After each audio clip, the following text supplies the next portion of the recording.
A Connecticut Yankee in King Arthur's Court. By Mark Twain. A Connecticut Yankee in King Arthur's Court. A word of explanation. It was in Warwick Castle that I came across the curious stranger whom I am going to talk about. He attracted me by three things: his candid simplicity, his marvelous familiarity with ancient armor, and the restfulness of his company, for he did all the talking. We fell together, as modest people will, in the tail of the herd that was being shown through, and he at once began to say things which interested me. As he talked along, softly, pleasantly, flowingly, he seemed to drift away imperceptibly out of this world and time, and into some remote era and old forgotten country. And so he gradually wove such a spell about me that I seemed to move among the specters and shadows and dust and mold of a grey antiquity, holding speech with a relic of it. Exactly as I would speak of my nearest personal friends or enemies, or my most familiar neighbours, he spoke of Sir Bedivere, Sir Bors de Ganis, Sir Lancelot of the Lake, Sir Galahad, and all the other great names of the Table Round, and how old, unspeakably old and faded and dry and musty and ancient he came to look as he went on.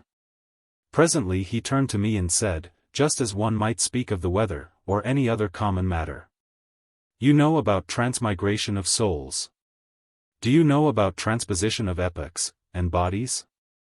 I said I had not heard of it. He was so little interested, just as when people speak of the weather, that he did not notice whether I made him any answer or not. There was half a moment of silence, immediately interrupted by the droning voice of the salaried cicerone. Ancient hauberk, date of the 6th century, time of King Arthur and the Round Table. Said to have belonged to the knight Sir Sagramor le Desirous. Observe the round hole through the chainmail in the left breast, can't be accounted for. Supposed to have been done with a bullet since invention of firearms, perhaps maliciously by Cromwell's soldiers. My acquaintance smiled, not a modern smile, but one that must have gone out of general use many, many centuries ago, and muttered apparently to himself: "Wit ye well, I saw it done." Then, after a pause, added, "I did it myself." By the time I had recovered from the electric surprise of this remark, he was gone. All that evening I sat by my fire at the Warwick Arms, steeped in a dream of the olden time, while the rain beat upon the windows, and the wind roared about the eaves and corners. From time to time I dipped into old Sir Thomas Malory's enchanting book, and fed at its rich feast of prodigies and adventures, breathed in the fragrance of its obsolete names, and dreamed again. Midnight being come at length, I read another tale, for a nightcap, this which here follows, to wit: How Sir Lancelot slew 2 giants, and made a castle free. Anon withal came there upon him 2 great giants, well armed, all save the heads, with 2 horrible clubs in their hands. Sir Lancelot put his shield afore him, and put the stroke away of the one giant, and with his sword he clave his head asunder. When his fellow saw that, he ran away as he were wood one for fear of the horrible strokes, and Sir Lancelot after him with all his might, and smote him on the shoulder, and clave him to the middle. Then Sir Lancelot went into the hall, and there came afore him 60 ladies and damsels, and all kneeled unto him, and thanked God and him of their deliverance. For, sir, said they, the most part of us have been here this 7 year their prisoners, and we have worked all manner of silkworks for our meat, and we are all great gentlewomen born. And blessed be the time, knight, that ever thou wert born.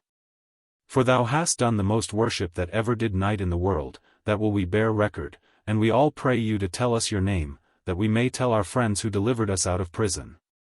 Fair damsels, he said, my name is Sir Lancelot du Lake. And so he departed from them and betaught them unto God. And then he mounted upon his horse, and rode into many strange and wild countries, and through many waters and valleys, and evil was he lodged. And at the last by fortune him happened against a knight to come to a fair courtelage, and therein he found an old gentlewoman that lodged him with a good will. And there he had good cheer for him and his horse. And when time was, his host brought him into a fair garret over the gate to his bed. There Sir Lancelot unarmed him, and set his harness by him, and went to bed, and anon he fell on sleep. So, soon after there came one on horseback, and knocked at the gate in great haste. And when Sir Lancelot heard this he rose up, and looked out at the window, and saw by the moonlight 3 knights come riding after that one man, and all 3 lashed on him at once with swords. And that one knight turned on them knightly again and defended him. Truly, said Sir Lancelot, yonder one knight shall I help, for it were shame for me to see 3 knights on one, and if he be slain I am partner of his death. And therewith he took his harness and went out at a window by a sheet down to the 4 knights, and then Sir Lancelot said on high, Turn you knights unto me. And leave your fighting with that knight. And then they all 3 left Sir Kay, and turned unto Sir Lancelot, and there began great battle, for they alight all 3, and strake many strokes at Sir Lancelot and assailed him on every side. Then Sir Kay dressed him for to have holpen Sir Lancelot. Nay, sir, said he, I will none of your help, therefore as ye will have my help let me alone with them. Sir Kay for the pleasure of the knight suffered him for to do his will, and so stood aside. And then anon within 6 strokes Sir Lancelot had stricken them to the earth. And then they all 3 cried, Sir Knight, we yield us unto you as man of might matchless. As to that, said Sir Lancelot, I will not take your yielding unto me, but so that ye yield you unto Sir Kay the seneschal, on that covenant I will save your lives and else not. Fair knight, said they, that were we loath to do, for as for Sir Kay we chased him hither, and had overcome him had ye not been, therefore, to yield us unto him it were no reason.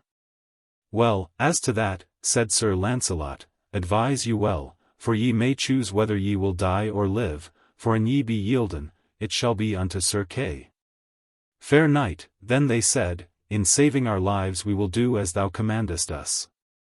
Then shall ye, said Sir Lancelot, on Whitsunday next coming go unto the court of King Arthur, and there shall ye yield you unto Queen Guinevere, and put you all 3 in her grace and mercy. And say that Sir Kay sent you thither to be her prisoners. On the morn Sir Lancelot arose early, and left Sir Kay sleeping. And Sir Lancelot took Sir Kay's armor and his shield and armed him, and so he went to the stable and took his horse, and took his leave of his host, and so he departed. Then soon after arose Sir Kay and missed Sir Lancelot, and then he espied that he had his armor and his horse. Now by my faith I know well that he will grieve some of the court of King Arthur. For on him knights will be bold, and deem that it is I, and that will beguile them, and because of his armor and shield I am sure I shall ride in peace. And then soon after departed Sir Kay, and thanked his host. As I laid the book down there was a knock at the door, and my stranger came in. I gave him a pipe and a chair, and made him welcome. I also comforted him with a hot Scotch whisky, gave him another one, then still another, hoping always for his story. After a 4th persuader, he drifted into it himself, in a quite simple and natural way. The Stranger's History. I am an American. I was born and reared in Hartford, in the state of Connecticut, anyway, just over the river, in the country. So I am a Yankee of the Yankees, and practical. Yes, and nearly barren of sentiment, I suppose, or poetry, in other words. My father was a blacksmith, my uncle was a horse doctor, and I was both, along at first. Then I went over to the great arms factory and learned my real trade, learned all there was to it. Learned to make everything, guns, revolvers, cannon, boilers, engines, all sorts of labor-saving machinery. Why, I could make anything a body wanted, anything in the world, it didn't make any difference what. And if there wasn't any quick newfangled way to make a thing, I could invent one, and do it as easy as rolling off a log. I became head superintendent, had a couple of 1,000 men under me. Well, a man like that is a man that is full of fight, that goes without saying. With a couple of 1,000 rough men under one has plenty of that sort of amusement. I had, anyway. At last I met my match, and I got my dose. It was during a misunderstanding conducted with crowbars with a fellow we used to call Hercules. He laid me out with a crusher alongside the head that made everything crack, and seemed to spring every joint in my skull and made it overlap its neighbor. Then the world went out in darkness, and I didn't feel anything more, and didn't know anything at all, at least for a while. When I came to again, I was sitting under an oak tree, on the grass, with a whole beautiful and broad country landscape all to myself, nearly. Not entirely. For there was a fellow on a horse, looking down at me, a fellow fresh out of a picture book. He was in old-time iron armor from head to heel, with a helmet on his head the shape of a nail keg with slits in it, and he had a shield, and a sword, and a prodigious spear. And his horse had armor on, too, and a steel horn projecting from his forehead, and gorgeous red and green silk trappings that hung down all around him like a bedquilt, nearly to the ground. "Fair sir, will ye just," said this fellow. "Will I which? Will ye try a passage of arms for land or lady or for? What are you giving me?" I said. "Get along back to your circus, or I'll report you." Now what does this man do but fall back a couple of 100 yards and then come rushing at me as hard as he could tear. With his nail keg bent down nearly to his horse's neck and his long spear pointed straight ahead. I saw he meant business, so I was up the tree when he arrived. He allowed that I was his property, the captive of his spear. There was argument on his side, and the bulk of the advantage, so I judged it best to humor him. We fixed up an agreement whereby I was to go with him and he was not to hurt me. I came down, and we started away, I walking by the side of his horse. We marched comfortably along. Through glades and over brooks which I could not remember to have seen before, which puzzled me and made me wonder, and yet we did not come to any circus or sign of a circus. So I gave up the idea of a circus, and concluded he was from an asylum. But we never came to an asylum, so I was up a stump, as you may say. I asked him how far we were from Hartford. He said he had never heard of the place, which I took to be a lie, but allowed it to go at that. At the end of an hour we saw a faraway town sleeping in a valley by a winding river. And beyond it on a hill, a vast grey fortress, with towers and turrets, the first I had ever seen out of a picture. "Bridgeport," said I, pointing. "Camelot," said he. My stranger had been showing signs of sleepiness. He caught himself nodding, now, and smiled one of those pathetic, obsolete smiles of his, and said, "I find I can't go on. But come with me, I've got it all written out, and you can read it if you like." In his chamber, he said, first, I kept a journal. Then by and by, after years, I took the journal and turned it into a book. How long ago that was! He handed me his manuscript, and pointed out the place where I should begin. "Begin here, I've already told you what goes before." He was steeped in drowsiness by this time. As I went out at his door I heard him murmur sleepily, "Give you good den, fair sir." I sat down by my fire and examined my treasure. The first part of it, the great bulk of it, was parchment, and yellow with age. I scanned a leaf particularly and saw that it was a palimpsest. Under the old dim writing of the Yankee historian appeared traces of a penmanship which was older and dimmer still, Latin words and sentences, fragments from old monkish legends, evidently. I turned to the place indicated by my stranger and began to read, as follows. "How do you find this book? Any thoughts about the book or the author? Any suggestion for improvement? Please take a moment to share your thoughts in a comment. If you like it, share it with your friends who might enjoy it as well. Subscribe to keep in touch. Visit CompleteAudiobooks.com for more quality content." Chapter 1. Camelot. "Camelot, Camelot," said I to myself. "I don't seem to remember hearing of it before. Name of the asylum, likely." It was a soft, reposeful summer landscape, as lovely as a dream, and as lonesome as Sunday. The air was full of the smell of flowers, and the buzzing of insects, and the twittering of birds, and there were no people, no wagons, there was no stir of life, nothing going on. The road was mainly a winding path with hoof prints in it, and now and then a faint trace of wheels on either side in the grass, wheels that apparently had a tire as broad as one's hand. Presently a fair slip of a girl, about 10 years old, with a cataract of golden hair streaming down over her shoulders, came along. Around her head she wore a hoop of flame-red poppies. It was as sweet an outfit as ever I saw, what there was of it. She walked indolently along, with a mind at rest, its peace reflected in her innocent face. The circus man paid no attention to her. Didn't even seem to see her. And she was no more startled at his fantastic makeup than if she was used to his like every day of her life. She was going by as indifferently as she might have gone by a couple of cows, but when she happened to notice me, then there was a change. Up went her hands, and she was turned to stone. Her mouth dropped open, her eyes stared wide and timorously, she was the picture of astonished curiosity touched with fear. And there she stood gazing, in a sort of stupefied fascination, till we turned a corner of the wood and were lost to her view. That she should be startled at me instead of at the other man, was too many for me, I couldn't make head or tail of it. And that she should seem to consider me a spectacle, and totally overlook her own merits in that respect, was another puzzling thing, and a display of magnanimity, too. That was surprising in one so young.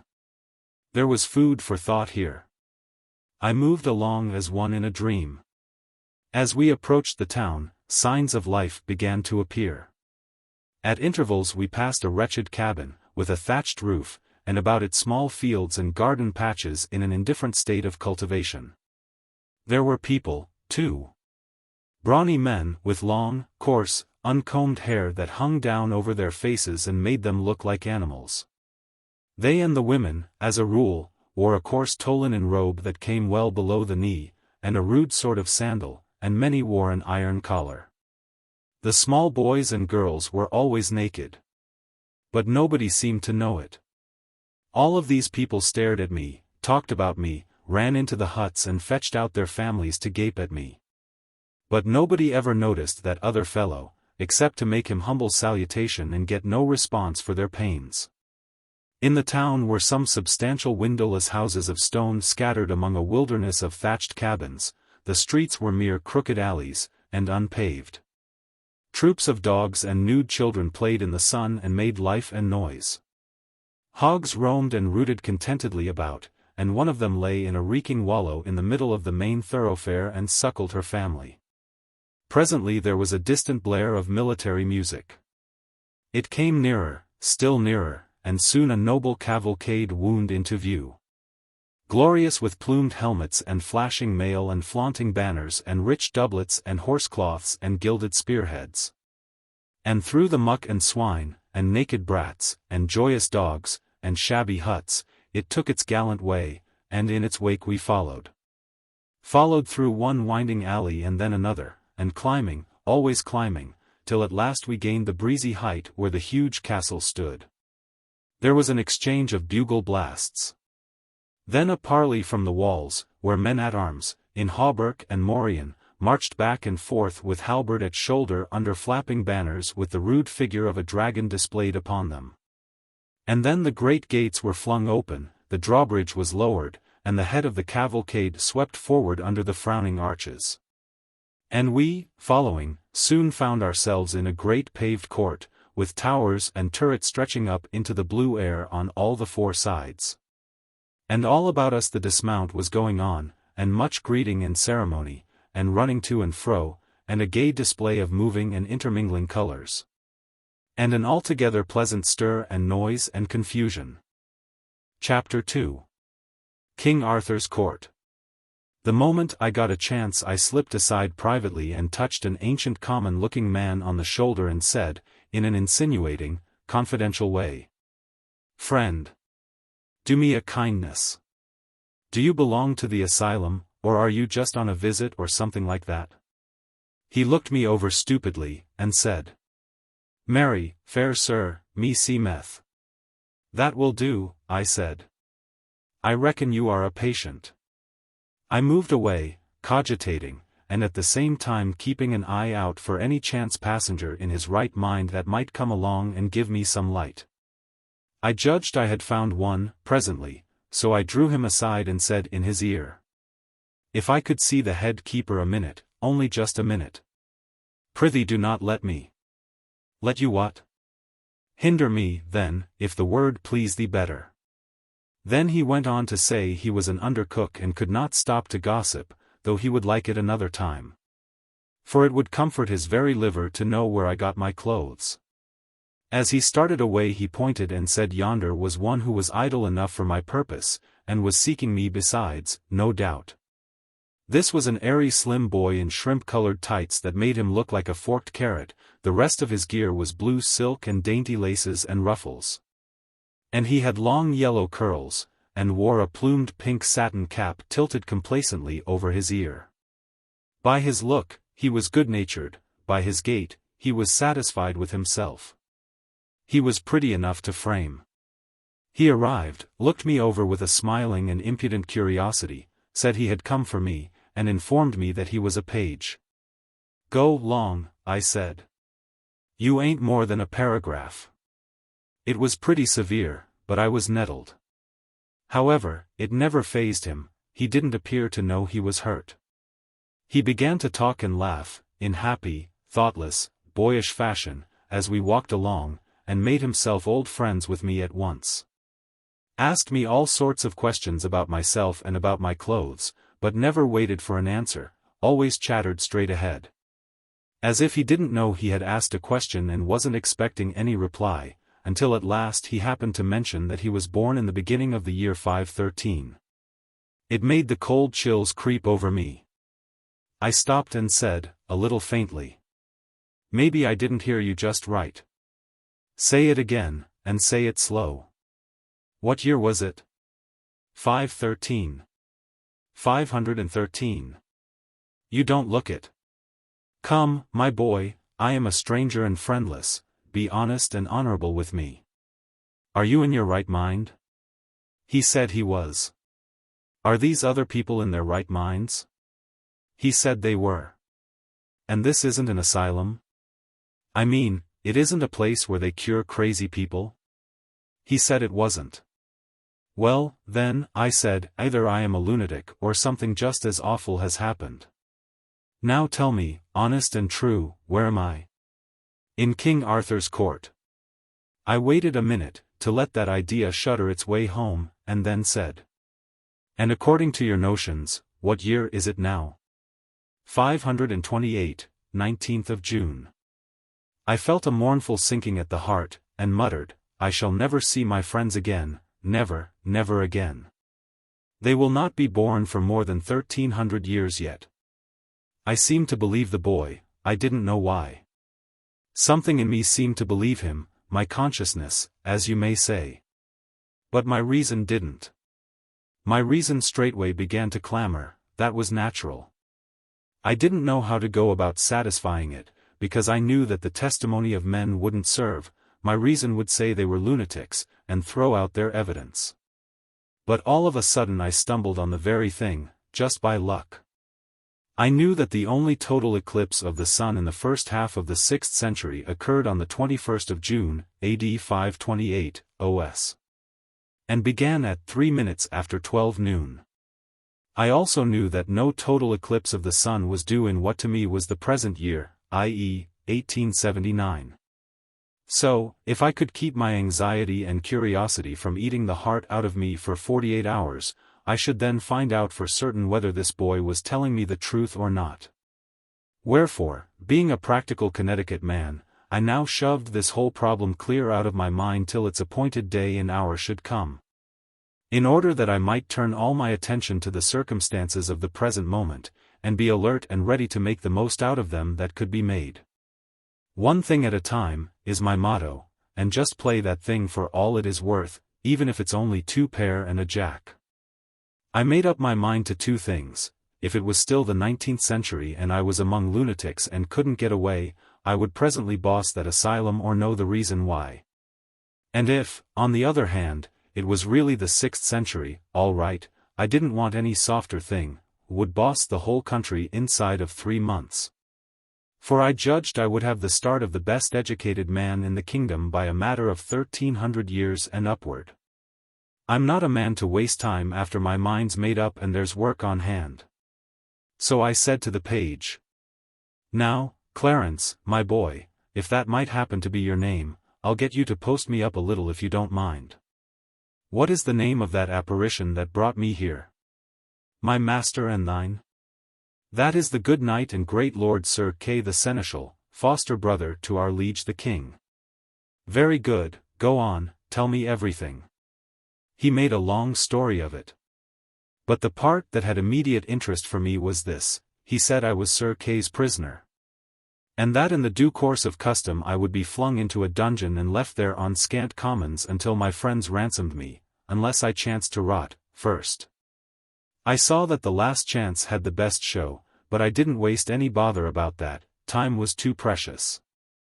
The page said, further, that dinner was about ended in the great hall by this time, and that as soon as the sociability and the heavy drinking should begin, Sir Kay would have me in and exhibit me before King Arthur and his illustrious knights seated at the Table Round, and would brag about his exploit in capturing me. And would probably exaggerate the facts a little, but it wouldn't be good form for me to correct him, and not over safe either. And when I was done being exhibited, then ho for the dungeon, but he, Clarence, would find a way to come and see me every now and then, and cheer me up, and help me get word to my friends. Get word to my friends. I thanked him, I couldn't do less, and about this time a lackey came to say I was wanted, so Clarence led me in and took me off to one side and sat down by me. Well, it was a curious kind of spectacle, and interesting. It was an immense place, and rather naked, yes, and full of loud contrasts. It was very, very lofty. So lofty that the banners depending from the arched beams and girders away up there floated in a sort of twilight. There was a stone-railed gallery at each end, high up, with musicians in the one, and women, clothed in stunning colors, in the other. The floor was of big stone flags laid in black and white squares, rather battered by age and use, and needing repair. As to ornament, there wasn't any, strictly speaking. Though on the walls hung some huge tapestries which were probably taxed as works of art. Battle pieces, they were, with horses shaped like those which children cut out of paper or create in gingerbread. With men on them in scale armor whose scales are represented by round holes, so that the man's coat looks as if it had been done with a biscuit punch. There was a fireplace big enough to camp in. And its projecting sides and hood, of carved and pillared stonework, had the look of a cathedral door. Along the walls stood men-at-arms, in breastplate and morion, with halberds for their only weapon, rigid as statues, and that is what they looked like. In the middle of this groined and vaulted public square was an oaken table which they called the Table Round. It was as large as a circus ring. And around it sat a great company of men dressed in such various and splendid colors that it hurt one's eyes to look at them. They wore their plumed hats, right along, except that whenever one addressed himself directly to the king, he lifted his hat a trifle just as he was beginning his remark. Mainly they were drinking, from entire ox horns, but a few were still munching bread or gnawing beef bones. There was about an average of 2 dogs to 1 man. And these sat in expectant attitudes till a spent bone was flung to them, and then they went for it by brigades and divisions, with a rush. And there ensued a fight which filled the prospect with a tumultuous chaos of plunging heads and bodies and flashing tails, and the storm of howlings and barkings deafened all speech for the time. But that was no matter, for the dogfight was always a bigger interest anyway. The men rose, sometimes, to observe it the better and bet on it, and the ladies and the musicians stretched themselves out over their balusters with the same object. And all broke into delighted ejaculations from time to time. In the end, the winning dog stretched himself out comfortably with his bone between his paws, and proceeded to growl over it, and gnaw it, and grease the floor with it. Just as 50 others were already doing. And the rest of the court resumed their previous industries and entertainments. As a rule, the speech and behavior of these people were gracious and courtly. And I noticed that they were good and serious listeners when anybody was telling anything, I mean in a dogfightless interval. And plainly, too, they were a childlike and innocent lot. Telling lies of the stateliest pattern with a most gentle and winning naivety, and ready and willing to listen to anybody else's lie, and believe it, too. It was hard to associate them with anything cruel or dreadful, and yet they dealt in tales of blood and suffering with a guileless relish that made me almost forget to shudder. I was not the only prisoner present. There were 20 or more. Poor devils, many of them were maimed, hacked, carved, in a frightful way. And their hair, their faces, their clothing, were caked with black and stiffened drenchings of blood. They were suffering sharp physical pain, of course. And weariness, and hunger and thirst, no doubt, and at least none had given them the comfort of a wash, or even the poor charity of a lotion for their wounds. Yet you never heard them utter a moan or a groan, or saw them show any sign of restlessness, or any disposition to complain. The thought was forced upon me, the rascals, they have served other people so in their day, it being their own turn, now, they were not expecting any better treatment than this. So their philosophical bearing is not an outcome of mental training, intellectual fortitude, reasoning, it is mere animal training, they are white Indians. Chapter 3. Knights of the Table Round.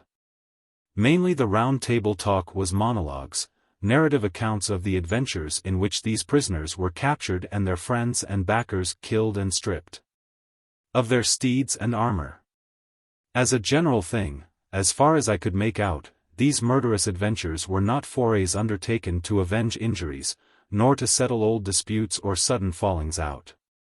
No, as a rule they were simply duels between strangers, duels between people who had never even been introduced to each other, and between whom existed no cause of offense whatever. Many a time I had seen a couple of boys, strangers, meet by chance, and say simultaneously, "I can lick you," and go at it on the spot. But I had always imagined until now that that sort of thing belonged to children only, and was a sign and mark of childhood. But here were these big boobies sticking to it and taking pride in it clear up into full age and beyond. Yet there was something very engaging about these great simple-hearted creatures, something attractive and lovable. There did not seem to be brains enough in the entire nursery, so to speak, to bait a fishhook with. But you didn't seem to mind that, after a little, because you soon saw that brains were not needed in a society like that, and indeed would have marred it, hindered it, spoiled its symmetry, perhaps rendered its existence impossible. There was a fine manliness observable in almost every face, and in some a certain loftiness and sweetness that rebuked your belittling criticisms and stilled them. A most noble benignity and purity reposed in the countenance of him they called Sir Galahad, and likewise in the king's also. And there was majesty and greatness in the giant frame and high bearing of Sir Lancelot of the Lake. There was presently an incident which centred the general interest upon this Sir Lancelot. At a sign from a sort of master of ceremonies, 6 or 8 of the prisoners rose and came forward in a body and knelt on the floor and lifted up their hands toward the ladies' gallery and begged the grace of a word with the Queen.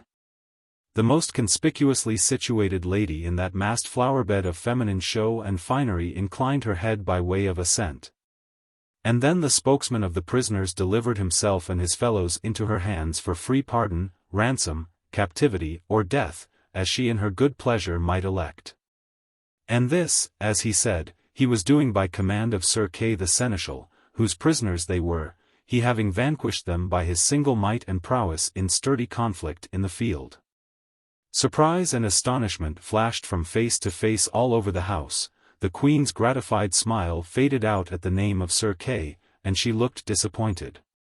And the page whispered in my ear with an accent and manner expressive of extravagant derision, "Sir Kay, forsooth! Oh, call me pet names, dearest, call me a marine. In twice 1,000 years shall the unholy invention of man labor at odds to beget the fellow to this majestic lie." Every eye was fastened with severe inquiry upon Sir Kay. But he was equal to the occasion. He got up and played his hand like a major, and took every trick. He said he would state the case exactly according to the facts. He would tell the simple straightforward tale, without comment of his own. And then, said he, if ye find glory and honor due, ye will give it unto him who is the mightiest man of his hands that ever bare shield or strake with sword in the ranks of Christian battle, even him that sitteth there. And he pointed to Sir Lancelot. Ah, he fetched them, it was a rattling good stroke. Then he went on and told how Sir Lancelot, seeking adventures, some brief time gone by, killed 7 giants at one sweep of his sword, and set 142 captive maidens free. And then went further, still seeking adventures, and found him, Sir Kay, fighting a desperate fight against 9 foreign knights, and straightway took the battle solely into his own hands. And conquered the 9. And that night Sir Lancelot rose quietly, and dressed him in Sir Kay's armor and took Sir Kay's horse and gat him away into distant lands. And vanquished 16 knights in one pitched battle and 34 in another. And all these and the former 9 he made to swear that about Whitsuntide they would ride to Arthur's court and yield them to Queen Guinevere's hands as captives of Sir Kay the seneschal. Spoil of his knightly prowess. And now here were these half-dozen, and the rest would be along as soon as they might be healed of their desperate wounds. Well, it was touching to see the queen blush and smile, and look embarrassed and happy, and fling furtive glances at Sir Lancelot that would have got him shot in Arkansas, to a dead certainty. Everybody praised the valor and magnanimity of Sir Lancelot. And as for me, I was perfectly amazed, that one man, all by himself, should have been able to beat down and capture such battalions of practiced fighters. I said as much to Clarence. But this mocking featherhead only said, "And Sir Kay had had time to get another skin of sour wine into him, ye had seen the accompt doubled." I looked at the boy in sorrow. And as I looked I saw the cloud of a deep despondency settle upon his countenance. I followed the direction of his eye, and saw that a very old and white-bearded man, clothed in a flowing black gown, had risen and was standing at the table upon unsteady legs, and feebly swaying his ancient head and surveying the company with his watery and wandering eye. The same suffering look that was in the page's face was observable in all the faces around, the look of dumb creatures who know that they must endure and make no moan. "Marry, we shall have it again," sighed the boy. "That same old weary tale that he hath told 1,000 times in the same words, and that he will tell till he dieth. Every time he hath gotten his barrel full and feeleth his exaggeration mill a-working. Would God I had died or I saw this day. Who is it? Merlin, the mighty liar and magician, perdition singe him for the weariness he worketh with his one tale. But that men fear him for that he hath the storms and the lightnings and all the devils that be in hell at his beck and call. They would have dug his entrails out these many years ago to get at that tale and squelch it. He telleth it always in the third person, making believe he is too modest to glorify himself, maledictions light upon him, misfortune be his dole. Good friend, prithee call me for evensong." The boy nestled himself upon my shoulder and pretended to go to sleep. The old man began his tale, and presently the lad was asleep in reality. So also were the dogs, and the court, the lackeys, and the files of men-at-arms. The droning voice droned on. A soft snoring arose on all sides and supported it like a deep and subdued accompaniment of wind instruments. Some heads were bowed upon folded arms, some lay back with open mouths that issued unconscious music. The flies buzzed and bit, unmolested, the rats swarmed softly out from 100 holes, and pattered about, and made themselves at home everywhere. And one of them sat up like a squirrel on the king's head and held a bit of cheese in its hands and nibbled it, and dribbled the crumbs in the king's face with naive and impudent irreverence. It was a tranquil scene, and restful to the weary eye and the jaded spirit. This was the old man's tale. He said, "Right so the king and Merlin departed, and went until an hermit that was a good man and a great leech. So the hermit searched all his wounds and gave him good salves. So the king was there 3 days, and then were his wounds well amended that he might ride and go, and so departed. And as they rode, Arthur said, I have no sword. No force, too, said Merlin, hereby is a sword that shall be yours and I may. So they rode till they came to a lake, the which was a fair water and broad, and in the midst of the lake Arthur was whereof an arm clothed in white samite, that held a fair sword in that hand. Lo, said Merlin, yonder is that sword that I spake of.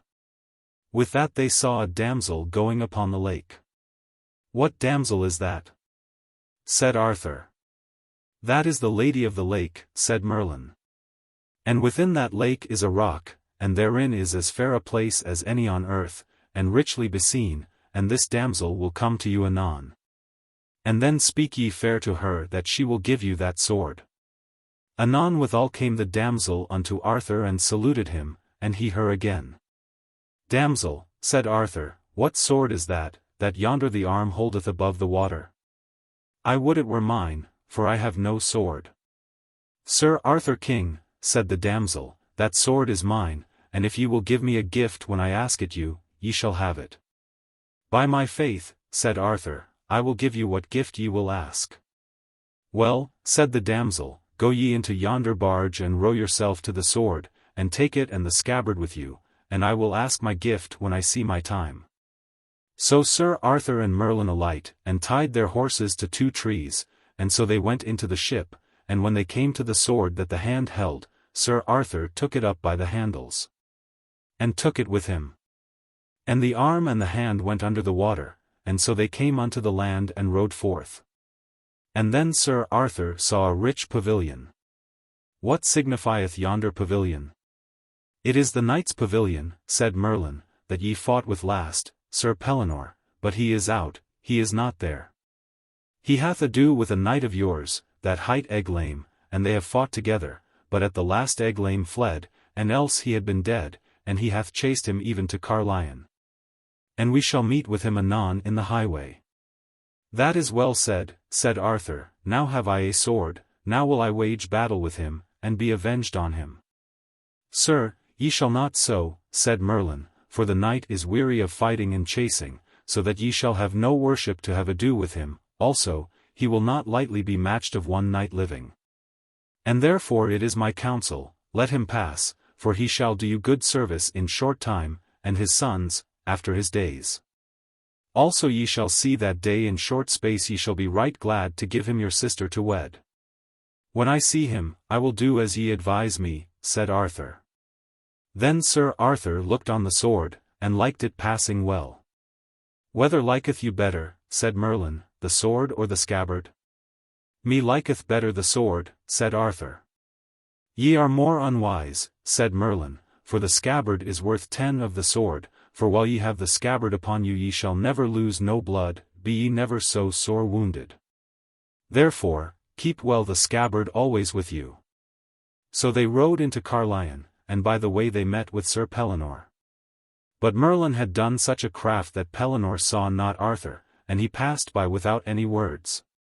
I marvel, said Arthur, that the knight would not speak.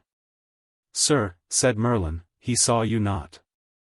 For an he had seen you ye had not lightly departed. So they came unto Carlion, whereof his knights were passing glad.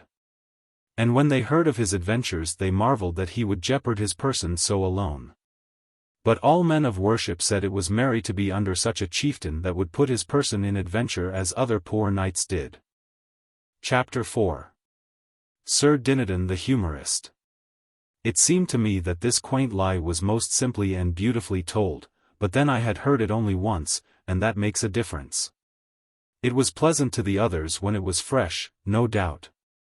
Sir Dinadan the Humorist was the first to awake, and he soon roused the rest with a practical joke of a sufficiently poor quality.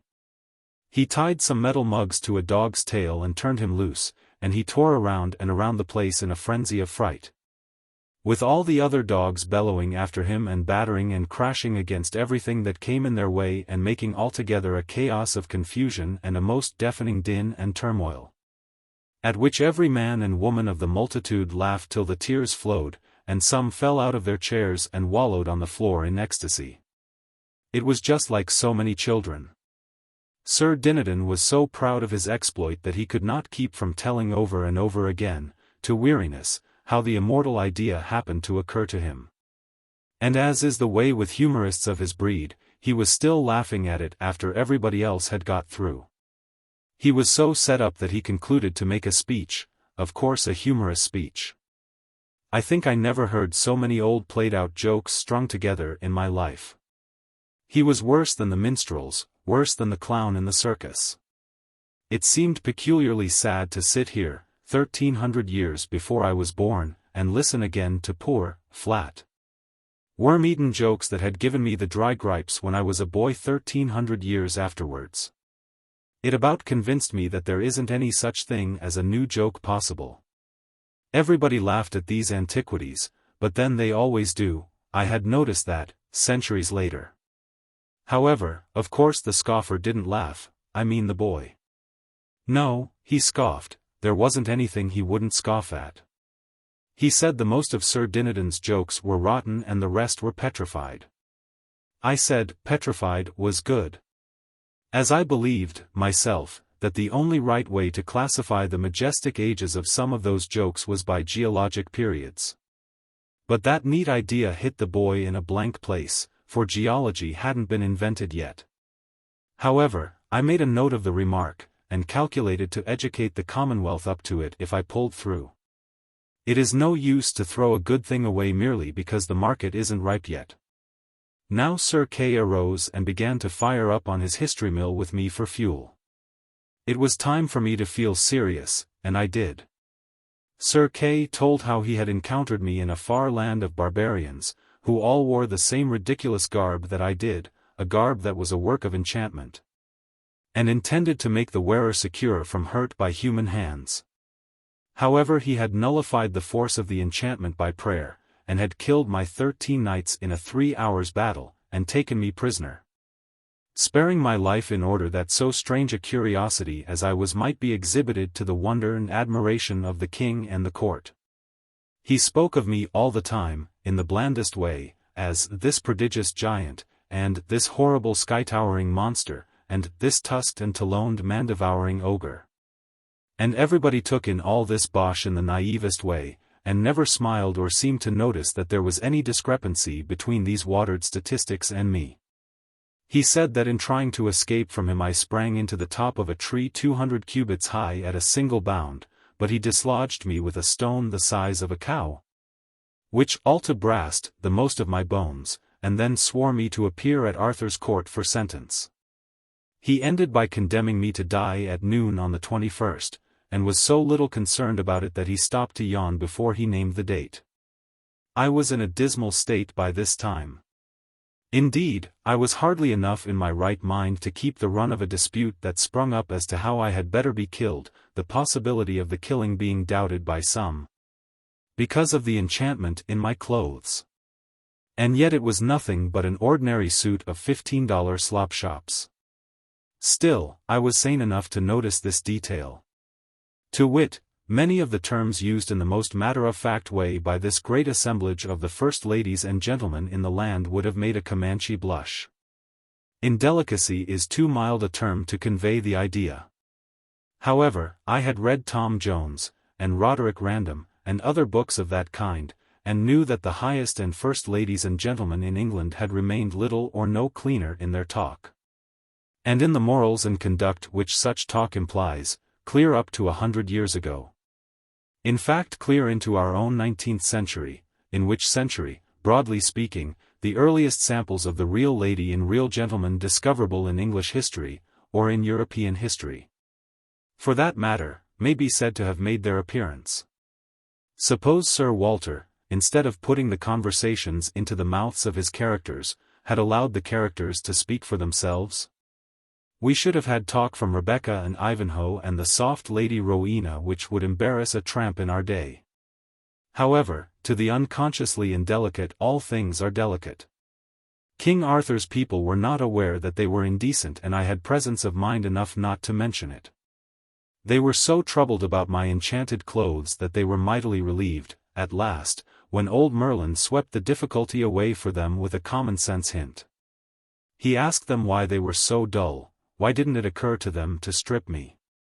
In half a minute I was as naked as a pair of tongs.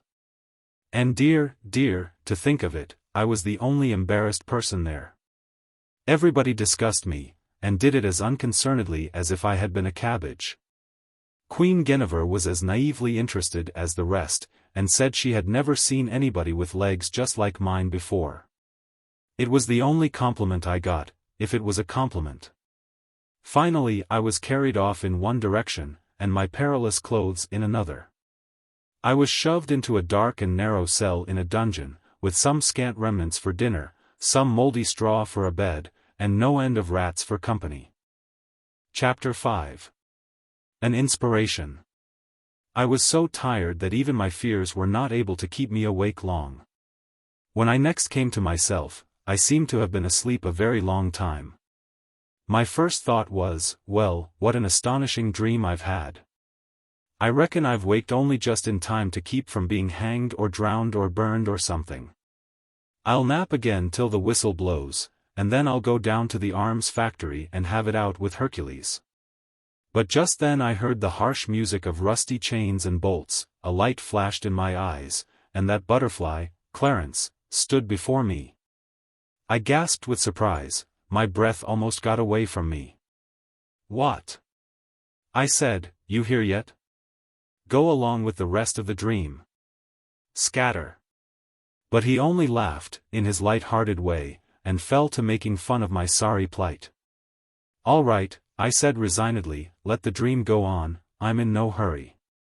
"Prithee, what dream?" "What dream?" "Why, the dream that I am in Arthur's court, a person who never existed. And that I am talking to you, who are nothing but a work of the imagination." "Oh, la, indeed. And is it a dream that you're to be burned tomorrow?" "Ho ho, answer me that." The shock that went through me was distressing. I now began to reason that my situation was in the last degree serious, dream or no dream. For I knew by past experience of the lifelike intensity of dreams, that to be burned to death, even in a dream, would be very far from being a jest, and was a thing to be avoided, by any means. Fair or foul, that I could contrive. So I said beseechingly, "Ah, Clarence, good boy, only friend I've got, for you are my friend, aren't you? Don't fail me, help me to devise some way of escaping from this place. Now do but hear thyself." "Escape? Why, man, the corridors are in guard and keep of men-at-arms." "No doubt, no doubt. But how many, Clarence?" "Not many, I hope." "Full a score." "One may not hope to escape." After a pause, hesitatingly, "And there be other reasons, and weightier." "Other ones? What are they?" "Well, they say, oh, but I daren't, indeed daren't." "Why, poor lad, what is the matter? Why do you blench? Why do you tremble so?" "Oh, in sooth, there is need.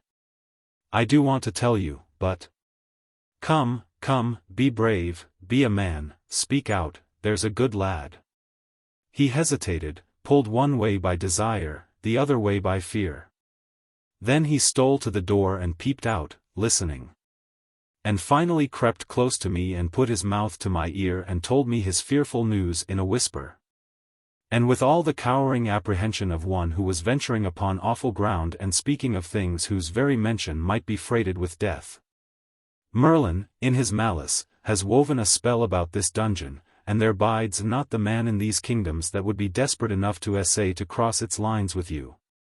Now God pity me, I have told it. Ah, be kind to me, be merciful to a poor boy who means thee well, for an thou betray me I am lost." I laughed the only really refreshing laugh I had had for some time, and shouted. "Merlin has wrought a spell." "Merlin, forsooth. That cheap old humbug, that maundering old ass? Bosh, pure bosh, the silliest bosh in the world. Why, it does seem to me that of all the childish, idiotic, chuckle-headed, chicken-livered superstitions that oh, damn Merlin." But Clarence had slumped to his knees before I had half finished, and he was like to go out of his mind with fright. "Oh, beware. These are awful words. Any moment these walls may crumble upon us if you say such things. Oh, call them back before it is too late." Now this strange exhibition gave me a good idea and set me to thinking. If everybody about here was so honestly and sincerely afraid of Merlin's pretended magic as Clarence was, certainly a superior man like me ought to be shrewd enough to contrive some way to take advantage of such a state of things. I went on thinking, and worked out a plan. Then I said, "Get up. Pull yourself together, look me in the eye." Do you know why I laughed?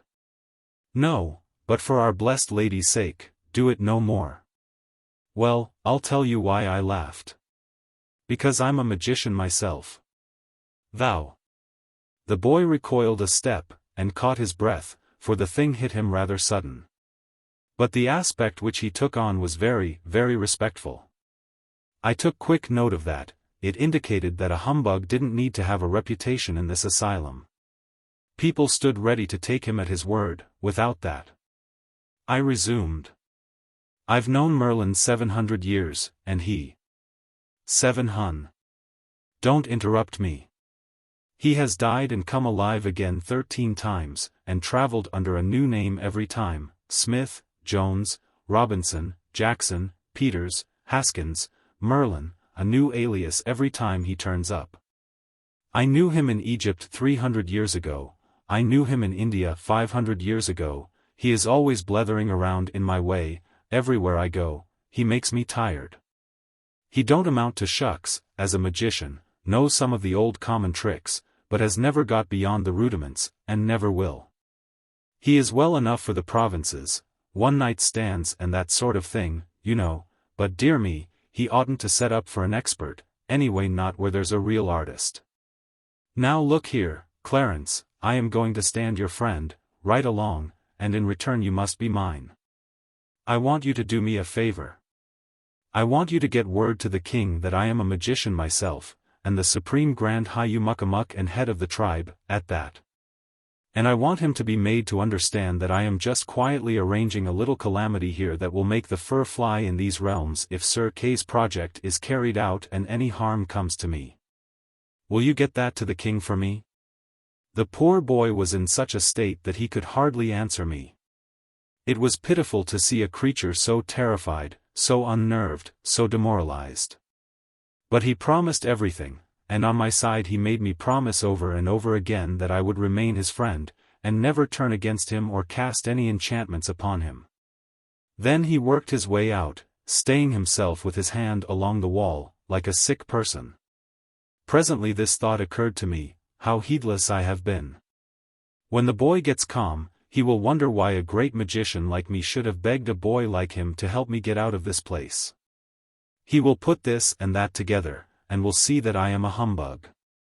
I worried over that heedless blunder for an hour, and called myself a great many hard names, meantime. But finally it occurred to me all of a sudden that these animals didn't reason, that they never put this and that together. That all their talk showed that they didn't know a discrepancy when they saw it. I was at rest, then. But as soon as one is at rest, in this world, off he goes on something else to worry about.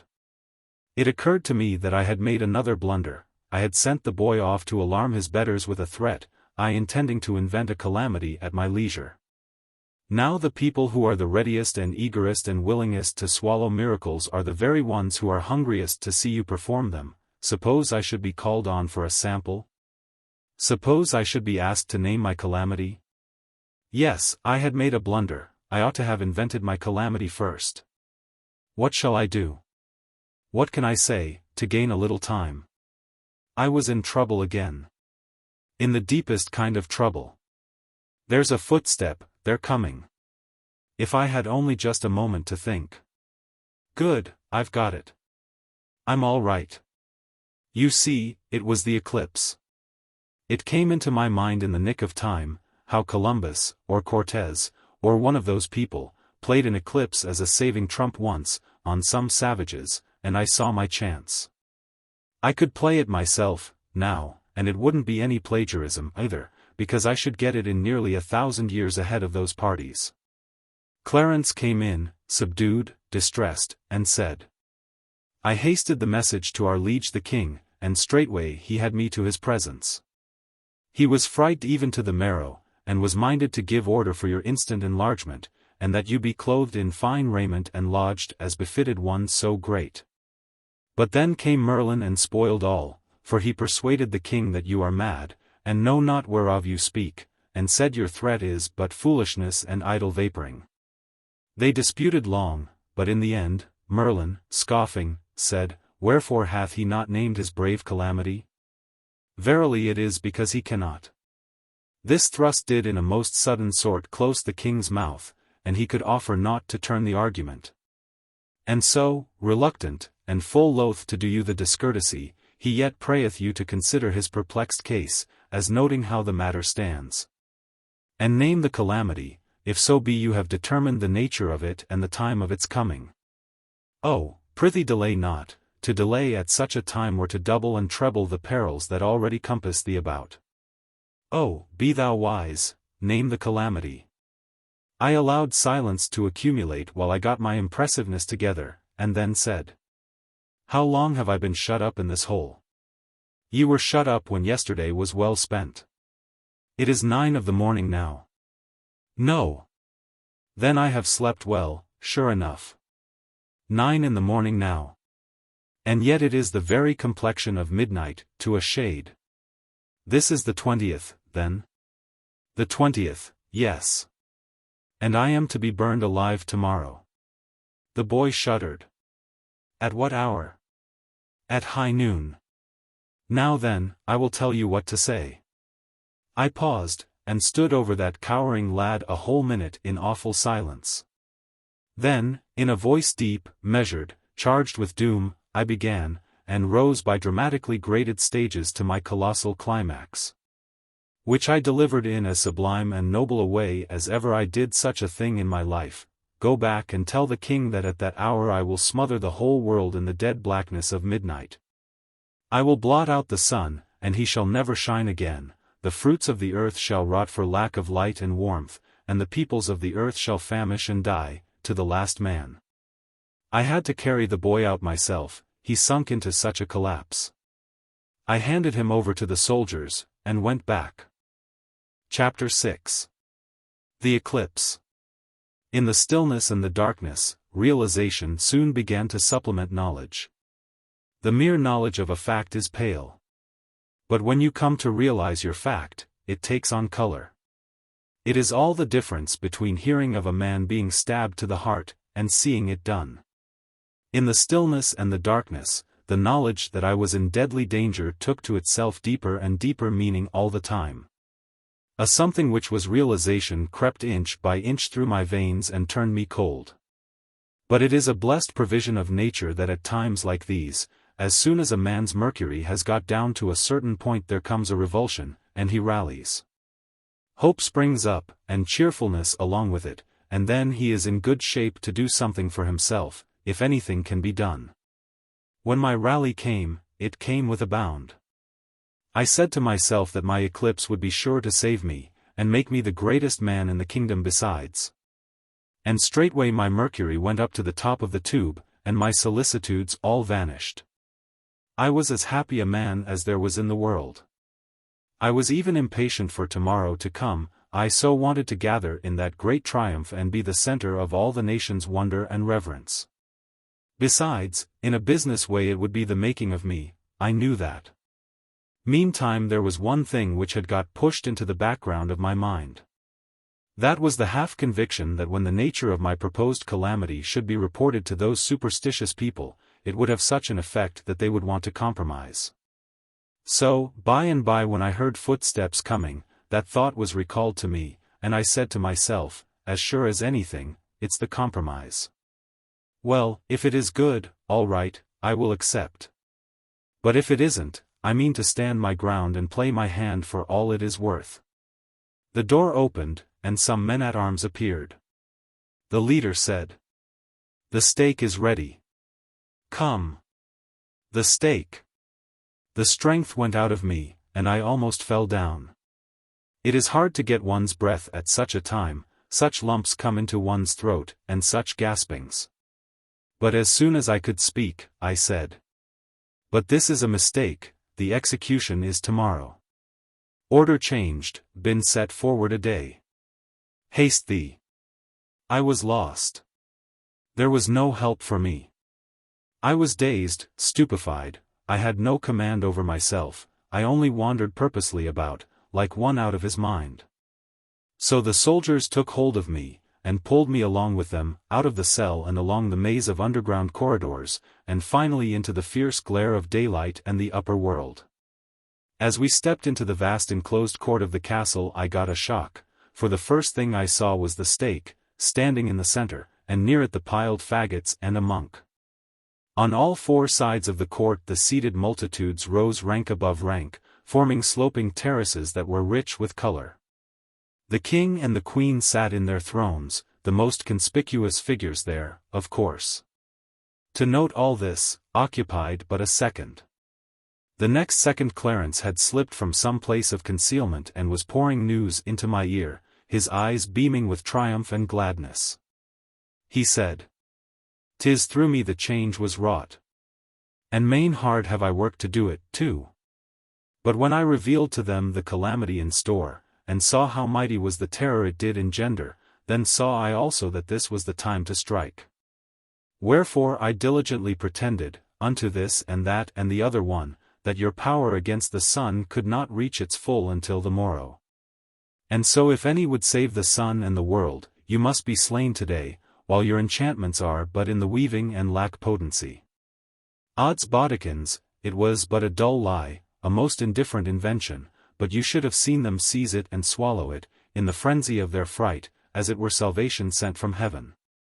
And all the while was I laughing in my sleeve the one moment, to see them so cheaply deceived, and glorifying God the next. That he was content to let the meanest of his creatures be his instrument to the saving of thy life. Ah, how happy has the matter sped! You will not need to do the sun a real hurt, forget not that, on your soul forget it not. Only make a little darkness, only the littlest little darkness, mind, and cease with that. It will be sufficient. They will see that I spoke falsely, being ignorant, as they will fancy, and with the falling of the first shadow of that darkness you shall see them go mad with fear. And they will set you free and make you great. Go to thy triumph, now. But remember, good friend, I implore thee, remember my supplication, and do the blessed sun no hurt. For my sake, thy true friend. I choked out some words through my grief and misery, as much as to say I would spare the sun. For which the lad's eyes paid me back with such deep and loving gratitude that I had not the heart to tell him his good-hearted foolishness had ruined me and sent me to my death. As the soldiers assisted me across the court, the stillness was so profound that if I had been blindfold I should have supposed I was in a solitude instead of walled in by 4,000 people. There was not a movement perceptible in those masses of humanity, they were as rigid as stone images, and as pale, and dread sat upon every countenance. This hush continued while I was being chained to the stake, it still continued while the faggots were carefully and tediously piled about my ankles, my knees, my thighs, my body. Then there was a pause, and a deeper hush, if possible, and a man knelt down at my feet with a blazing torch. The multitude strained forward, gazing, and parting slightly from their seats without knowing it. The monk raised his hands above my head, and his eyes toward the blue sky, and began some words in Latin. In this attitude he droned on and on, a little while, and then stopped. I waited 2 or 3 moments, then looked up, he was standing there petrified. With a common impulse the multitude rose slowly up and stared into the sky. I followed their eyes, as sure as guns, there was my eclipse beginning. The life went boiling through my veins, I was a new man. The rim of black spread slowly into the sun's disk, my heart beat higher and higher, and still the assemblage and the priest stared into the sky, motionless. I knew that this gaze would be turned upon me, next. When it was, I was ready. I was in one of the most grand attitudes I ever struck, with my arms stretched up pointing to the sun. It was a noble effect. You could see the shudder sweep the mass like a wave. 2 shouts rang out, one close upon the heels of the other. Apply the torch. I forbid it. The one was from Merlin, the other from the king. Merlin started from his place, to apply the torch himself, I judged. I said, "Stay where you are. If any man moves, even the king, before I give him leave, I will blast him with thunder, I will consume him with lightnings." The multitude sank meekly into their seats, and I was just expecting they would. Merlin hesitated a moment or two, and I was on pins and needles during that little while. Then he sat down, and I took a good breath, for I knew I was master of the situation now. The king said, "Be merciful, fair sir, and essay no further in this perilous matter, lest disaster follow. It was reported to us that your powers could not attain unto their full strength until the morrow, but your majesty thinks the report may have been a lie." It was a lie. That made an immense effect, up went appealing hands everywhere, and the king was assailed with a storm of supplications that I might be bought off at any price, and the calamity stayed. The king was eager to comply. He said, "Name any terms, reverend sir, even to the halving of my kingdom, but banish this calamity, spare the sun." My fortune was made. I would have taken him up in a minute, but I couldn't stop an eclipse, the thing was out of the question. So I asked time to consider. The king said, "How long, how long, good sir? Be merciful. Look, it groweth darker, moment by moment. Prithee how long?" "Not long. Half an hour, maybe an hour." There were 1,000 pathetic protests, but I couldn't shorten up any, for I couldn't remember how long a total eclipse lasts. I was in a puzzled condition, anyway, and wanted to think. Something was wrong about that eclipse, and the fact was very unsettling. If this wasn't the one I was after, how was I to tell whether this was the 6th century, or nothing but a dream? Dear me, if I could only prove it was the latter. Here was a glad new hope. If the boy was right about the date, and this was surely the 20th, it wasn't the 6th century. I reached for the monk's sleeve, in considerable excitement, and asked him what day of the month it was. Hang him, he said it was the 21st. It made me turn cold to hear him. I begged him not to make any mistake about it, but he was sure, he knew it was the 21st. So, that feather-headed boy had botched things again. The time of the day was right for the eclipse. I had seen that for myself, in the beginning, by the dial that was nearby. Yes, I was in King Arthur's court, and I might as well make the most out of it I could. The darkness was steadily growing, the people becoming more and more distressed. I now said, "I have reflected, Sir King. For a lesson, I will let this darkness proceed, and spread night in the world, but whether I blot out the sun for good, or restore it, shall rest with you. These are the terms, to wit, you shall remain king over all your dominions, and receive all the glories and honors that belong to the kingship. But you shall appoint me your perpetual minister and executive. And give me for my services 1% of such actual increase of revenue over and above its present amount as I may succeed in creating for the state. If I can't live on that, I shan't ask anybody to give me a lift. Is it satisfactory?" There was a prodigious roar of applause, and out of the midst of it the king's voice rose, saying, "Away with his bonds, and set him free. And do him homage, high and low, rich and poor, for he is become the king's right hand, is clothed with power and authority, and his seat is upon the highest step of the throne.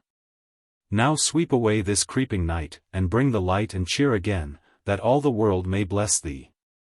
But I said, "That a common man should be shamed before the world, is nothing. But it were dishonor to the king if any that saw his minister naked should not also see him delivered from his shame. If I might ask that my clothes be brought again." "They are not meet," the king broke in. "Fetch raiment of another sort, clothe him like a prince." My idea worked. I wanted to keep things as they were till the eclipse was total, otherwise they would be trying again to get me to dismiss the darkness, and of course I couldn't do it. Sending for the clothes gained some delay, but not enough. So I had to make another excuse. I said it would be but natural if the king should change his mind and repent to some extent of what he had done under excitement. Therefore I would let the darkness grow a while, and if at the end of a reasonable time the king had kept his mind the same, the darkness should be dismissed. Neither the king nor anybody else was satisfied with that arrangement, but I had to stick to my point. It grew darker and darker and blacker, while I struggled with those awkward 6th century clothes. It got to be pitch dark, at last, and the multitude groaned with horror to feel the cold uncanny night breezes fan through the place and see the stars come out and twinkle in the sky. At last the eclipse was total, and I was very glad of it, but everybody else was in misery, which was quite natural. I said, "The king, by his silence, still stands to the terms." Then I lifted up my hands, stood just so a moment, then I said, with the most awful solemnity, "Let the enchantment dissolve and pass harmless away." There was no response, for a moment, in that deep darkness and that graveyard hush. But when the silver rim of the sun pushed itself out, a moment or two later, the assemblage broke loose with a vast shout and came pouring down like a deluge to smother me with blessings and gratitude. And Clarence was not the last of the wash, to be sure. Chapter 7. Merlin's Tower. Inasmuch as I was now the second personage in the kingdom, as far as political power and authority were concerned, much was made of me. My raiment was of silks and velvets and cloth of gold, and by consequence was very showy, also uncomfortable. But habit would soon reconcile me to my clothes, I was aware of that. I was given the choicest suite of apartments in the castle, after the king's. They were aglow with loud-colored silken hangings, but the stone floors had nothing but rushes on them for a carpet, and they were misfit rushes at that, being not all of one breed. As for conveniences, properly speaking, there weren't any. I mean little conveniences, it is the little conveniences that make the real comfort of life. The big oaken chairs, graced with rude carvings, were well enough, but that was the stopping place.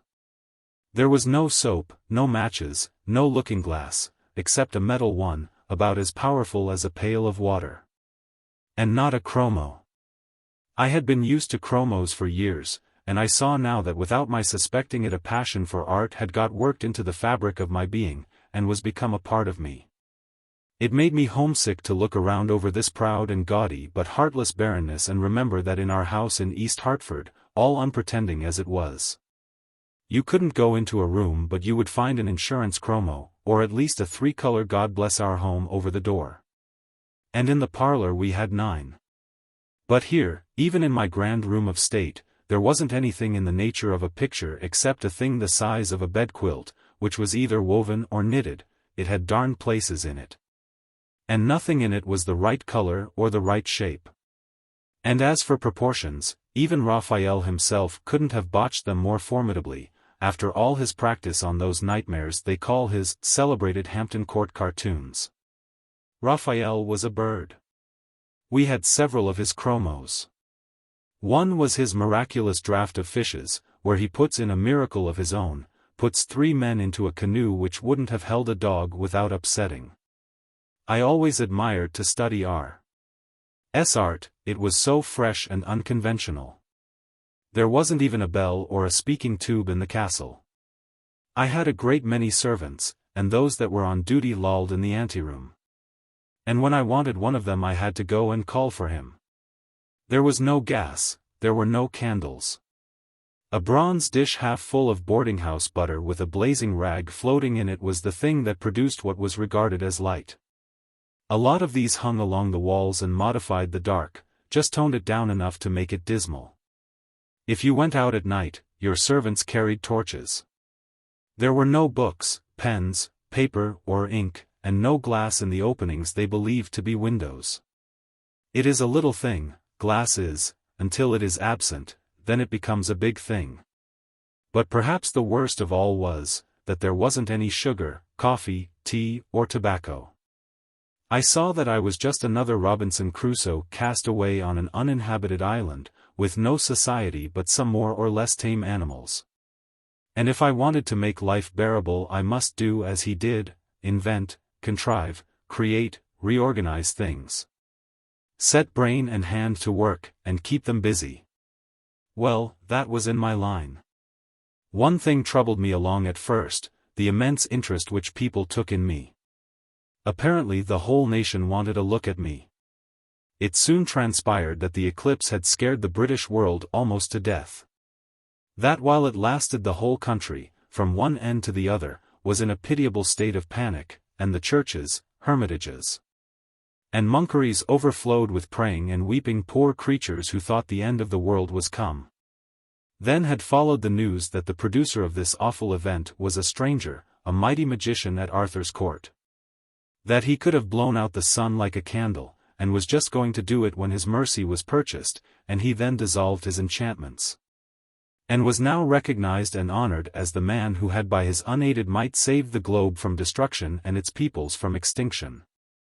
Now if you consider that everybody believed that, and not only believed it, but never even dreamed of doubting it, you will easily understand that there was not a person in all Britain that would not have walked 50 miles to get a sight of me. Of course I was all the talk, all other subjects were dropped, even the king became suddenly a person of minor interest and notoriety. Within 24 hours the delegations began to arrive, and from that time onward for a fortnight they kept coming. The village was crowded, and all the countryside. I had to go out a dozen times a day and show myself to these reverent and awe-stricken multitudes. It came to be a great burden, as to time and trouble, but of course it was at the same time compensatingly agreeable to be so celebrated and such a center of homage. It turned Merlin green with envy and spite, which was a great satisfaction to me. But there was one thing I couldn't understand: nobody had asked for an autograph. I spoke to Clarence about it. By George! I had to explain to him what it was. Then he said nobody in the country could read or write but a few dozen priests. Land! Think of that! There was another thing that troubled me a little. Those multitudes presently began to agitate for another miracle. That was natural. To be able to carry back to their far homes the boast that they had seen the man who could command the sun, riding in the heavens, and be obeyed, would make them great in the eyes of their neighbors, and envied by them all. But to be able to also say they had seen him work a miracle themselves, why, people would come a distance to see them. The pressure got to be pretty strong. There was going to be an eclipse of the moon, and I knew the date and hour, but it was too far away. 2 years. I would have given a good deal for license to hurry it up and use it now when there was a big market for it. It seemed a great pity to have it wasted so, and come lagging along at a time when a body wouldn't have any use for it, as like as not. If it had been booked for only a month away, I could have sold it short, but, as matters stood, I couldn't seem to cipher out any way to make it do me any good, so I gave up trying. Next, Clarence found that old Merlin was making himself busy on the sly among those people. He was spreading a report that I was a humbug, and that the reason I didn't accommodate the people with a miracle was because I couldn't.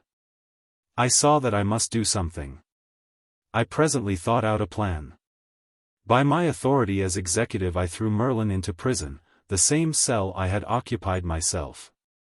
Then I gave public notice by herald and trumpet that I should be busy with affairs of state for a fortnight.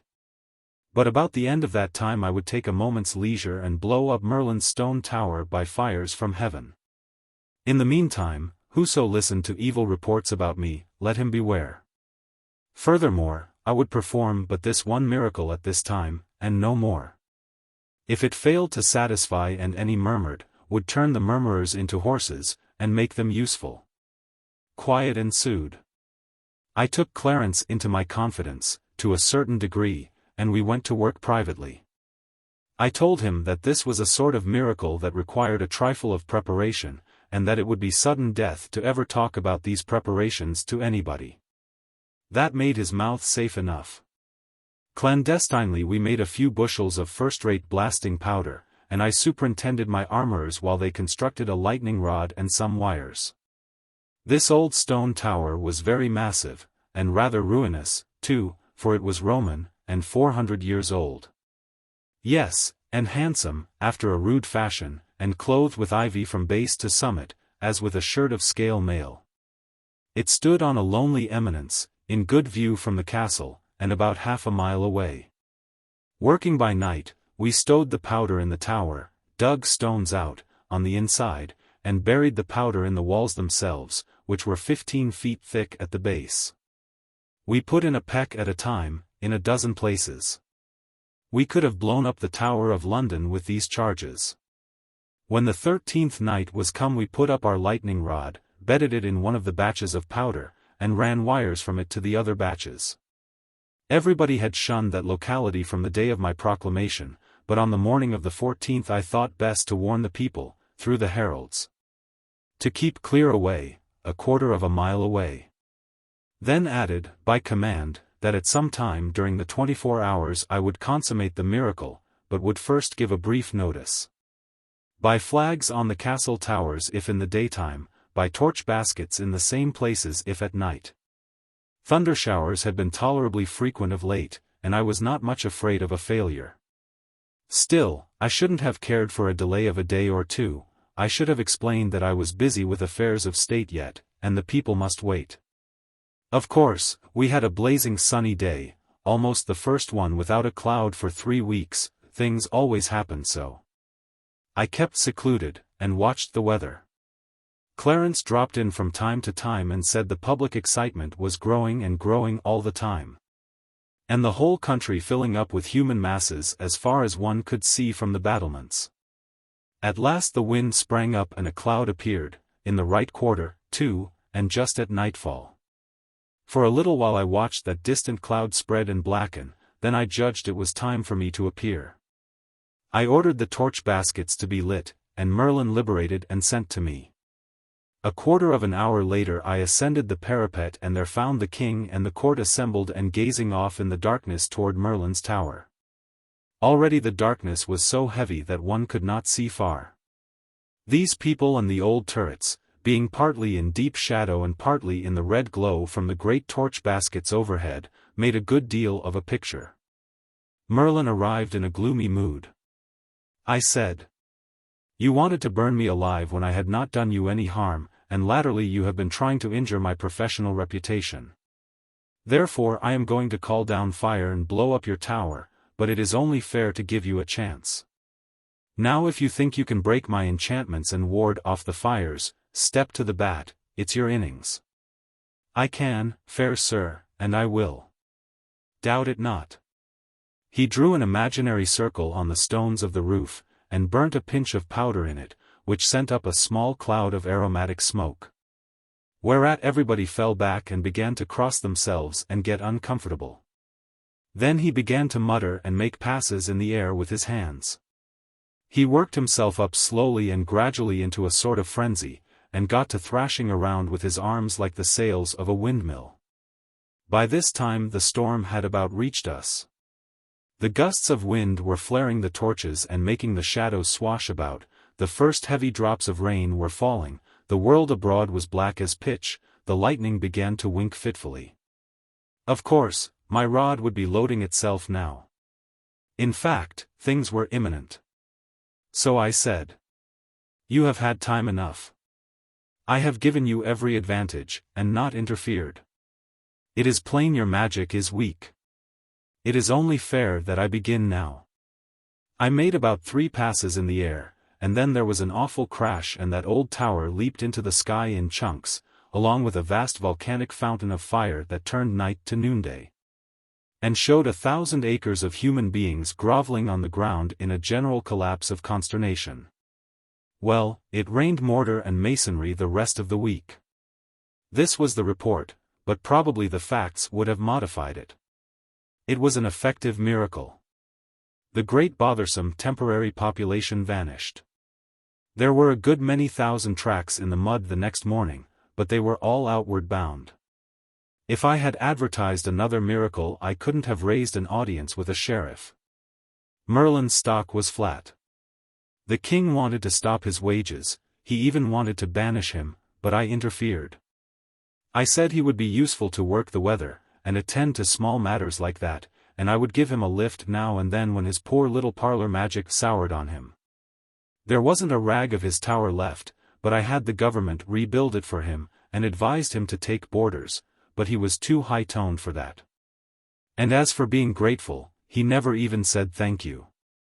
He was a rather hard lot, take him how you might, but then you couldn't fairly expect a man to be sweet that had been set back so.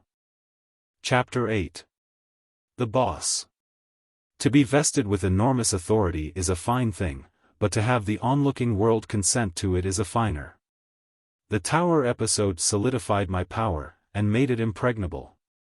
If any were perchance disposed to be jealous and critical before that, they experienced a change of heart, now. There was not anyone in the kingdom who would have considered it good judgment to meddle with my matters.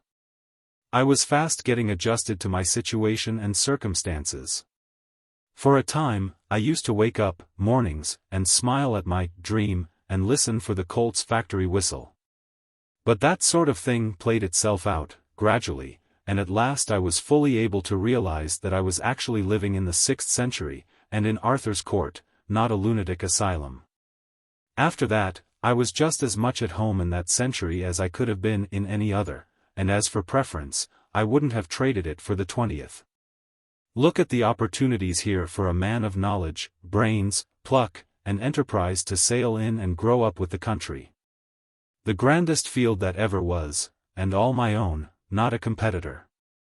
Not a man who wasn't a baby to me in acquirements and capacities, whereas, what would I amount to in the 20th century? I should be foreman of a factory, that is about all. And could drag a seine down street any day and catch 100 better men than myself. What a jump I had made! I couldn't keep from thinking about it, and contemplating it, just as one does who has struck oil. There was nothing back of me that could approach it, unless it might be Joseph's case. And Joseph's only approached it, it didn't equal it, quite.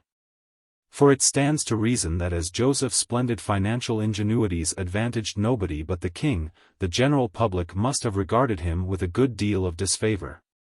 Whereas I had done my entire public a kindness in sparing the son, and was popular by reason of it. I was no shadow of a king, I was the substance, the king himself was the shadow.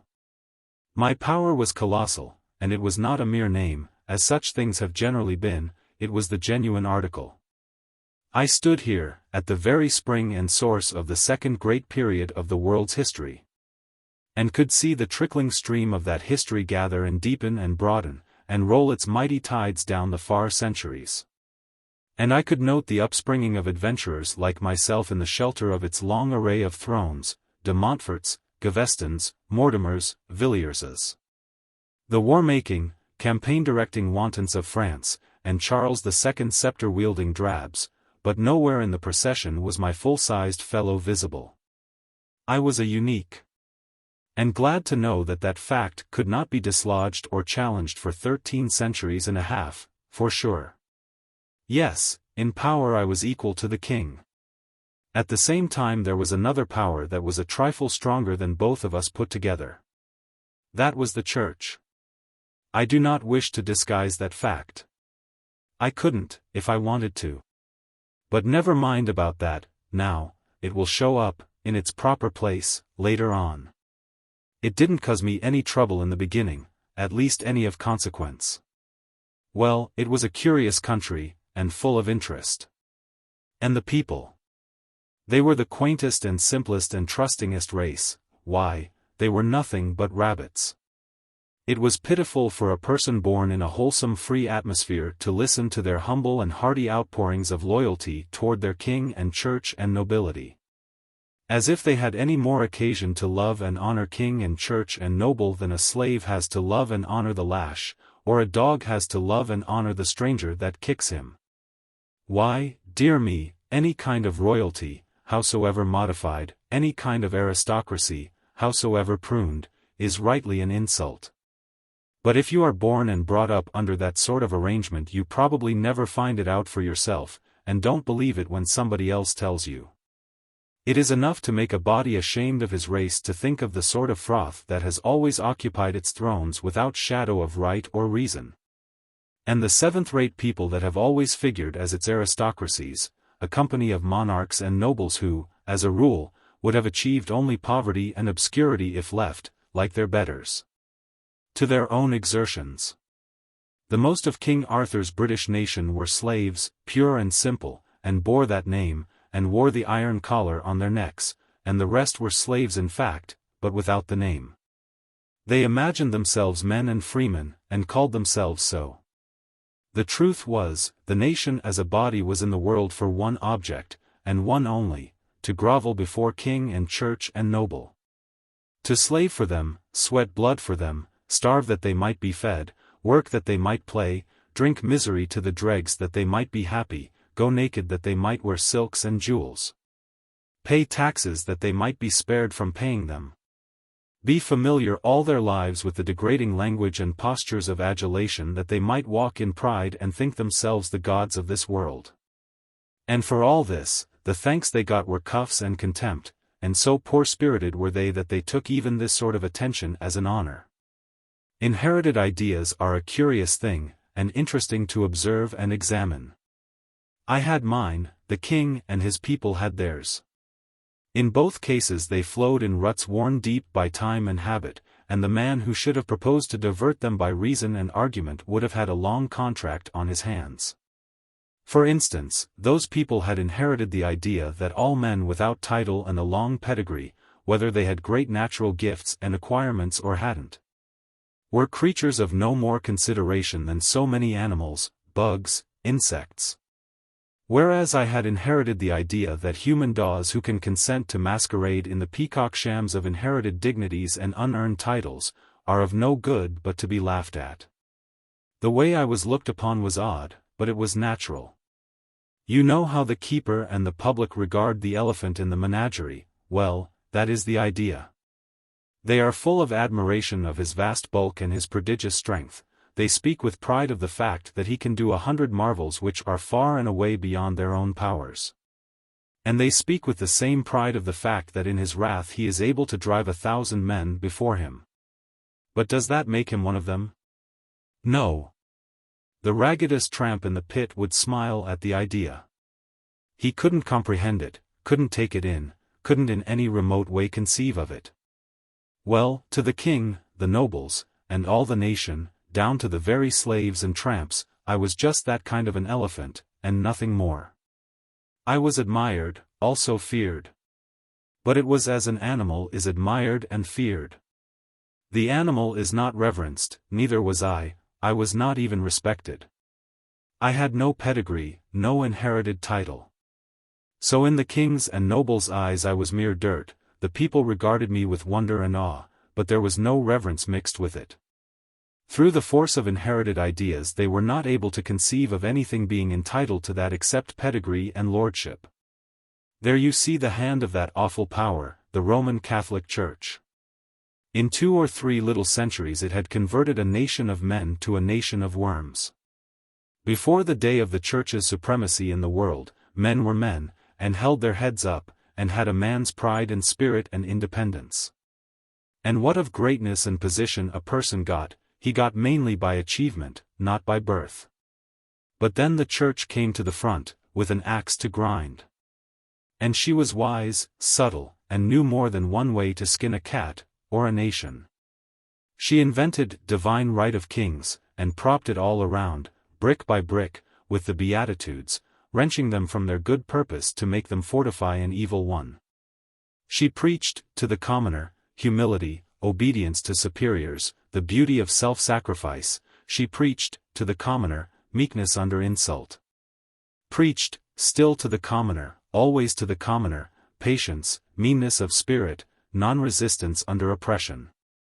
And she introduced heritable ranks and aristocracies, and taught all the Christian populations of the earth to bow down to them and worship them. Even down to my birth century that poison was still in the blood of Christendom. And the best of English commoners was still content to see his inferiors impudently continuing to hold a number of positions, such as lordships and the throne, to which the grotesque laws of his country did not allow him to aspire.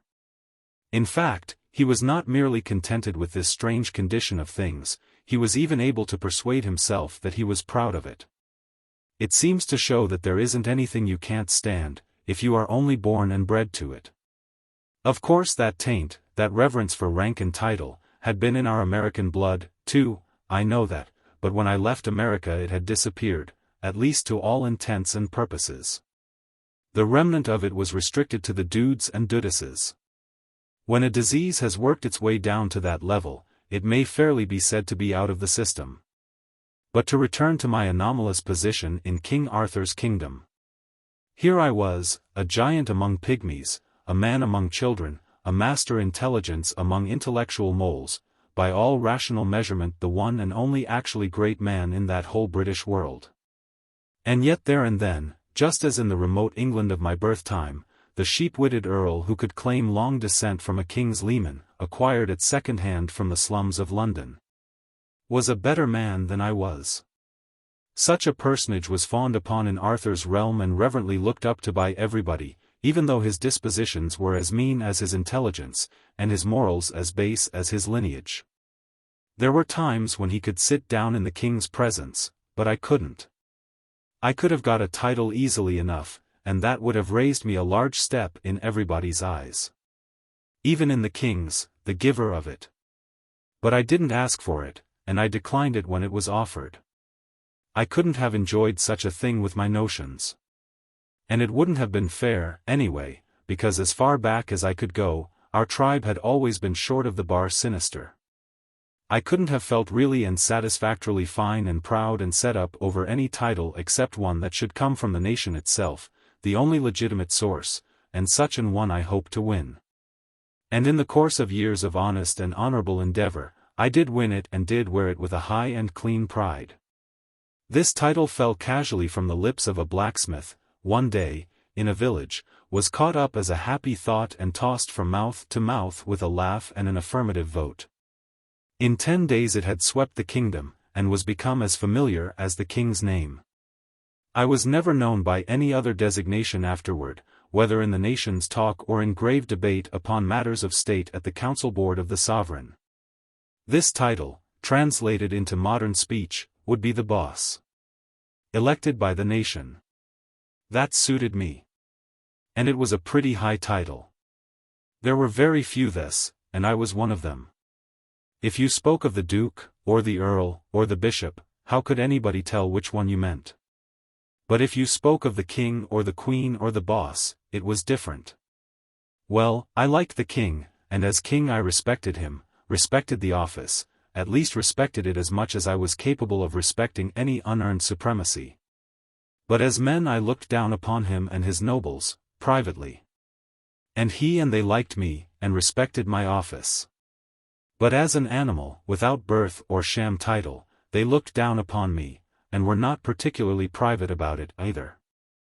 I didn't charge for my opinion about them, and they didn't charge for their opinion about me, the account was square, the books balanced, everybody was satisfied. Chapter 9. The Tournament.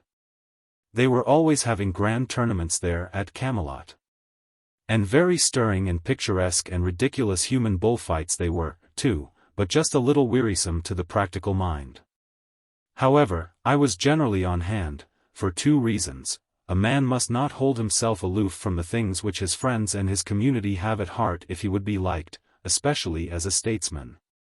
And both as businessman and statesman I wanted to study the tournament and see if I couldn't invent an improvement on it. That reminds me to remark, in passing, that the very first official thing I did, in my administration, and it was on the very first day of it, too, was to start a patent office. For I knew that a country without a patent office and good patent laws was just a crab, and couldn't travel any way but sideways or backways. Things ran along, a tournament nearly every week. And now and then the boys used to want me to take a hand, I mean Sir Lancelot and the rest, but I said I would by and by. No hurry yet, and too much government machinery to oil up and set to rights and start going. We had one tournament which was continued from day to day during more than a week, and as many as 500 knights took part in it, from first to last. They were weeks gathering. They came on horseback from everywhere, from the very ends of the country, and even from beyond the sea, and many brought ladies, and all brought squires and troops of servants. It was a most gaudy and gorgeous crowd, as to costumery, and very characteristic of the country and the time, in the way of high animal spirits, innocent indecencies of language, and happy-hearted indifference to morals. It was fight or look on, all day and every day, and sing, gamble, dance, carouse half the night every night. They had a most noble good time. You never saw such people. Those banks of beautiful ladies, shining in their barbaric splendors, would see a knight sprawl from his horse in the lists with a lance shaft the thickness of your ankle clean through him and the blood spouting. And instead of fainting they would clap their hands and crowd each other for a better view. Only sometimes one would dive into her handkerchief, and look ostentatiously broken-hearted. And then you could lay 2 to 1 that there was a scandal there somewhere and she was afraid the public hadn't found it out. The noise at night would have been annoying to me ordinarily, but I didn't mind it in the present circumstances, because it kept me from hearing the quacks detaching legs and arms from the day's cripples. They ruined an uncommon good old crosscut saw for me, and broke the sawbuck, too, but I let it pass. And as for my axe, well, I made up my mind that the next time I lent an axe to a surgeon I would pick my century. I not only watched this tournament from day to day, but detailed an intelligent priest from my Department of Public Morals and Agriculture, and ordered him to report it. For it was my purpose by and by, when I should have gotten the people along far enough, to start a newspaper. The first thing you want in a new country is a patent office. Then work up your school system, and after that, out with your paper. A newspaper has its faults, and plenty of them, but no matter, it's hark from the tomb for a dead nation, and don't you forget it. You can't resurrect a dead nation without it, there isn't any way. So I wanted to sample things, and be finding out what sort of reporter material I might be able to rake together out of the 6th century when I should come to need it. Well, the priest did very well, considering. He got in all the details, and that is a good thing in a local item. You see, he had kept books for the undertaker department of his church when he was younger, and there, you know, the money's in the details. The more details, the more swag, bearers, mutes, candles, prayers, everything counts. And if the bereaved don't buy prayers enough you mark up your candles with a forked pencil, and your bill shows up all right. And he had a good knack at getting in the complimentary thing here and there about a knight that was likely to advertise, no, I mean a knight that had influence. And he also had a neat gift of exaggeration, for in his time he had kept door for a pious hermit who lived in a sty and worked miracles. Of course this novice's report lacked whoop and crash and lurid description, and therefore wanted the true ring. But its antique wording was quaint and sweet and simple, and full of the fragrances and flavors of the time, and these little merits made up in a measure for its more important lacks. Here is an extract from it. Then Sir Brian de Les Isles and Grummore Grummersome, knights of the castle, encountered with Sir Aglavale and Sir Tor. And Sir Tor smote down Sir Grummore Grummersome to the earth. Then came Sir Carados of the Dolorous Tower, and Sir Turquine, knights of the castle, and there encountered with them Sir Percivali de Gallus and Sir Lamorac de Gallus, that were 2 brethren.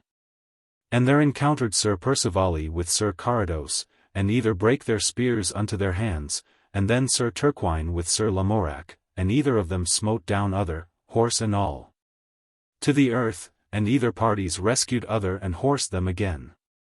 And Sir Arnold, and Sir Gotter, knights of the castle, encountered with Sir Brandiles and Sir Kay, and these 4 knights encountered mightily, and brake their spears to their hands. Then came Sir Pertilope from the castle, and there encountered with him Sir Lionel, and there Sir Pertilope the Green Knight smote down Sir Lionel, brother to Sir Lancelot. All this was marked by noble heralds, who bear him best, and their names. Then Sir Bleobaris brake his spear upon Sir Gareth, but of that stroke Sir Bleobaris fell to the earth. When Sir Galihodin saw that, he bade Sir Gareth keep him, and Sir Gareth smote him to the earth. Then Sir Galihud gat a spear to avenge his brother, and in the same wise Sir Gareth served him, and Sir Dinadan and his brother La Cote Male Tail, and Sir Sagramore le Desirous, and Sir Dodinas le Savage.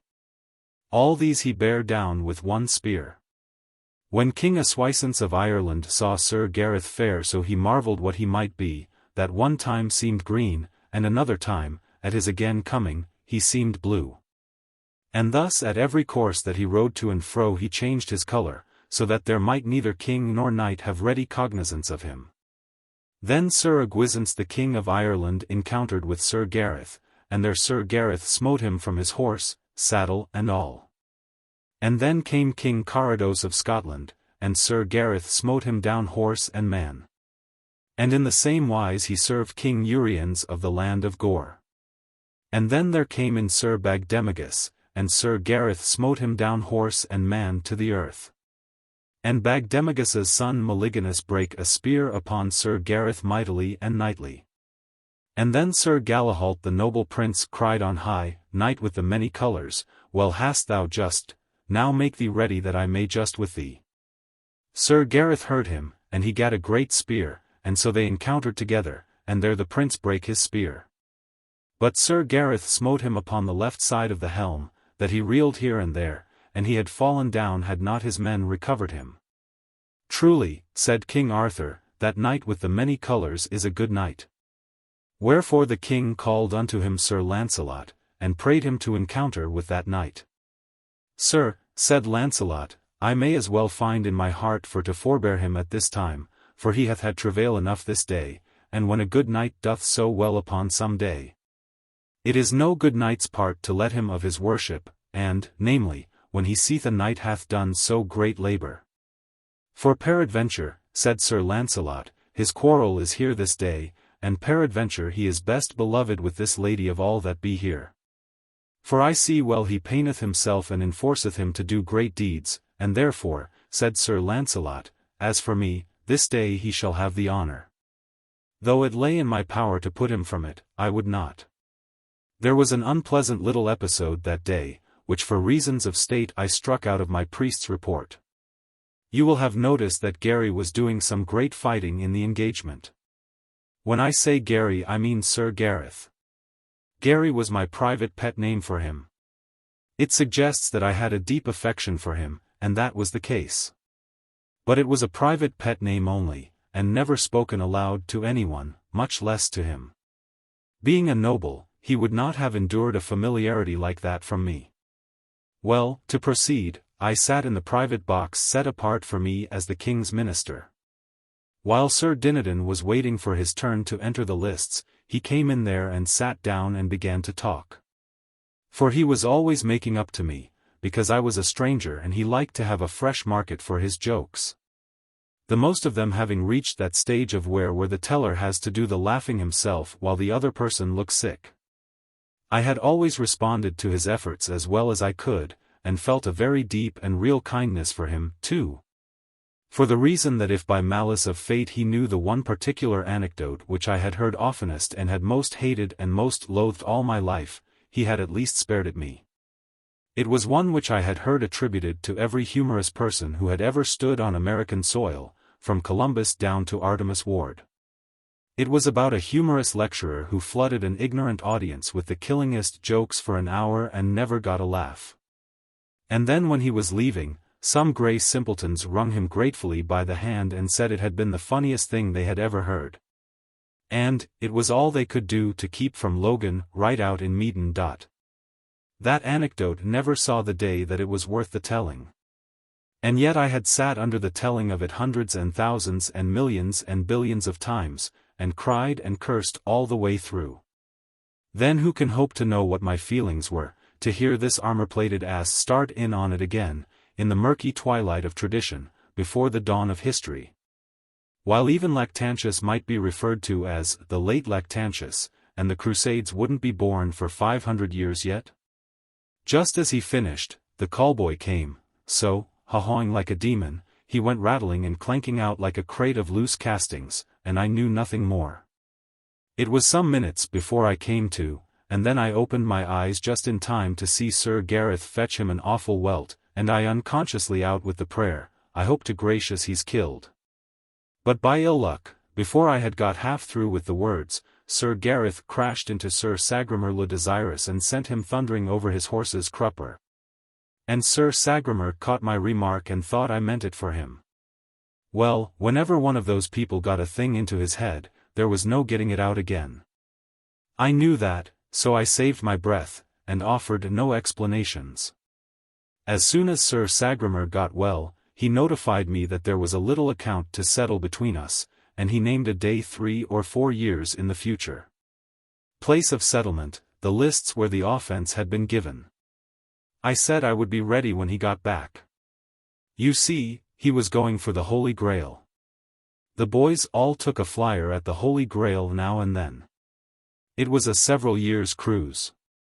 They always put in the long absence snooping around, in the most conscientious way, though none of them had any idea where the Holy Grail really was.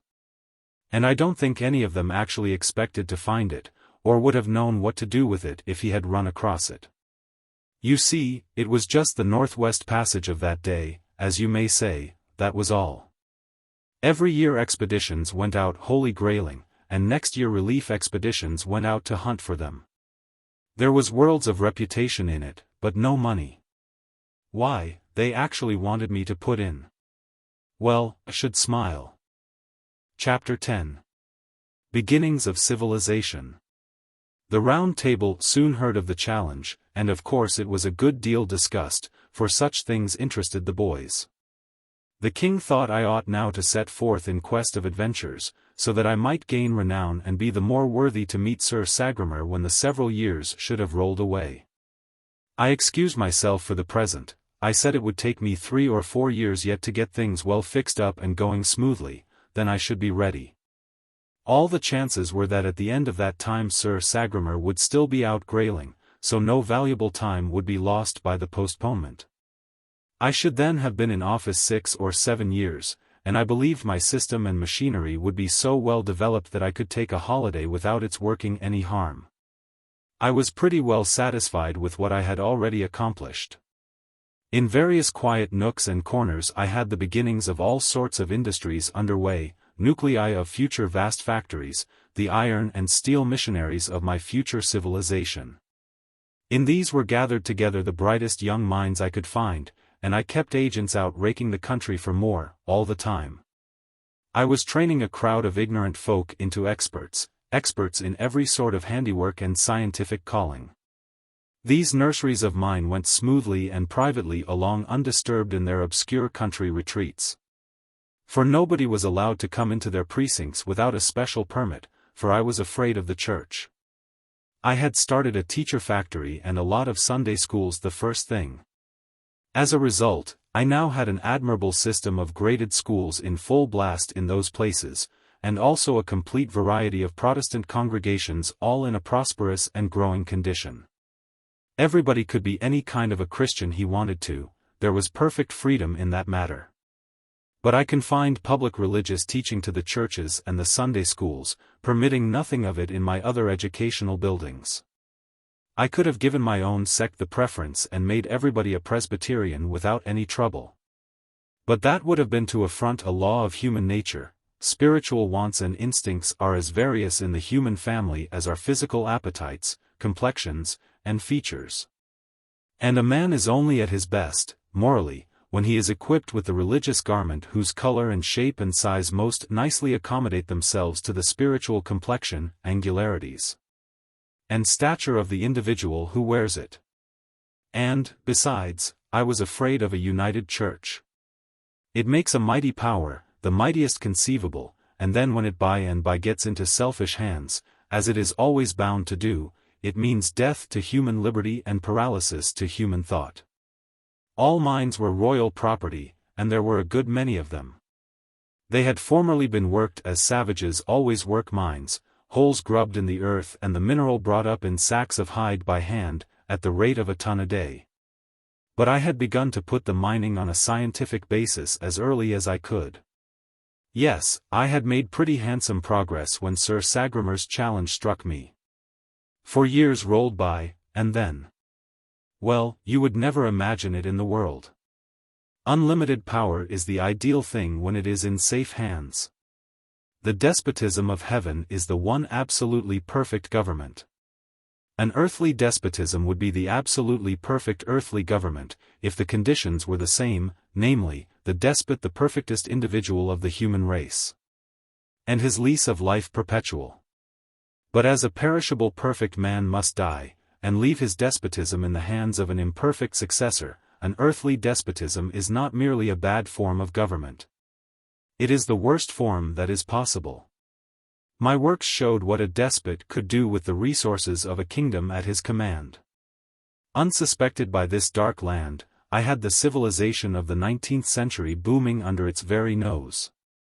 It was fenced away from the public view, but there it was, a gigantic and unassailable fact, and to be heard from, yet, if I lived and had luck. There it was, as sure a fact and as substantial a fact as any serene volcano, standing innocent with its smokeless summit in the blue sky and giving no sign of the rising hell in its bowels. My schools and churches were children 4 years before, they were grown up now, my shops of that day were vast factories now, where I had a dozen trained men then, I had 1,000 now. Where I had one brilliant expert then, I had 50 now. I stood with my hand on the cock, so to speak, ready to turn it on and flood the midnight world with light at any moment. But I was not going to do the thing in that sudden way. It was not my policy. The people could not have stood it. And, moreover, should have had the established Roman Catholic Church on my back in a minute. No, I had been going cautiously all the while. I had had confidential agents trickling through the country some time, whose office was to undermine knighthood by imperceptible degrees. And to gnaw a little at this and that and the other superstition, and so prepare the way gradually for a better order of things. I was turning on my light one candle power at a time, and meant to continue to do so. I had scattered some branch schools secretly about the kingdom, and they were doing very well. I meant to work this racket more and more, as time wore on, if nothing occurred to frighten me. One of my deepest secrets was my West Point, my military academy. I kept that most jealously out of sight, and I did the same with my naval academy which I had established at a remote seaport. Both were prospering to my satisfaction. Clarence was 22 now, and was my head executive, my right hand. He was a darling, he was equal to anything, there wasn't anything he couldn't turn his hand to. Of late I had been training him for journalism, for the time seemed about right for a start in the newspaper line. Nothing big, but just a small weekly for experimental circulation in my civilization nurseries. He took to it like a duck, there was an editor concealed in him, sure. Already he had doubled himself in one way, he talked 6th century and wrote 19th. His journalistic style was climbing, steadily. It was already up to the back settlement Alabama mark, and couldn't be told from the editorial output of that region either by matter or flavor.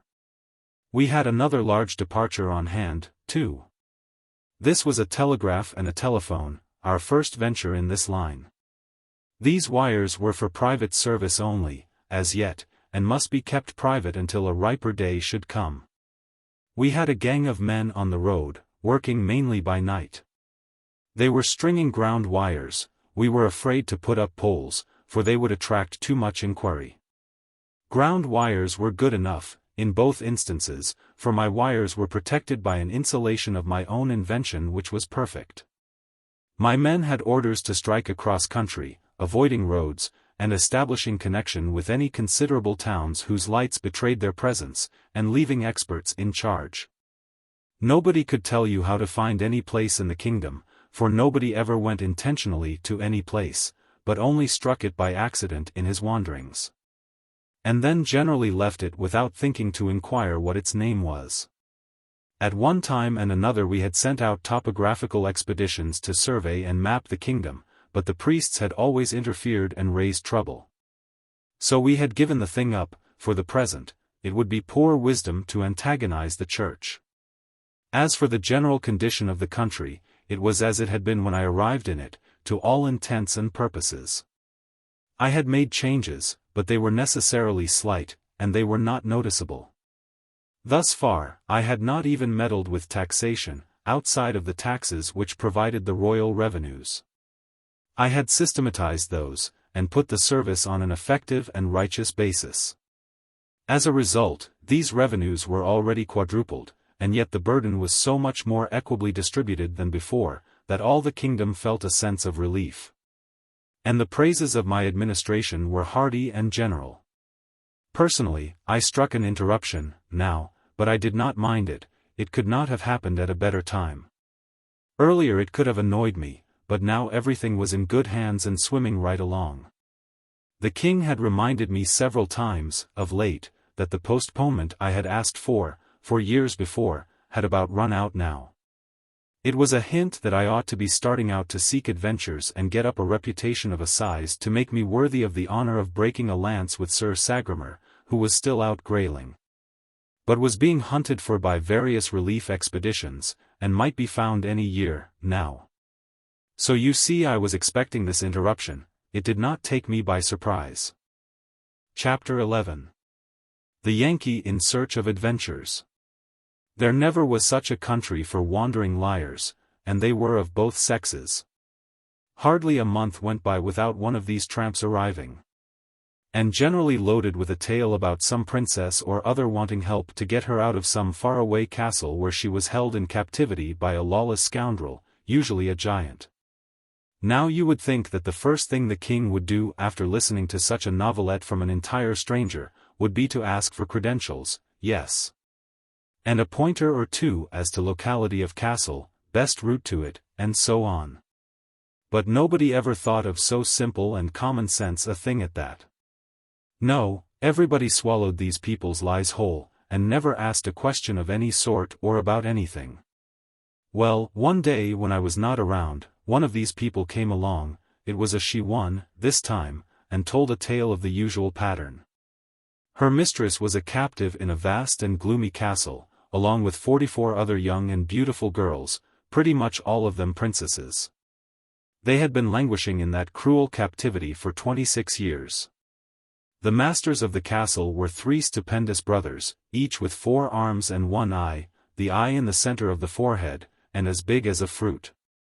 Sort of fruit not mentioned. Their usual slovenliness in statistics. Would you believe it?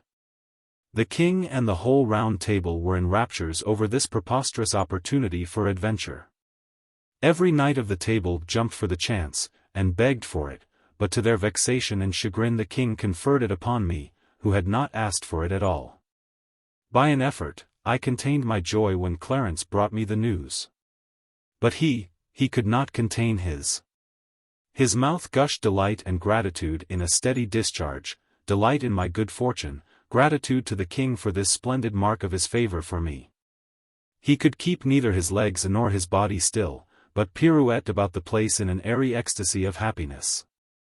On my side, I could have cursed the kindness that conferred upon me this benefaction, but I kept my vexation under the surface for policy's sake, and did what I could to let on to be glad. Indeed, I said I was glad. And in a way it was true. I was as glad as a person is when he is scalped. Well, one must make the best of things, and not waste time with useless fretting, but get down to business and see what can be done. In all lies there is wheat among the chaff. I must get at the wheat in this case, so I sent for the girl and she came. She was a comely enough creature, and soft and modest, but, if signs went for anything, she didn't know as much as a lady's watch.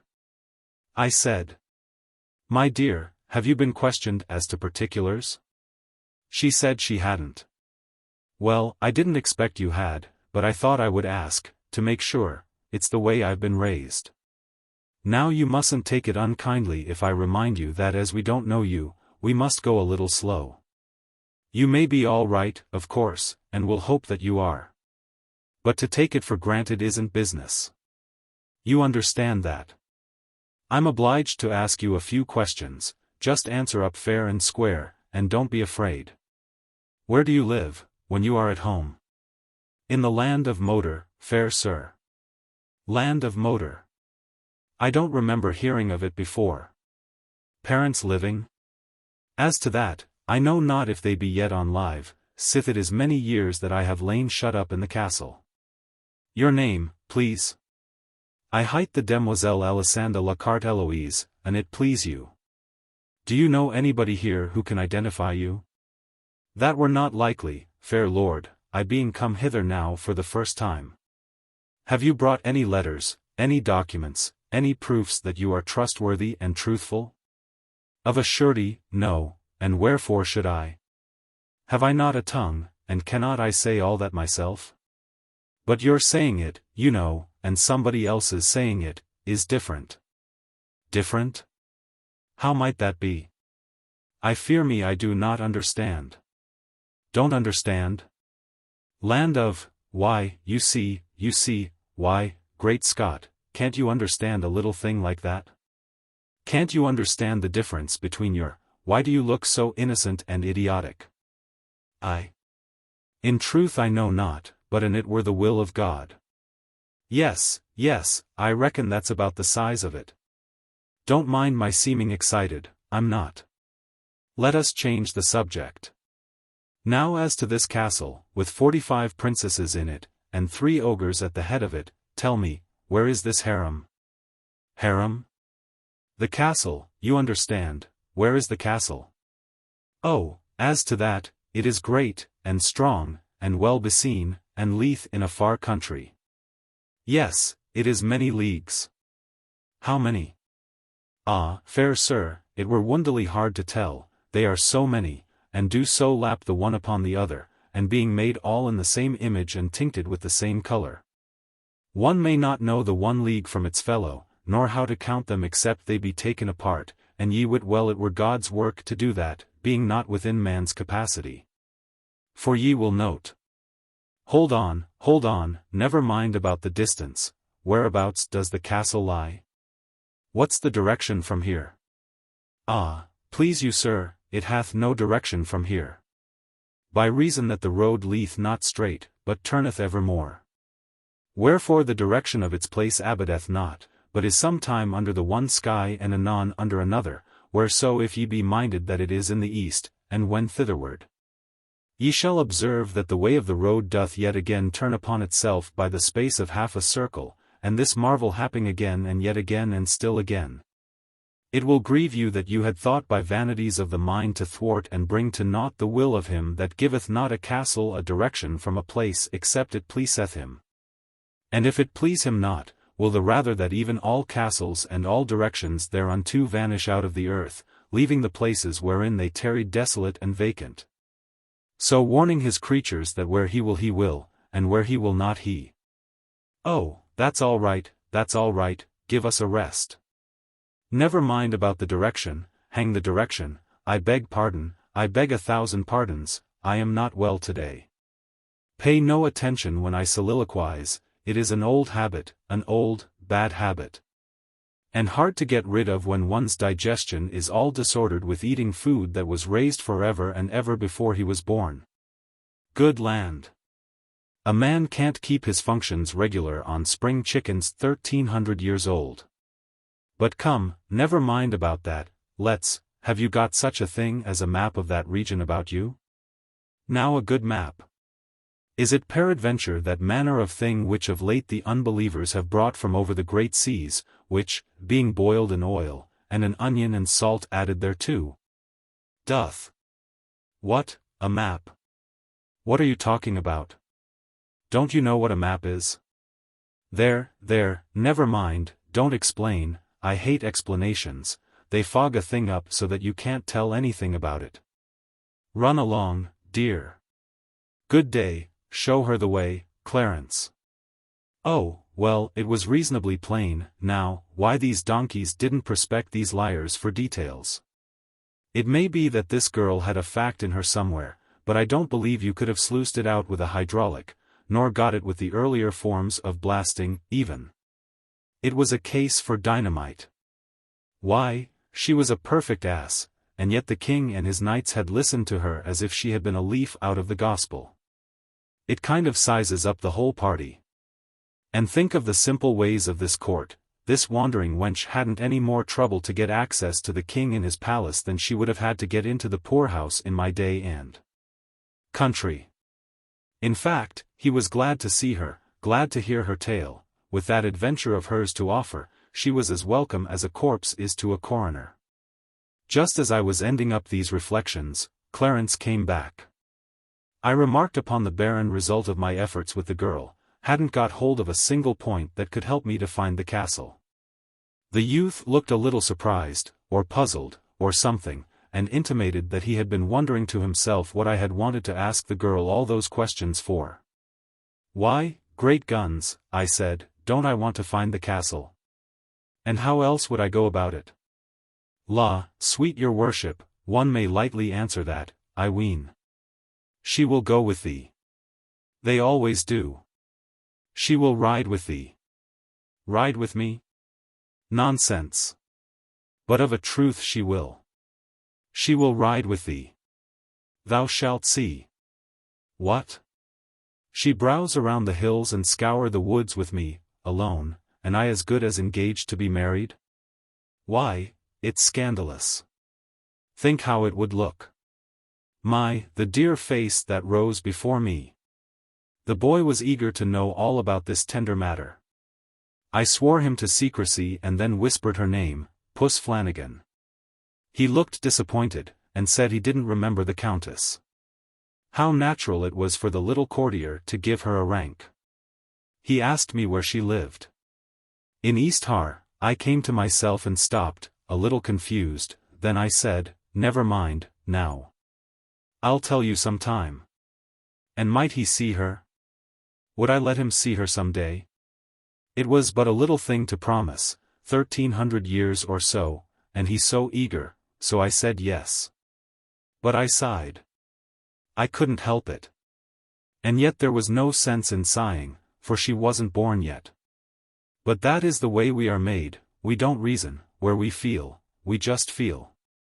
My expedition was all the talk that day and that night, and the boys were very good to me, and made much of me, and seemed to have forgotten their vexation and disappointment. And come to be as anxious for me to hive those ogres and set those ripe old virgins loose as if it were themselves that had the contract. Well, they were good children, but just children, that is all. And they gave me no end of points about how to scout for giants, and how to scoop them in. And they told me all sorts of charms against enchantments, and gave me salves and other rubbish to put on my wounds.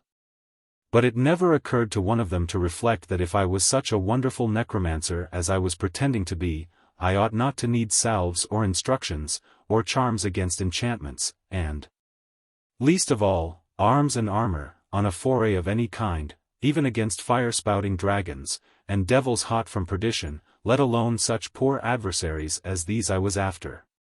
These commonplace ogres of the back settlements. I was to have an early breakfast, and start at dawn, for that was the usual way, but I had the demon's own time with my armor, and this delayed me a little. It is troublesome to get into, and there is so much detail. First you wrap a layer or two of blanket around your body, for a sort of cushion and to keep off the cold iron. Then you put on your sleeves and shirt of chain mail. These are made of small steel links woven together, and they form a fabric so flexible that if you toss your shirt onto the floor, it slumps into a pile like a peck of wet fishnet. It is very heavy and is nearly the uncomfortablest material in the world for a night shirt, yet plenty used it for that, tax collectors, and reformers, and one-horse kings with a defective title. And those sorts of people. Then you put on your shoes, flatboats roofed over with interleaving bands of steel, and screw your clumsy spurs into the heels. Next you buckle your greaves on your legs, and your cuisses on your thighs, then come your backplate and your breastplate, and you begin to feel crowded. Then you hitch on to the breastplate the half petticoat of broad overlapping bands of steel which hangs down in front but is scalloped out behind so you can sit down. And isn't any real improvement on an inverted coal scuttle, either for looks or for wear, or to wipe your hands on. Next you belt on your sword. Then you put your stovepipe joints onto your arms, your iron gauntlets onto your hands, your iron rat-trap onto your head. With a rag of steel web hitched onto it to hang over the back of your neck, and there you are, snug as a candle in a candle mold. This is no time to dance. Well, a man that is packed away like that is a nut that isn't worth the cracking. There is so little of the meat, when you get down to it, by comparison with the shell. The boys helped me, or I never could have got in. Just as we finished, Sir Bedivere happened in, and I saw that as like as not I hadn't chosen the most convenient outfit for a long trip. How stately he looked, and tall and broad and grand. He had on his head a conical steel casque that only came down to his ears, and for visor had only a narrow steel bar that extended down to his upper lip and protected his nose.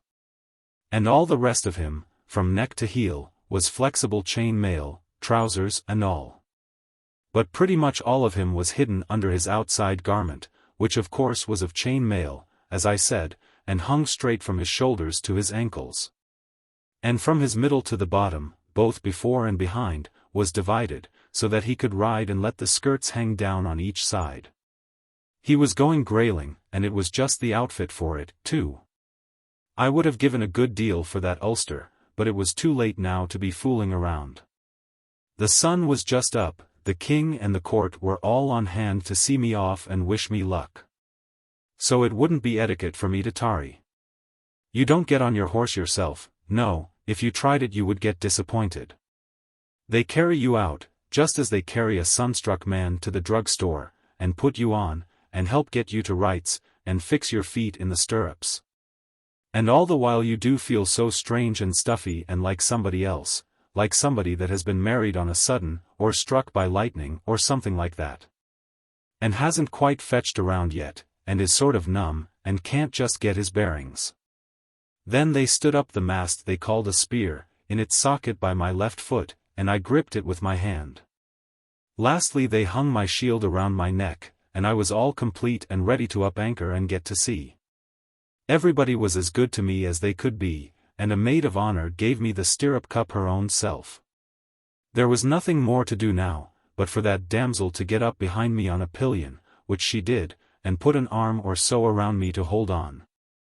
And so we started, and everybody gave us a goodbye and waved their handkerchiefs or helmets. And everybody we met, going down the hill and through the village was respectful to us, except some shabby little boys on the outskirts. They said, "Oh, what a guy!" and hove clods at us. In my experience boys are the same in all ages. They don't respect anything, they don't care for anything or anybody. They say, "Go up, baldhead," to the prophet going his unoffending way in the grey of antiquity, they sass me in the holy gloom of the Middle Ages.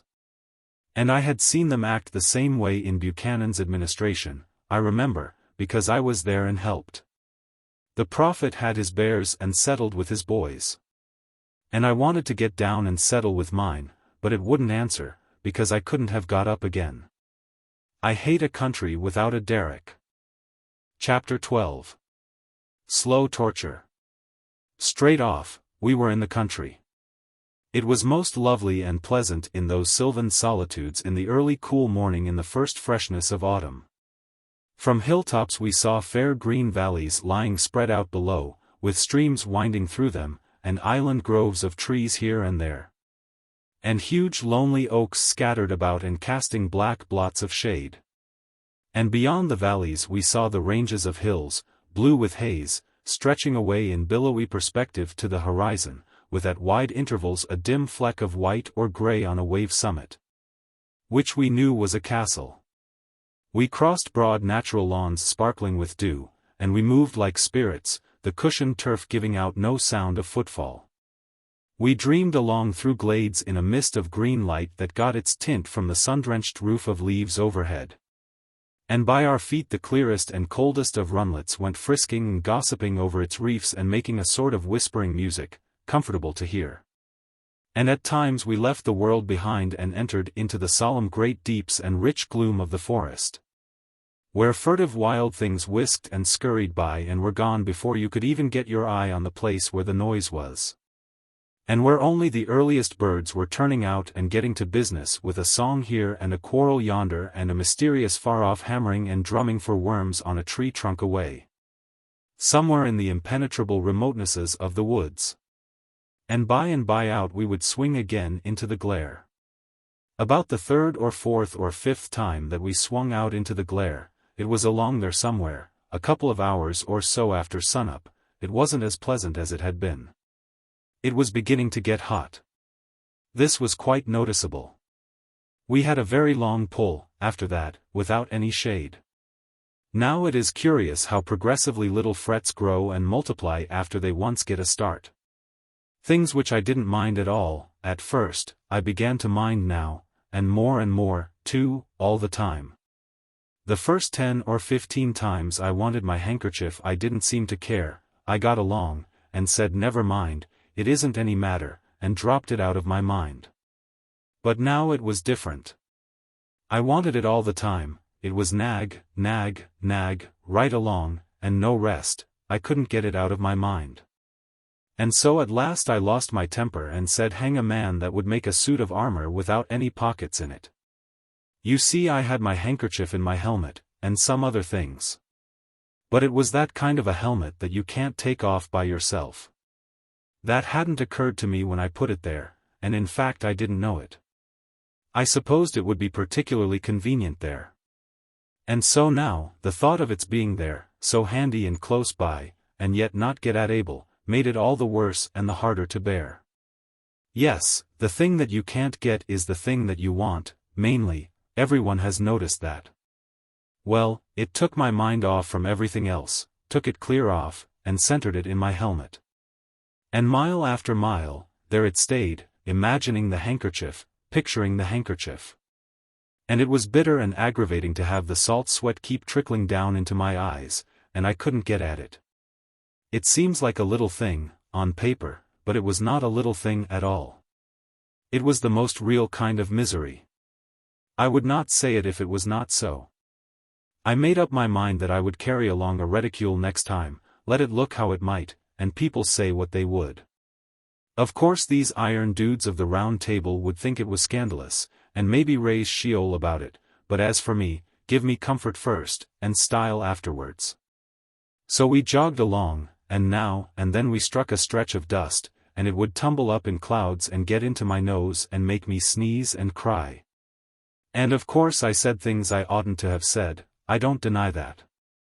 I am not better than others. We couldn't seem to meet anybody in this lonesome Britain, not even an ogre. And, in the mood I was in then, it was well for the ogre, that is, an ogre with a handkerchief. Most knights would have thought of nothing but getting his armor.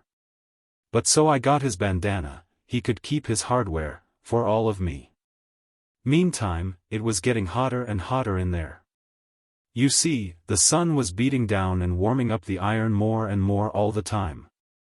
Well, when you are hot, that way, every little thing irritates you. When I trotted, I rattled like a crate of dishes, and that annoyed me, and moreover I couldn't seem to stand that shield slatting and banging, now about my breast, now around my back. And if I dropped into a walk my joints creaked and screeched in that wearisome way that a wheelbarrow does, and as we didn't create any breeze at that gate, I was like to get fried in that stove. And besides, the quieter you went the heavier the iron settled down on you and the more tons you seemed to weigh every minute. And you had to be always changing hands, and passing your spear over to the other foot, it got so irksome for one hand to hold it long at a time. Well, you know, when you perspire that way, in rivers, there comes a time when you itch. You are inside, your hands are outside, so there you are, nothing but iron between. It is not a light thing, let it sound as it may. First it is one place, then another, then some more. And it goes on spreading, and at last the territory is all occupied, and nobody can imagine what you feel like, nor how unpleasant it is. And when it had got to the worst, and it seemed to me that I could not stand anything more, a fly got in through the bars and settled on my nose, and the bars were stuck and wouldn't work. And I couldn't get the visor up. And I could only shake my head, which was baking hot by this time, and the fly, well. You know how a fly acts when he has got a certainty, he only minded the shaking enough to change from nose to lip, and lip to ear, and buzz all around in there. And keep on lighting and biting, in a way that a person, already so distressed as I was, simply could not stand. So I gave in, and got Alessandra to unship the helmet and relieve me of it. Then she emptied the conveniences out of it and fetched it full of water, and I drank and then stood up, and she poured the rest down inside the armor. One cannot think how refreshing it was. She continued to fetch and pour until I was well soaked and thoroughly comfortable. It was good to have a rest and peace. But nothing is quite perfect in this life, at any time. I had made a pipe a while back, and also some pretty fair tobacco, not the real thing, but what some of the Indians use, the inside bark of the willow, dried. These comforts had been in the helmet, and now I had them again, but no matches. Gradually, as the time wore along, one annoying fact was borne in upon my understanding, that we were weather-bound. An armed novice cannot mount his horse without help and plenty of it. Sandy was not enough for me, anyway. We had to wait until somebody should come along. Waiting, in silence, would have been agreeable enough, for I was full of matter for reflection, and wanted to give it a chance to work. I wanted to try and think out how it was that rational or even half-rational men could ever have learned to wear armor, considering its inconveniences. And how they had managed to keep up such a fashion for generations when it was plain that what I had suffered today they had had to suffer all the days of their lives. I wanted to think that out. And moreover I wanted to think out some way to reform this evil and persuade the people to let the foolish fashion die out, but thinking was out of the question in the circumstances. You couldn't think, where Sandy was. She was a quite biddable creature and good-hearted, but she had a flow of talk that was as steady as a mill, and made your head sore like the drays and wagons in a city. If she had had a cork she would have been a comfort. But you can't cork that kind, they would die. Her clack was going all day, and you would think something would surely happen to her works, by and by, but no, they never got out of order, and she never had to slack up for words. She could grind, and pump, and churn, and buzz by the week, and never stop to oil up or blow out. And yet the result was just nothing but wind. She never had any ideas, any more than a fog has. She was a perfect blatherskite, I mean for jaw, talk, jabber, but just as good as she could be. I hadn't minded her mill that morning, on account of having that hornet's nest of other troubles, but more than once in the afternoon I had to say, "Take a rest, child. The way you are using up all the domestic air, the kingdom will have to go to importing it by tomorrow, and it's a low enough treasury without that." Chapter 13. Freemen. Yes, it is strange how little a while at a time a person can be contented. Only a little while back, when I was riding and suffering, what a heaven this peace, this rest, this sweet serenity in this secluded shady nook by this purling stream would have seemed. Where I could keep perfectly comfortable all the time by pouring a dipper of water into my armor now and then. Yet already I was getting dissatisfied. Partly because I could not light my pipe, for, although I had long ago started a match factory, I had forgotten to bring matches with me, and partly because we had nothing to eat. Here was another illustration of the childlike improvidence of this age and people. A man in armor always trusted to chance for his food on a journey, and would have been scandalized at the idea of hanging a basket of sandwiches on his spear. There was probably not a knight of all the Round Table combination who would not rather have died than been caught carrying such a thing as that on his flagstaff. And yet there could not be anything more sensible. It had been my intention to smuggle a couple of sandwiches into my helmet, but I was interrupted in the act, and had to make an excuse and lay them aside, and a dog got them. Night approached, and with it a storm. The darkness came on fast. We must camp, of course. I found a good shelter for the demoiselle under a rock, and went off and found another for myself. But I was obliged to remain in my armor, because I could not get it off by myself and yet could not allow Alessandra to help, because it would have seemed so like undressing before folk. It would not have amounted to that in reality, because I had clothes on underneath. But the prejudices of one's breeding are not gotten rid of just at a jump, and I knew that when it came to stripping off that bobtailed iron petticoat I should be embarrassed. With the storm came a change of weather, and the stronger the wind blew, and the wilder the rain lashed around, the colder and colder it got. Pretty soon, various kinds of bugs and ants and worms and things began to flock in out of the wet and crawl down inside my armor to get warm. And while some of them behaved well enough, and snuggled up amongst my clothes and got quiet, the majority were of a restless, uncomfortable sort, and never stayed still, but went on prowling and hunting for they did not know what. Especially the ants, which went tickling along in wearisome procession from one end of me to the other by the hour, and are a kind of creatures which I never wished to sleep with again. It would be my advice to persons situated in this way, to not roll or thrash around, because this excites the interest of all the different sorts of animals and makes every last one of them want to turn out and see what is going on, and this makes things worse than they were before. And of course makes you objurgate harder, too, if you can. Still, if one did not roll and thrash around he would die, so perhaps it is as well to do one way as the other, there is no real choice. Even after I was frozen solid I could still distinguish that tickling, just as a corpse does when he is taking electric treatment. I said I would never wear armor after this trip. All those trying hours whilst I was frozen and yet was in a living fire, as you may say, on account of that swarm of crawlers. That same unanswerable question kept circling and circling through my tired head: how do people stand this miserable armor? How have they managed to stand it all these generations? How can they sleep at night for dreading the tortures of next day? When the morning came at last, I was in a bad enough plight, seedy, drowsy, fagged, from want of sleep, weary from thrashing around, famished from long fasting, pining for a bath, and to get rid of the animals, and crippled with rheumatism.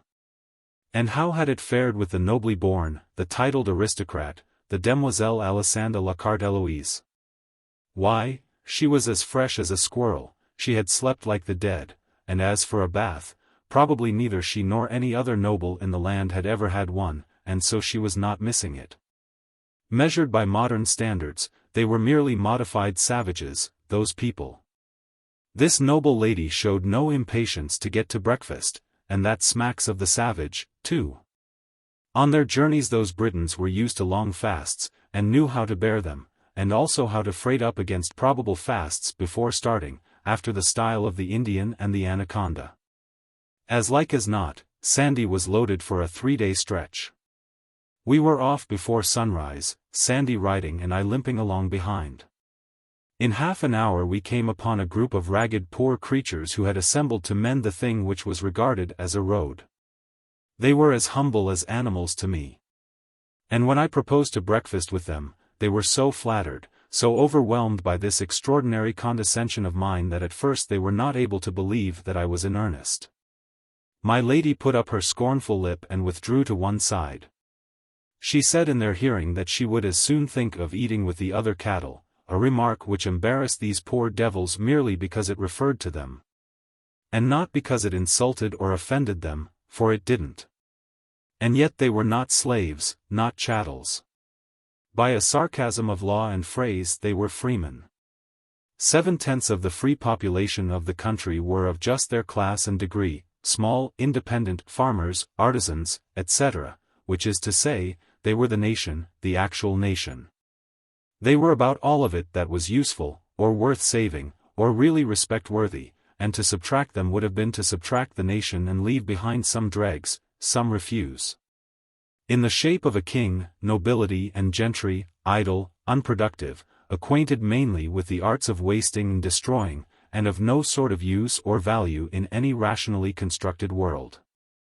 And yet, by ingenious contrivance, this gilded minority, instead of being in the tail of the procession where it belonged, was marching head up and banners flying, at the other end of it. Had elected itself to be the nation, and these innumerable clams had permitted it so long that they had come at last to accept it as a truth.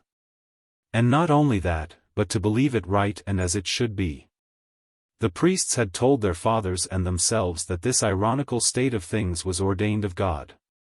And so, not reflecting upon how unlike God it would be to amuse himself with sarcasms, and especially such poor transparent ones as this, they had dropped the matter there and become respectfully quiet. The talk of these meek people had a strange enough sound in a formerly American ear. They were freemen, but they could not leave the estates of their lord or their bishop without his permission.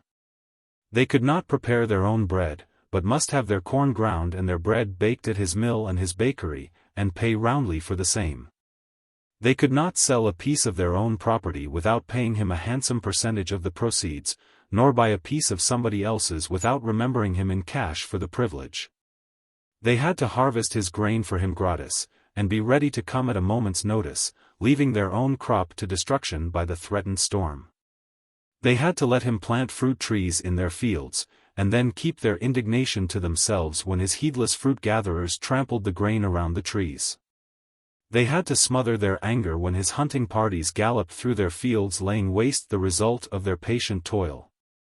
They were not allowed to keep doves themselves, and when the swarms from my lord's dovecot settled on their crops they must not lose their temper and kill a bird, for awful would the penalty be. When the harvest was at last gathered, then came the procession of robbers to levy their blackmail upon it. First the church carted off its fat 10th, then the king's commissioner took his 20th. Then my lord's people made a mighty inroad upon the remainder. After which, the skinned freeman had liberty to bestow the remnant in his barn, in case it was worth the trouble. There were taxes, and taxes, and taxes, and more taxes, and taxes again, and yet other taxes, upon this free and independent pauper, but none upon his lord the baron or the bishop. None upon the wasteful nobility or the all-devouring church. If the baron would sleep unvexed, the freeman must sit up all night after his day's work and whip the ponds to keep the frogs quiet. If the freeman's daughter, but no, that last infamy of monarchical government is unprintable. And finally, if the freeman, grown desperate with his tortures, found his life unendurable under such conditions, and sacrificed it and fled to death for mercy and refuge. The gentle church condemned him to eternal fire, the gentle law buried him at midnight at the crossroads with a stake through his back. And his master the baron or the bishop confiscated all his property and turned his widow and his orphans out of doors. And here were these freemen assembled in the early morning to work on their lord the bishop's road 3 days each, gratis. Every head of a family, and every son of a family, 3 days each, gratis, and a day or so added for their servants. Why, it was like reading about France and the French, before the ever-memorable and blessed Revolution, which swept 1,000 years of such villainy away in one swift tidal wave of blood. 1. A settlement of that hoary debt in the proportion of half a drop of blood for each hogshead of it that had been pressed by slow tortures out of that people in the weary stretch of 10 centuries of wrong and shame and misery, the like of which was not to be mated but in hell. There were 2 reigns of terror, if we would but remember it and consider it, the one wrought murder in hot passion, the other in heartless cold blood. The one lasted mere months, the other had lasted 1,000 years, the one inflicted death upon 10,000 persons, the other upon 100 millions. But our shudders are all for the horrors of the minor terror, the momentary terror, so to speak. Whereas, what is the horror of swift death by the axe, compared with lifelong death from hunger, cold, insult, cruelty, and heartbreak? What is swift death by lightning compared with death by slow fire at the stake? A city cemetery could contain the coffins filled by that brief terror which we have all been so diligently taught to shiver at and mourn over. But all France could hardly contain the coffins filled by that older and real terror, that unspeakably bitter and awful terror which none of us has been taught to see in its vastness or pity as it deserves. These poor ostensible freemen who were sharing their breakfast and their talk with me, were as full of humble reverence for their king and church and nobility as their worst enemy could desire. There was something pitifully ludicrous about it. I asked them if they supposed a nation of people ever existed, who, with a free vote in every man's hand, would elect that a single family and its descendants should reign over it forever. Whether gifted or boobies, to the exclusion of all other families, including the voters. And would also elect that a certain 100 families should be raised to dizzy summits of rank, and clothed on with offensive transmissible glories and privileges to the exclusion of the rest of the nation's families, including his own. They all looked unhit, and said they didn't know. That they had never thought about it before, and it hadn't ever occurred to them that a nation could be so situated that every man could have a say in the government. I said I had seen one, and that it would last until it had an established church. Again they were all unhit, at first. But presently one man looked up and asked me to state that proposition again. And state it slowly, so it could soak into his understanding. I did it. And after a little he had the idea, and he brought his fist down and said he didn't believe a nation where every man had a vote would voluntarily get down in the mud and dirt in any such way. And that to steal from a nation its will and preference must be a crime and the first of all crimes. I said to myself, this one's a man. If I were backed by enough of his sort, I would make a strike for the welfare of this country, and try to prove myself its loyalist citizen by making a wholesome change in its system of government. You see, my kind of loyalty was loyalty to one's country, not to its institutions or its office holders. The country is the real thing, the substantial thing, the eternal thing. It is the thing to watch over, and care for, and be loyal to. Institutions are extraneous, they are its mere clothing, and clothing can wear out, become ragged, cease to be comfortable, cease to protect the body from winter, disease, and death. To be loyal to rags, to shout for rags, to worship rags, to die for rags, that is a loyalty of unreason, it is pure animal, it belongs to monarchy, was invented by monarchy, let monarchy keep it. I was from Connecticut, whose constitution declares that all political power is inherent in the people, and all free governments are founded on their authority and instituted for their benefit. And that they have at all times an undeniable and indefeasible right to alter their form of government in such a manner as they may think expedient. Under that gospel, the citizen who thinks he sees that the Commonwealth's political clothes are worn out, and yet holds his peace and does not agitate for a new suit, is disloyal, he is a traitor. That he may be the only one who thinks he sees this decay, does not excuse him. It is his duty to agitate anyway, and it is the duty of the others to vote him down if they do not see the matter as he does. And now here I was, in a country where a right to say how the country should be governed was restricted to 6 persons in each 1,000 of its population. For the 994 to express dissatisfaction with the regnant system and propose to change it, would have made the whole 6 shudder as one man, it would have been so disloyal, so dishonorable, such putrid black treason. So to speak, I was become a stockholder in a corporation where 994 of the members furnished all the money and did all the work. And the other 6 elected themselves a permanent board of direction and took all the dividends. It seemed to me that what the 994 dupes needed was a new deal. The thing that would have best suited the circus side of my nature would have been to resign the bossship and get up an insurrection and turn it into a revolution. But I knew that the Jack Cade or the Wat Tyler who tries such a thing without first educating his materials up to revolution grade is almost absolutely certain to get left. I had never been accustomed to getting left, even if I do say it myself. Wherefore, the deal, which had been for some time working into shape in my mind, was of a quite different pattern from the Cade-Tyler sort. So I did not talk blood and insurrection to that man there who sat munching black bread with that abused and mistaught herd of human sheep, but took him aside and talked matter of another sort to him. After I had finished, I got him to lend me a little ink from his veins. And with this and a sliver I wrote on a piece of bark, put him in the man-factory, and gave it to him, and said, "Take it to the palace at Camelot and give it into the hands of Amias Lapule, whom I call Clarence, and he will understand." "He is a priest, then," said the man, and some of the enthusiasm went out of his face. "How, a priest? Didn't I tell you that no chattel of the church, no bond-slave of pope or bishop can enter my man-factory? Didn't I tell you that you couldn't enter unless your religion, whatever it might be, was your own free property? Marry, it is so, and for that I was glad. Wherefore it liked me not, and bred in me a cold doubt, to hear of this priest being there. But he isn't a priest, I tell you." The man looked far from satisfied. He said, "He is not a priest, and yet can read?" "He is not a priest and yet can read, yes, and write, too, for that matter. I taught him myself." The man's face cleared. "And it is the first thing that you yourself will be taught in that factory." I would give blood out of my heart to know that art. Why, I will be your slave, No, you won't be anybody's slave. Take your family and go along. Your lord the bishop will confiscate your small property, but no matter. Clarence will fix you all right. Chapter 14. Defend thee, Lord.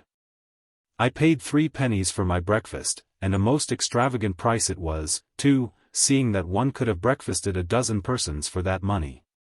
But I was feeling good by this time, and I had always been a kind of spendthrift anyway. And then these people had wanted to give me the food for nothing, scant as their provision was.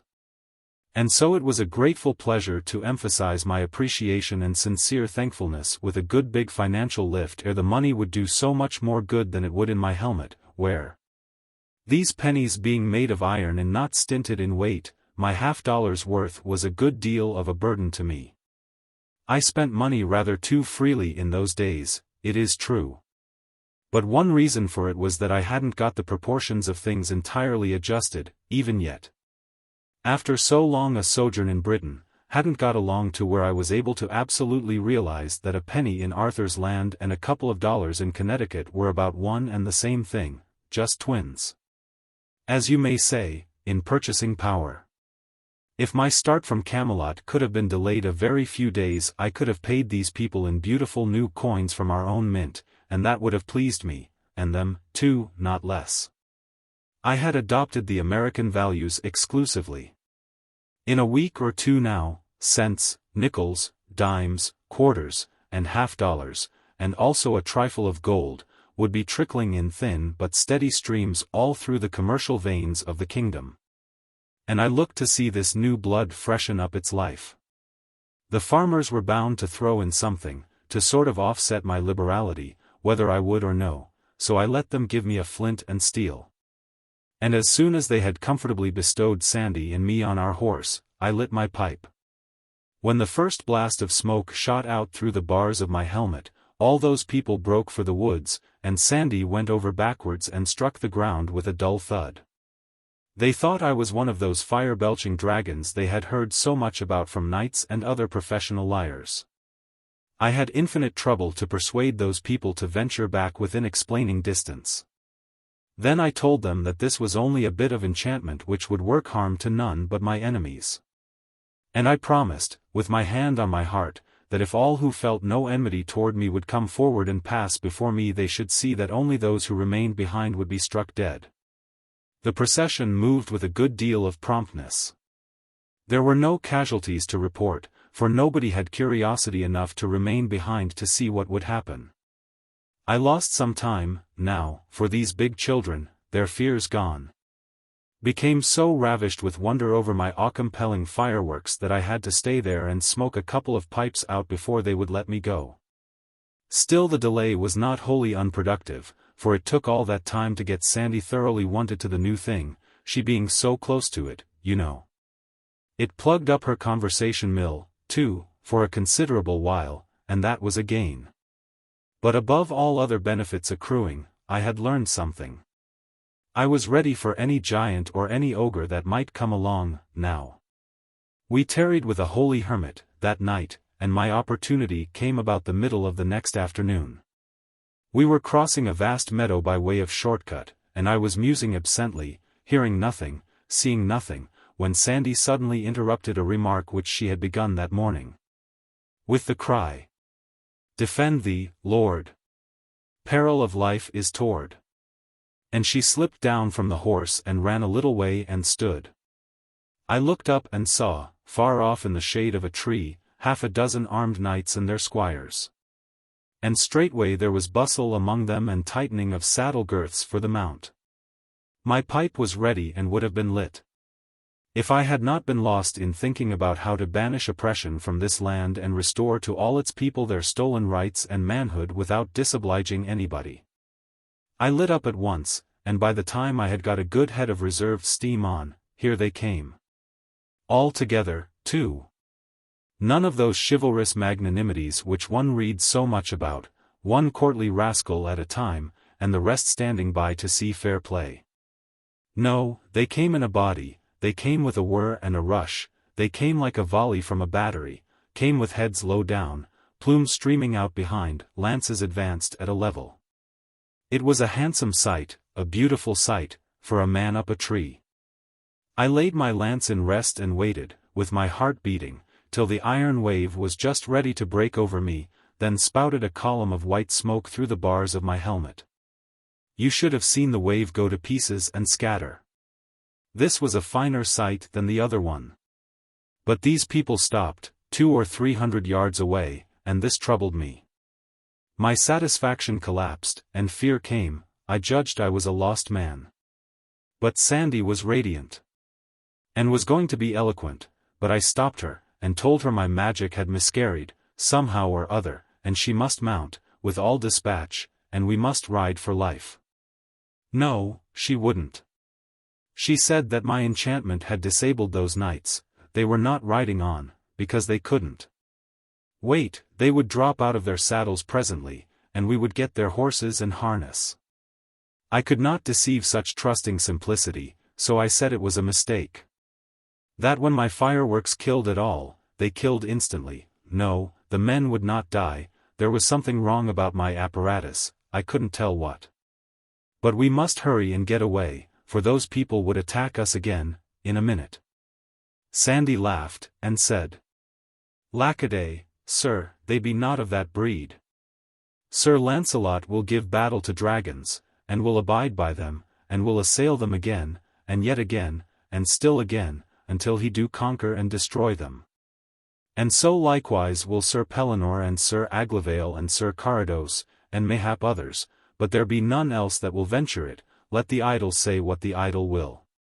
And, la, as to yonder base rufflers, think ye they have not their fill, but yet desire more? Well, then, what are they waiting for?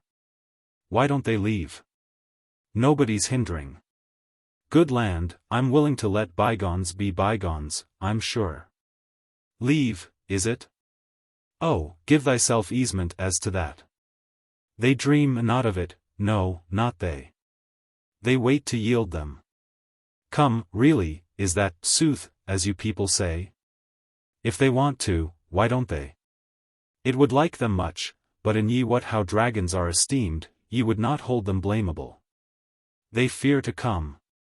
Well, then, suppose I go to them instead, and— Ah, would ye well they would not abide your coming. I will go. And she did. She was a handy person to have along on a raid. I would have considered this a doubtful errand, myself. I presently saw the knights riding away, and Sandy coming back. That was a relief. I judged she had somehow failed to get the first innings, I mean in the conversation, otherwise the interview wouldn't have been so short. But it turned out that she had managed the business well.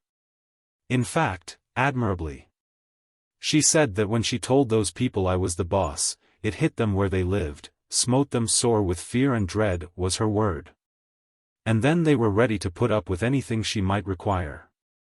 So she swore them to appear at Arthur's court within 2 days and yield them, with horse and harness, and be my knights henceforth, and subject to my command. How much better she managed that thing than I should have done it myself. She was a daisy. Chapter 15. Sandy's Tale. And so I'm proprietor of some knights, said I, as we rode off.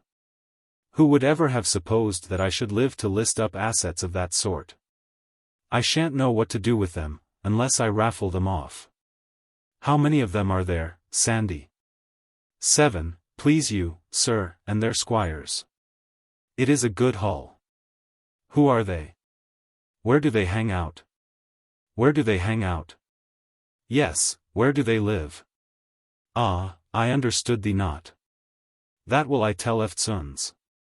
Then she said musingly, and softly, turning the words daintily over her tongue, hang they out, where do they hang out? Right so, where do they hang out? Of a truth the phrase hath a fair and winsome grace, and is prettily worded withal. I will repeat it anon and anon in mine idlesse, whereby I may peradventure learn it. Where do they hang out? Even so. Already it falleth trippingly from my tongue, and forasmuch as. Don't forget the cowboys, Sandy. Cowboys? Yes, the knights, you know, you were going to tell me about them. A while back, you remember. Figuratively speaking, games called. Game. Yes, yes, yes. Go to the bat. I mean, get to work on your statistics, and don't burn so much kindling getting your fire started. Tell me about the knights. I will well, and lightly will begin. So they two departed and rode into a great forest. An. Great Scott! You see, I recognized my mistake at once. I had set her works a-going, it was my own fault. She would be 30 days getting down to those facts. And she generally began without a preface and finished without a result. If you interrupted her she would either go right along without noticing, or answer with a couple of words, and go back and say the sentence over again. So, interruptions only did harm. And yet I had to interrupt, and interrupt pretty frequently, too, in order to save my life. A person would die if he let her monotony drip on him right along all day. Great Scott! I said in my distress. She went right back and began over again. So they two departed and rode into a great forest. An. Which two? Sir Gawain and Sir Uwaine. And so they came to an abbey of monks, and there were well lodged. So on the morn they heard their masses in the abbey, and so they rode forth till they came to a great forest. Then was Sir Gawain ware in a valley by a turret, of 12 fair damsels, and 2 knights armed on great horses, and the damsels went to and fro by a tree. And then was Sir Gawain ware how there hung a white shield on that tree, and ever as the damsels came by it they spit upon it, and some threw mire upon the shield. Now, if I hadn't seen the like myself in this country, Sandy, I wouldn't believe it. But I've seen it, and I can just see those creatures now, parading before that shield and acting like that. The women here do certainly act like all possessed. Yes, and I mean your best, too, society's very choicest brands. The humblest hello girl along 10,000 miles of wire could teach gentleness, patience, modesty, manners, to the highest duchess in Arthur's land. Hello girl? Yes, but don't you ask me to explain, it's a new kind of a girl, they don't have them here. One often speaks sharply to them when they are not the least in fault, and he can't get over feeling sorry for it and ashamed of himself in 1300 years. It's such shabby mean conduct and so unprovoked. The fact is, no gentleman ever does it, though I myself, if I've got to confess. Peradventure she. Never mind her, never mind her. I tell you I couldn't ever explain her so you would understand. Even so be it, sith ye are so minded. Then Sir Gawain and Sir Uwaine went and saluted them, and asked them why they did that despite to the shield. Sirs, said the damsels, we shall tell you. There is a knight in this country that owneth this white shield, and he is a passing good man of his hands, but he hateth all ladies and gentlewomen. And therefore we do all this despite to the shield. I will say you, said Sir Gawain, it beseemeth evil a good knight to despise all ladies and gentlewomen, and peradventure though he hate you he hath some cause. And peradventure he loveth in some other places ladies and gentlewomen, and to be loved again, and he such a man of prowess as ye speak of. Man of prowess, yes, that is the man to please them. Sandy. Man of brains, that is a thing they never think of. Tom Sayers, John Heenan, John L. Sullivan, pity but you could be here. You would have your legs under the round table and a sir in front of your names within the 24 hours. And you could bring about a new distribution of the married princesses and duchesses of the court in another 24. The fact is, it is just a sort of polished-up court of Comanches. And there isn't a squaw in it who doesn't stand ready at the dropping of a hat to desert to the buck with the biggest string of scalps at his belt. And he be such a man of prowess as ye speak of, said Sir Gawain. Now, what is his name? Sir, said they, his name is Manor-House, the king's son of Ireland. Son of the king of Ireland, you mean? The other form doesn't mean anything. And look out and hold on tight, now, we must jump this gully. There, we are all right now. This horse belongs in the circus, he is born before his time. I know him well, said Sir Uwaine, he is a passing good knight as any is on live. On live. If you've got a fault in the world, Sandy, it is that you are a shade too archaic. But it isn't any matter. For I saw him once proved at a justs where many knights were gathered, and that time there might no man withstand him. Ah, said Sir Gawaine, damsels, methinketh ye are to blame, for it is to suppose he that hung that shield there will not be long therefrom, and then may those knights match him on horseback. And that is more your worship than thus. For I will abide no longer to see a knight's shield dishonoured. And therewith Sir Uwaine and Sir Gawaine departed a little from them, and then were they where Sir Manor-House came riding on a great horse straight toward them. And when the 12 damsels saw Sir Manor-House they fled into the turret as they were wild, so that some of them fell by the way. Then the one of the knights of the tower dressed his shield, and said on high, Sir Manor-House defend thee. And so they ran together that the knight brake his spear on Manor-House, and Sir Manor-House smote him so hard that he brake his neck and the horse's back. Well, that is just the trouble about this state of things, it ruins so many horses. That saw the other knight of the turret, and dressed him toward Manor-House, and they went so eagerly together, that the knight of the turret was soon smitten down, horse and man. Stark dead. Another horse gone. I tell you it is a custom that ought to be broken up. I don't see how people with any feeling can applaud and support it. So these 2 knights came together with great random. I saw that I had been asleep and missed a chapter, but I didn't say anything. I judged that the Irish knight was in trouble with the visitors by this time, and this turned out to be the case.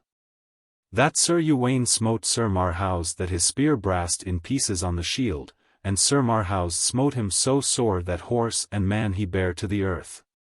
And hurt Sir Uwaine on the left side. The truth is, Alisanda, these archaics are a little too simple. The vocabulary is too limited, and so, by consequence, descriptions suffer in the matter of variety, they run too much to level Saharas of fact, and not enough to picturesque detail. This throws about them a certain air of the monotonous.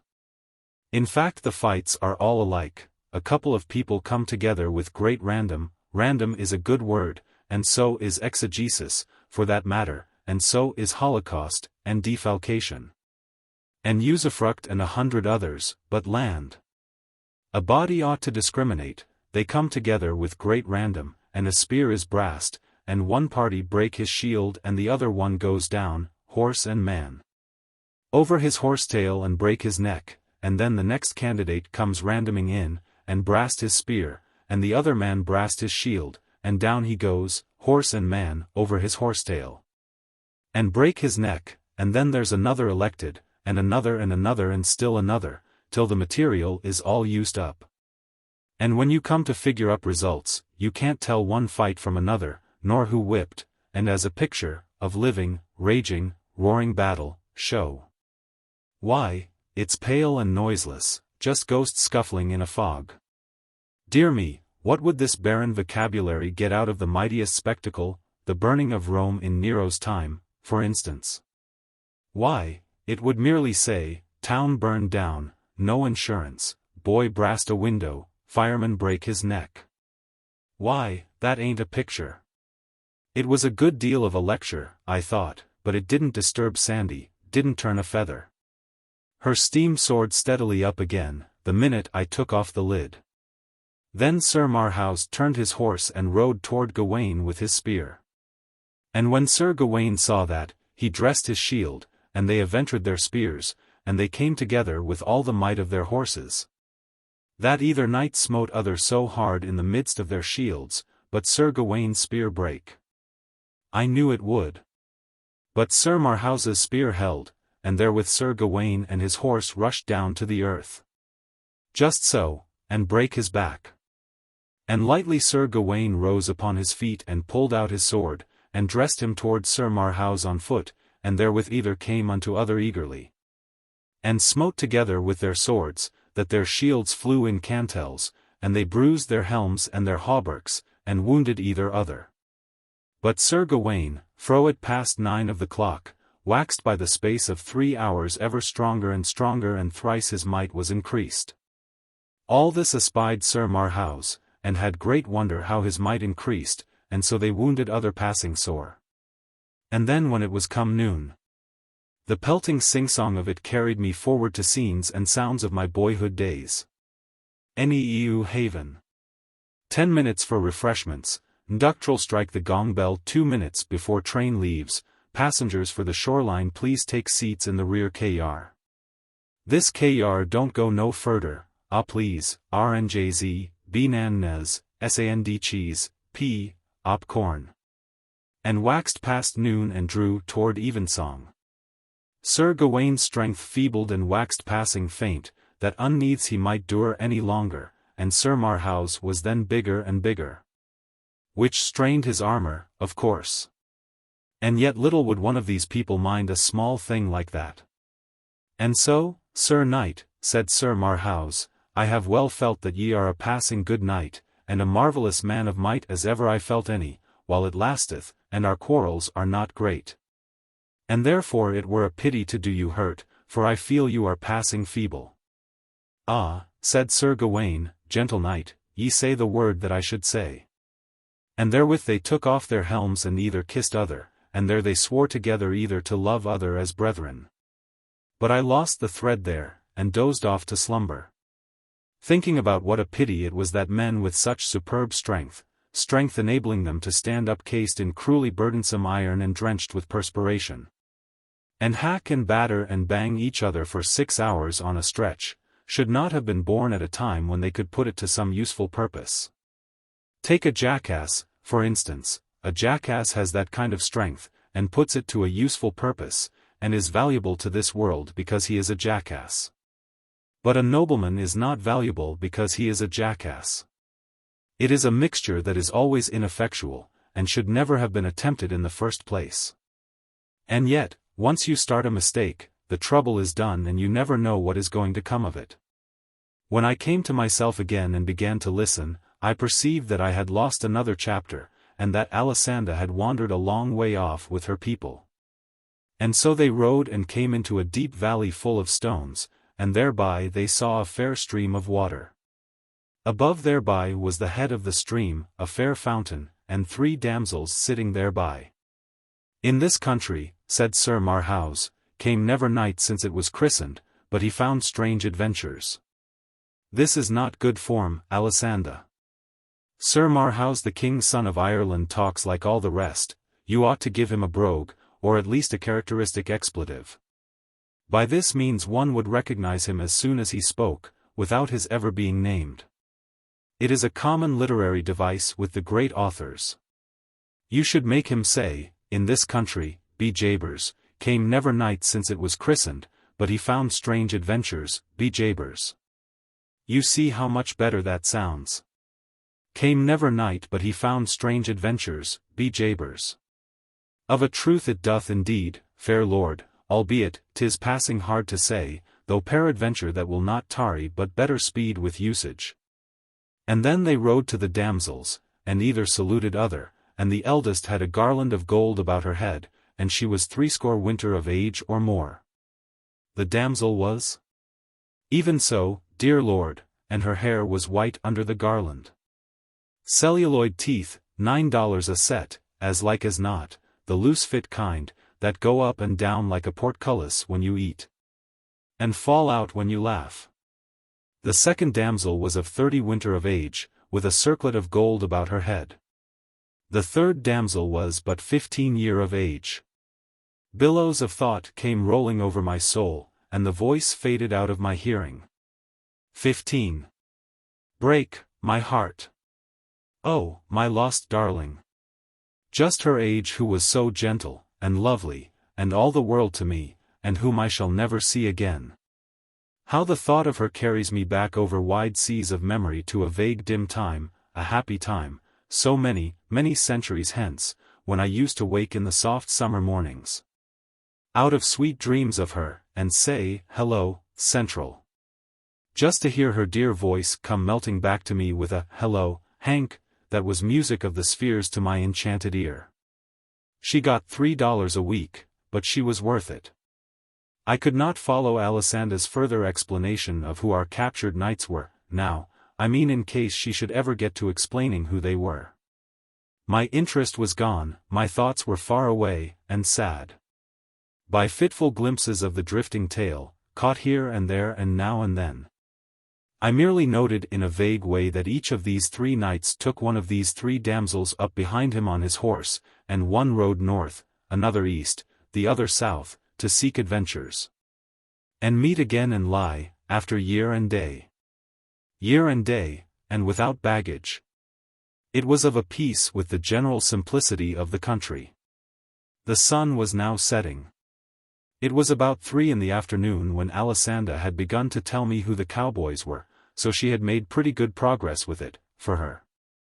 She would arrive some time or other, no doubt, but she was not a person who could be hurried. We were approaching a castle which stood on high ground. A huge, strong, venerable structure, whose grey towers and battlements were charmingly draped with ivy, and whose whole majestic mass was drenched with splendors flung from the sinking sun. It was the largest castle we had seen, and so I thought it might be the one we were after, but Sandy said no. She did not know who owned it. She said she had passed it without calling, when she went down to Camelot. Chapter 16. Morgan Le Fay. If knights-errant were to be believed, not all castles were desirable places to seek hospitality in. As a matter of fact, knights-errant were not persons to be believed, that is, measured by modern standards of veracity. Yet, measured by the standards of their own time, and scaled accordingly, you got the truth. It was very simple, you discounted a statement 97%, the rest was fact. Now after making this allowance, the truth remained that if I could find out something about a castle before ringing the doorbell, I mean hailing the warders, it was the sensible thing to do. So I was pleased when I saw in the distance a horseman making the bottom turn of the road that wound down from this castle. As we approached each other, I saw that he wore a plumed helmet, and seemed to be otherwise clothed in steel, but bore a curious addition also, a stiff square garment like a herald's tabard. However, I had to smile at my own forgetfulness when I got nearer and read this sign on his tabard. Persimmon soap, all the prime donna use it. That was a little idea of my own, and had several wholesome purposes in view toward the civilizing and uplifting of this nation.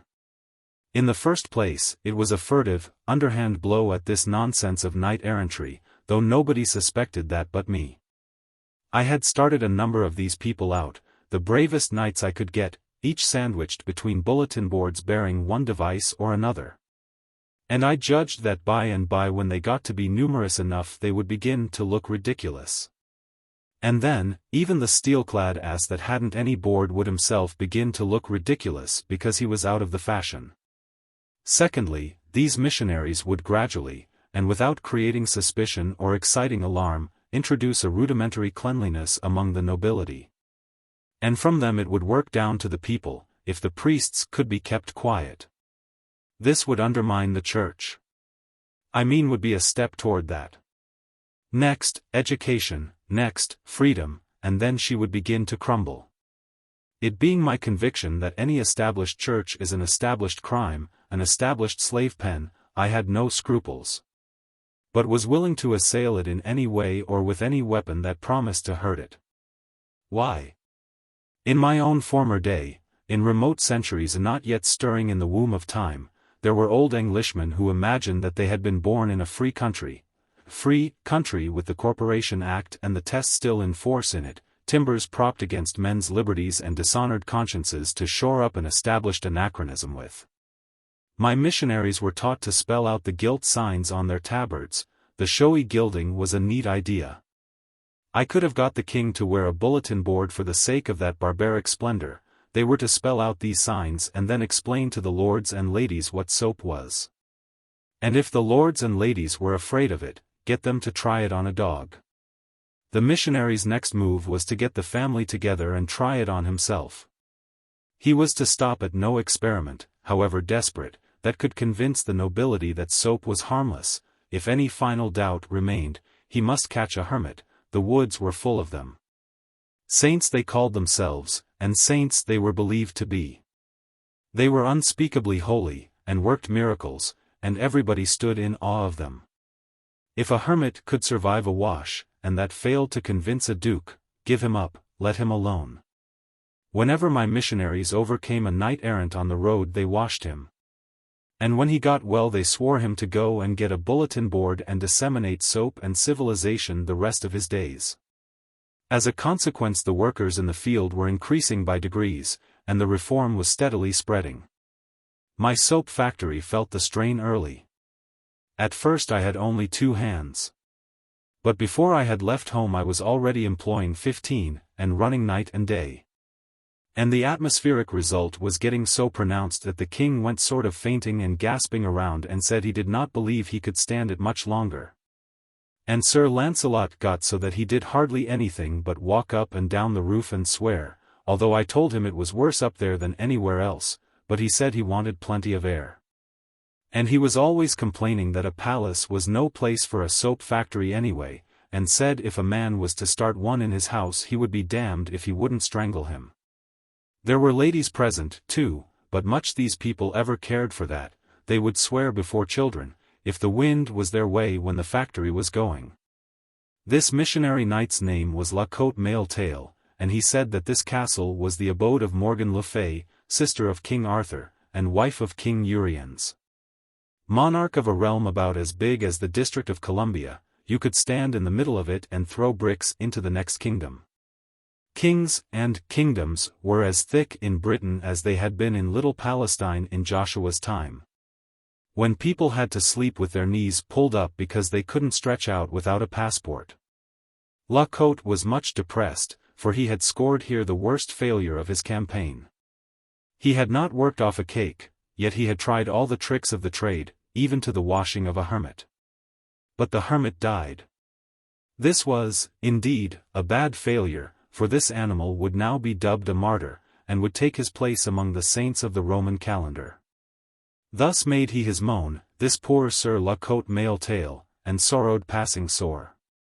And so my heart bled for him, and I was moved to comfort and stay him.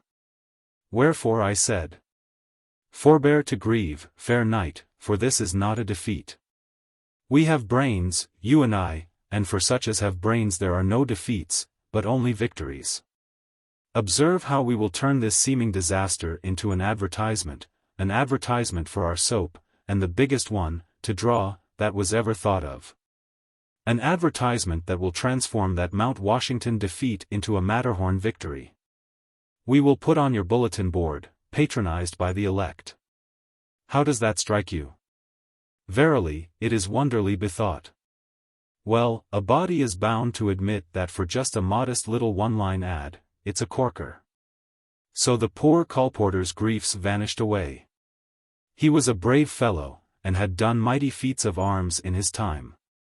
His chief celebrity rested upon the events of an excursion like this one of mine, which he had once made with a damsel named Maledicent, who was as handy with her tongue as was Sandy. Though in a different way, for her tongue churned forth only railings and insult, whereas Sandy's music was of a kindlier sort. I knew his story well, and so I knew how to interpret the compassion that was in his face when he bade me farewell. He supposed I was having a bitter hard time of it. Sandy and I discussed his story, as we rode along, and she said that La Cote's bad luck had begun with the very beginning of that trip. For the king's fool had overthrown him on the first day, and in such cases it was customary for the girl to desert to the conqueror, but Maledicent didn't do it. And also persisted afterward in sticking to him, after all his defeats. But, said I, suppose the victor should decline to accept his spoil?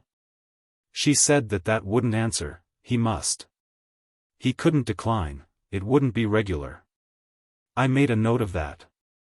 If Sandy's music got to be too burdensome, some time, I would let a knight defeat me, on the chance that she would desert to him. In due time we were challenged by the warders, from the castle walls, and after a parley admitted, "I have nothing pleasant to tell about that visit."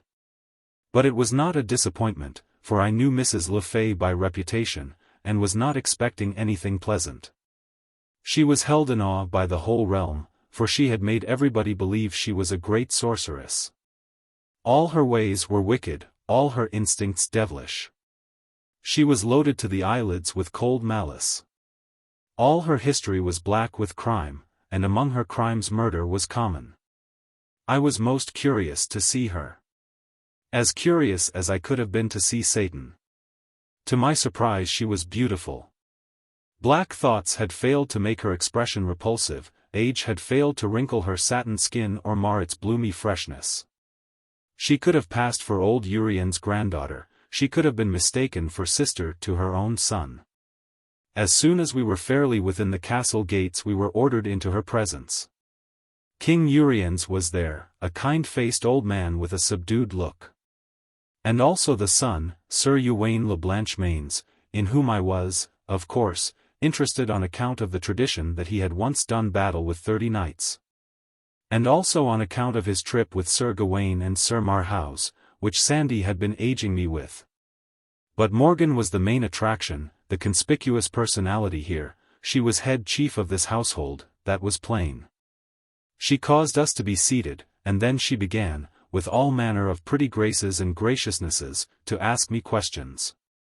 Dear me, it was like a bird or a flute, or something, talking.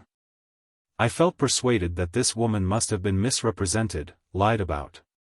She trilled along, and presently a handsome young page, clothed like the rainbow, and as easy and undulatory of movement as a wave, came with something on a golden salver, and, kneeling to present it to her, overdid his graces and lost his balance, and so fell lightly against her knee. She slipped a dirk into him in as matter-of-course a way as another person would have harpooned a rat. Poor child! He slumped to the floor, twisted his silken limbs in one great straining contortion of pain, and was dead. Out of the old king was wrung an involuntary "oh-ich" of compassion. The look he got made him cut it suddenly short and not put any more hyphens in it. Sir Uwaine, at a sign from his mother, went to the anteroom and called some servants, and meanwhile Madame went rippling sweetly along with her talk. I saw that she was a good housekeeper, for while she talked she kept a corner of her eye on the servants to see that they made no balks in handling the body and getting it out. When they came with fresh clean towels, she sent back for the other kind. And when they had finished wiping the floor and were going, she indicated a crimson fleck the size of a tear which their duller eyes had overlooked. It was plain to me that La Cote Male Tail had failed to see the mistress of the house. Often, how louder and clearer than any tongue, does dumb circumstantial evidence speak. Morgan Le Fay rippled along as musically as ever. Marvelous woman! And what a glance she had! When it fell in reproof upon those servants, they shrunk and quailed as timid people do when the lightning flashes out of a cloud. I could have got the habit myself. It was the same with that poor old Bur Uriens, he was always on the ragged edge of apprehension, she could not even turn toward him but he winced. In the midst of the talk I let drop a complimentary word about King Arthur, forgetting for the moment how this woman hated her brother. That one little compliment was enough. She clouded up like storm, she called for her guards, and said, "Hail me these varlets to the dungeons." That struck cold on my ears, for her dungeons had a reputation. Nothing occurred to me to say, or do. But not so with Sandy.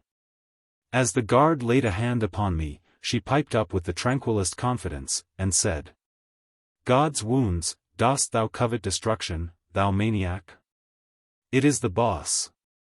Now what a happy idea that was. And so simple, yet it would never have occurred to me. I was born modest, not all over, but in spots, and this was one of the spots. The effect upon Madame was electrical. It cleared her countenance and brought back her smiles and all her persuasive graces and blandishments. But nevertheless she was not able to entirely cover up with them the fact that she was in a ghastly fright. She said, "La, but do list to thine handmaid. As if one gifted with powers like to mine might say the thing which I have said unto one who has vanquished Merlin, and not be jesting. By mine enchantments I foresaw your coming, and by them I knew you when you entered here. I did but play this little jest with hope to surprise you into some display of your art, as not doubting you would blast the guards with occult fires, consuming them to ashes on the spot. A marvel much beyond mine own ability, yet one which I have long been childishly curious to see. The guards were less curious, and got out as soon as they got permission. Chapter 17. A Royal Banquet. Madam, seeing me pacific and unresentful, no doubt judged that I was deceived by her excuse. For her fright dissolved away, and she was soon so importunate to have me give an exhibition and kill somebody, that the thing grew to be embarrassing. However, to my relief she was presently interrupted by the call to prayers. I will say this much for the nobility, that, tyrannical, murderous, rapacious, and morally rotten as they were deeply and enthusiastically religious. Nothing could divert them from the regular and faithful performance of the pieties enjoined by the Church. More than once I had seen a noble who had gotten his enemy at a disadvantage, stop to pray before cutting his throat. More than once I had seen a noble, after ambushing and dispatching his enemy, retire to the nearest wayside shrine and humbly give thanks, without even waiting to rob the body. There was to be nothing finer or sweeter in the life of even Benvenuto Cellini, that rough-hewn saint, 10 centuries later. All the nobles of Britain, with their families, attended divine service morning and night daily, in their private chapels. And even the worst of them had family worship 5 or 6 times a day besides. The credit of this belonged entirely to the Church. Although I was no friend to that Catholic Church, I was obliged to admit this. And often, in spite of me, I found myself saying, what would this country be without the Church? After prayers we had dinner in a great banqueting hall which was lighted by hundreds of grease jets. And everything was as fine and lavish and rudely splendid as might become the royal degree of the hosts. At the head of the hall, on a dais, was the table of the king, queen, and their son, Prince Ywain. Stretching down the hall from this, was the general table, on the floor. At this, above the salt, sat the visiting nobles and the grown members of their families, of both sexes, the resident court, in effect, 61 persons. Below the salt sat minor officers of the household, with their principal subordinates, altogether 118 persons sitting. And about as many liveried servants standing behind their chairs, or serving in one capacity or another. It was a very fine show. In a gallery a band with cymbals, horns, harps, and other horrors opened the proceedings with what seemed to be the crude first draft or original agony of the wail known to later centuries as, "In the Sweet By and By." It was new, and ought to have been rehearsed a little more. For some reason or other the Queen had the composer hanged, after dinner. After this music, the priest who stood behind the royal table said a noble long grace in ostensible Latin. Then the battalion of waiters broke away from their posts, and darted, rushed, flew, fetched and carried, and the mighty feeding began, no words anywhere, but absorbing attention to business. The rows of chops opened and shut in vast unison, and the sound of it was like to the muffled burr of subterranean machinery. The havoc continued an hour and a half, and unimaginable was the destruction of substantials. Of the chief feature of the feast, the huge wild boar that lay stretched out so portly and imposing at the start, nothing was left but the semblance of a hoop skirt. And he was but the type and symbol of what had happened to all the other dishes. With the pastries and so on, the heavy drinking began, and the talk. Gallon after gallon of wine and mead disappeared, and everybody got comfortable, then happy, then sparklingly joyous, both sexes, and by pretty noisy. Men told anecdotes that were terrific to hear, but nobody blushed, and when the nub was sprung, the assemblage let go with a horse laugh that shook the fortress. Ladies answered back with historiettes that would almost have made Queen Margaret of Navarre or even the great Elizabeth of England hide behind a handkerchief, but nobody hid here. But only laughed, howled, you may say. In pretty much all of these dreadful stories, ecclesiastics were the hardy heroes, but that didn't worry the chaplain any, he had his laugh with the rest. More than that, upon invitation he roared out a song which was of as daring a sort as any that was sung that night. By midnight everybody was faggied out, and sore with laughing. And, as a rule, drunk, some weepingly, some affectionately, some hilariously, some quarrelsomely, some dead and under the table. Of the ladies, the worst spectacle was a lovely young duchess, whose wedding eve this was, and indeed she was a spectacle, sure enough. Just as she could have sat in advance for the portrait of the young daughter of the Regent d'Orleans, at the famous dinner whence she was carried, foul-mouthed, intoxicated, and helpless, to her bed, in the lost and lamented days of the ancient regime. Suddenly, even while the priest was lifting his hands, and all conscious heads were bowed in reverent expectation of the coming blessing, there appeared under the arch of the far-off door at the bottom of the hall an old and bent and white-haired lady, leaning upon a crutch-stick.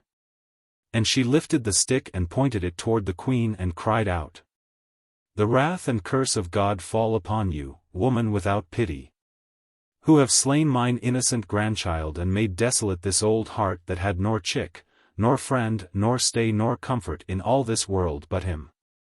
Everybody crossed himself in a grisly fright, for a curse was an awful thing to those people. But the queen rose up majestic, with the death-light in her eye, and flung back this ruthless command. "Lay hands on her. To the stake with her." The guards left their posts to obey. It was a shame, it was a cruel thing to see. What could be done? Sandy gave me a look, I knew she had another inspiration. I said, "Do what you choose." She was up and facing toward the queen in a moment. She indicated me, and said, "Madam, he saith this may not be. Recall the commandment, or he will dissolve the castle and it shall vanish away like the instable fabric of a dream. Confound it, what a crazy contract to pledge a person to. What if the queen—" But my consternation subsided there, and my panic passed off, for the queen, all in a collapse, made no show of resistance but gave a countermanding sign and sunk into her seat. When she reached it she was sober. So were many of the others. The assemblage rose, whiffed ceremony to the winds, and rushed for the door like a mob. Overturning chairs, smashing crockery, tugging, struggling, shouldering, crowding, anything to get out before I should change my mind and puff the castle into the measureless dim vacancies of space. Well, well, well, they were a superstitious lot. It is all a body can do to conceive of it. The poor queen was so scared and humbled that she was even afraid to hang the composer without first consulting me. I was very sorry for her, indeed, anyone would have been, for she was really suffering, so I was willing to do anything that was reasonable, and had no desire to carry things to wanton extremities. I therefore considered the matter thoughtfully, and ended by having the musicians ordered into our presence to play that sweet By and By Again, which they did. Then I saw that she was right, and gave her permission to hang the whole band. This little relaxation of sternness had a good effect upon the queen. A statesman gains little by the arbitrary exercise of ironclad authority upon all occasions that offer, for this wounds the just pride of his subordinates, and thus tends to undermine his strength. A little concession, now and then, where it can do no harm, is the wiser policy. Now that the queen was at ease in her mind once more, and measurably happy, her wine naturally began to assert itself again, and it got a little the start of her. I mean it set her music going, her silver bell of a tongue. Dear me, she was a master talker. It would not become me to suggest that it was pretty late and that I was a tired man and very sleepy. I wished I had gone off to bed when I had the chance. Now I must stick it out, there was no other way. So she tinkled along and along, in the otherwise profound and ghostly hush of the sleeping castle, until by and by there came, as if from deep down under us, a faraway sound. As of a muffled shriek, with an expression of agony about it that made my flesh crawl. The queen stopped, and her eyes lighted with pleasure, she tilted her graceful head as a bird does when it listens. The sound bored its way up through the stillness again. "What is it?" I said. "It is truly a stubborn soul, and endureth long. It is many hours now." "Endureth what?" "The rack. Come, ye shall see a blithe sight. And he yield not his secret now, ye shall see him torn asunder." What a silky smooth hellion she was! And so composed and serene, when the cords all down my legs were hurting in sympathy with that man's pain. Conducted by mailed guards bearing flaring torches, we tramped along echoing corridors, and down stone stairways dank and dripping, and smelling of mold and ages of imprisoned night, a chill, uncanny journey and a long one, and not made the shorter or the cheerier by the sorceress's talk, which was about this sufferer and his crime. He had been accused by an anonymous informer, of having killed a stag in the royal preserves. I said, "Anonymous testimony isn't just the right thing, Your Highness. It were fairer to confront the accused with the accuser." I had not thought of that, it being but of small consequence. But an I could not, for that the accuser came masked by night, and told the forester, and straightway got him hence again, and so the forester knoweth him not. Then is this unknown the only person who saw the stag killed? Marry, no man saw the killing, but this unknown saw this hardy wretch near to the spot where the stag lay, and came with right loyal zeal and betrayed him to the forester. So the unknown was near the dead stag, too? Isn't it just possible that he did the killing himself? His loyal zeal, in a mask, looks just a shade suspicious. But what is your Highness's idea for racking the prisoner? Where is the profit? He will not confess, else, and then were his soul lost. For his crime his life is forfeited by the law, and of a surety will I see that he payeth it, but it were peril to my own soul to let him die unconfessed and unabsolved. Nay, I were a fool to fling me into hell for his accommodation. But, Your Highness, suppose he has nothing to confess? As to that, we shall see, anon. An I rack him to death and he confess not, it will peradventure show that he had indeed naught to confess. Ye will grant that that is sooth? Then shall I not be damned for an unconfessed man that had naught to confess, wherefore, I shall be safe. It was the stubborn unreasoning of the time. It was useless to argue with her. Arguments have no chance against petrified training, they wear it as little as the waves wear a cliff. And her training was everybody's. The brightest intellect in the land would not have been able to see that her position was defective. As we entered the rack cell I caught a picture that will not go from me, I wish it would. A native young giant of 30 or thereabouts lay stretched upon the frame on his back, with his wrists and ankles tied to ropes which led over windlasses at either end. There was no color in him. His features were contorted and set, and sweat drops stood upon his forehead. A priest bent over him on each side, the executioner stood by, guards were on duty. Smoking torches stood in sockets along the walls. In a corner crouched a poor young creature, her face drawn with anguish, a half-wild and hunted look in her eyes, and in her lap lay a little child asleep. Just as we stepped across the threshold the executioner gave his machine a slight turn, which wrung a cry from both the prisoner and the woman. But I shouted, and the executioner released the strain without waiting to see who spoke. I could not let this horror go on, it would have killed me to see it. I asked the Queen to let me clear the place and speak to the prisoner privately. And when she was going to object I spoke in a low voice and said I did not want to make a scene before her servants, but I must have my way. For I was King Arthur's representative, and was speaking in his name. She saw she had to yield. I asked her to endorse me to these people, and then leave me. It was not pleasant for her, but she took the pill, and even went further than I was meaning to require. I only wanted the backing of her own authority. But she said, "Ye will do in all things as this lord shall command. It is the boss." It was certainly a good word to conjure with, you could see it by the squirming of these rats. The Queen's guards fell into line, and she and they marched away, with their torchbearers, and woke the echoes of the cavernous tunnels with the measured beat of their retreating footfalls. I had the prisoner taken from the rack and placed upon his bed, and medicaments applied to his hurts, and wine given him to drink. The woman crept near and looked on, eagerly, lovingly, but timorously, like one who fears a repulse.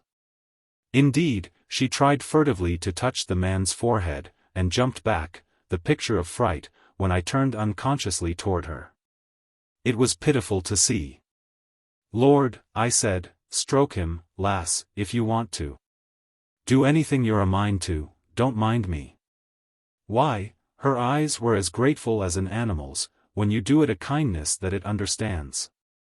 The baby was out of her way and she had her cheek against the man's in a minute and her hands fondling his hair, and her happy tears running down. The man revived and caressed his wife with his eyes, which was all he could do. I judged I might clear the den, now, and I did, cleared it of all but the family and myself. Then I said, "Now, my friend, tell me your side of this matter, I know the other side." The man moved his head in sign of refusal. But the woman looked pleased, as it seemed to me, pleased with my suggestion. I went on. "You know of me?" "Yes. All do, in Arthur's realms. If my reputation has come to you right and straight, you should not be afraid to speak." The woman broke in, eagerly. "Ah, fair my lord, do thou persuade him. Thou canst and thou wilt. Ah, he suffereth so, and it is for me, for me. And how can I bear it? I would I might see him die, a sweet, swift death. Oh, my Hugo, I cannot bear this one." And she fell to sobbing and groveling about my feet, and still imploring. Imploring what? The man's death? I could not quite get the bearings of the thing. But Hugo interrupted her and said, "Peace. Ye wit not what ye ask. Shall I starve whom I love, to win a gentle death? I when thou knewest me better." "Well," I said, "I can't quite make this out. It is a puzzle. Now. Ah, dear my lord, an ye will but persuade him. Consider how these his tortures wound me. Oh, and he will not speak. Whereas, the healing, the solace that lie in a blessed swift death. What are you maundering about? He's going out from here a free man and whole, he's not going to die." The man's white face lit up, and the woman flung herself at me in a most surprising explosion of joy, and cried out, "He is saved. For it is the king's word by the mouth of the king's servant, Arthur, the king whose word is gold." "Well, then you do believe I can be trusted, after all. Why didn't you before?" "Who doubted?" "Not I, indeed, and not she." "Well, why wouldn't you tell me your story, then? Ye had made no promise, else had it been otherwise." I see. And yet I believe I don't quite see, after all. You stood the torture and refused to confess. Which shows plain enough to even the dullest understanding that you had nothing to confess." "I, my lord? How so?" "It was I that killed the deer." "You did? Oh, dear, this is the most mixed-up business that ever. Dear lord, I begged him on my knees to confess, but—" "You did. It gets thicker and thicker. What did you want him to do that for?" "Sith it would bring him a quick death and save him all this cruel pain." "Well, yes, there is reason in that. But he didn't want the quick death." "He? Why, of a surety he did." "Well, then, why in the world didn't he confess?" "Ah, sweet sir, and leave my wife and chick without bread and shelter? Oh, heart of gold, now I see it. The bitter law takes the convicted man's estate and beggars his widow and his orphans. They could torture you to death, but without conviction or confession they could not rob your wife and baby. You stood by them like a man. And you, true wife and the woman that you are, you would have bought him release from torture at cost to yourself of slow starvation and death. Well, it humbles a body to think what your sex can do when it comes to self-sacrifice.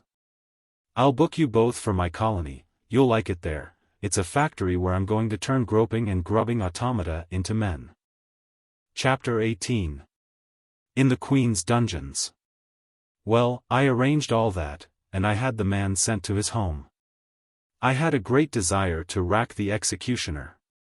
Not because he was a good, painstaking and pain-giving official, for surely it was not to his discredit that he performed his functions well, but to pay him back for wantonly cuffing and otherwise distressing that young woman. The priests told me about this, and were generously hot to have him punished. Something of this disagreeable sort was turning up every now and then. I mean, episodes that showed that not all priests were frauds and self-seekers, but that many, even the great majority, of these that were down on the ground among the common people, were sincere and right-hearted, and devoted to the alleviation of human troubles and sufferings.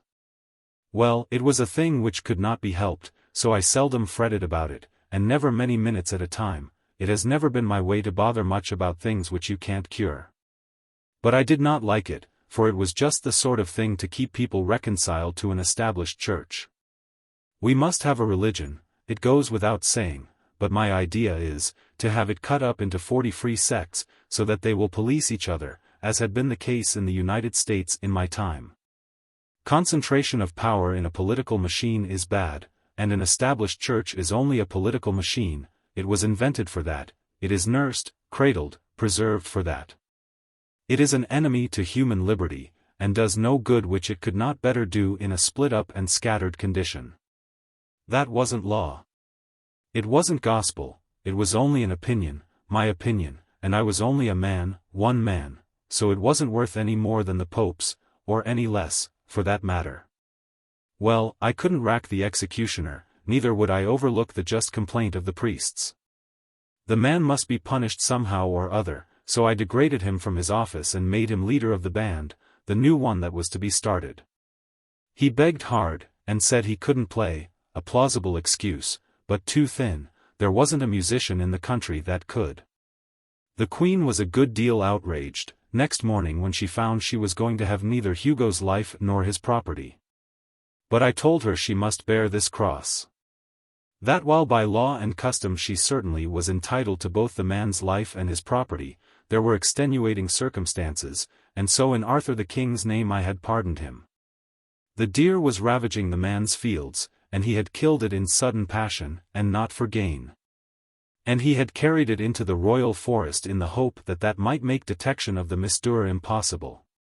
Confound her, I couldn't make her see that sudden passion is an extenuating circumstance in the killing of venison, or of a person, so I gave it up and let her sulk it out. I did think I was going to make her see it by remarking that her own sudden passion in the case of the page modified that crime. Crime, she exclaimed. How thou talkest. Crime, forsooth. Man, I am going to pay for him. Oh, it was no use to waste sense on her. Training is everything, training is all there is to a person. We speak of nature, it is folly. There is no such thing as nature, what we call by that misleading name is merely heredity and training. We have no thoughts of our own, no opinions of our own. They are transmitted to us, trained into us. All that is original in us, and therefore fairly creditable or discreditable to us, can be covered up and hidden by the point of a cambric needle, all the rest being atoms contributed by and inherited from a procession of ancestors that stretches back 1 billion years to the atom clam or grasshopper or monkey from whom our race has been so tediously and ostentatiously and unprofitably developed. And as for me, all that I think about in this plodding sad pilgrimage, this pathetic drift between the eternities, is to look out and humbly live a pure and high and blameless life. And save that one microscopic atom in me that is truly me, the rest may land in Sheol and welcome for all I care. No, confound her, her intellect was good, she had brains enough, but her training made her an ass, that is, from a many centuries later point of view. To kill the page was no crime, it was her right, and upon her right she stood, serenely and unconscious of offense.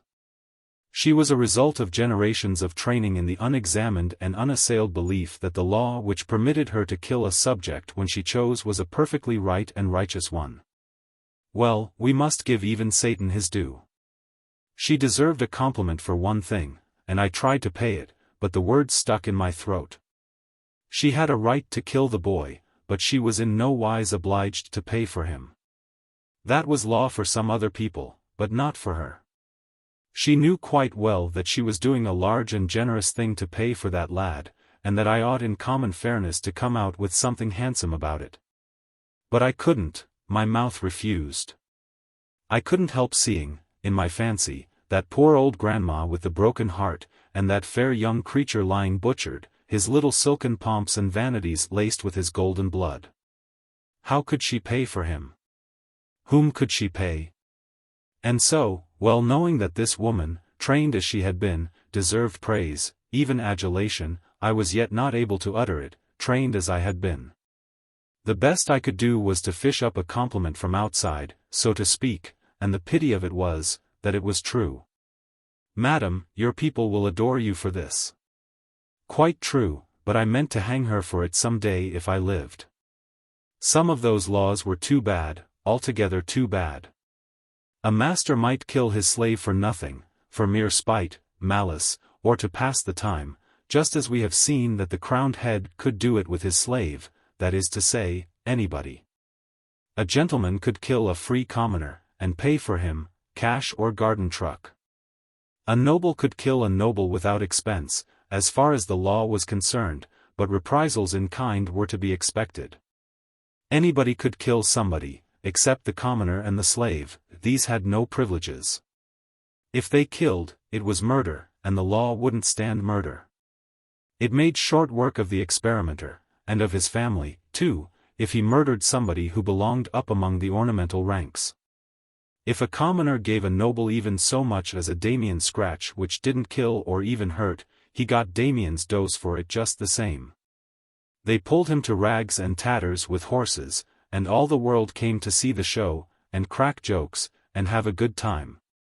And some of the performances of the best people present were as tough, and as properly unprintable, as any that have been printed by the pleasant Casanova in his chapter about the dismemberment of Louis XVII's poor awkward enemy. I had had enough of this grisly place by this time, and wanted to leave, but I couldn't, because I had something on my mind that my conscience kept prodding me about, and wouldn't let me forget. If I had the remaking of man, he wouldn't have any conscience. It is one of the most disagreeable things connected with a person. And although it certainly does a great deal of good, it cannot be said to pay. In the long run, it would be much better to have less good and more comfort. Still, this is only my opinion, and I am only one man. Others, with less experience, may think differently. They have a right to their view.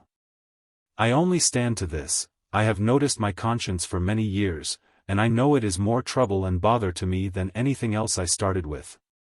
I suppose that in the beginning I prized it, because we prize anything that is ours, and yet how foolish it was to think so. If we look at it in another way, we see how absurd it is. If I had an anvil in me, would I prize it? Of course not. And yet when you come to think, there is no real difference between a conscience and an anvil, I mean for comfort. I have noticed it 1,000 times.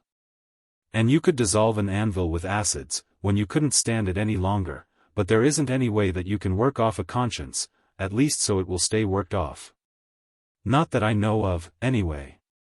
There was something I wanted to do before leaving, but it was a disagreeable matter, and I hated to go at it. Well, it bothered me all the morning. I could have mentioned it to the old king, but what would be the use? He was but an extinct volcano. He had been active in his time, but his fire was out, this good while. He was only a stately ash pile now, gentle enough, and kindly enough for my purpose, without doubt, but not usable. He was nothing, this so-called king. The queen was the only power there. And she was a Vesuvius. As a favor, she might consent to warm a flock of sparrows for you, but then she might take that very opportunity to turn herself loose and bury a city. However, I reflected that as often as any other way, when you are expecting the worst, you get something that is not so bad, after all.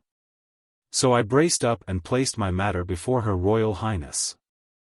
I said I had been having a general jail delivery at Camelot and among neighboring castles, and with her permission I would like to examine her collection, her bric-a-brac, that is to say, her prisoners. She resisted, but I was expecting that. But she finally consented. I was expecting that, too, but not so soon. That about ended my discomfort. She called her guards and torches, and we went down into the dungeons. These were down under the castle's foundations, and mainly were small cells hollowed out of the living rock. Some of these cells had no light at all. In one of them was a woman, in foul rags, who sat on the ground, and would not answer a question or speak a word, but only looked up at us once or twice, through a cobweb of tangled hair. As if to see what casual thing it might be that was disturbing with sound and light the meaningless dull dream that was become her life. After that, she sat bowed, with her dirt-caked fingers idly interlocked in her lap, and gave no further sign. This poor rack of bones was a woman of middle age, apparently, but only apparently. She had been there 9 years, and was 18 when she entered. She was a commoner, and had been sent here on her bridal night by Sir Bruz Sanchy-Pite, a neighboring lord whose vassal her father was. And to which said lord she had refused what has since been called le droit du seigneur, and, moreover, had opposed violence to violence and spilt half a gill of his almost sacred blood. The young husband had interfered at that point, believing the bride's life in danger, and had flung the noble out into the midst of the humble and trembling wedding guests, in the parlor. And left him there astonished at this strange treatment, and implacably embittered against both bride and groom. The said lord being cramped for dungeon room had asked the queen to accommodate his 2 criminals, and here in her Bastille they had been ever since. Hither, indeed, they had come before their crime was an hour old, and had never seen each other since. Here they were, kennelled like toads in the same rock. They had passed 9 pitch-dark years within 50 feet of each other, yet neither knew whether the other was alive or not. All the first years, their only question had been, asked with beseechings and tears that might have moved stones, in time, perhaps, but hearts are not stones, is he alive? Is she alive? But they had never got an answer, and at last that question was not asked any more, or any other. I wanted to see the man, after hearing all this. He was 34 years old, and looked 60. He sat upon a squared block of stone, with his head bent down, his forearms resting on his knees, his long hair hanging like a fringe before his face, and he was muttering to himself. He raised his chin and looked us slowly over, in a listless dull way, blinking with the distress of the torchlight, then dropped his head and fell to muttering again and took no further notice of us. There were some pathetically suggestive dumb witnesses present. On his wrists and ankles were cicatrices, old smooth scars, and fastened to the stone on which he sat was a chain with manacles and fetters attached. But this apparatus lay idle on the ground, and was thick with rust. Chains cease to be needed after the spirit has gone out of a prisoner. I could not rouse the man. So I said we would take him to her, and see, to the bride who was the fairest thing in the earth to him, once, roses, pearls, and dew made flesh, for him. A wonderwork, the masterwork of nature, with eyes like no other eyes, and voice like no other voice, and a freshness, and lithe young grace, and beauty. That belonged properly to the creatures of dreams, as he thought, and to no other. The sight of her would set his stagnant blood leaping, the sight of her. But it was a disappointment. They sat together on the ground and looked dimly wondering into each other's faces a while, with a sort of weak animal curiosity. Then forgot each other's presence, and dropped their eyes, and you saw that they were away again and wandering in some far land of dreams and shadows that we know nothing about. I had them taken out and sent to their friends. The queen did not like it much. Not that she felt any personal interest in the matter, but she thought it disrespectful to Sir Bruz Sanchy-Pite. However, I assured her that if he found he couldn't stand it I would fix him so that he could. I set 47 prisoners loose out of those awful rat holes, and left only one in captivity. He was a lord, and had killed another lord, a sort of kinsman of the queen. That other lord had ambushed him to assassinate him, but this fellow had got the best of him and cut his throat. However, it was not for that I left him jailed, but for maliciously destroying the only public well in one of his wretched villages. The queen was bound to hang him for killing her kinsman, but I would not allow it. It was no crime to kill an assassin. But I said I was willing to let her hang him for destroying the well. So she concluded to put up with that, as it was better than nothing. Dear me, for what trifling offences the most of those 47 men and women were shut up there. Indeed, some were there for no distinct offence at all, but only to gratify somebody's spite, and not always the queen's by any means, but a friend's. The newest prisoner's crime was a mere remark which he had made. He said he believed that men were about all alike, and one man as good as another, barring clothes. He said he believed that if you were to strip the nation naked and send a stranger through the crowd, he couldn't tell the king from a quack doctor, nor a duke from a hotel clerk. Apparently here was a man whose brains had not been reduced to an ineffectual mush by idiotic training. I set him loose and sent him to the factory. Some of the cells carved in the living rock were just behind the face of the precipice, and in each of these an arrow slit had been pierced outward to the daylight. And so the captive had a thin ray from the blessed sun for his comfort. The case of one of these poor fellows was particularly hard. From his dusky swallow's hole high up in that vast wall of native rock he could peer out through the arrow slit and see his own home off yonder in the valley. And for 22 years he had watched it, with heartache and longing, through that crack. He could see the lights shine there at night, and in the daytime he could see figures go in and come out, his wife and children, some of them, no doubt, though he could not make out at that distance. In the course of years he noted festivities there, and tried to rejoice, and wondered if they were weddings or what they might be. And he noted funerals, and they wrung his heart. He could make out the coffin, but he could not determine its size, and so could not tell whether it was wife or child. He could see the procession form, with priests and mourners, and move solemnly away, bearing the secret with them. He had left behind him 5 children and a wife. And in 19 years he had seen 5 funerals issue, and none of them humble enough in pomp to denote a servant. So he had lost 5 of his treasures. There must still be one remaining, one now infinitely, unspeakably precious, but which one? Wife, or child? That was the question that tortured him, by night and by day, asleep and awake.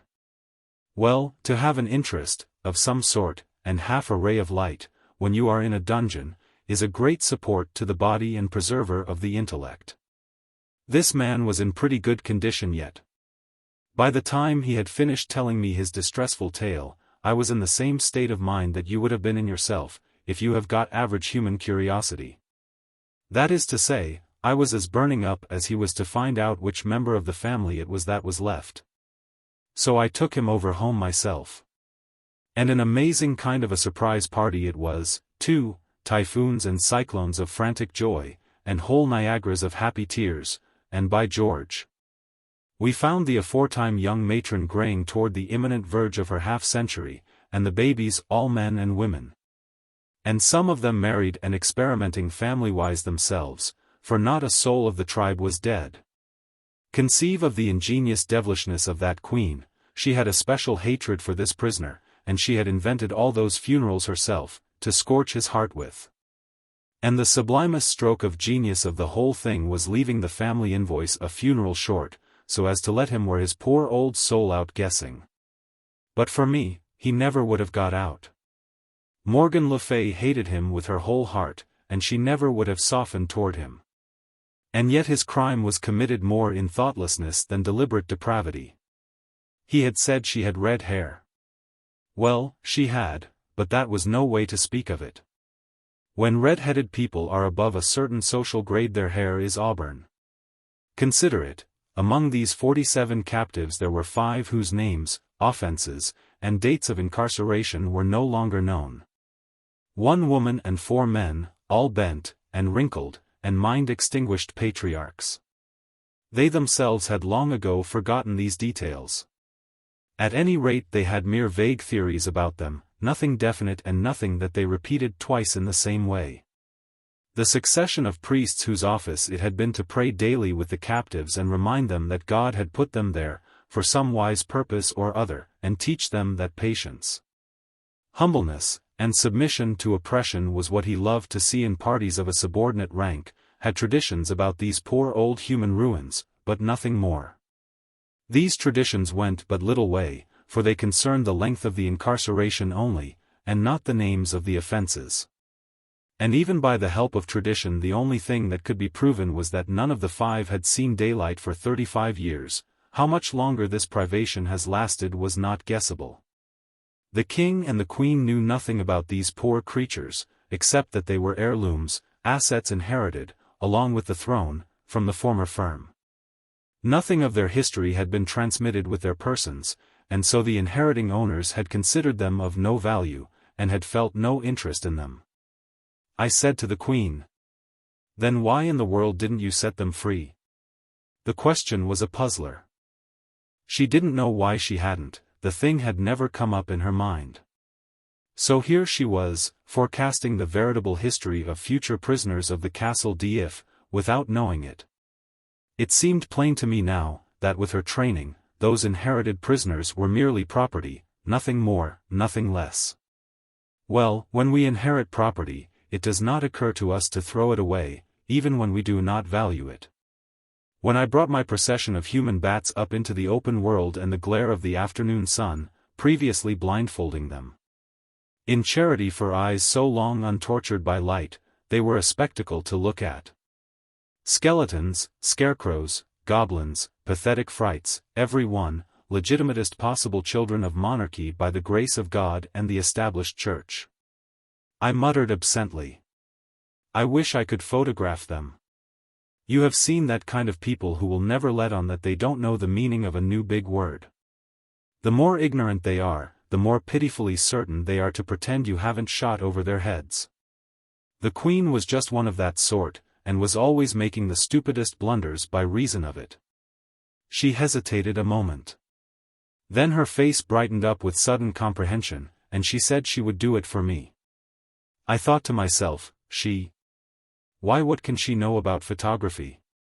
But it was a poor time to be thinking. When I looked around, she was moving on the procession with an axe. Well, she certainly was a curious one, was Morgan Le Fay. I have seen a good many kinds of women in my time, but she laid over them all for variety. And how sharply characteristic of her this episode was.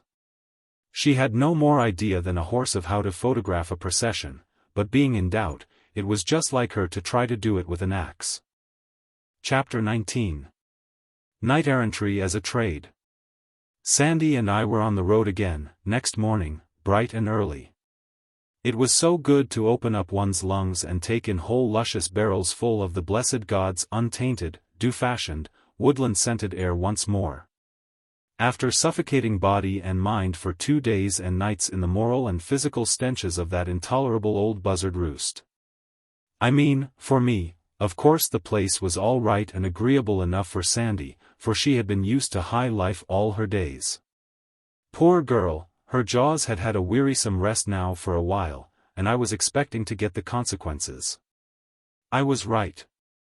But she had stood by me most helpfully in the castle, and had mightily supported and reinforced me with gigantic foolishnesses which were worth more for the occasion than wisdoms double their size. So I thought she had earned a right to work her mill for a while, if she wanted to. And I felt not a pang when she started it up. Now turn we unto Sir Marhaus that rode with the damsel of 30 winter of age southward. Are you going to see if you can work up another half-stretch on the trail of the cowboys? Sandy? Even so, fair my lord. Go ahead, then. I won't interrupt this time, if I can help it. Begin over again. Start fair, and shake out all your reefs, and I will load my pipe and give good attention. Now turn we unto Sir Marhaus that rode with the damsel of 30 winter of age southward.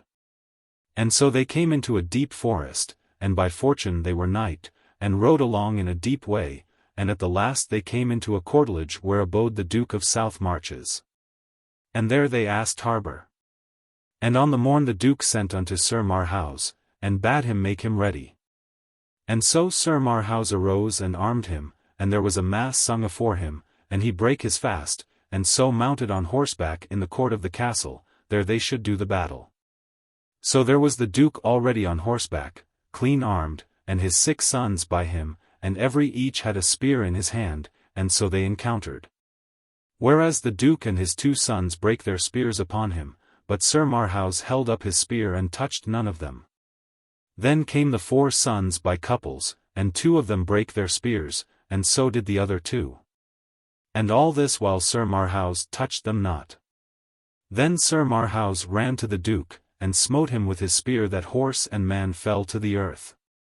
And so he served his sons. And then Sir Marhaus alight down, and bade the Duke yield him or else he would slay him. And then some of his sons recovered, and would have set upon Sir Marhaus. Then Sir Marhaus said to the Duke, Cease thy sons, or else I will do the uttermost to you all. When the Duke saw he might not escape the death, he cried to his sons, and charged them to yield them to Sir Marhaus. And they kneeled all down and put the pommels of their swords to the knight, and so he received them. And then they holp up their father, and so by their common assent promised unto Sir Marhaus never to be foes unto King Arthur, and thereupon at Whitsuntide after, to come he and his sons, and put them in the king's grace. 3. Even so standeth the history, fair Sir Boss. Now ye shall wit that that very Duke and his 6 sons are they whom but few days past you also did overcome and send to Arthur's court. Why, Sandy, you can't mean it. And I speak not sooth, let it be the worse for me. Well, well, well, now who would ever have thought it?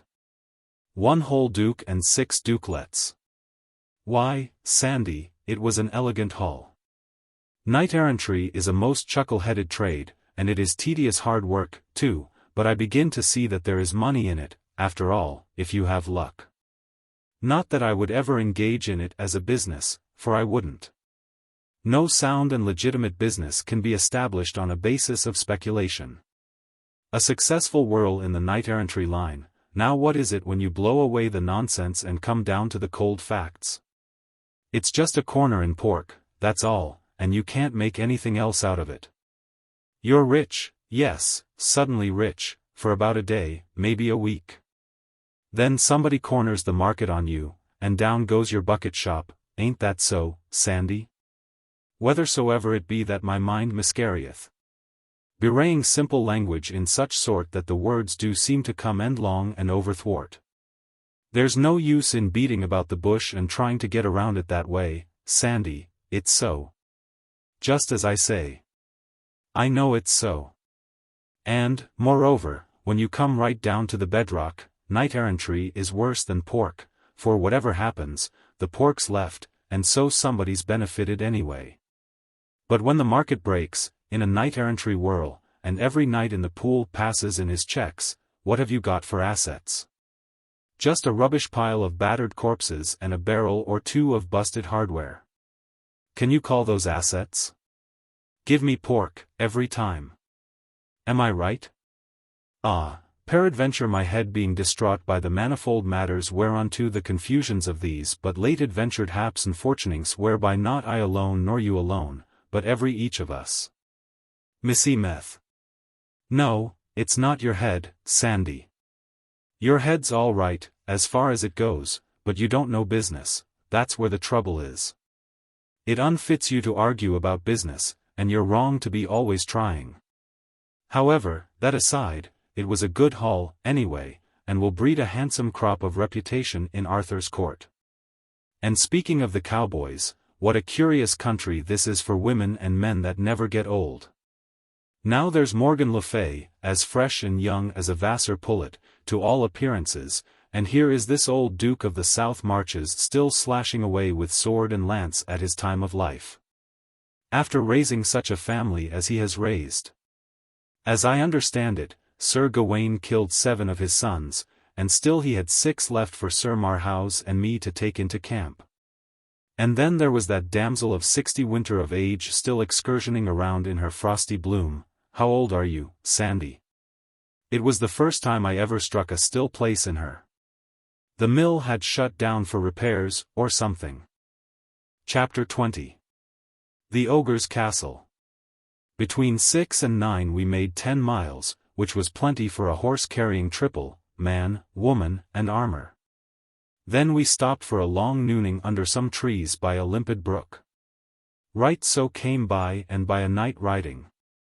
And as he drew near he made dolorous moan, and by the words of it I perceived that he was cursing and swearing. Yet nevertheless was I glad of his coming, for that I saw he bore a bulletin board whereon in letters all of shining gold was writ. Use Peterson's prophylactic toothbrush, all the go. I was glad of his coming, for even by this token I knew him for knight of mine. It was Sir Madoc de la Montaigne, a burly great fellow whose chief distinction was that he had come within an ace of sending Sir Lancelot down over his horsetail once. He was never long in a stranger's presence without finding some pretext or other to let out that great fact. But there was another fact of nearly the same size, which he never pushed upon anybody unasked, and yet never withheld when asked, that was, that the reason he didn't quite succeed was that he was interrupted and sent down over horsetail himself. This innocent vast lubber did not see any particular difference between the two facts. I liked him, for he was earnest in his work, and very valuable. And he was so fine to look at, with his broad mailed shoulders, and the grand leonine set of his plumed head. And his big shield with its quaint device of a gauntlet hand clutching a prophylactic toothbrush, with motto, Tri Noyadont. This was a tooth wash that I was introducing. He was aweary, he said, and indeed he looked it, but he would not alight. He said he was after the stove polish man. And with this he broke out cursing and swearing anew. The bulletin boarder referred to was Sir Ossaise of Surlus, a brave knight, and of considerable celebrity on account of his having tried conclusions in a tournament once. With no less a mogul than Sir Gaheris himself, although not successfully. He was of a light and laughing disposition, and to him nothing in this world was serious. It was for this reason that I had chosen him to work up a stove polish sentiment. There were no stoves yet, and so there could be nothing serious about stove polish. All that the agent needed to do was to deftly and by degrees prepare the public for the great change, and have them established in predilections toward neatness against the time when the stove should appear upon the stage. Sir Madoc was very bitter, and brake out anew with cursings. He said he had cursed his soul to rags. And yet he would not get down from his horse, neither would he take any rest, or listen to any comfort, until he should have found Sir Ossaise and settled this account. It appeared, by what I could piece together of the unprofane fragments of his statement, that he had chanced upon Sir Ossaise at dawn of the morning, and been told that if he would make a short cut across the fields and swamps and broken hills and glades, he could head off a company of travelers who would be rare customers for prophylactics and tooth wash. With characteristic zeal Sir Madoc had plunged away at once upon this quest, and after 3 hours of awful crosslot riding had overhauled his game. And behold, it was the 5 patriarchs that had been released from the dungeons the evening before. Poor old creatures, it was all of 20 years since any one of them had known what it was to be equipped with any remaining snag or remnant of a tooth. Blank him, said Sir Madoc, and I do not stove polish him and I may find him, leave it to me. For never no knight that hight Ossaise or aught else may do me this disservice and bide on live, and I may find him, the which I have thereunto sworn a great oath this day. And with these words and others, he lightly took his spear and gat him thence. In the middle of the afternoon we came upon one of those very patriarchs ourselves, in the edge of a poor village. He was basking in the love of relatives and friends whom he had not seen for 50 years, and about him and caressing him were also descendants of his own body whom he had never seen at all till now. But to him these were all strangers, his memory was gone, his mind was stagnant. It seemed incredible that a man could outlast half a century shut up in a dark hole like a rat, but here were his old wife and some old comrades to testify to it.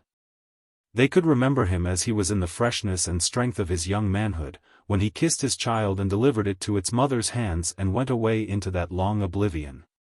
The people at the castle could not tell within half a generation the length of time the man had been shut up there for his unrecorded and forgotten offense, but this old wife knew.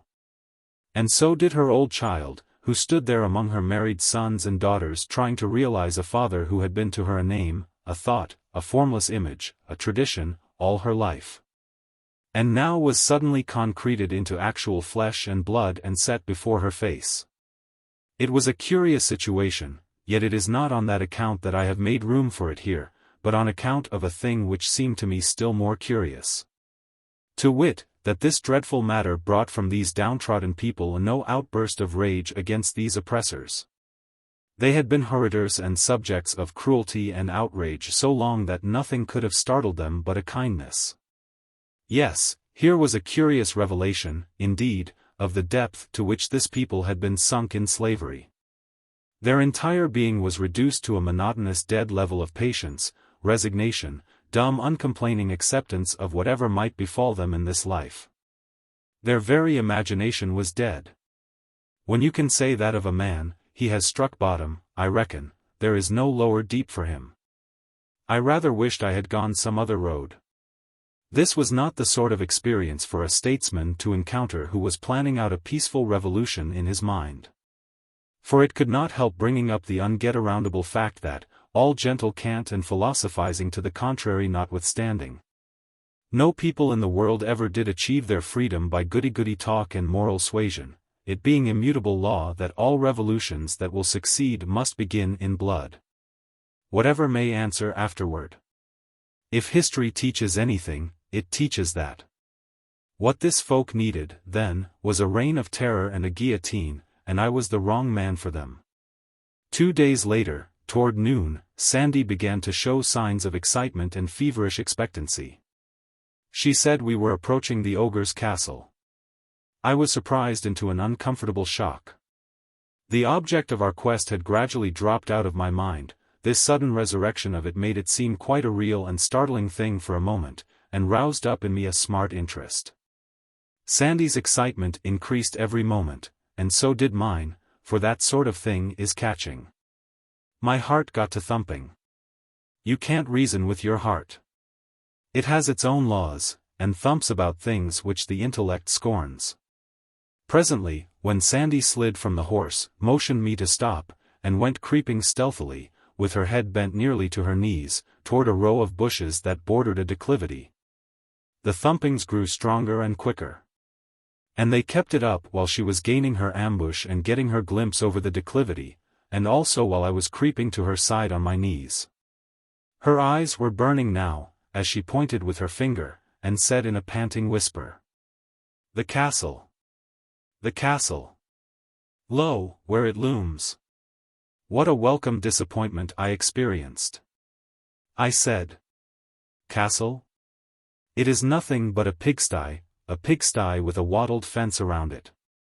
She looked surprised and distressed. The animation faded out of her face. And during many moments she was lost in thought and silent. Then, "It was not enchanted aforetime," she said in a musing fashion, as if to herself. "And how strange is this marvel, and how awful, that to the one perception it is enchanted and dight in a base and shameful aspect. Yet to the perception of the other it is not enchanted, hath suffered no change, but stands firm and stately still, girt with its moat and waving its banners in the blue air from its towers. And God shield us, how it pricks the heart to see again these gracious captives, and the sorrow deepened in their sweet faces. We have tarried along, and are to blame. I saw my cue. The castle was enchanted to me, not to her. It would be wasted time to try to argue her out of her delusion, it couldn't be done, I must just humor it. So I said, "This is a common case, the enchanting of a thing to one eye and leaving it in its proper form to another. You have heard of it before, Sandy, though you haven't happened to experience it. But no harm is done. In fact, it is lucky the way it is. If these ladies were hogs to everybody and to themselves, it would be necessary to break the enchantment. And that might be impossible if one failed to find out the particular process of the enchantment. And hazardous, too. For in attempting a disenchantment without the true key, you are liable to err, and turn your hogs into dogs, and the dogs into cats, the cats into rats, and so on. And end by reducing your materials to nothing finally, or to an odorless gas which you can't follow, which, of course, amounts to the same thing. But here, by good luck, no one's eyes but mine are under the enchantment, and so it is of no consequence to dissolve it. These ladies remain ladies to you, and to themselves, and to everybody else. And at the same time they will suffer in no way from my delusion, for when I know that an ostensible hog is a lady, that is enough for me, I know how to treat her. Thanks, oh, sweet my lord, thou talkest like an angel. And I know that thou wilt deliver them, for that thou art minded to great deeds and art as strong a knight of your hands and as brave to will and to do, as any that is on live. I will not leave a princess in the sty, Sandy. Are those three yonder that to my disordered eyes are starveling swineherds? The ogres, are they changed also? It is most wonderful. Now am I fearful, for how canst thou strike with sure aim when 5 of their 9 cubits of stature are to the invisible? Ah, go warily, fair sir, this is a mightier emprise than I wend. You be easy, Sandy. All I need to know is, how much of an ogre is invisible, then I know how to locate his vitals.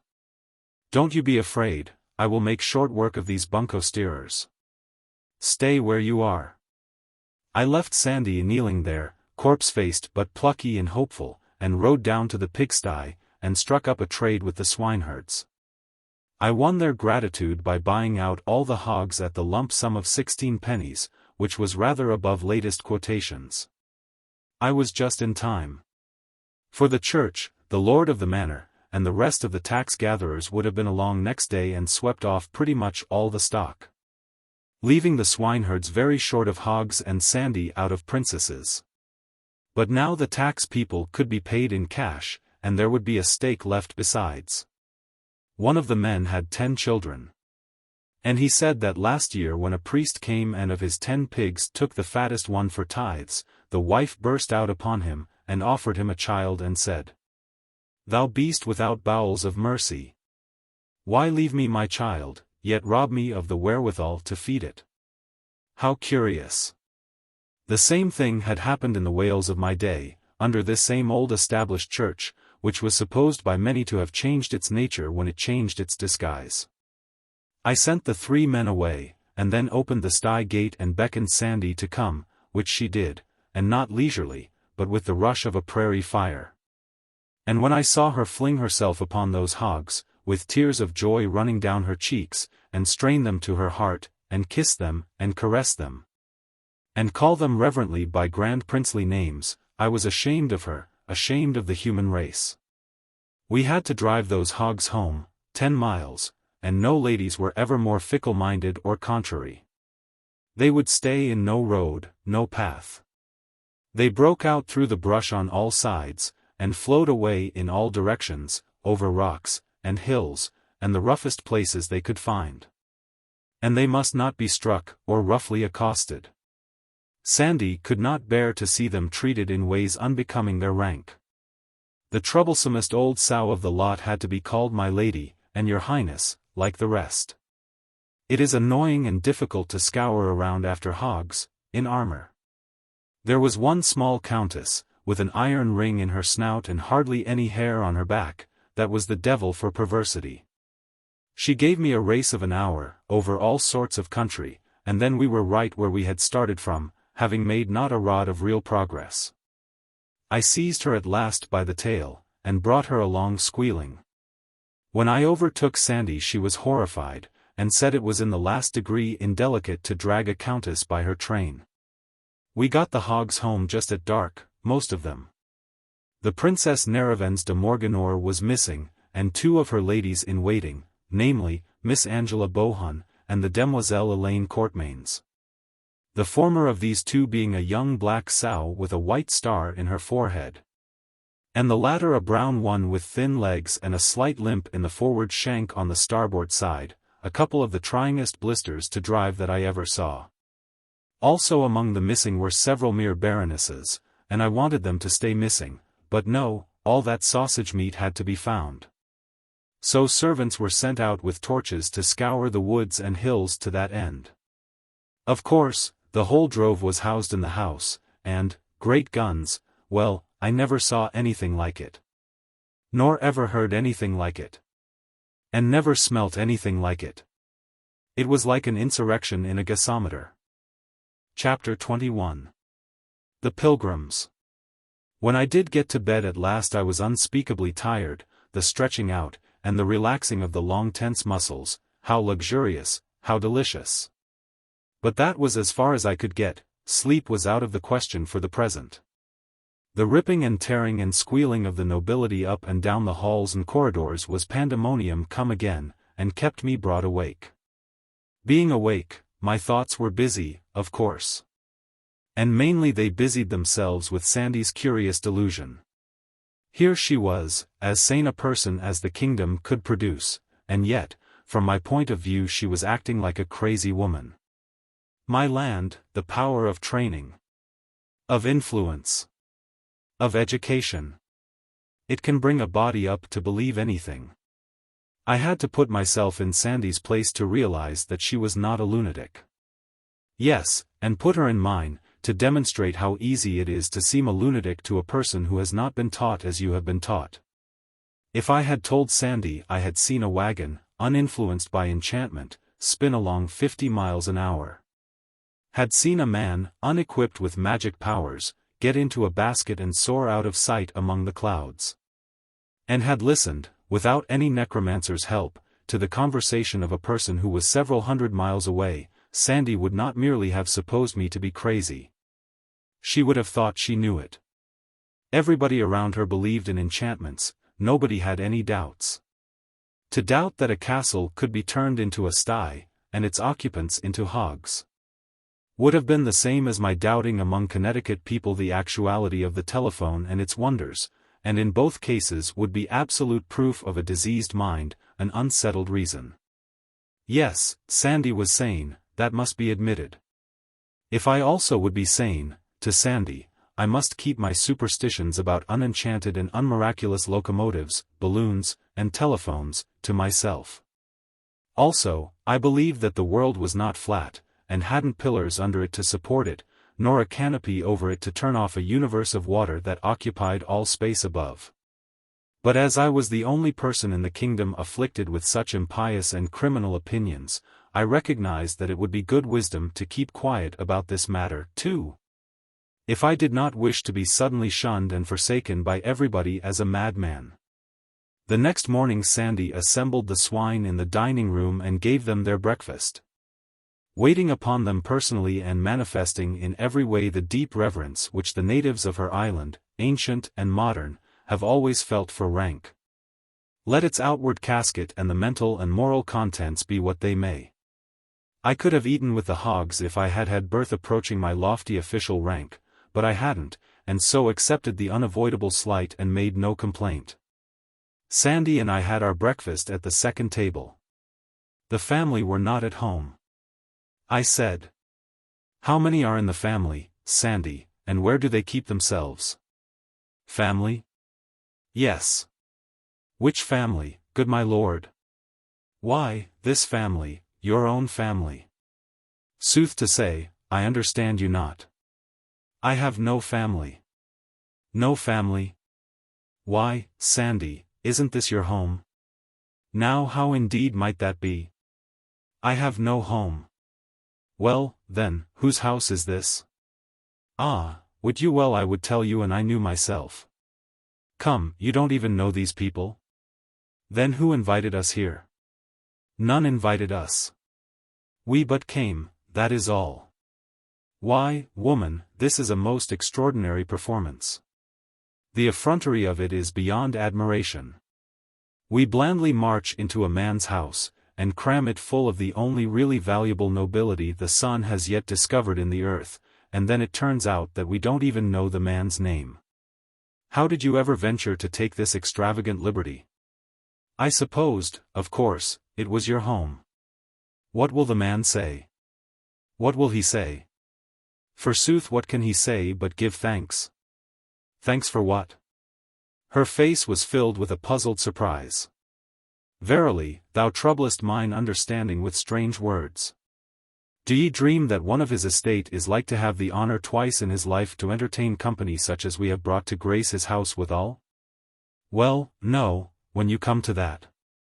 No, it's an even bet that this is the first time he has had a treat like this. Then let him be thankful, and manifest the same by grateful speech and due humility. He were a dog, else, and the heir and ancestor of dogs. To my mind, the situation was uncomfortable. It might become more so. It might be a good idea to muster the hogs and move on. So I said. The day is wasting, Sandy. It is time to get the nobility together and be moving. Wherefore, fair sir and boss, we want to take them to their home, don't we? La, but list to him. They be of all the regions of the earth. Each must hie to her own home. When do we might do all these journeys in one so brief life as he hath appointed that created life, and thereto death likewise with help of Adam, who by sin done through persuasion of his helpmeet. She being wrought upon and bewrayed by the beguilements of the great enemy of man, that serpent hight Satan. Aforetime consecrated and set apart unto that evil work by overmastering spite and envy begotten in his heart through fell ambitions that did blight and mildew a nature erst so white and pure whenso it hove with the shining multitudes its brethren born in glade and shade of that fair heaven wherein all such as native be to that rich estate and Great Scott! My lord? Well, you know we haven't got time for this sort of thing. Don't you see, we could distribute these people around the earth in less time than it is going to take you to explain that we can't. We mustn't talk now, we must act. You want to be careful. You mustn't let your mill get the start of you that way, at a time like this. To business now, and sharp's the word. Who is to take the aristocracy home? Even their friends. These will come for them from the far parts of the earth.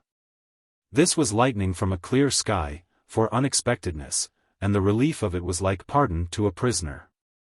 She would remain to deliver the goods, of course. Well, then, Sandy, as our enterprise is handsomely and successfully ended, I will go home and report, and if ever another one. I also am ready. I will go with thee. This was recalling the pardon. How? You will go with me? Why should you? Will I be traitor to my knight, dost think? That were dishonor. I may not part from thee until in knightly encounter in the field some overmatching champion shall fairly win and fairly wear me. I were to blame and I thought that that might ever hap. Elected for the long term, I sighed to myself. I may as well make the best of it. So then I spoke up and said. All right, let us make a start. While she was gone to cry her farewells over the pork, I gave that whole peerage away to the servants. And I asked them to take a duster and dust around a little where the nobilities had mainly lodged and promenaded. But they considered that that would be hardly worth while, and would moreover be a rather grave departure from custom, and therefore likely to make talk. A departure from custom, that settled it. It was a nation capable of committing any crime but that. The servants said they would follow the fashion, a fashion grown sacred through immemorial observance. They would scatter fresh rushes in all the rooms and halls, and then the evidence of the aristocratic visitation would be no longer visible.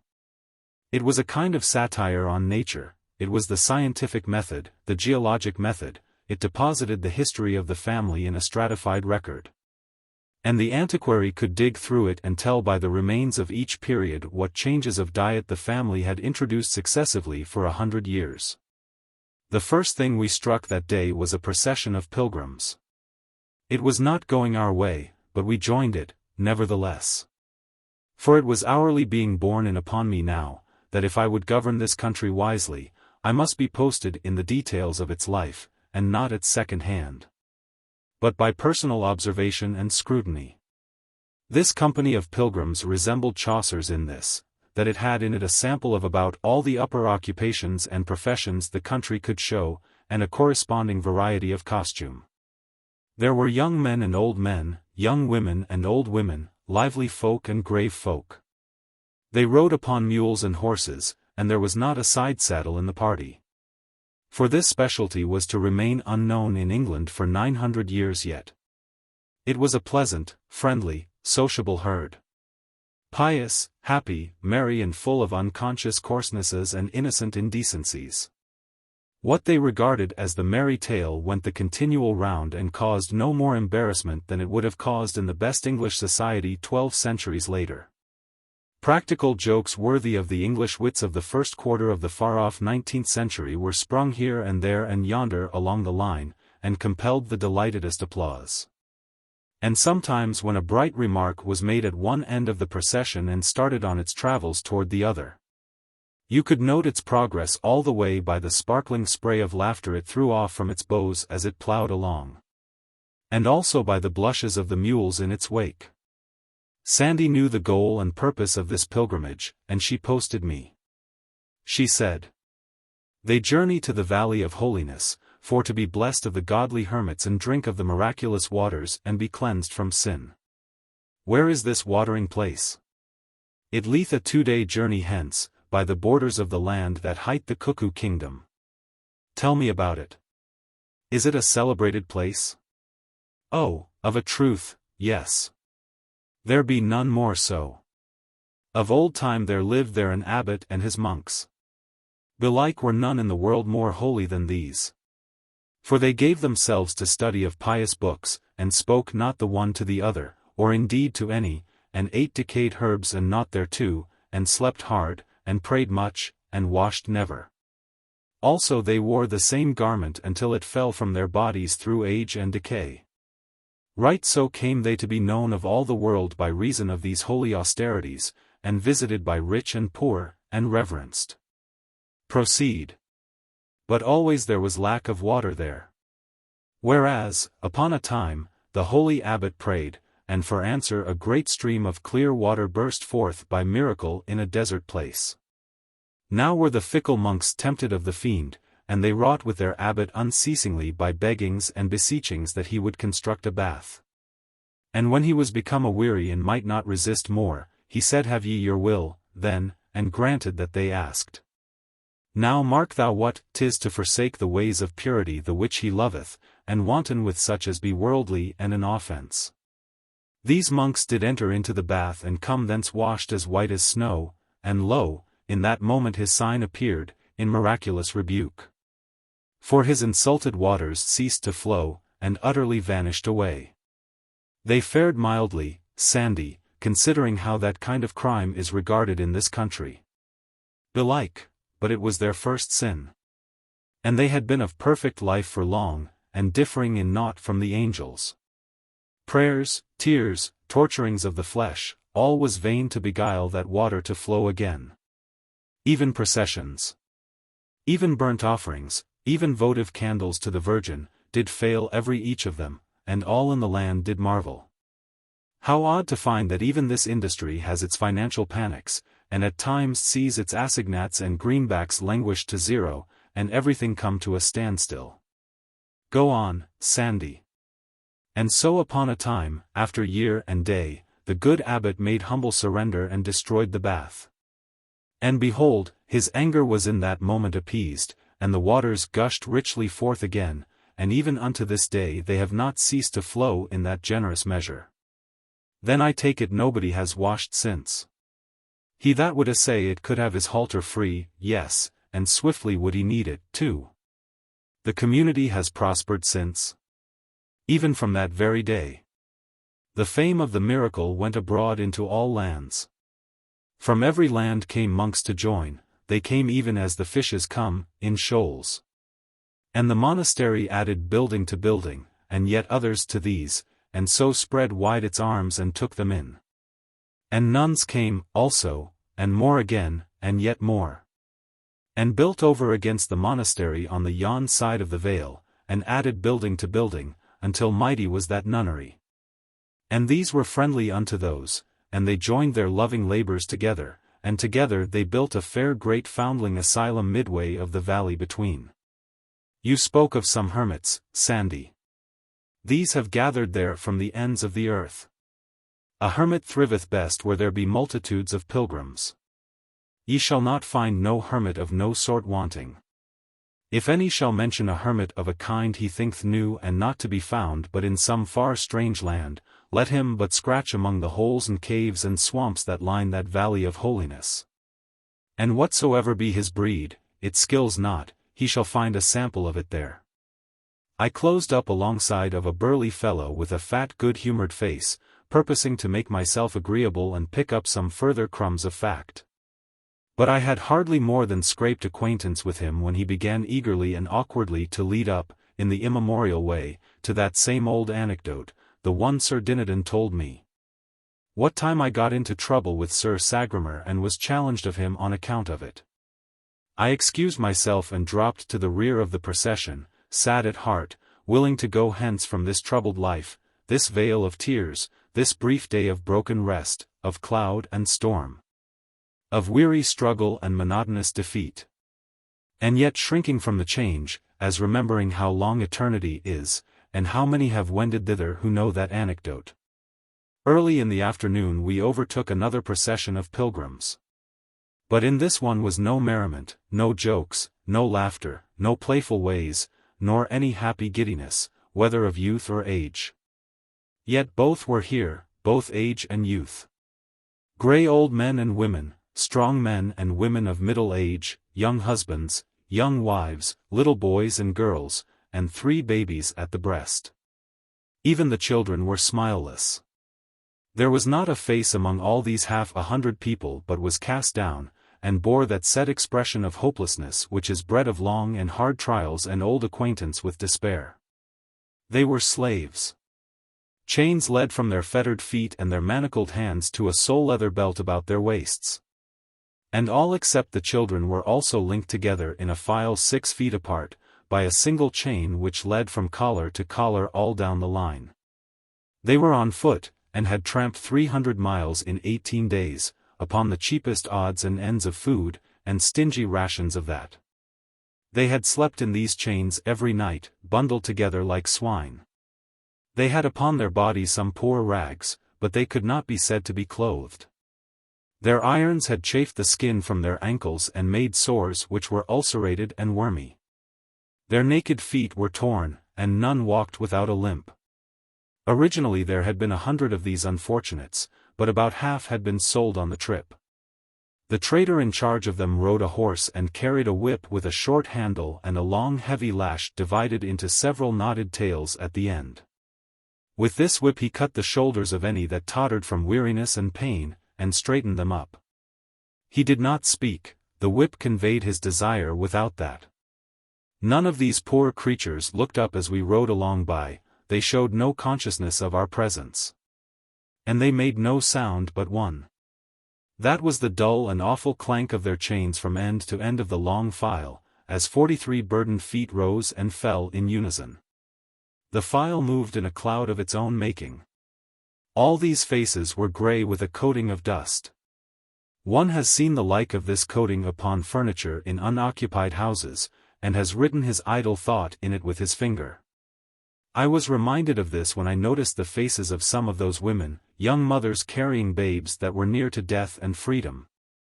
How a something in their hearts was written in the dust upon their faces, plain to see, and Lord, how plain to read. For it was the track of tears. One of these young mothers was but a girl, and it hurt me to the heart to read that writing, and reflect that it was come up out of the breast of such a child. A breast that ought not to know trouble yet, but only the gladness of the morning of life. And no doubt. She reeled just then, giddy with fatigue, and down came the lash and flicked a flake of skin from her naked shoulder.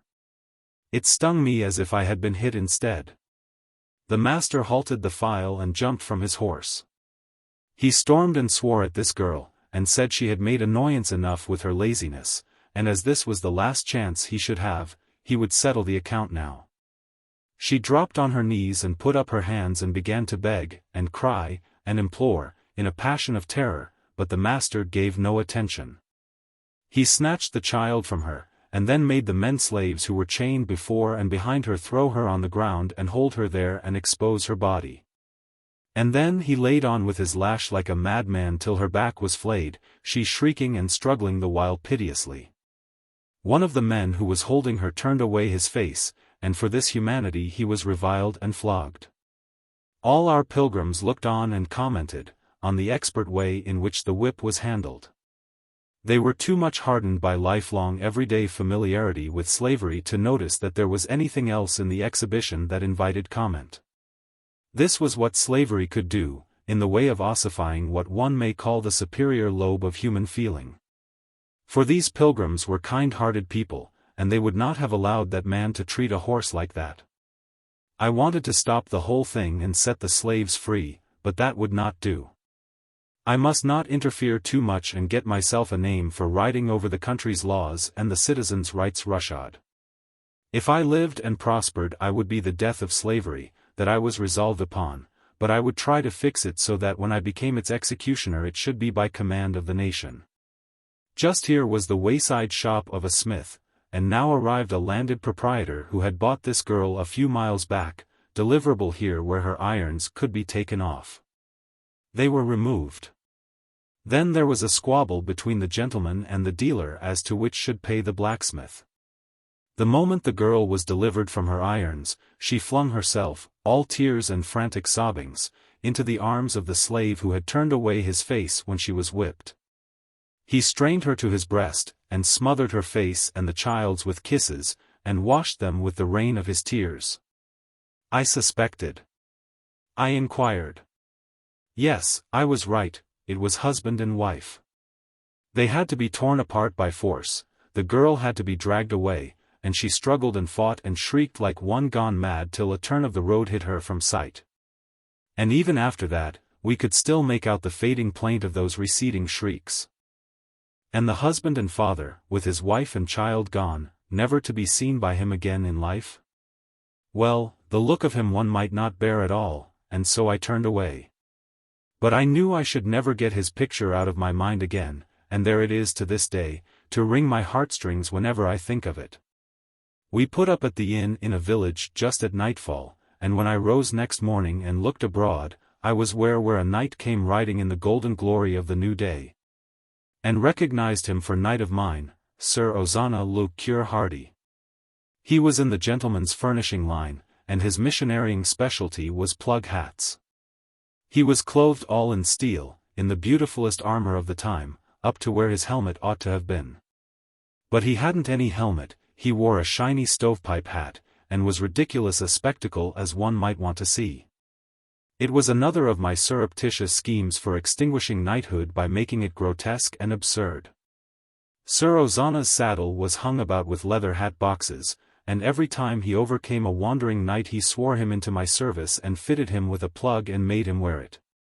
I dressed and ran down to welcome Sir Ozana and get his news. "How is trade?" I asked. "Ye will note that I have but these 4 left, yet were they 16 when as I got me from Camelot." "Why, you have certainly done nobly, Sir Ozana.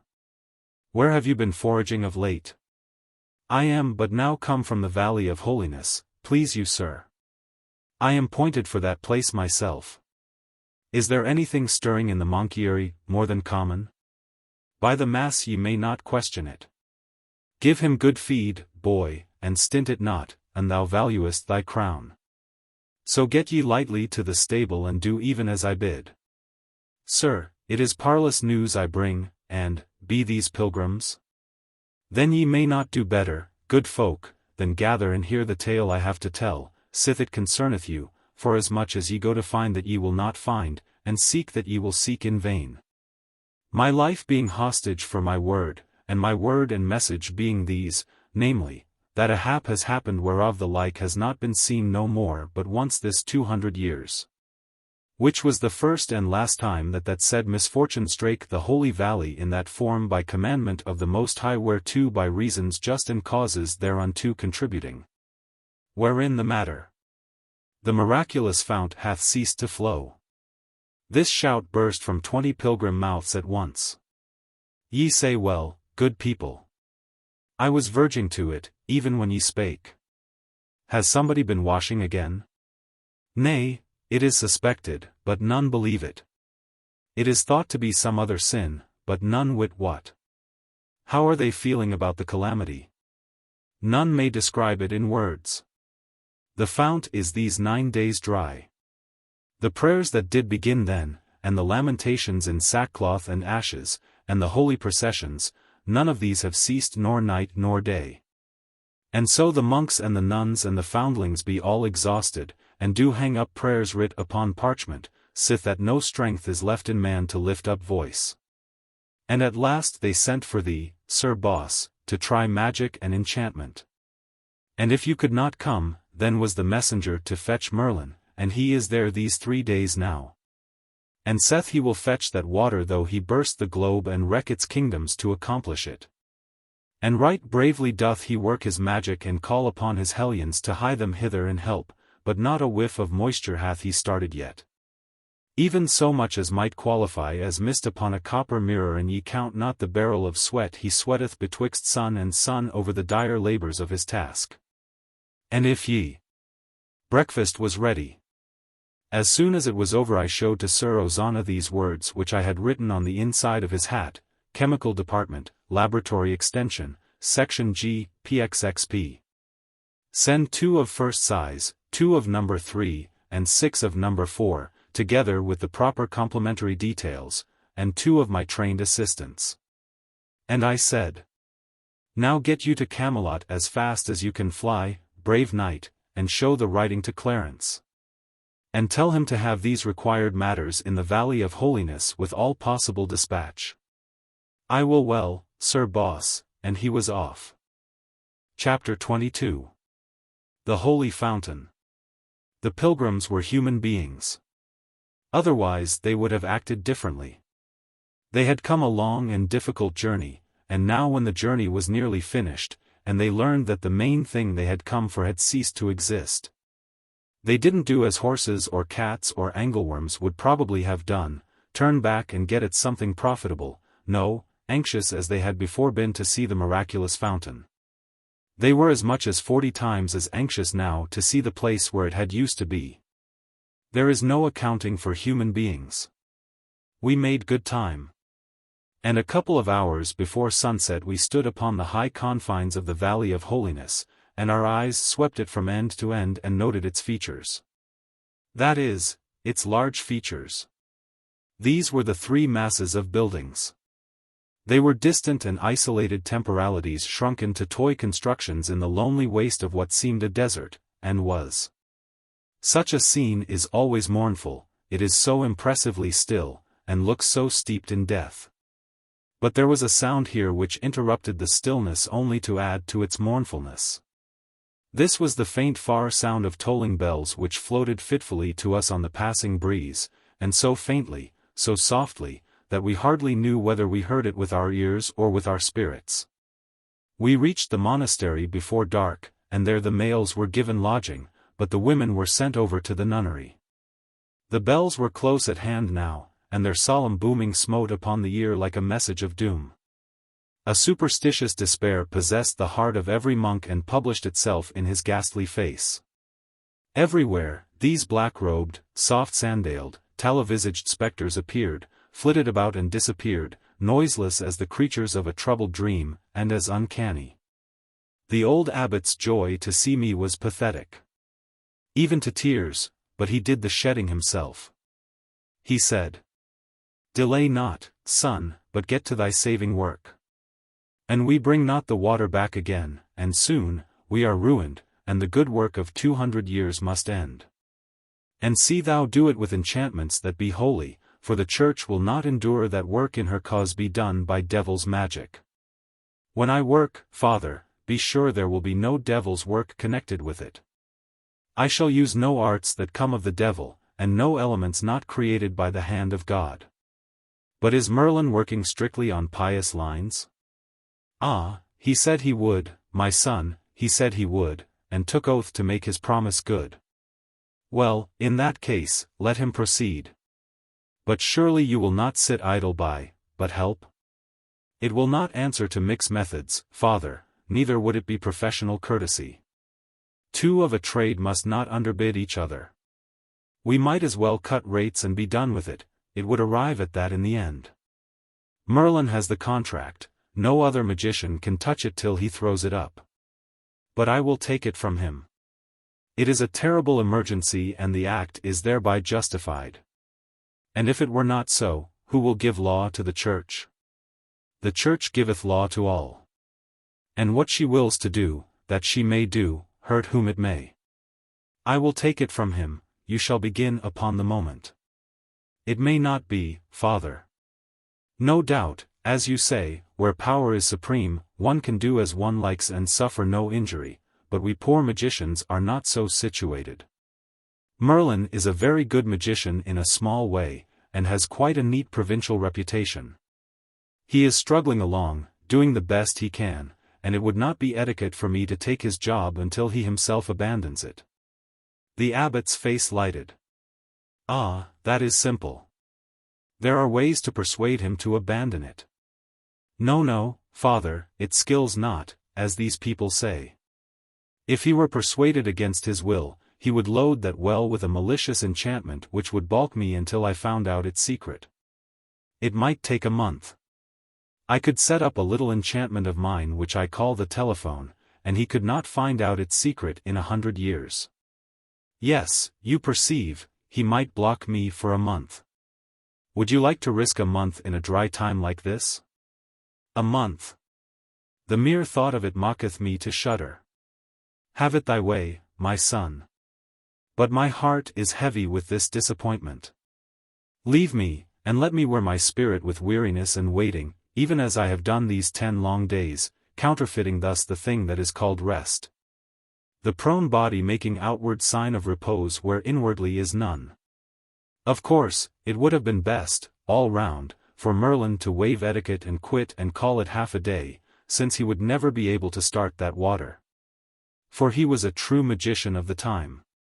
Which is to say, the big miracles, the ones that gave him his reputation, always had the luck to be performed when nobody but Merlin was present. He couldn't start this well with all this crowd around to see. A crowd was as bad for a magician's miracle in that day as it was for a spiritualist's miracle in mine. There was sure to be some skeptic on hand to turn up the gas at the crucial moment and spoil everything. But I did not want Merlin to retire from the job until I was ready to take hold of it effectively myself. And I could not do that until I got my things from Camelot, and that would take 2 or 3 days. My presence gave the monks hope, and cheered them up a good deal. Insomuch that they ate a square meal that night for the first time in 10 days. As soon as their stomachs had been properly reinforced with food, their spirits began to rise fast. When the mead began to go round they rose faster. By the time everybody was half-seas over, the holy community was in good shape to make a night of it. So we stayed by the board and put it through on that line. Matters got to be very jolly. Good old questionable stories were told that made the tears run down and cavernous mouths stand wide and the round bellies shake with laughter. And questionable songs were bellowed out in a mighty chorus that drowned the boom of the tolling bells. At last I ventured a story myself, and vast was the success of it.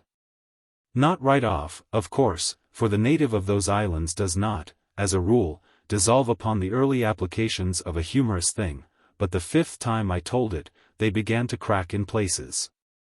The 8th time I told it, they began to crumble, at the 12th repetition they fell apart in chunks, and at the 15th they disintegrated, and I got a broom and swept them up.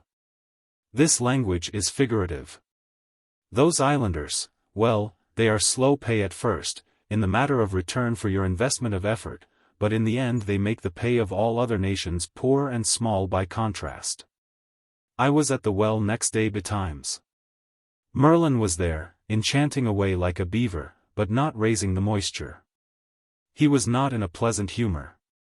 And every time I hinted that perhaps this contract was a shade too hefty for a novice he unlimbered his tongue and cursed like a bishop, French bishop of the Regency days, I mean. Matters were about as I expected to find them. The fountain was an ordinary well, it had been dug in the ordinary way, and stoned up in the ordinary way. There was no miracle about it. Even the lie that had created its reputation was not miraculous. I could have told it myself, with one hand tied behind me. The well was in a dark chamber which stood in the center of a cut stone chapel, whose walls were hung with pious pictures of a workmanship that would have made a chromo feel good. Pictures historically commemorative of curative miracles which had been achieved by the waters when nobody was looking. That is, nobody but angels. They are always on deck when there is a miracle to the fore, so as to get put in the picture, perhaps. Angels are as fond of that as a fire company. Look at the old masters. The well chamber was dimly lighted by lamps. The water was drawn with a windlass and chain by monks, and poured into troughs which delivered it into stone reservoirs outside in the chapel, when there was water to draw. I mean, and none but monks could enter the well chamber. I entered it, for I had temporary authority to do so, by courtesy of my professional brother and subordinate. But he hadn't entered it himself. He did everything by incantations. He never worked his intellect. If he had stepped in there and used his eyes, instead of his disordered mind, he could have cured the well by natural means, and then turned it into a miracle in the customary way. But no, he was an old numbskull, a magician who believed in his own magic, and no magician can thrive who is handicapped with a superstition like that. I had an idea that the well had sprung a leak. That some of the wall stones near the bottom had fallen and exposed fissures that allowed the water to escape. I measured the chain, 98 feet. Then I called in a couple of monks, locked the door, took a candle, and made them lower me in the bucket. When the chain was all paid out, the candle confirmed my suspicion. A considerable section of the wall was gone, exposing a good big fissure. I almost regretted that my theory about the well's trouble was correct, because I had another one that had a showy point or two about it for a miracle. I remembered that in America, many centuries later, when an oil well ceased to flow, they used to blast it out with a dynamite torpedo. If I should find this well dry and no explanation of it, I could astonish these people most nobly by having a person of no especial value drop a dynamite bomb into it. It was my idea to appoint Merlin. However, it was plain that there was no occasion for the bomb. One cannot have everything the way he would like it. A man has no business to be depressed by a disappointment, anyway. He ought to make up his mind to get even. That is what I did. I said to myself, I am in no hurry, I can wait. That bomb will come good yet. And it did, too. When I was above ground again, I turned out the monks, and let down a fish line.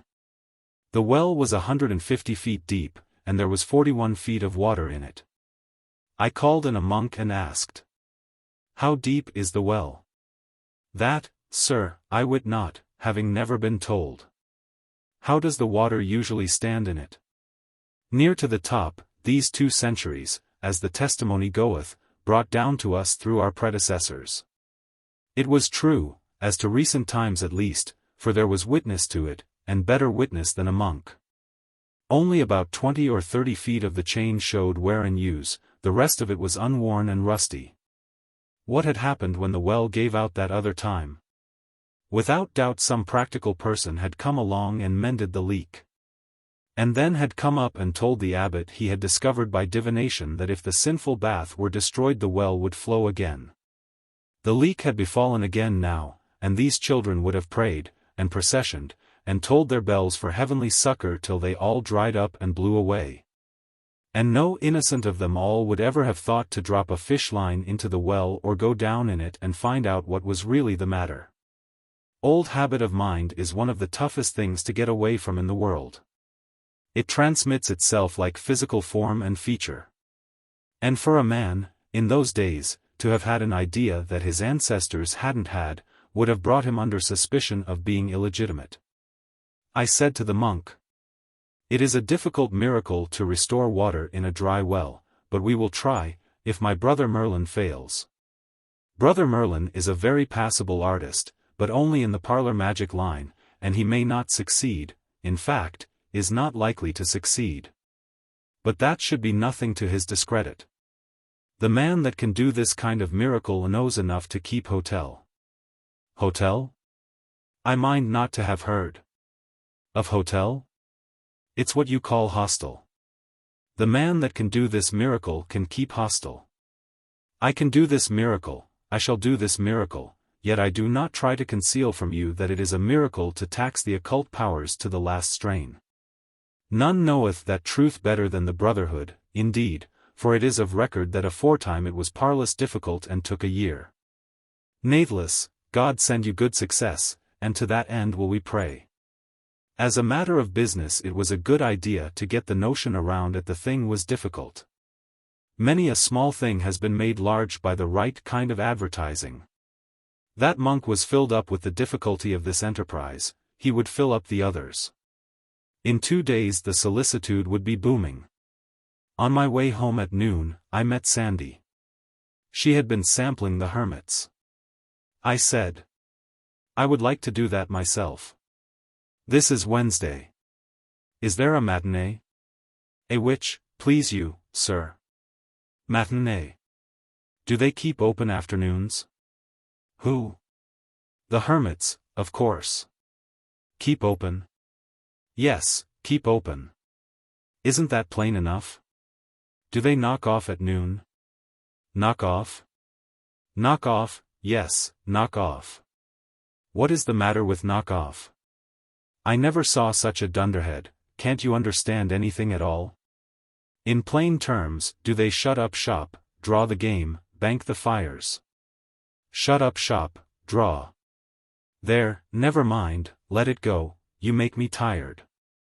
You can't seem to understand the simplest thing. I would I might please thee, sir, and it is to me dole and sorrow that I fail, albeit sith I am but a simple damsel and taught of none. Being from the cradle unbaptized in those deep waters of learning that do anoint with a sovereignty him that partaketh of that most noble sacrament. Investing him with reverend state to the mental eye of the humble mortal who, by bar and lack of that great consecration seeth in his own unlearned estate but a symbol of that other sort of lack and loss which men do publish to the pitying eye with sackcloth trappings whereon the ashes of grief do lie bepowdered and bestrewn.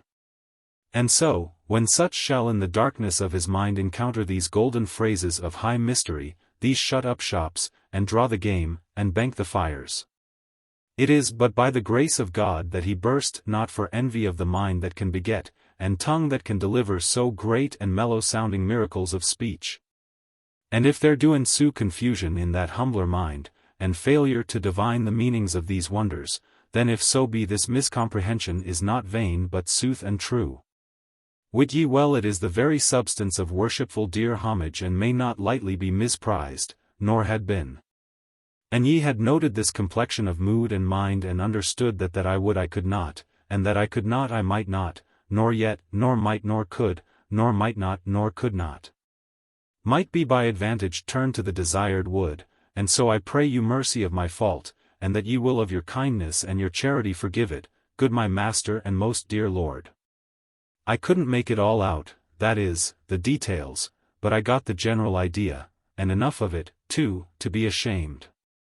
It was not fair to spring those 19th-century technicalities upon the untutored infant of the 6th and then rail at her because she couldn't get their drift. And when she was making the honest best drive at it she could, too, and no fault of hers that she couldn't fetch the home plate, and so I apologized. Then we meandered pleasantly away toward the hermit holes in sociable converse together, and better friends than ever. I was gradually coming to have a mysterious and shuddery reverence for this girl. Nowadays whenever she pulled out from the station and got her train fairly started on one of those horizonless transcontinental sentences of hers, it was borne in upon me that I was standing in the awful presence of the mother of the German language. I was so impressed with this, that sometimes when she began to empty one of these sentences on me I unconsciously took the very attitude of reverence, and stood uncovered. And if words had been water, I had been drowned, sure. She had exactly the German way.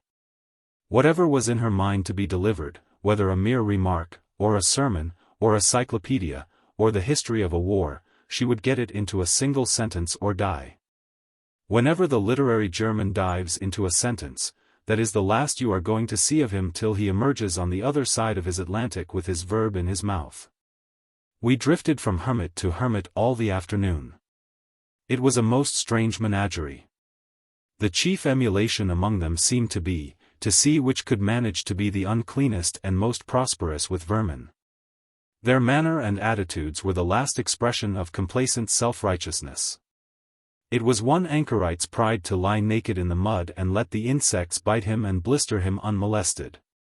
It was another's to lean against a rock all day long, conspicuous to the admiration of the throng of pilgrims and pray. It was another's to go naked and crawl around on all fours. It was another's to drag about with him, year in and year out, 80 pounds of iron. It was another's to never lie down when he slept, but to stand among the thorn bushes and snore when there were pilgrims around to look. A woman, who had the white hair of age, and no other apparel, was black from crown to heel with 47 years of holy abstinence from water. Groups of gazing pilgrims stood around all and every of these strange objects, lost in reverent wonder, and envious of the fleckless sanctity which these pious austerities had won for them from an exacting heaven. By and by we went to see one of the supremely great ones. He was a mighty celebrity, his fame had penetrated all Christendom. The noble and the renowned journeyed from the remotest lands on the globe to pay him reverence. His stand was in the center of the widest part of the valley, and it took all that space to hold his crowds. His stand was a pillar 60 feet high, with a broad platform on the top of it. He was now doing what he had been doing every day for 20 years up there, bowing his body ceaselessly and rapidly almost to his feet. It was his way of praying. I timed him with a stopwatch, and he made 1,244 revolutions in 24 minutes and 46 seconds. It seemed a pity to have all this power going to waste. It was one of the most useful motions in mechanics, the pedal movement. So I made a note in my memorandum book, purposing some day to apply a system of elastic cords to him and run a sewing machine with it. I afterward carried out that scheme, and got 5 years' good service out of him, in which time he turned out upward of 18,000 first-rate tow linen shirts, which was 10 a day. I worked him Sundays and all, he was going, Sundays, the same as weekdays, and it was no use to waste the power. These shirts cost me nothing but just the mere trifle for the materials. I furnished those myself. It would not have been right to make him do that, and they sold like smoke to pilgrims at $1.50 apiece, which was the price of 50 cows or a blooded race horse in Arthurdom. They were regarded as a perfect protection against sin, and advertised as such by my knights everywhere, with the paint pot and stencil plate. Insomuch that there was not a cliff or a boulder or a dead wall in England but you could read on it at a mile distance. By the only genuine Saint Stylite, patronized by the nobility. Patent applied for. There was more money in the business than one knew what to do with. As it extended, I brought out a line of goods suitable for kings, and a knobby thing for duchesses and that sort. With ruffles down the forehatch and the running gear clued up with a feather stitch to leeward and then hauled aft with a backstay and triced up with a half-turn in the standing rigging forward of the weather gaskets. Yes, it was a daisy. But about that time I noticed that the motive power had taken to standing on one leg, and I found that there was something the matter with the other one. So I stocked the business and unloaded, taking Sir Bors de Ganis into camp financially along with certain of his friends, for the work stopped within a year, and the good saint got him to his rest. But he had earned it. I can say that for him. When I saw him that first time, however, his personal condition will not quite bear description here. You can read it in the Lives of the Saints. 4. Chapter 23. Restoration of the Fountain. Saturday noon I went to the well and looked on a while.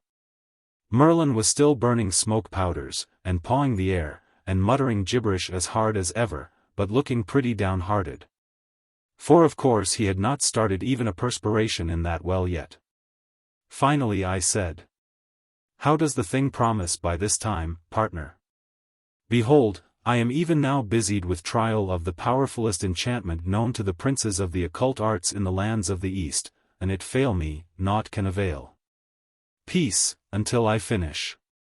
He raised a smoke this time that darkened all the region, and must have made matters uncomfortable for the hermits, for the wind was their way. And it rolled down over their dens in a dense and billowy fog. He poured out volumes of speech to match, and contorted his body and sawed the air with his hands in a most extraordinary way. At the end of 20 minutes he dropped down panting, and about exhausted.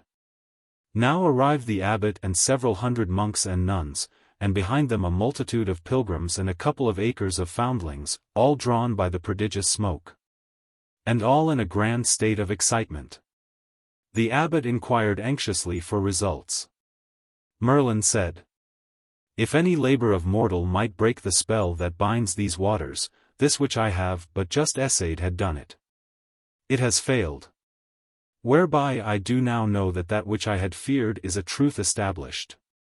The sign of this failure is, that the most potent spirit known to the magicians of the East, and whose name none may utter and live, has laid his spell upon this well. The mortal does not breathe, nor ever will, who can penetrate the secret of that spell, and without that secret none can break it. The water will flow no more forever, good father. I have done what man could.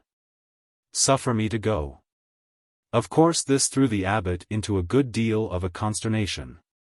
He turned to me with the signs of it in his face, and said, "Ye have heard him.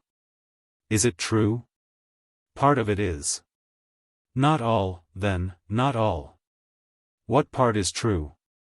That spirit with the Russian name has put his spell upon the well." "God's wounds, then are we ruined?"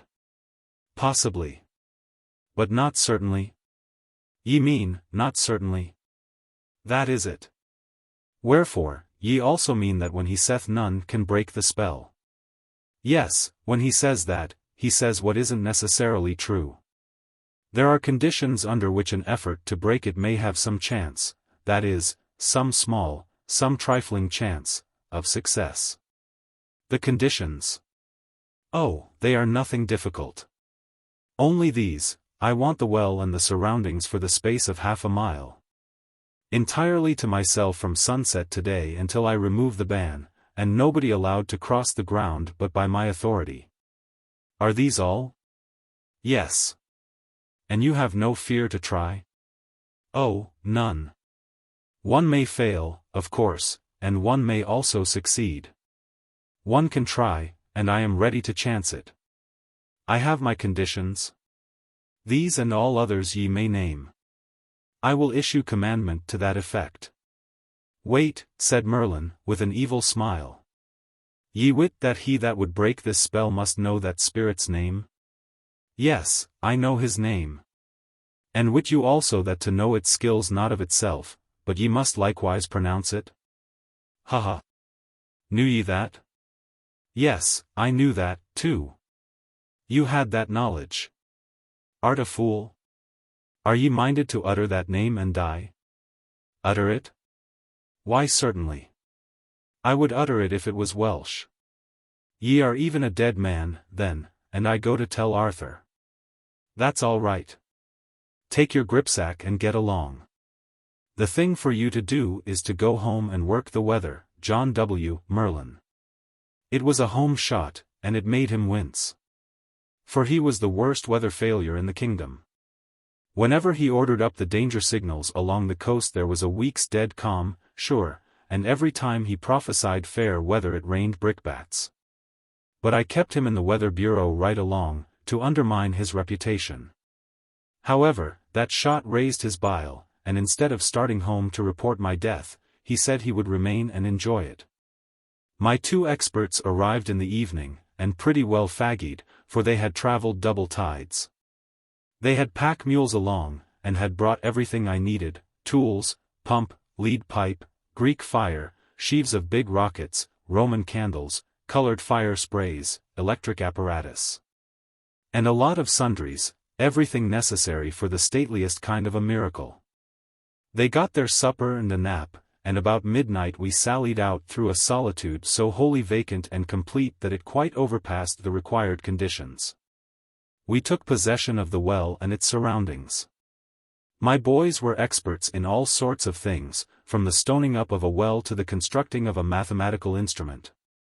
An hour before sunrise we had that leak mended in ship-shape fashion, and the water began to rise. Then we stowed our fireworks in the chapel, locked up the place, and went home to bed. Before the noon mass was over, we were at the well again.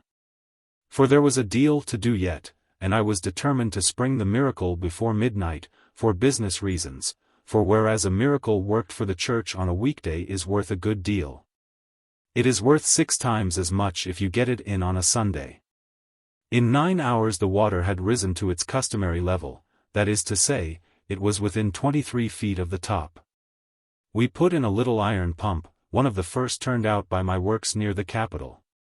We bored into a stone reservoir which stood against the outer wall of the well chamber and inserted a section of lead pipe that was long enough to reach to the door of the chapel and project beyond the threshold, where the gushing water would be visible to the 250 acres of people I was intending should be present on the flat plain in front of this little holy hillock at the proper time. We knocked the head out of an empty hogshead and hoisted this hogshead to the flat roof of the chapel, where we clamped it down fast. Poured in gunpowder till it lay loosely an inch deep on the bottom, then we stood up rockets in the hogshead as thick as they could loosely stand, all the different breeds of rockets there are. And they made a portly and imposing sheaf, I can tell you. We grounded the wire of a pocket electrical battery in that powder, we placed a whole magazine of Greek fire on each corner of the roof, blue on one corner, green on another, red on another, and purple on the last, and grounded a wire in each. About 200 yards off, in the flat, we built a pen of scantlings, about 4 feet high, and laid planks on it, and so made a platform. We covered it with swell tapestries borrowed for the occasion, and topped it off with the abbot's own throne. When you are going to do a miracle for an ignorant race, you want to get in every detail that will count, you want to make all the properties impressive to the public eye. You want to make matters comfortable for your head guest, then you can turn yourself loose and play your effects for all they are worth. I know the value of these things, for I know human nature. You can't throw too much style into a miracle. It costs trouble, and work, and sometimes money, but it pays in the end. Well, we brought the wires to the ground at the chapel, and then brought them under the ground to the platform, and hid the batteries there. We put a rope fence 100 feet square around the platform to keep off the common multitude, and that finished the work. My idea was, doors open at 10:30, performance to begin at 11:25 sharp. I wished I could charge admission, but of course that wouldn't answer. I instructed my boys to be in the chapel as early as 10, before anybody was around, and be ready to man the pumps at the proper time, and make the fur fly. Then we went home to supper. The news of the disaster to the well had traveled far by this time, and now for 2 or 3 days a steady avalanche of people had been pouring into the valley. The lower end of the valley was become one huge camp. We should have a good house, no question about that. Criers went the rounds early in the evening and announced the coming attempt, which put every pulse up to fever heat. They gave notice that the abbot and his official suite would move in state and occupy the platform at 10:30, up to which time all the region which was under my ban must be clear. The bells would then cease from tolling, and this sign should be permission to the multitudes to close in and take their places. I was at the platform and all ready to do the honors when the abbot's solemn procession hove in sight, which it did not do till it was nearly to the rope fence, because it was a starless black night and no torches permitted. With it came Merlin, and took a front seat on the platform. He was as good as his word for once. One could not see the multitudes banked together beyond the ban, but they were there, just the same. The moment the bells stopped, those banked masses broke and poured over the line like a vast black wave, and for as much as a half hour it continued to flow, and then it solidified itself. And you could have walked upon a pavement of human heads miles. We had a solemn stage wait, now, for about 20 minutes, a thing I had counted on for effect. It is always good to let your audience have a chance to work up its expectancy. At length, out of the silence a noble Latin chant, men's voices, broke and swelled up and rolled away into the night, a majestic tide of melody. I had put that up, too, and it was one of the best effects I ever invented. When it was finished I stood up on the platform and extended my hands abroad, for 2 minutes.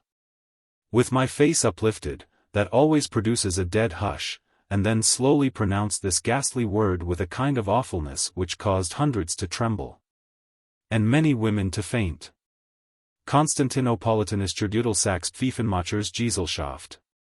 Just as I was moaning out the closing hunks of that word, I touched off one of my electric connections and all that murky world of people stood revealed in a hideous blue glare. It was immense, that effect. Lots of people shrieked, women curled up and quit in every direction, foundlings collapsed by platoons. The abbot and the monks crossed themselves nimbly and their lips fluttered with agitated prayers. Merlin held his grip, but he was astonished clear down to his corns.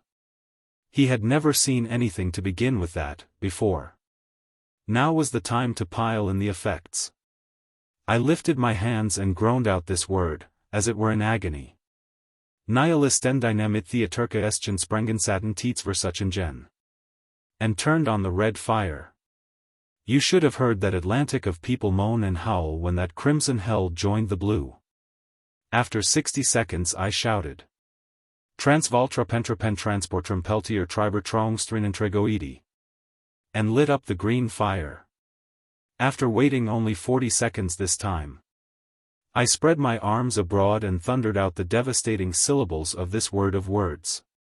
Mekamusel massen menken moerder marenmeter marmer monumentenmaker. And whirled on the purple glare. There they were, all going at once, red, blue, green, purple. For furious volcanoes pouring vast clouds of radiant smoke aloft, and spreading a blinding rainbowed noonday to the furthest confines of that valley. In the distance one could see that fellow on the pillar standing rigid against the background of sky, his seesaw stopped for the first time in 20 years. I knew the boys were at the pump now and ready. So I said to the abbot, "The time is come, Father.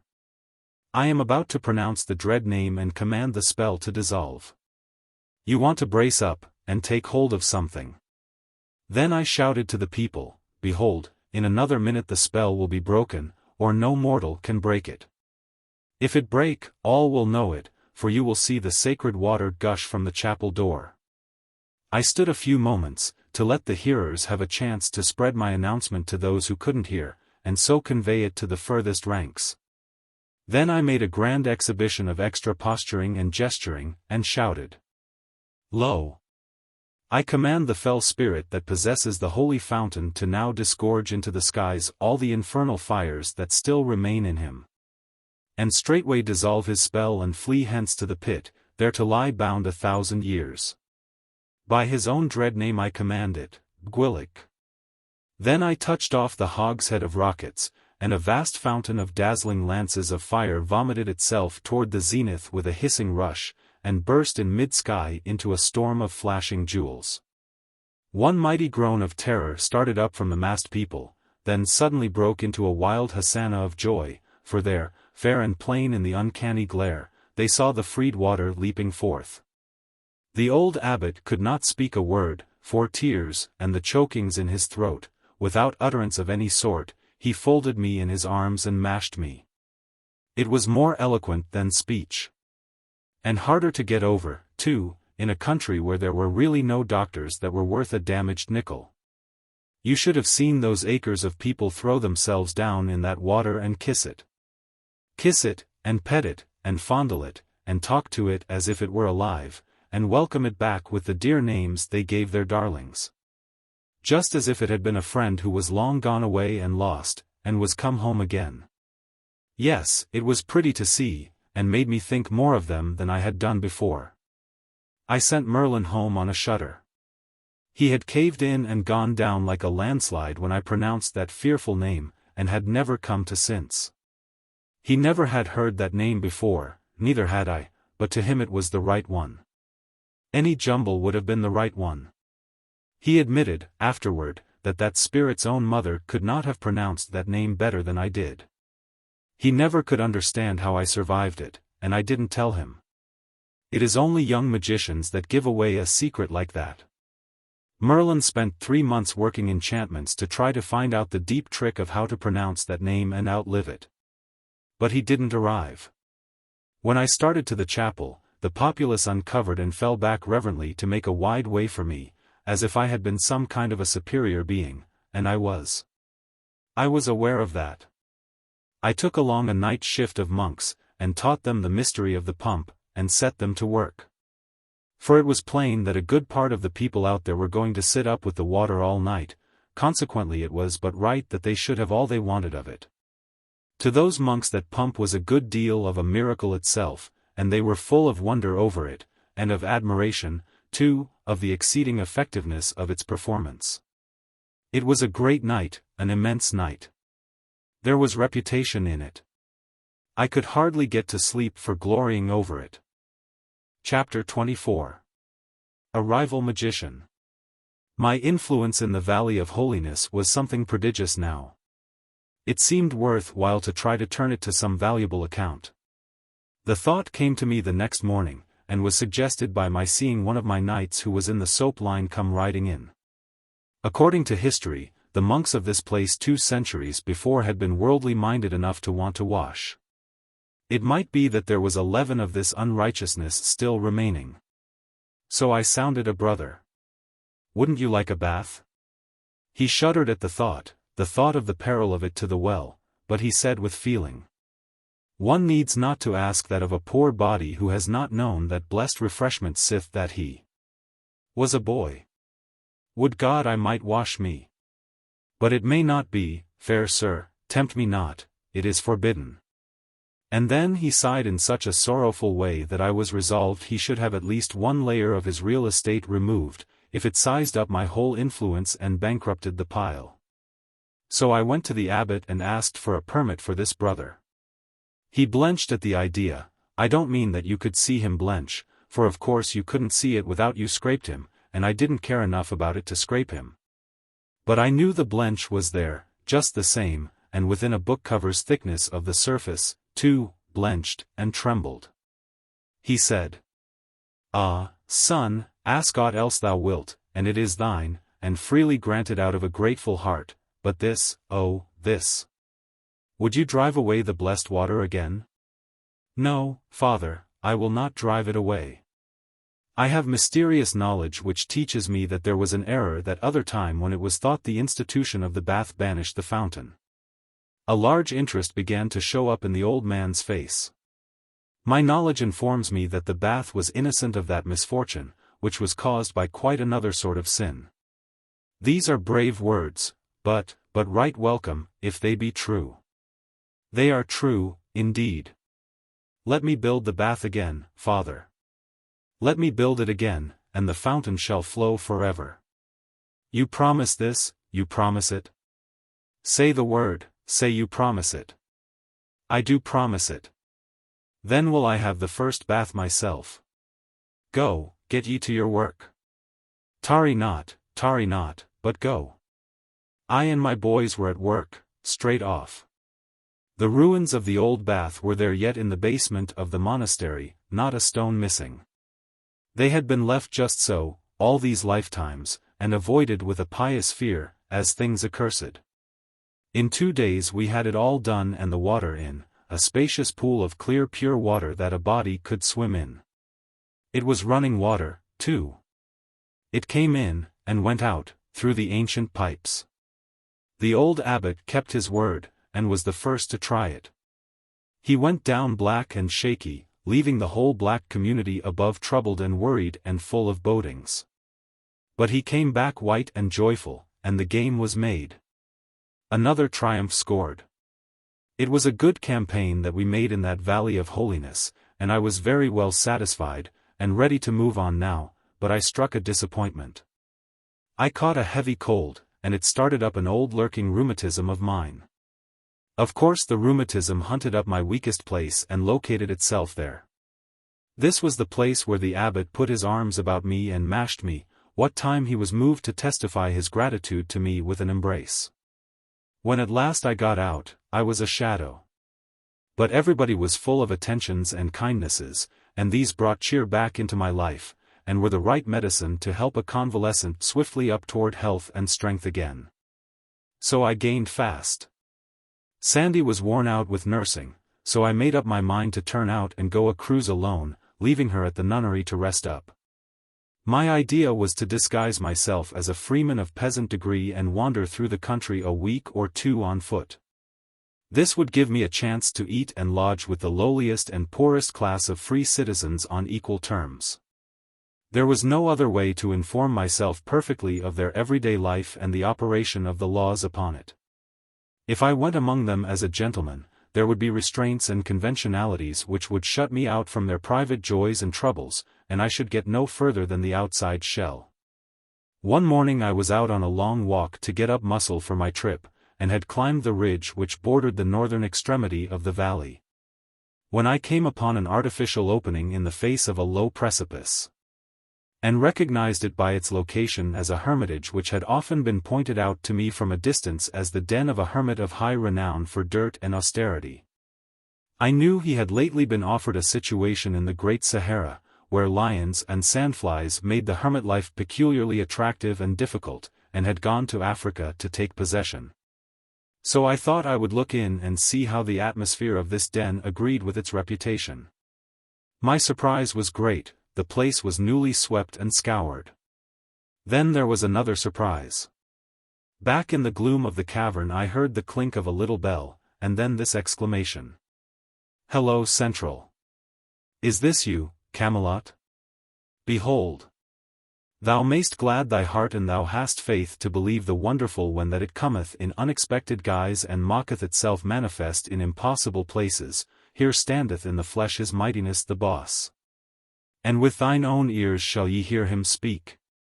Now what a radical reversal of things this was, what a jumbling together of extravagant incongruities. What a fantastic conjunction of opposites and irreconcilables, the home of the bogus miracle become the home of a real one, the den of a medieval hermit turned into a telephone office. The telephone clerk stepped into the light, and I recognized one of my young fellows. I said, "How long has this office been established here, Ulfius?" "But since midnight, fair sir boss, an it please you. We saw many lights in the valley, and so judged it well to make a station, for that where so many lights be needs must they indicate a town of goodly size." "Quite right. It isn't a town in the customary sense, but it's a good stand, anyway. Do you know where you are?" "Of that I have had no time to make inquiry. For when as my comradeship moved hence upon their labors, leaving me in charge, I got me to needed rest, purposing to inquire when I waked, and report the place's name to Camelot for record. Well, this is the Valley of Holiness. It didn't take, he didn't start at the name, as I had supposed he would.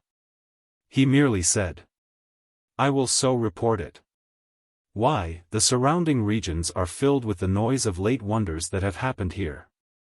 You didn't hear of them? Ah, ye will remember we move by night, and avoid speech with all. We learn naught but that we get by the telephone from Camelot. Why, they know all about this thing. Haven't they told you anything about the great miracle of the restoration of a holy fountain? Oh, that? Indeed yes. But the name of this valley doth wondily differ from the name of that one, indeed to differ wider were not pos. What was that name, then? The Valley of Hellishness. That explains it. Confound a telephone, anyway. It is the very demon for conveying similarities of sound that are miracles of divergence from similarity of sense. But no matter, you know the name of the place now. Call up Camelot. He did it, and had Clarence sent for. It was good to hear my boy's voice again. It was like being home. After some affectionate interchanges, and some account of my late illness, I said, "What is new?" "The king and queen and many of the court do start even in this hour, to go to your valley to pay pious homage to the waters ye have restored, and cleanse themselves of sin. And see the place where the infernal spirit spouted true hell flames to the clouds, and ye listen sharply ye may hear me wink and hear me likewise smile a smile. Sith, 'twas I that made selection of those flames from out our stock and sent them by your order. Does the king know the way to this place? The king? No, nor to any other in his realms, mayhap. But the lads that holp you with your miracle will be his guide and lead the way, and appoint the places for rests at noons and sleeps at night. This will bring them here, when? Mid-afternoon, or later, the third day. Anything else in the way of news? The king hath begun the raising of the standing army ye suggested to him, one regiment is complete and officered. The mischief! I wanted a main hand in that myself. There is only one body of men in the kingdom that are fitted to officer a regular army. Yes, and now ye will marvel to know there's not so much as one West Pointer in that regiment. What are you talking about? Are you in earnest? It is truly as I have said. Why, this makes me uneasy. Who were chosen, and what was the method? Competitive examination? Indeed, I know naught of the method. I but know this, these officers be all of noble family, and are born, what is it you call it, chuckleheads. There's something wrong, Clarence. Comfort yourself, then.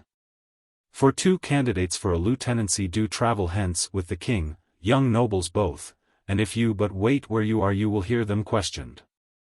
That is news to the purpose. I will get one West Pointer in, anyway. Mount a man and send him to that school with a message. Let him kill horses, if necessary, but he must be there before sunset tonight and say. There is no need. I have laid a ground wire to the school. Prithee let me connect you with it. It sounded good. In this atmosphere of telephones and lightning communication with distant regions, I was breathing the breath of life again after long suffocation. I realized, then, what a creepy, dull, inanimate horror this land had been to me all these years. And how I had been in such a stifled condition of mind as to have grown used to it almost beyond the power to notice it. I gave my order to the superintendent of the academy personally. I also asked him to bring me some paper and a fountain pen and a box or so of safety matches. I was getting tired of doing without these conveniences. I could have them now, as I wasn't going to wear armor any more at present, and therefore could get at my pockets.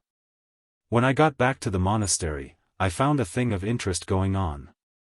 The abbot and his monks were assembled in the great hall, observing with childish wonder and faith the performances of a new magician, a fresh arrival. His dress was the extreme of the fantastic. As showy and foolish as the sort of thing an Indian medicine man wears. He was mowing, and mumbling, and gesticulating, and drawing mystical figures in the air and on the floor, the regular thing, you know. He was a celebrity from Asia, so he said, and that was enough. That sort of evidence was as good as gold, and passed current everywhere. How easy and cheap it was to be a great magician on this fellow's terms.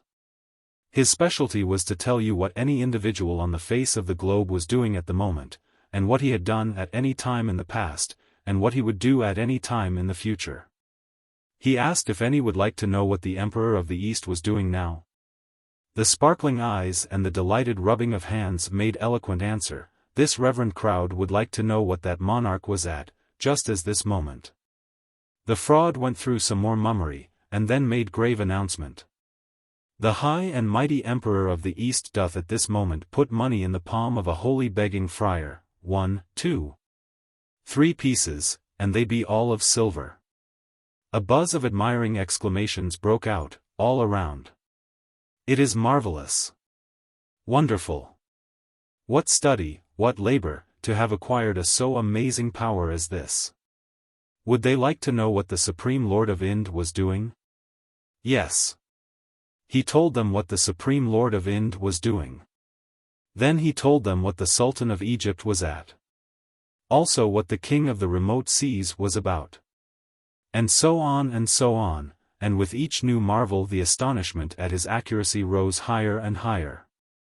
They thought he must surely strike an uncertain place some time, but no, he never had to hesitate, he always knew, and always with unerring precision. I saw that if this thing went on I should lose my supremacy, this fellow would capture my following, should be left out in the cold. I must put a cog in his wheel, and do it right away, too. I said. If I might ask, I should very greatly like to know what a certain person is doing. Speak, and freely. I will tell you. It will be difficult, perhaps impossible. My art knoweth not that word. The more difficult it is, the more certainly will I reveal it to you. You see, I was working up the interest. It was getting pretty high, too. You could see that by the craning necks all around, and the half-suspended breathing. So now I climaxed it. If you make no mistake, if you tell me truly what I want to know, I will give you 200 silver pennies. The fortune is mine. I will tell you what you would know. Then tell me what I am doing with my right hand. There was a general gasp of surprise. It had not occurred to anybody in the crowd, that simple trick of inquiring about somebody who wasn't 10,000 miles away. The magician was hit hard. It was an emergency that had never happened in his experience before, and it corked him. He didn't know how to meet it. He looked stunned, confused, he couldn't say a word. Come, I said, what are you waiting for? Is it possible you can answer up, right off, and tell what anybody on the other side of the earth is doing, and yet can't tell what a person is doing who isn't 3 yards from you? Persons behind me know what I am doing with my right hand, they will endorse you if you tell correctly. He was still dumb. Very well, I'll tell you why you don't speak up and tell. It is because you don't know. You a magician. Good friends, this tramp is a mere fraud and liar. This distressed the monks and terrified them. They were not used to hearing these awful beings called names, and they did not know what might be the consequence. There was a dead silence now, superstitious bodings were in every mind. The magician began to pull his wits together, and when he presently smiled an easy, nonchalant smile, it spread a mighty relief around, for it indicated that his mood was not destructive. He said, "It hath struck me speechless, the frivolity of this person's speech. Let all know, if perchance there be any who know it not, that enchanters of my degree deign not to concern themselves with the doings of any but kings, princes, emperors. Them that be born in the purple and them only. Had ye asked me what Arthur the great king is doing, it were another matter, and I had told ye, but the doings of a subject interest me not." "Oh, I misunderstood you. I thought you said anybody, and so I supposed anybody included. Well, anybody, that is, everybody. It doth, anybody that is of lofty birth, and the better if he be royal." "That, it meseemeth, might well be," said the abbot, who saw his opportunity to smooth things and avert disaster. "For it were not likely that so wonderful a gift as this would be conferred for the revelation of the concerns of lesser beings than such as be born near to the summits of greatness." "Our Arthur the king. Would you know of him?" broke in the enchanter. "Most gladly, yea, and gratefully." Everybody was full of awe and interest again right away, the incorrigible idiots. They watched the incantations absorbingly, and looked at me with a, "There, now, what can you say to that?" Ere, when the announcement came. "The king is weary with the chase, and lieth in his palace these 2 hours sleeping a dreamless sleep. God's benison upon him," said the abbot, and crossed himself, "may that sleep be to the refreshment of his body and his soul." "And so it might be, if he were sleeping," I said, "but the king is not sleeping, the king rides." Here was trouble again, a conflict of authority. Nobody knew which of us to believe. I still had some reputation left. The magician's scorn was stirred, and he said, "Lo, I have seen many wonderful soothsayers and prophets and magicians in my life days. But none before that could sit idle and see to the heart of things with never an incantation to help. You have lived in the woods, and lost much by it. I use incantations myself, as this good brotherhood are aware, but only on occasions of moment. When it comes to sarcasming, I reckon I know how to keep my end up." That jab made this fellow squirm. The abbot inquired after the queen and the court, and got this information. They be all on sleep, being overcome by fatigue, like as to the king. I said. That is merely another lie. Half of them are about their amusements, the queen and the other half are not sleeping, they ride. Now perhaps you can spread yourself a little, and tell us where the king and queen and all that are this moment riding with them are going? They sleep now, as I said. But on the morrow they will ride, for they go a journey toward the sea. And where will they be the day after tomorrow at vespers? Far to the north of Camelot, and half their journey will be done. That is another lie, by the space of 150 miles. Their journey will not be merely half done, it will be all done, and they will be here, in this valley. That was a noble shot. It set the abbot and the monks in a whirl of excitement, and it rocked the enchanter to his base. I followed the thing right up.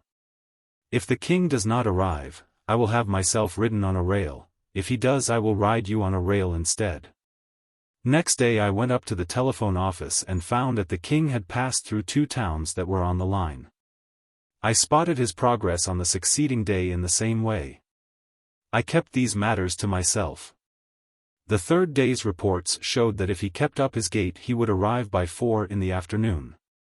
There was still no sign anywhere of interest in his coming. There seemed to be no preparations making to receive him in state, a strange thing, truly. Only one thing could explain this, that other magician had been cutting under me, sure. This was true. I asked a friend of mine, a monk, about it, and he said, yes, the magician had tried some further enchantments and found out that the court had concluded to make no journey at all, but stay at home. Think of that. Observe how much a reputation was worth in such a country. These people had seen me do the very showiest bit of magic in history, and the only one within their memory that had a positive value, and yet here they were. Ready to take up with an adventurer who could offer no evidence of his powers but his mere unproven word. However, it was not good politics to let the king come without any fuss and feathers at all. So I went down and drummed up a procession of pilgrims and smoked out a batch of hermits and started them out at 2 o'clock to meet him. And that was the sort of state he arrived in. The abbot was helpless with rage and humiliation when I brought him out on a balcony and showed him the head of the state marching in and never a monk on hand to offer him welcome. And no stir of life or clang of joy bell to glad his spirit. He took one look and then flew to rouse out his forces. The next minute the bells were dinning furiously, and the various buildings were vomiting monks and nuns, who went swarming in a rush toward the coming procession. And with them went that magician, and he was on a rail, too, by the abbot's order, and his reputation was in the mud, and mine was in the sky again. Yes, a man can keep his trademark current in such a country, but he can't sit around and do it, he has got to be on deck and attending to business right along. Chapter 25. A competitive examination. When the king traveled for change of air, or made a progress, or visited a distant noble whom he wished to bankrupt with the cost of his keep, part of the administration moved with him. It was a fashion of the time. The commission charged with the examination of candidates for posts in the army came with the king to the valley, whereas they could have transacted their business just as well at home. And although this expedition was strictly a holiday excursion for the king, he kept some of his business functions going just the same. He touched for the evil, as usual. He held court in the gate at sunrise and tried cases, for he was himself Chief Justice of the King's Bench. He shone very well in this latter office. He was a wise and humane judge, and he clearly did his honest best and fairest, according to his lights. That is a large reservation. His lights, I mean his rearing, often colored his decisions. Whenever there was a dispute between a noble or gentleman and a person of lower degree, the king's leanings and sympathies were for the former class always, whether he suspected it or not. It was impossible that this should be otherwise. The blunting effects of slavery upon the slaveholder's moral perceptions are known and conceded, the world over. And a privileged class, an aristocracy, is but a band of slaveholders under another name.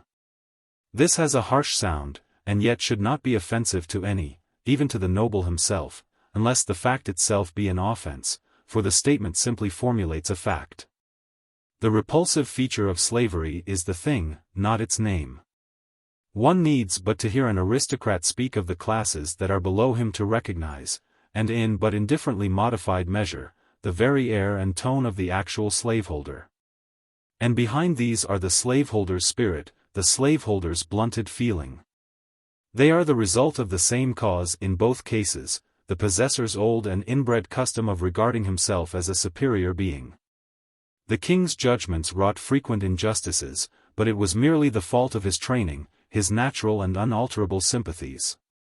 He was as unfitted for a judgeship as would be the average mother for the position of milk distributor to starving children in famine time.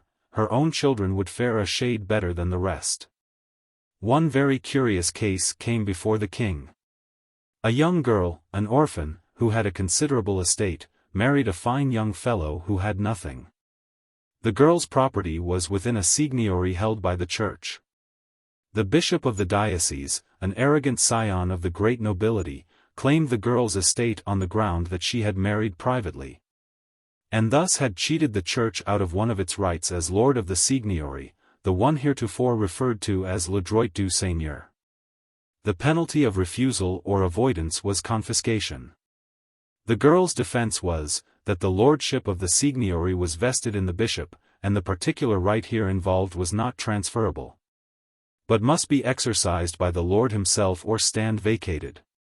And that an older law, of the church itself, strictly barred the bishop from exercising it. It was a very odd case, indeed. It reminded me of something I had read in my youth about the ingenious way in which the aldermen of London raised the money that built the Mansion-House.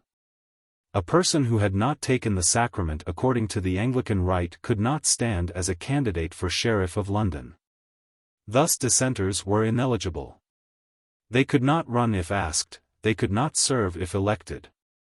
The aldermen, who without any question were Yankees in disguise, hit upon this neat device. They passed a bylaw imposing a fine of £400 upon anyone who should refuse to be a candidate for sheriff, and a fine of £600 upon any person who, after being elected sheriff, refused to serve. Then they went to work and elected a lot of dissenters, one after another, and kept it up until they had collected £15,000 in fines. And there stands the stately Mansion-House to this day.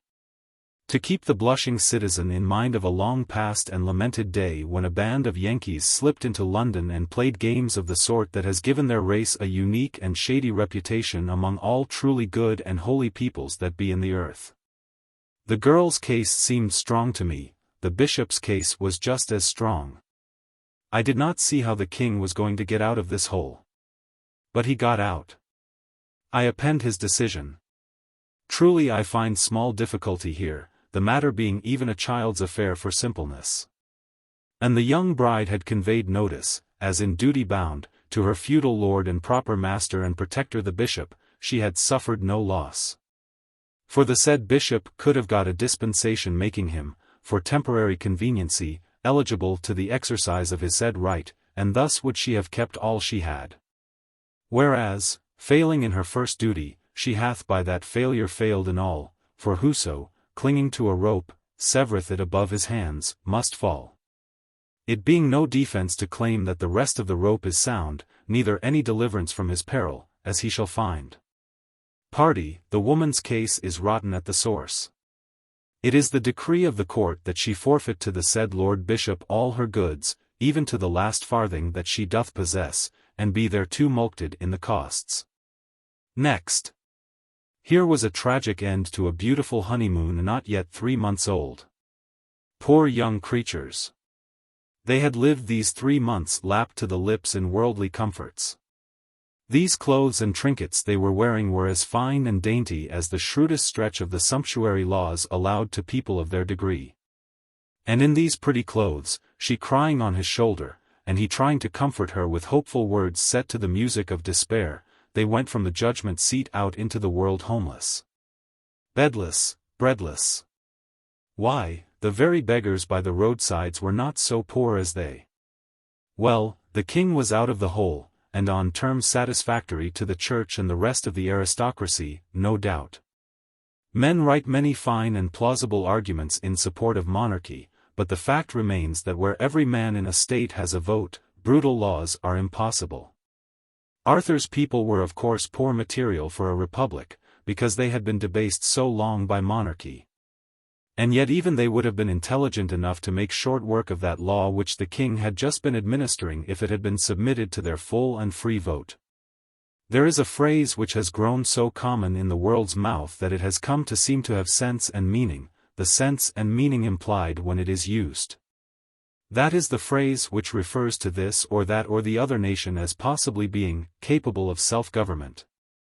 And the implied sense of it is, that there has been a nation somewhere, some time or other which wasn't capable of it, wasn't as able to govern itself as some self-appointed specialists were or would be to govern it. The masterminds of all nations, in all ages, have sprung in affluent multitude from the mass of the nation, and from the mass of the nation only, not from its privileged classes. And so, no matter what the nation's intellectual grade was, whether high or low, the bulk of its ability was in the long ranks of its nameless and its poor, and so it never saw the day that it had not the material in abundance whereby to govern itself. Which is to assert an always self-proven fact, that even the best governed and most free and most enlightened monarchy is still behind the best condition attainable by its people. And that the same is true of kindred governments of lower grades, all the way down to the lowest. King Arthur had hurried up the army business altogether beyond my calculations. I had not supposed he would move in the matter while I was away, and so I had not mapped out a scheme for determining the merits of officers. I had only remarked that it would be wise to submit every candidate to a sharp and searching examination. And privately I meant to put together a list of military qualifications that nobody could answer to but my West Pointers. That ought to have been attended to before I left. For the king was so taken with the idea of a standing army that he couldn't wait but must get about it at once, and get up as good a scheme of examination as he could invent out of his own head. I was impatient to see what this was, and to show, too, how much more admirable was the one which I should display to the examining board.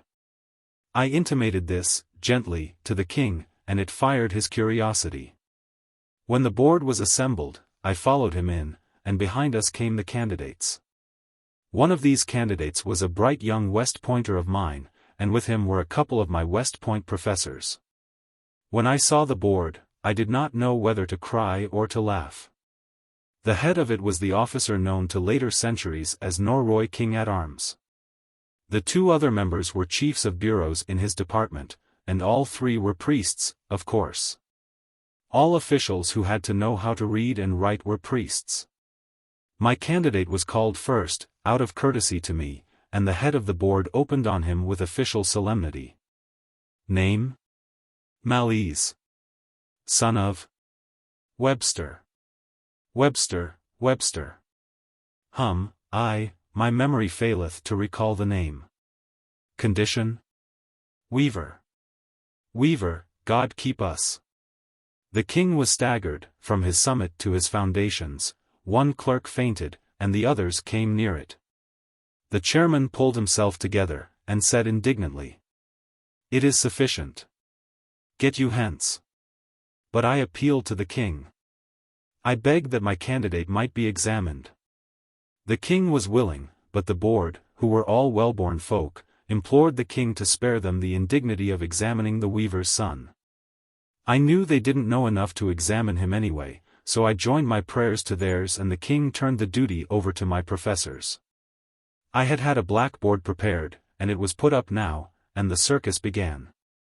It was beautiful to hear the lad lay out the science of war, and wallow in details of battle and siege, of supply, transportation, mining and countermining, grand tactics, big strategy and little strategy, signal service, infantry, cavalry, artillery, and all about siege guns, field guns, Gatling guns, rifled guns, smooth bores, musket practice, revolver practice, and not a solitary word of it all could these catfish make head or tail of.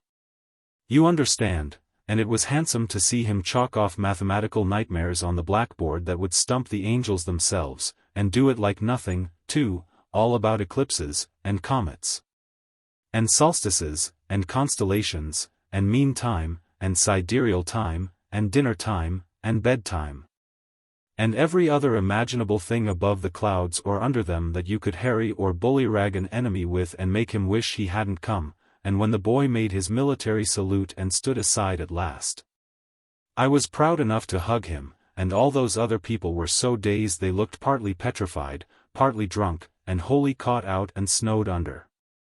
I judged that the cake was ours, and by a large majority. Education is a great thing. This was the same youth who had come to West Point so ignorant that when I asked him, if a general officer should have a horse shot under him on the field of battle, what ought he to do? Answered up naively and said, "Get up and brush himself." One of the young nobles was called up now. I thought I would question him a little myself.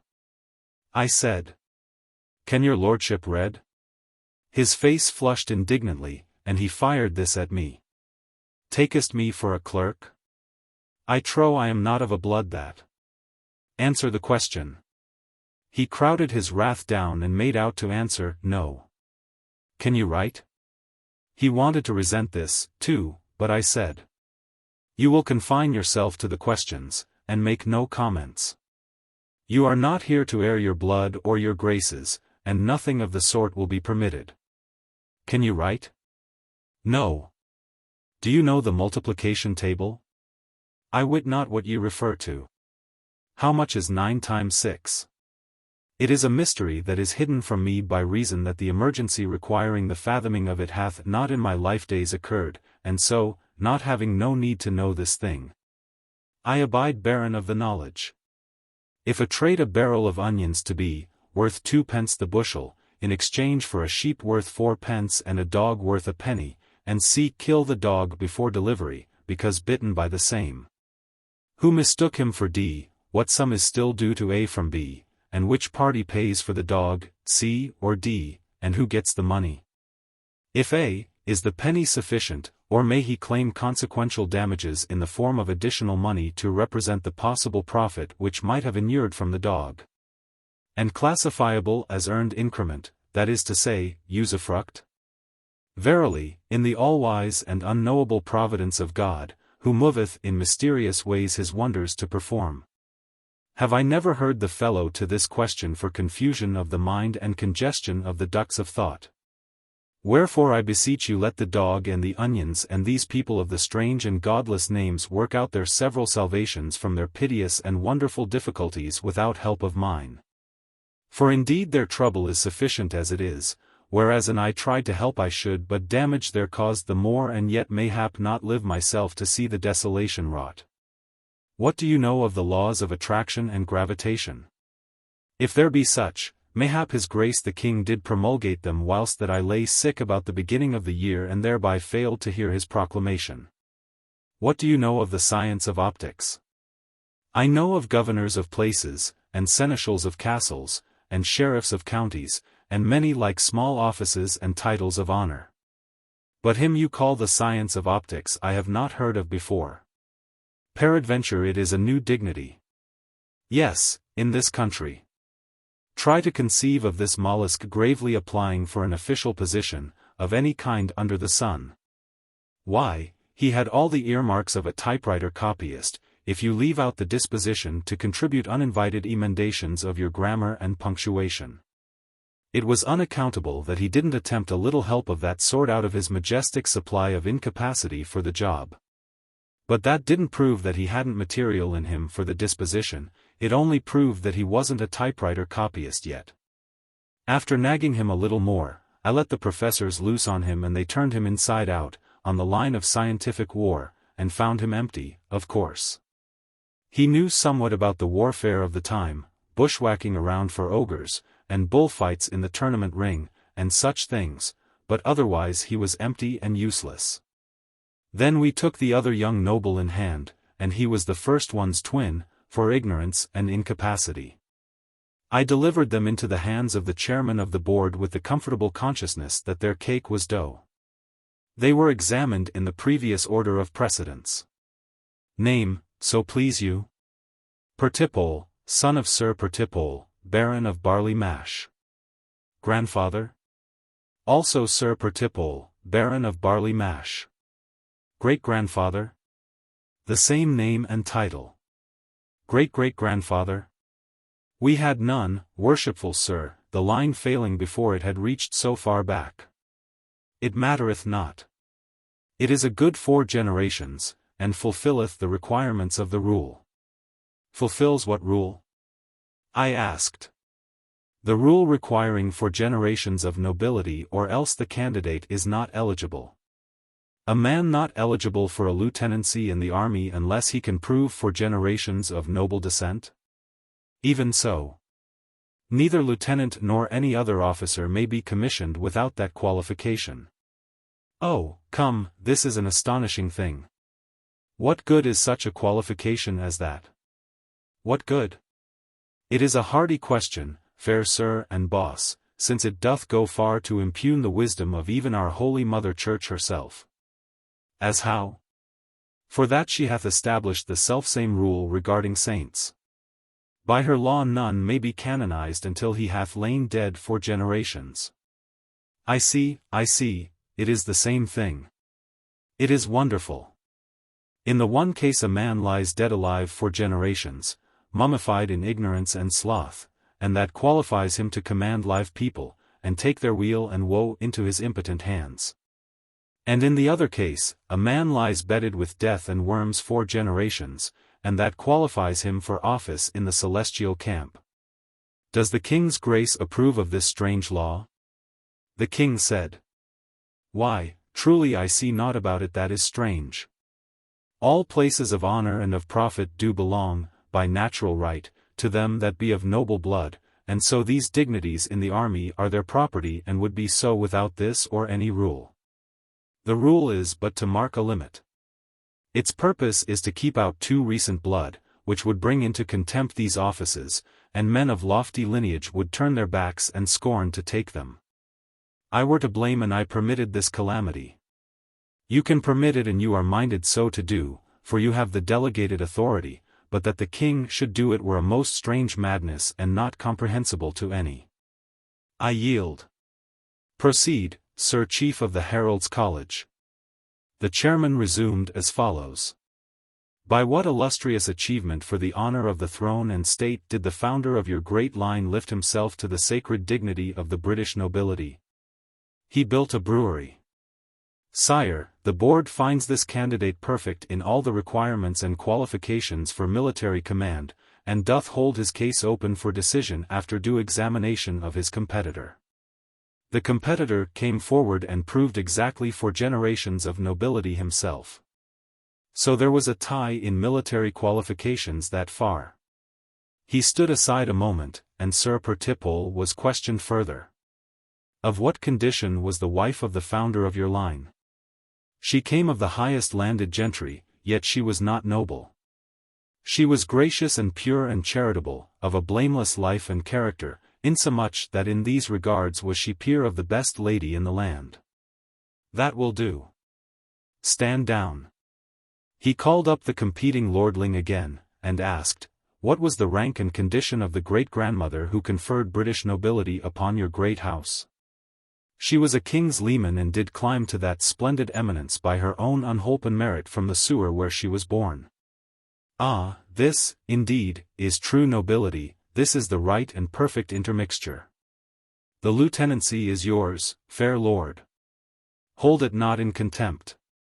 It is the humble step which will lead to grandeurs more worthy of the splendor of an origin like to thine. I was down in the bottomless pit of humiliation. I had promised myself an easy and zenith-scouring triumph, and this was the outcome. I was almost ashamed to look my poor disappointed cadet in the face. I told him to go home and be patient, this wasn't the end. I had a private audience with the king, and made a proposition. I said it was quite right to officer that regiment with nobilities, and he couldn't have done a wiser thing. It would also be a good idea to add 500 officers to it. In fact, Add as many officers as there were nobles and relatives of nobles in the country, even if there should finally be 5 times as many officers as privates in it. And thus make it the crack regiment, the envied regiment, the king's own regiment, and entitled to fight on its own hook and in its own way, and go whither it would and come when it pleased. In time of war, and be utterly swell and independent. This would make that regiment the heart's desire of all the nobility, and they would all be satisfied and happy. Then we would make up the rest of the standing army out of commonplace materials, and officer it with nobodies. As was proper, nobodies selected on a basis of mere efficiency, and we would make this regiment toe the line, allow it no aristocratic freedom from restraint, and force it to do all the work and persistent hammering, to the end that whenever the king's own was tired and wanted to go off for a change and rummage around amongst ogres and have a good time, it could go without uneasiness, knowing that matters were in safe hands behind it, and business going to be continued at the old stand, same as usual. The king was charmed with the idea. When I noticed that, it gave me a valuable notion. I thought I saw my way out of an old and stubborn difficulty at last.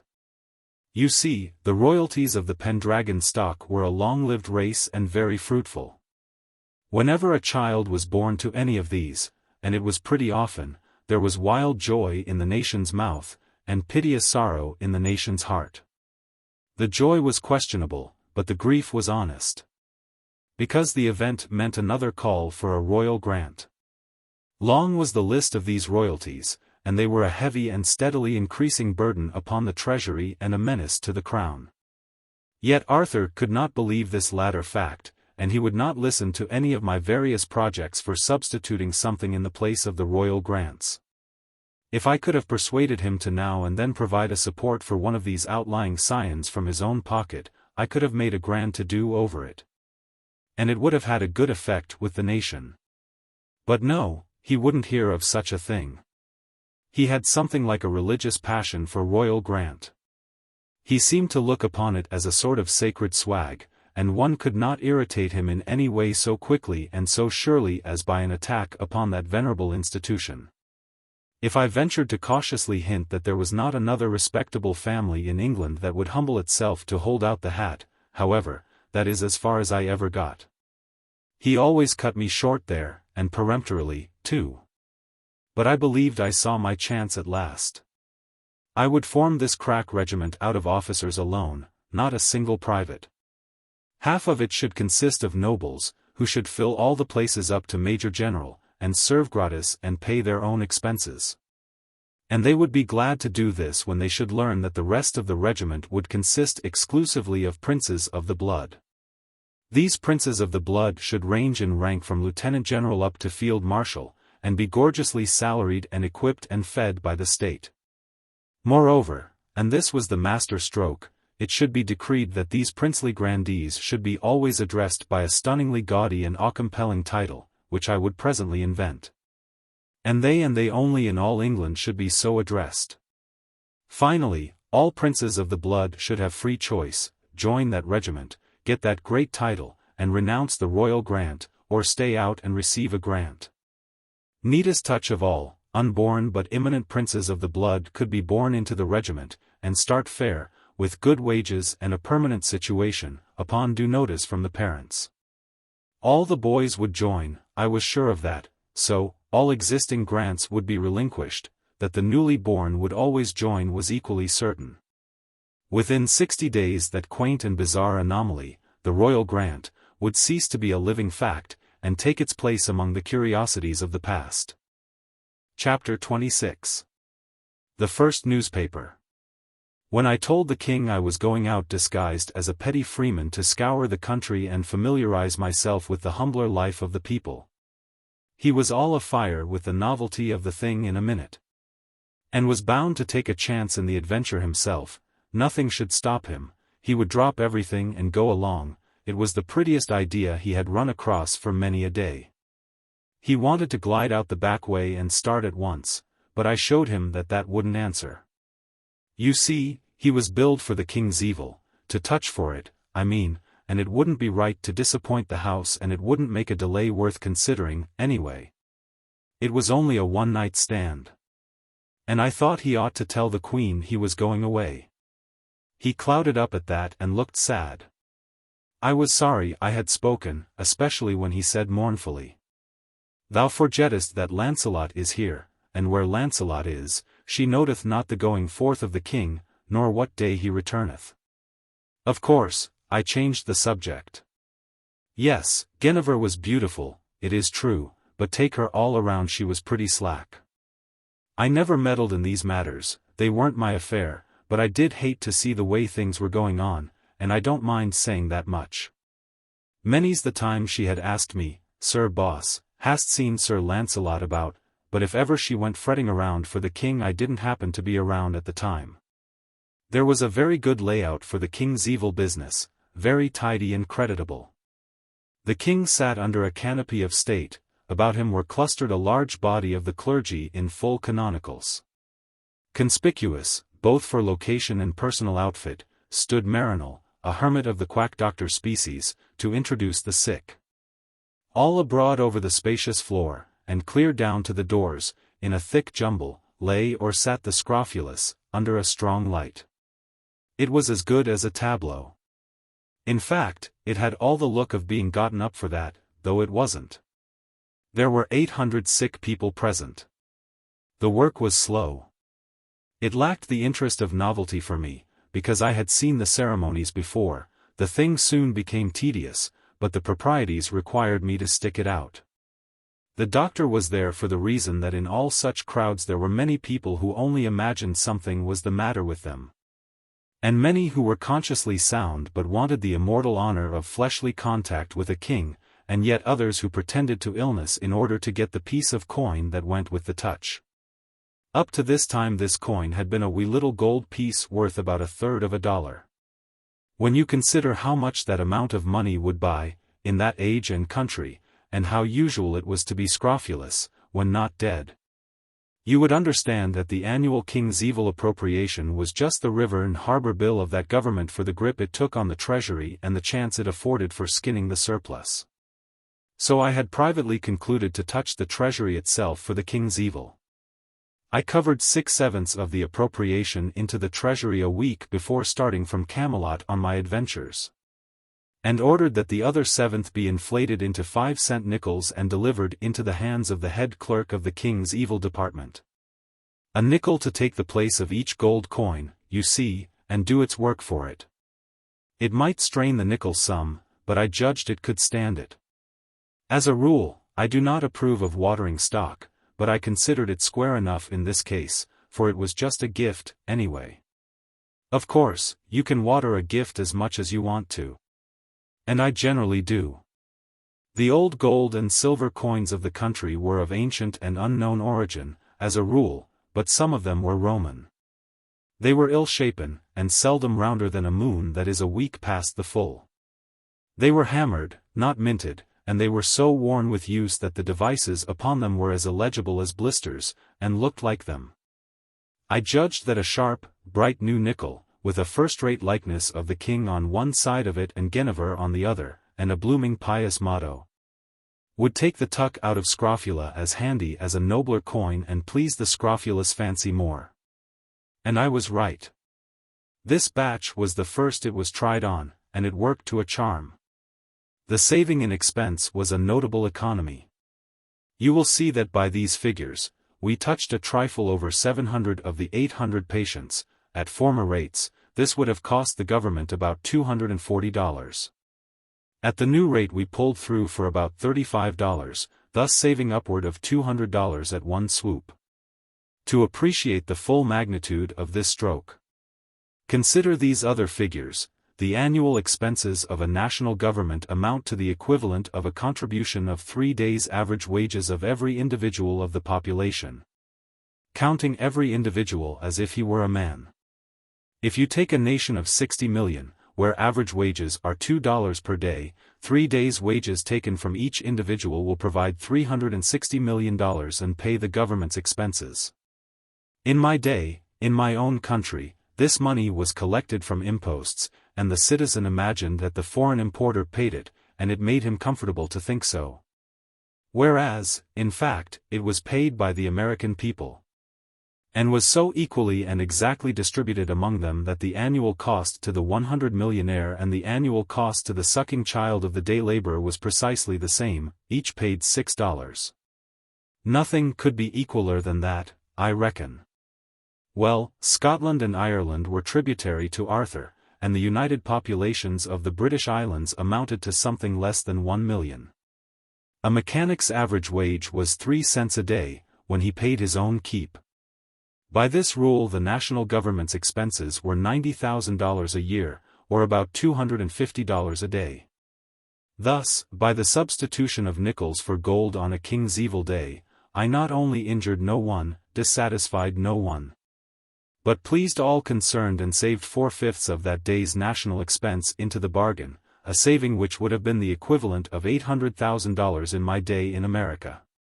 In making this substitution I had drawn upon the wisdom of a very remote source, the wisdom of my boyhood, for the true statesman does not despise any wisdom, howsoever lowly may be its origin. In my boyhood I had always saved my pennies and contributed buttons to the foreign missionary cause. The buttons would answer the ignorant savage as well as the coin would answer me better than the buttons. All hands were happy and nobody hurt. Marronnel took the patients as they came. He examined the candidate, if he couldn't qualify he was warned off, if he could he was passed along to the king. A priest pronounced the words, "They shall lay their hands on the sick, and they shall recover." Then the king stroked the ulcers, while the reading continued. Finally, the patient graduated and got his nickel, the king hanging it around his neck himself, and was dismissed. Would you think that that would cure? It certainly did. Any mummery will cure if the patient's faith is strong in it. Up by Astalot there was a chapel where the Virgin had once appeared to a girl who used to herd geese around there. The girl said so herself, and they built the chapel upon that spot and hung a picture in it representing the occurrence, a picture which you would think it dangerous for a sick person to approach. Whereas, on the contrary, thousands of the lame and the sick came and prayed before it every year and went away whole and sound, and even the well could look upon it and live.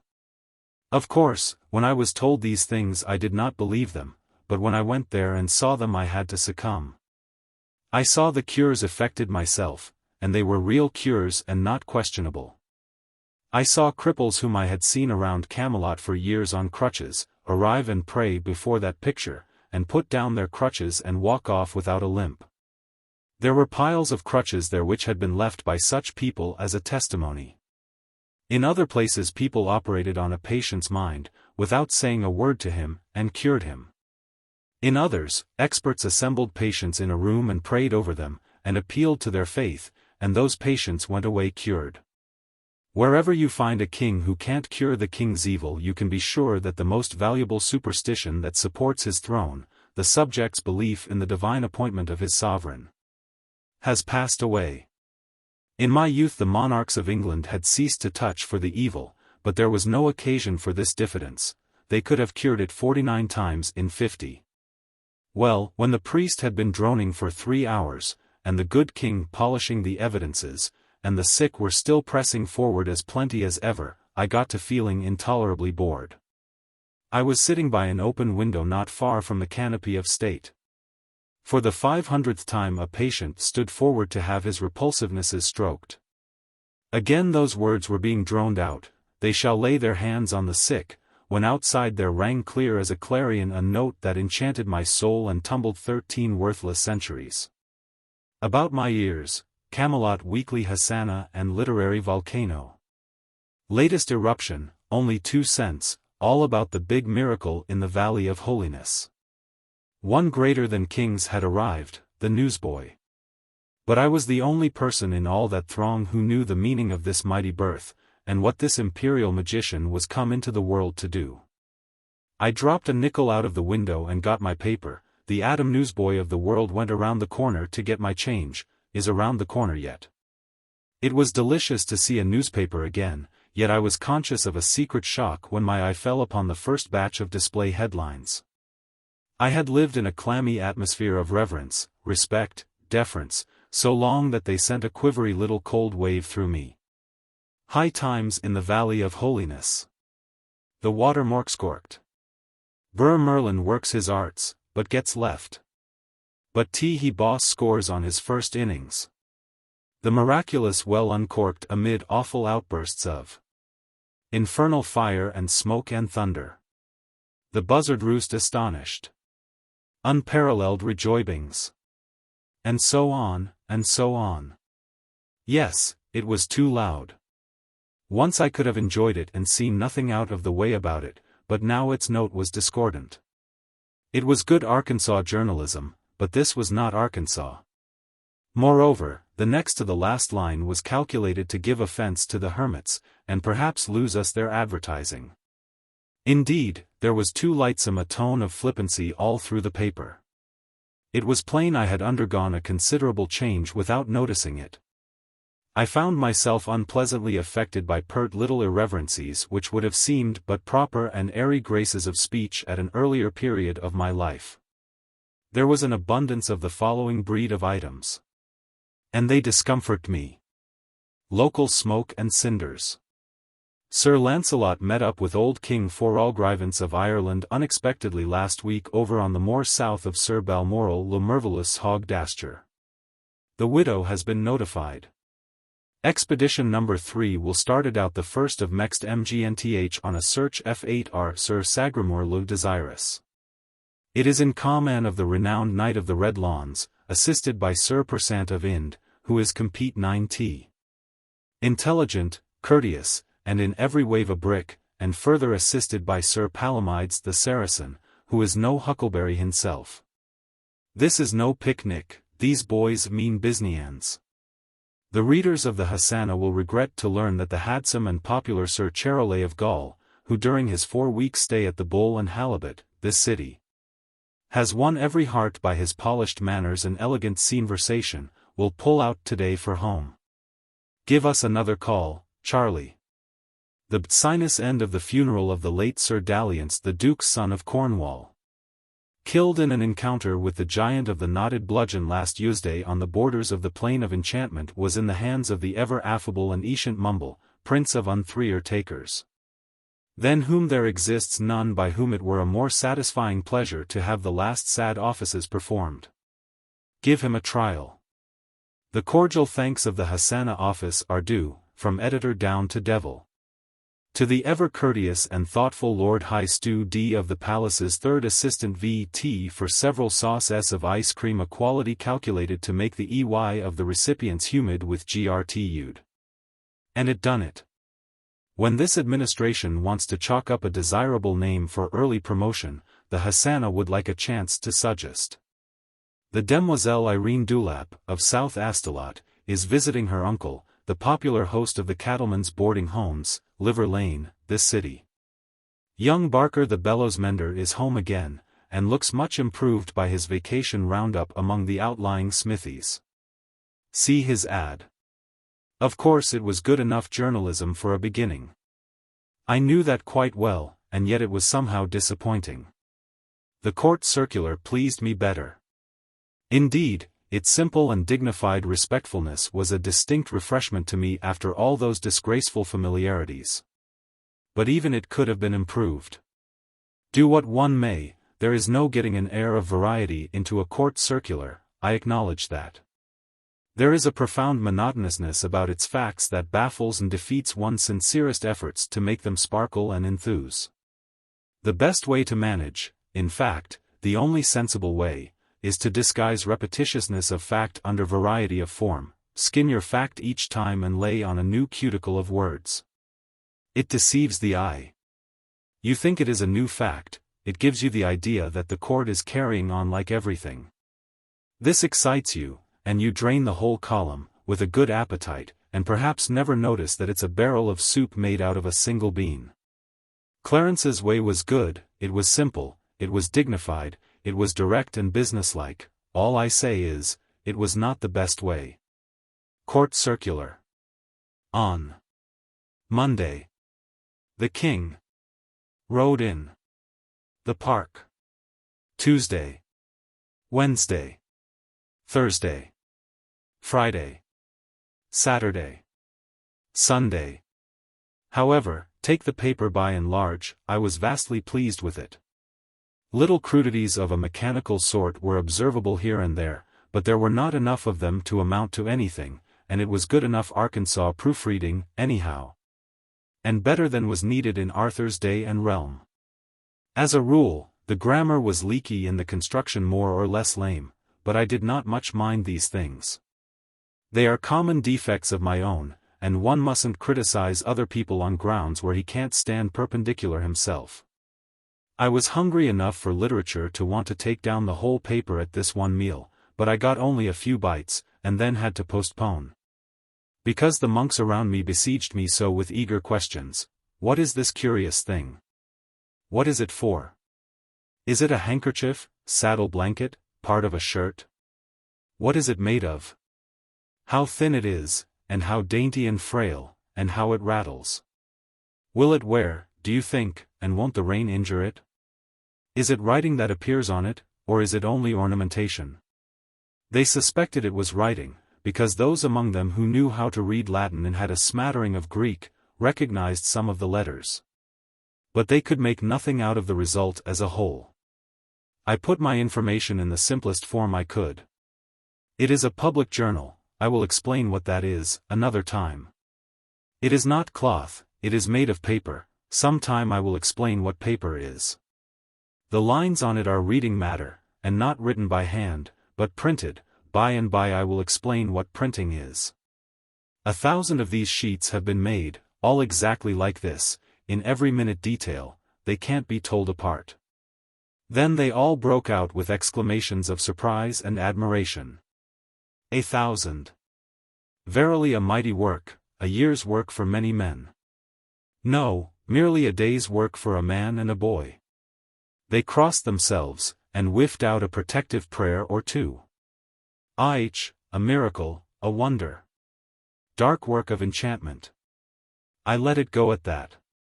Then I read in a low voice, to as many as could crowd their shaven heads within hearing distance, part of the account of the miracle of the restoration of the well.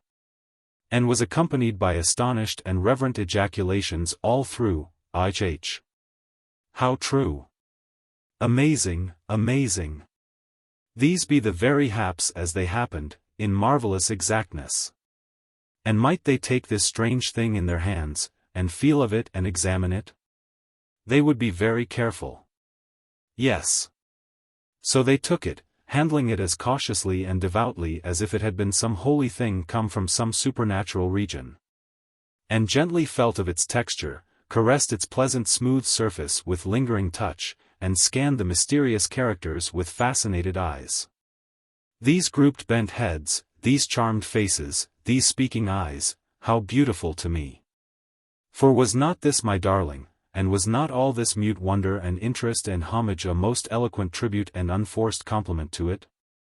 I knew, then, how a mother feels when women, whether strangers or friends, take her new baby, and close themselves about it with one eager impulse, and bend their heads over it in a tranced adoration that makes all the rest of the universe vanish out of their consciousness and be as if it were not, for that time. I knew how she feels, and that there is no other satisfied ambition, whether of king, conqueror, or poet, that ever reaches halfway to that serene far summit or yields half so divine a contentment. During all the rest of the séance my paper traveled from group to group all up and down and about that huge hall, and my happy eye was upon it always, and I sat motionless, steeped in satisfaction. Drunk with enjoyment. Yes, this was heaven, I was tasting it once, if I might never taste it more. Chapter 27. The Yankee and the King travel incognito. About bedtime I took the king to my private quarters to cut his hair and help him get the hang of the lowly raiment he was to wear. The high classes wore their hair banged across the forehead but hanging to the shoulders the rest of the way around, whereas the lowest ranks of commoners were banged fore and aft both. The slaves were bangless, and allowed their hair free growth. So I inverted a bowl over his head and cut away all the locks that hung below it. I also trimmed his whiskers and mustache until they were only about a half-inch long, and tried to do it inartistically, and succeeded. It was a villainous disfigurement. When he got his lubberly sandals on, and his long robe of coarse brown linen cloth, which hung straight from his neck to his ankle bones, he was no longer the comeliest man in his kingdom, but one of the unhandsomest and most commonplace and unattractive. We were dressed and barbered alike, and could pass for small farmers, or farm bailiffs, or shepherds, or carters.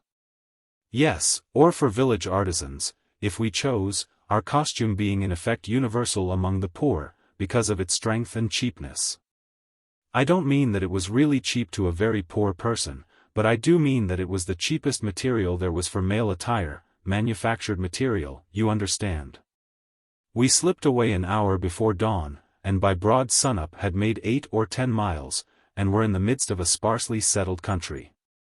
I had a pretty heavy knapsack. It was laden with provisions for the king to taper down on, till he could take to the coarse fare of the country without damage. I found a comfortable seat for the king by the roadside, and then gave him a morsel or two to stay his stomach with. Then I said I would find some water for him, and strolled away. Part of my project was to get out of sight and sit down and rest a little myself. It had always been my custom to stand when in his presence. Even at the council board, except upon those rare occasions when the sitting was a very long one, extending over hours. Then I had a trifling little backless thing which was like a reversed culvert and was as comfortable as the toothache. I didn't want to break him in suddenly, but do it by degrees. We should have to sit together now when in company, or people would notice, but it would not be good politics for me to be playing equality with him when there was no necessity for it. I found the water some 300 yards away, and had been resting about 20 minutes, when I heard voices. That is all right, I thought. Peasants going to work. Nobody else likely to be stirring this early. But the next moment these comers jingled into sight around a turn of the road, smartly clad people of quality, with luggage mules and servants in their train. I was off like a shot, through the bushes, by the shortest cut. For a while it did seem that these people would pass the king before I could get to him. But desperation gives you wings, you know, and I canted my body forward, inflated my breast, and held my breath and flew. I arrived. And in plenty good enough time, too. Pardon, my king, but it's no time for ceremony. Jump. Jump to your feet, some quality are coming. Is that a marvel? Let them come. But my liege. You must not be seen sitting. Rise. And stand in humble posture while they pass. You are a peasant, you know. True, I had forgot it, so lost was I in planning of a huge war with Gaul. He was up by this time, but a farm could have got up quicker. If there was any kind of a boom in real estate, and right so a thought came randoming over thwart this majestic dream the which. A humbler attitude, my lord the king, and quick. Duck your head, more, still more, droop it. He did his honest best. But Lord, it was no great things. He looked as humble as the Leaning Tower at Pisa. It is the most you could say of it.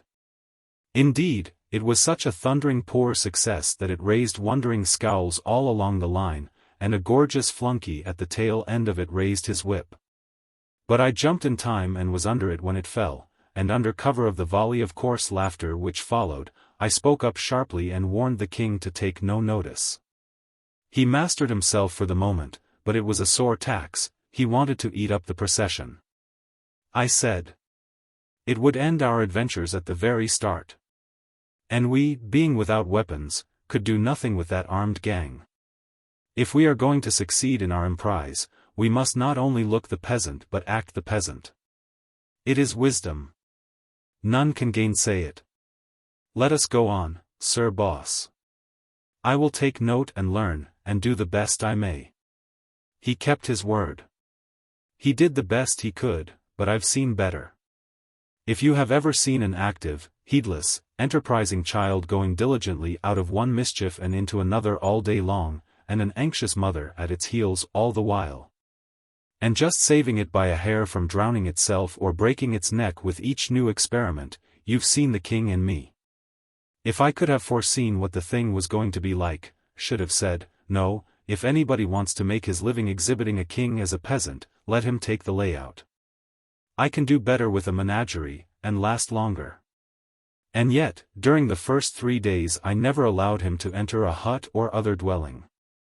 If he could pass muster anywhere during his early novitiate it would be in small inns and on the road, so to these places we confined ourselves. Yes, he certainly did the best he could, but what of that? He didn't improve a bit that I could see. He was always frightening me, always breaking out with fresh astonishers, in new and unexpected places. Toward evening on the second day, what does he do but blandly fetch out a dirk from inside his robe? Great guns, my liege, where did you get that? From a smuggler at the inn, yester-eve. What in the world possessed you to buy it? We have escaped diverse dangers by wit, thy wit, but I have bethought me that it were but prudence if I bore a weapon, too. Thine might fail thee in some pinch. But people of our condition are not allowed to carry arms. What would a lord say, yes, or any other person of whatever condition, if he caught an upstart peasant with a dagger on his person?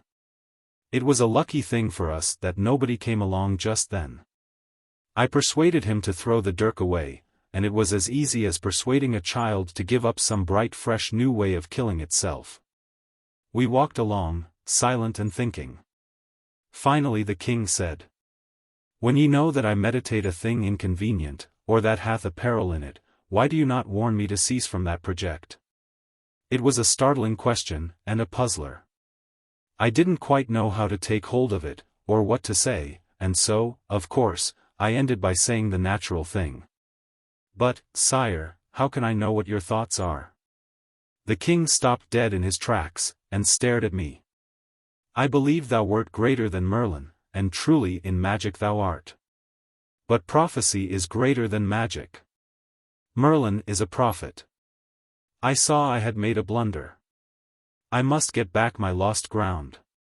After a deep reflection and careful planning, I said, "Sire, I have been misunderstood. I will explain. There are two kinds of prophecy. One is the gift to foretell things that are but a little way off, the other is the gift to foretell things that are whole ages and centuries away. Which is the mightier gift, do you think? Oh, the last, most surely. True. Does Merlin possess it? Partly, yes. He foretold mysteries about my birth and future kingship that were 20 years away. Has he ever gone beyond that? He would not claim more, I think. It is probably his limit. All prophets have their limit. The limit of some of the great prophets has been 100 years. These are few, I ween.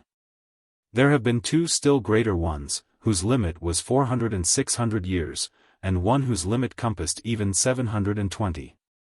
Gramercy, it is marvelous. But what are these in comparison with me? They are nothing. What? Canst thou truly look beyond even so vast a stretch of time as 700 years?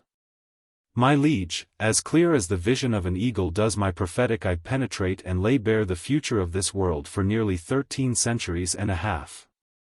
My land, you should have seen the king's eyes spread slowly open, and lift the earth's entire atmosphere as much as an inch. That settled Burr Merlin. One never had any occasion to prove his facts, with these people, all he had to do was to state them. It never occurred to anybody to doubt the statement. Now, then, I continued, I could work both kinds of prophecy, the long and the short, if I chose to take the trouble to keep in practice. But I seldom exercise any but the long kind, because the other is beneath my dignity. It is properer to Merlin's sort, stump-tail prophets, as we call them in the profession. Of course, I wet up now and then and flirt out a minor prophecy, but not often, hardly ever, in fact. You will remember that there was great talk, when you reached the Valley of Holiness, about my having prophesied your coming in the very hour of your arrival, 2 or 3 days beforehand. Indeed, yes, I mind it now. Well, I could have done it as much as 40 times easier, and piled on 1,000 times more detail into the bargain, if it had been 500 years away instead of 2 or 3 days. How amazing that it should be so.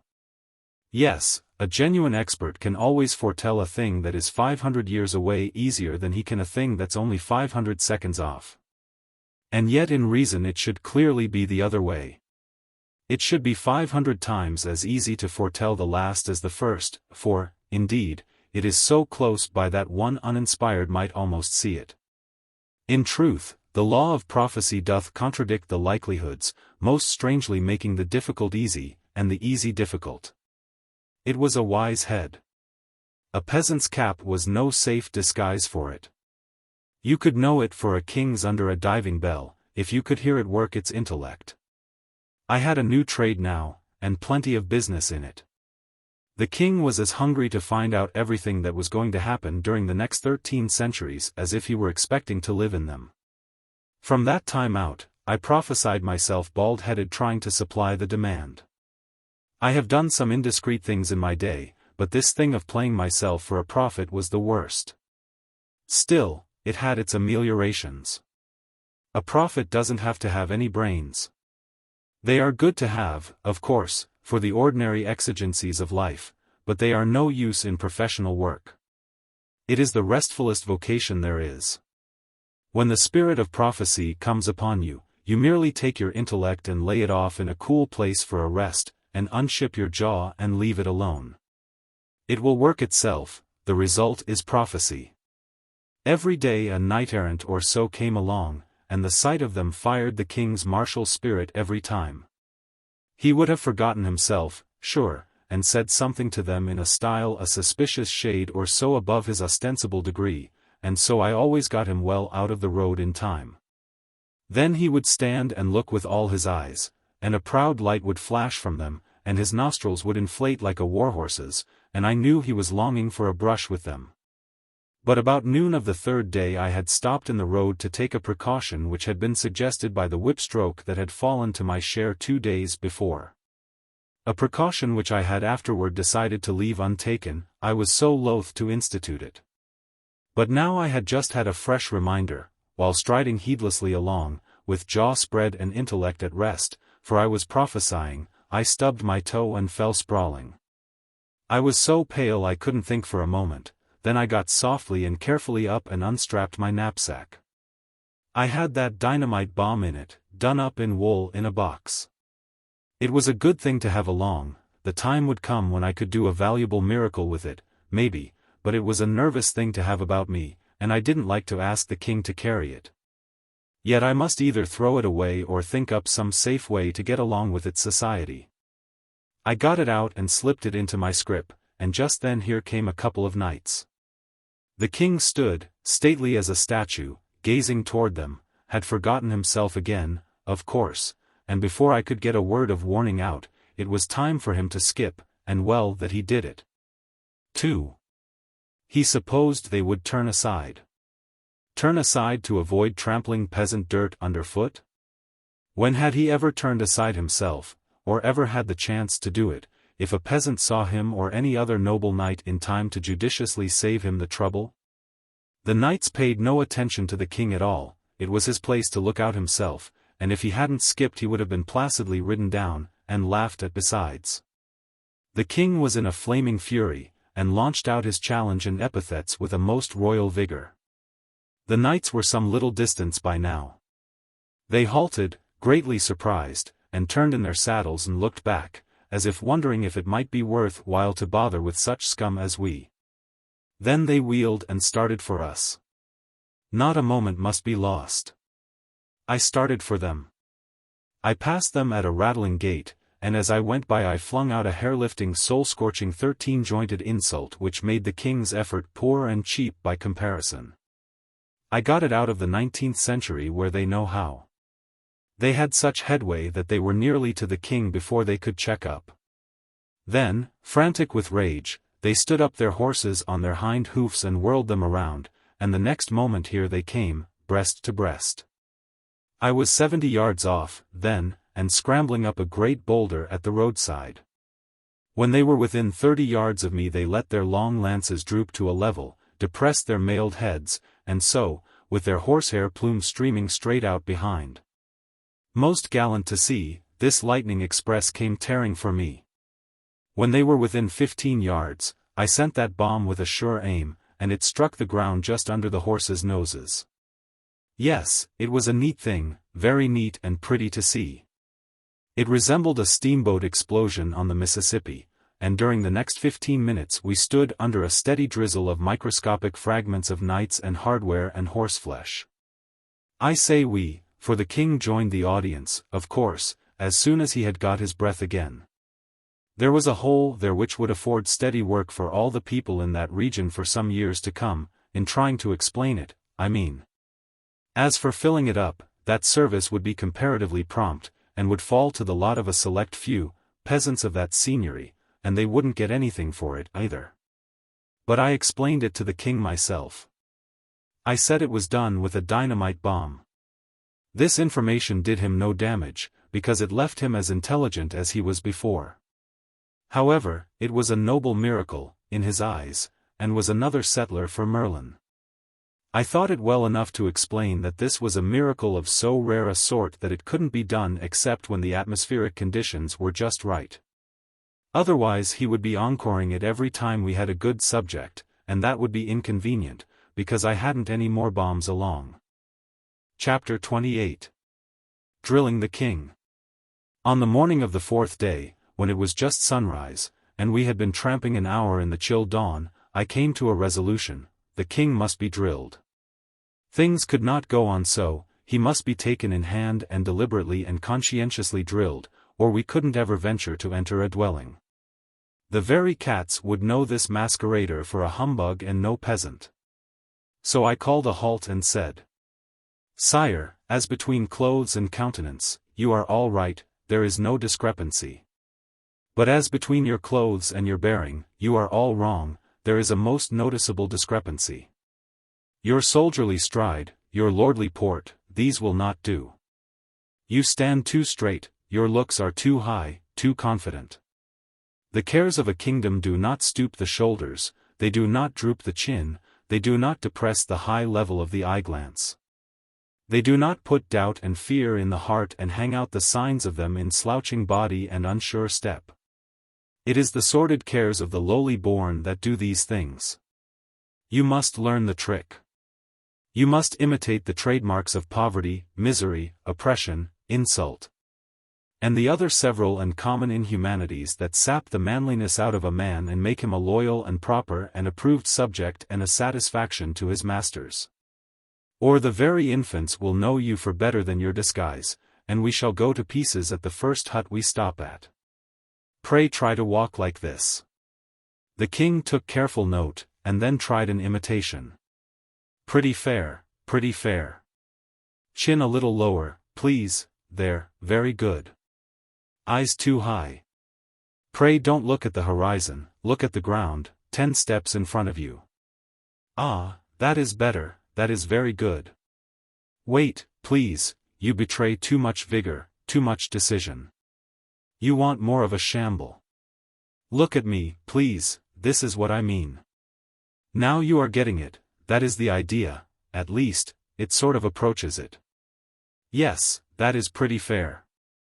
But there is a great big something wanting, I don't quite know what it is. Please walk 30 yards, so that I can get a perspective on the thing. Now, then, your head's right, speed's right, shoulders right, eyes right, chin right, gait, carriage, general style right, everything's right. And yet the fact remains, the aggregate's wrong. The account don't balance. Do it again, please. Now I think I begin to see what it is. Yes, I've struck it. You see, the genuine spiritlessness is wanting, that's what's the trouble. It's all amateur, mechanical details all right, almost to a hair, everything about the delusion perfect, except that it don't delude. What, then, must one do, to prevail? Let me think. I can't seem to quite get at it. In fact, there isn't anything that can right the matter but practice. This is a good place for it, roots and stony ground to break up your stately gait, a region not liable to interruption, only one field and one hut in sight. And they so far away that nobody could see us from there. It will be well to move a little off the road and put in the whole day drilling you, sire. After the drill had gone on a little while, I said. Now, sire, imagine that we are at the door of the hut yonder, and the family are before us. Proceed, please, accost the head of the house. The king unconsciously straightened up like a monument, and said, with frozen austerity. Varlet, bring a seat, and serve to me what cheer ye have. Ah, your grace, that is not well done. In what lacketh it? These people do not call each other varlets. Nay, is that true? Yes, only those above them call them so. Then must I try again? I will call him villain. No, no. For he may be a freeman. Ah, so. Then peradventure I should call him goodman. That would answer, your grace, but it would be still better if you said friend, or brother. Brother. To dirt like that? Ah, but we are pretending to be dirt like that, too. It is even true. I will say it. Brother, bring a seat, and thereto what cheer ye have, withal. Now 'tis right. Not quite, not wholly right. You have asked for one, not us, for one, not both, food for one, a seat for one. The king looked puzzled. He wasn't a very heavy weight, intellectually. His head was an hourglass, it could stow an idea, but it had to do it a grain at a time, not the whole idea at once. Would you have a seat also, and sit? If I did not sit, the man would perceive that we were only pretending to be equals, and playing the deception pretty poorly, too. It is well and truly said. How wonderful is truth, come it in whatsoever unexpected form it may. Yes, he must bring out seats and food for both, and in serving us present not ewer and napkin with more show of respect to the one than to the other. And there is even yet a detail that needs correcting. He must bring nothing outside. We will go in among the dirt, and possibly other repulsive things, and take the food with the household, and after the fashion of the house, and all on equal terms. Except the man be of the serf class. And finally, there will be no ewer and no napkin, whether he be serf or free. Please walk again, my liege. There, it is better, it is the best yet, but not perfect. The shoulders have known no ignobler burden than iron mail, and they will not stoop. Give me, then, the bag. I will learn the spirit that goeth with burdens that have not honor. It is the spirit that stoopeth the shoulders, I ween, and not the weight, for armor is heavy, yet it is a proud burden, and a man standeth straight in it. Nay, but me no buts, offer me no objections. I will have the thing. Strap it upon my back. He was complete now with that knapsack on, and looked as little like a king as any man I had ever seen. But it was an obstinate pair of shoulders. They could not seem to learn the trick of stooping with any sort of deceptive naturalness. The drill went on, I prompting and correcting. Now, make believe you are in debt, and eaten up by relentless creditors, you are out of work, which is horseshoeing, let us say, and can get none. And your wife is sick, your children are crying because they are hungry. And so on, and so on. I drilled him as representing in turn all sorts of people out of luck and suffering dire privations and misfortunes. But Lord, it was only just words, they meant nothing in the world to him, I might just as well have whistled. Words realize nothing, vivify nothing to you, unless you have suffered in your own person the thing which the words try to describe. There are wise people who talk ever so knowingly and complacently about the working classes, and satisfy themselves that a day's hard intellectual work is very much harder than a day's hard manual toil, and is righteously entitled to much bigger pay. Why, they really think that, you know, because they know all about the one, but haven't tried the other. But I know all about both. And so far as I am concerned, there isn't money enough in the universe to hire me to swing a pickaxe 30 days.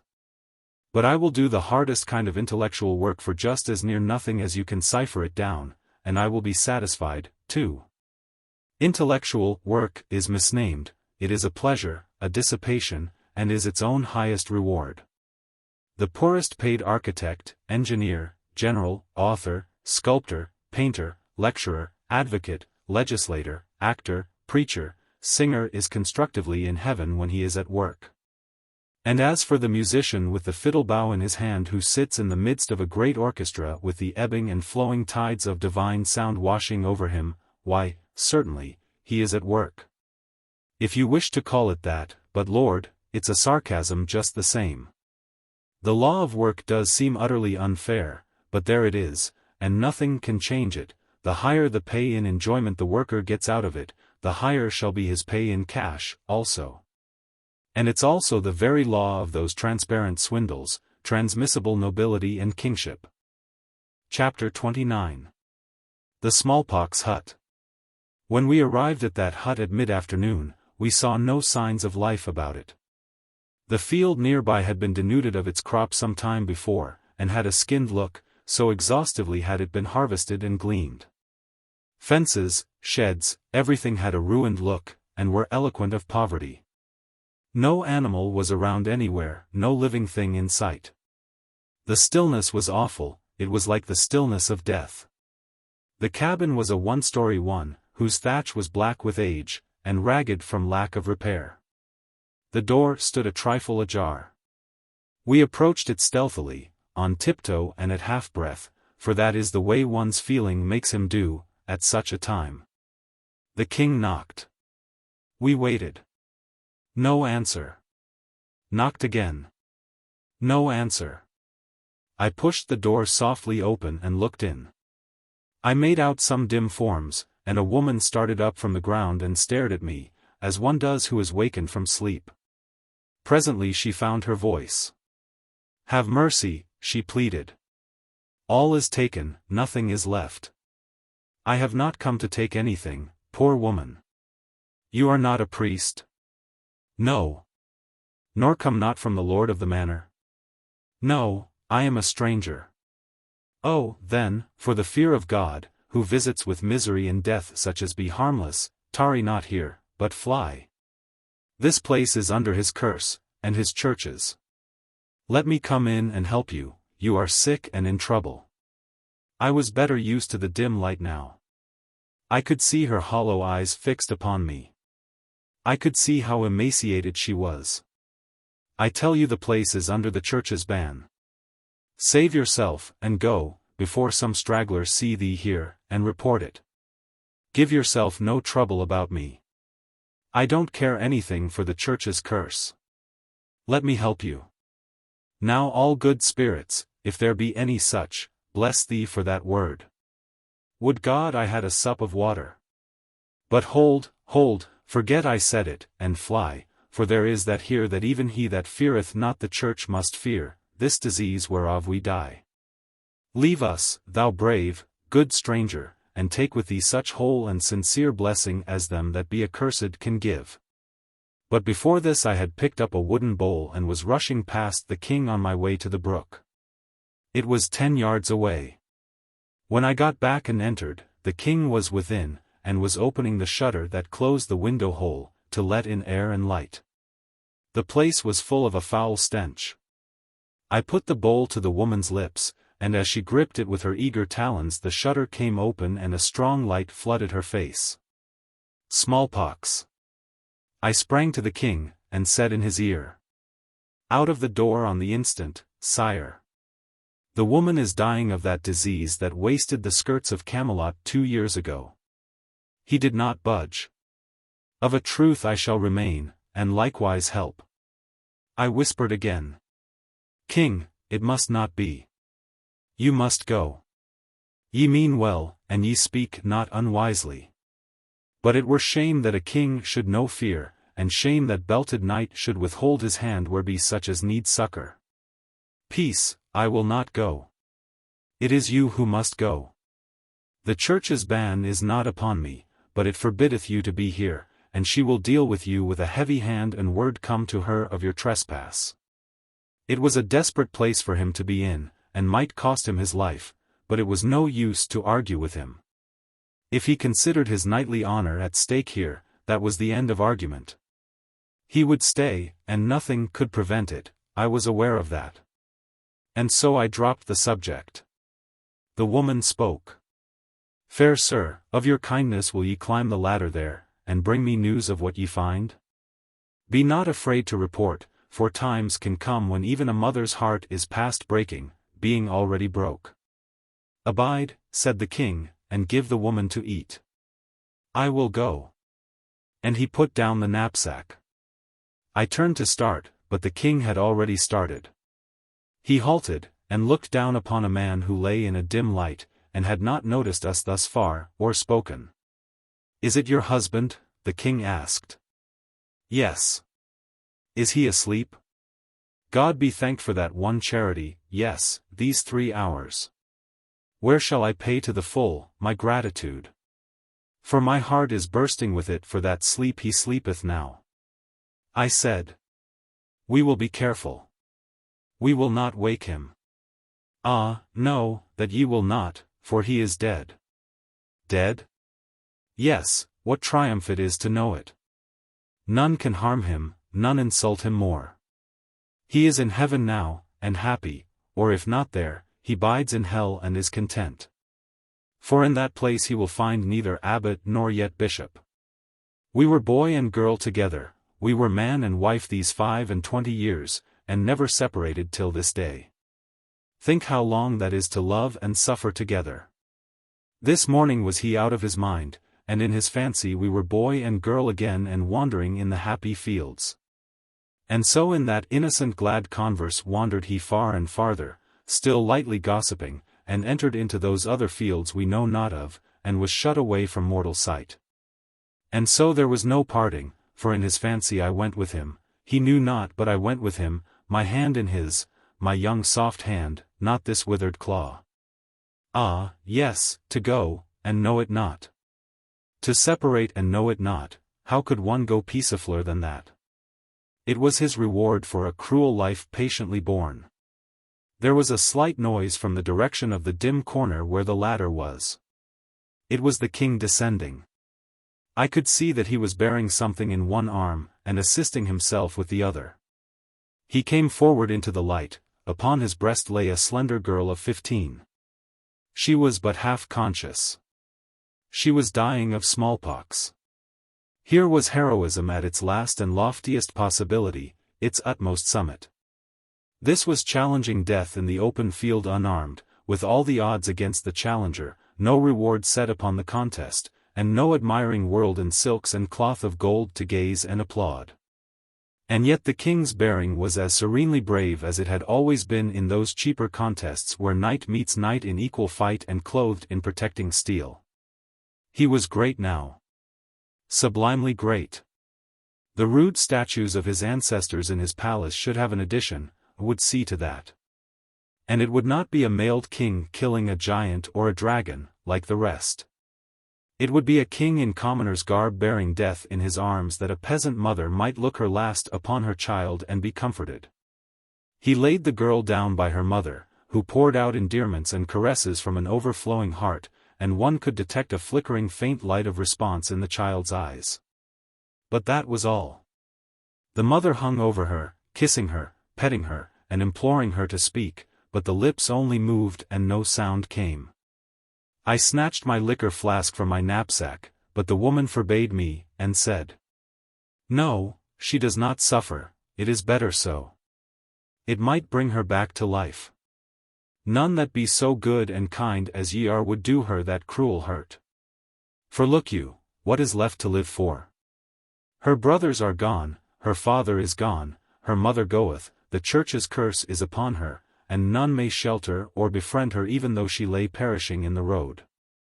She is desolate. I have not asked you, good heart, if her sister be still on live, here overhead, I had no need. Ye had gone back, else, and not left the poor thing forsaken." "She lieth at peace," interrupted the king, in a subdued voice. "I would not change it. How rich is this day in happiness! Ah, my Annis, thou shalt join thy sister soon, thou art on thy way, and these be merciful friends that will not hinder." And so she fell to murmuring and cooing over the girl again, and softly stroking her face and hair, and kissing her and calling her by endearing names. But there was scarcely sign of response now in the glazing eyes. I saw tears well from the king's eyes, and trickle down his face. The woman noticed them, too, and said, "Ah, I know that sign, thou'st a wife at home, poor soul, and you and she have gone hungry to bed, many's the time, that the little ones might have your crust. You know what poverty is, and the daily insults of your betters, and the heavy hand of the church and the king." The king winced under this accidental home-shot, but kept still. He was learning his part, and he was playing it well, too, for a pretty dull beginner. I struck up a diversion. I offered the woman food and liquor, but she refused both. She would allow nothing to come between her and the release of death. Then I slipped away and brought the dead child from aloft, and laid it by her. This broke her down again, and there was another scene that was full of heartbreak. By and by I made another diversion, and beguiled her to sketch her story. Ye know it well yourselves, having suffered it, for truly none of our condition in Britain escape it. It is the old, weary tale. We fought and struggled and succeeded. Meaning by success, that we lived and did not die, more than that is not to be claimed. No troubles came that we could not outlive, till this year brought them. Then came they all at once, as one might say, and overwhelmed us. Years ago the lord of the manor planted certain fruit trees on our farm. In the best part of it, too, a grievous wrong and shame. But it was his right, interrupted the king. None beneath that, indeed. And the law mean anything, what is the Lord's is his, and what is mine is his also. Our farm was ours by lease, therefore 'twas likewise his, to do with it as he would. Some little time ago, 3 of those trees were found hewn down. Our 3 grown sons ran frightened to report the crime. Well, in his lordship's dungeon there they lie, who saith there shall they lie and rot till they confess. They have naught to confess, being innocent, wherefore there will they remain until they die. Ye know that right well, I ween. Think how this left us. A man, a woman and 2 children, to gather a crop that was planted by so much greater force, yes. And protect it night and day from pigeons and prowling animals that be sacred and must not be hurt by any of our sort. When my lord's crop was nearly ready for the harvest, so also was ours. When his bell rang to call us to his fields to harvest his crop for nothing, he would not allow that I and my 2 girls should count for our 3 captive sons, but for only 2 of them. So, for the lacking one were we daily fined. All this time our own crop was perishing through neglect. And so both the priest and his lordship fined us because their shares of it were suffering through damage. In the end the fines ate up our crop, and they took it all. They took it all and made us harvest it for them, without pay or food, and we starving. Then the worst came when I, being out of my mind with hunger and loss of my boys, and grief to see my husband and my little maids in rags and misery and despair, uttered a deep blasphemy, 1,000 of them, against the church and the church's ways. It was 10 days ago. I had fallen sick with this disease, and it was to the priest I said the words, for he was come to chide me for lack of due humility under the chastening hand of God. He carried my trespass to his betters, I was stubborn, wherefore, presently upon my head and upon all heads that were dear to me, fell the curse of Rome. Since that day we are avoided, shunned with horror. None has come near this hut to know whether we live or not. The rest of us were taken down. Then I roused me and got up, as wife and mother will. It was little they could have eaten in any case, it was less than little they had to eat.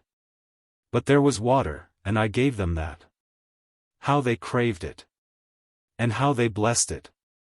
But the end came yesterday, my strength broke down. Yesterday was the last time I ever saw my husband and this youngest child alive. I have lain here all these hours, these ages, ye may say, listening for any sound up there that. She gave a sharp quick glance at her eldest daughter, then cried out, "Oh, my darling!" and feebly gathered the stiffening form to her sheltering arms. She had recognized the death rattle. Chapter 30. The Tragedy of the Manor-House. At midnight all was over, and we sat in the presence of 4 corpses. We covered them with such rags as we could find, and started away, fastening the door behind us. Their home must be these people's grave, for they could not have Christian burial, or be admitted to consecrated ground. They were as dogs, wild beasts, lepers, and no soul that valued its hope of eternal life would throw it away by meddling in any sort with these rebuked and smitten outcasts. We had not moved 4 steps when I caught a sound as of footsteps upon gravel. My heart flew to my throat. We must not be seen coming from that house.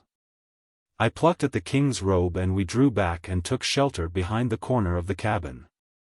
Now we are safe, I said, but it was a close call, so to speak. If the night had been lighter he might have seen us, no doubt, he seemed to be so near. Mayhap it is but a beast and not a man at all. True. But man or beast, it will be wise to stay here a minute and let it get by and out of the way. Hark! It cometh hither. True again. The step was coming toward us, straight toward the hut. It must be a beast, then, and we might as well have saved our trepidation.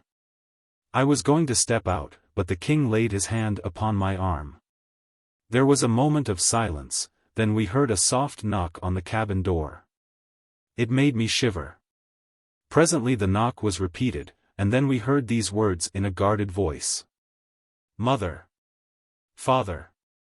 Open, we have got free, and we bring news to pale your cheeks but glad your hearts, and we may not tarry, but must fly.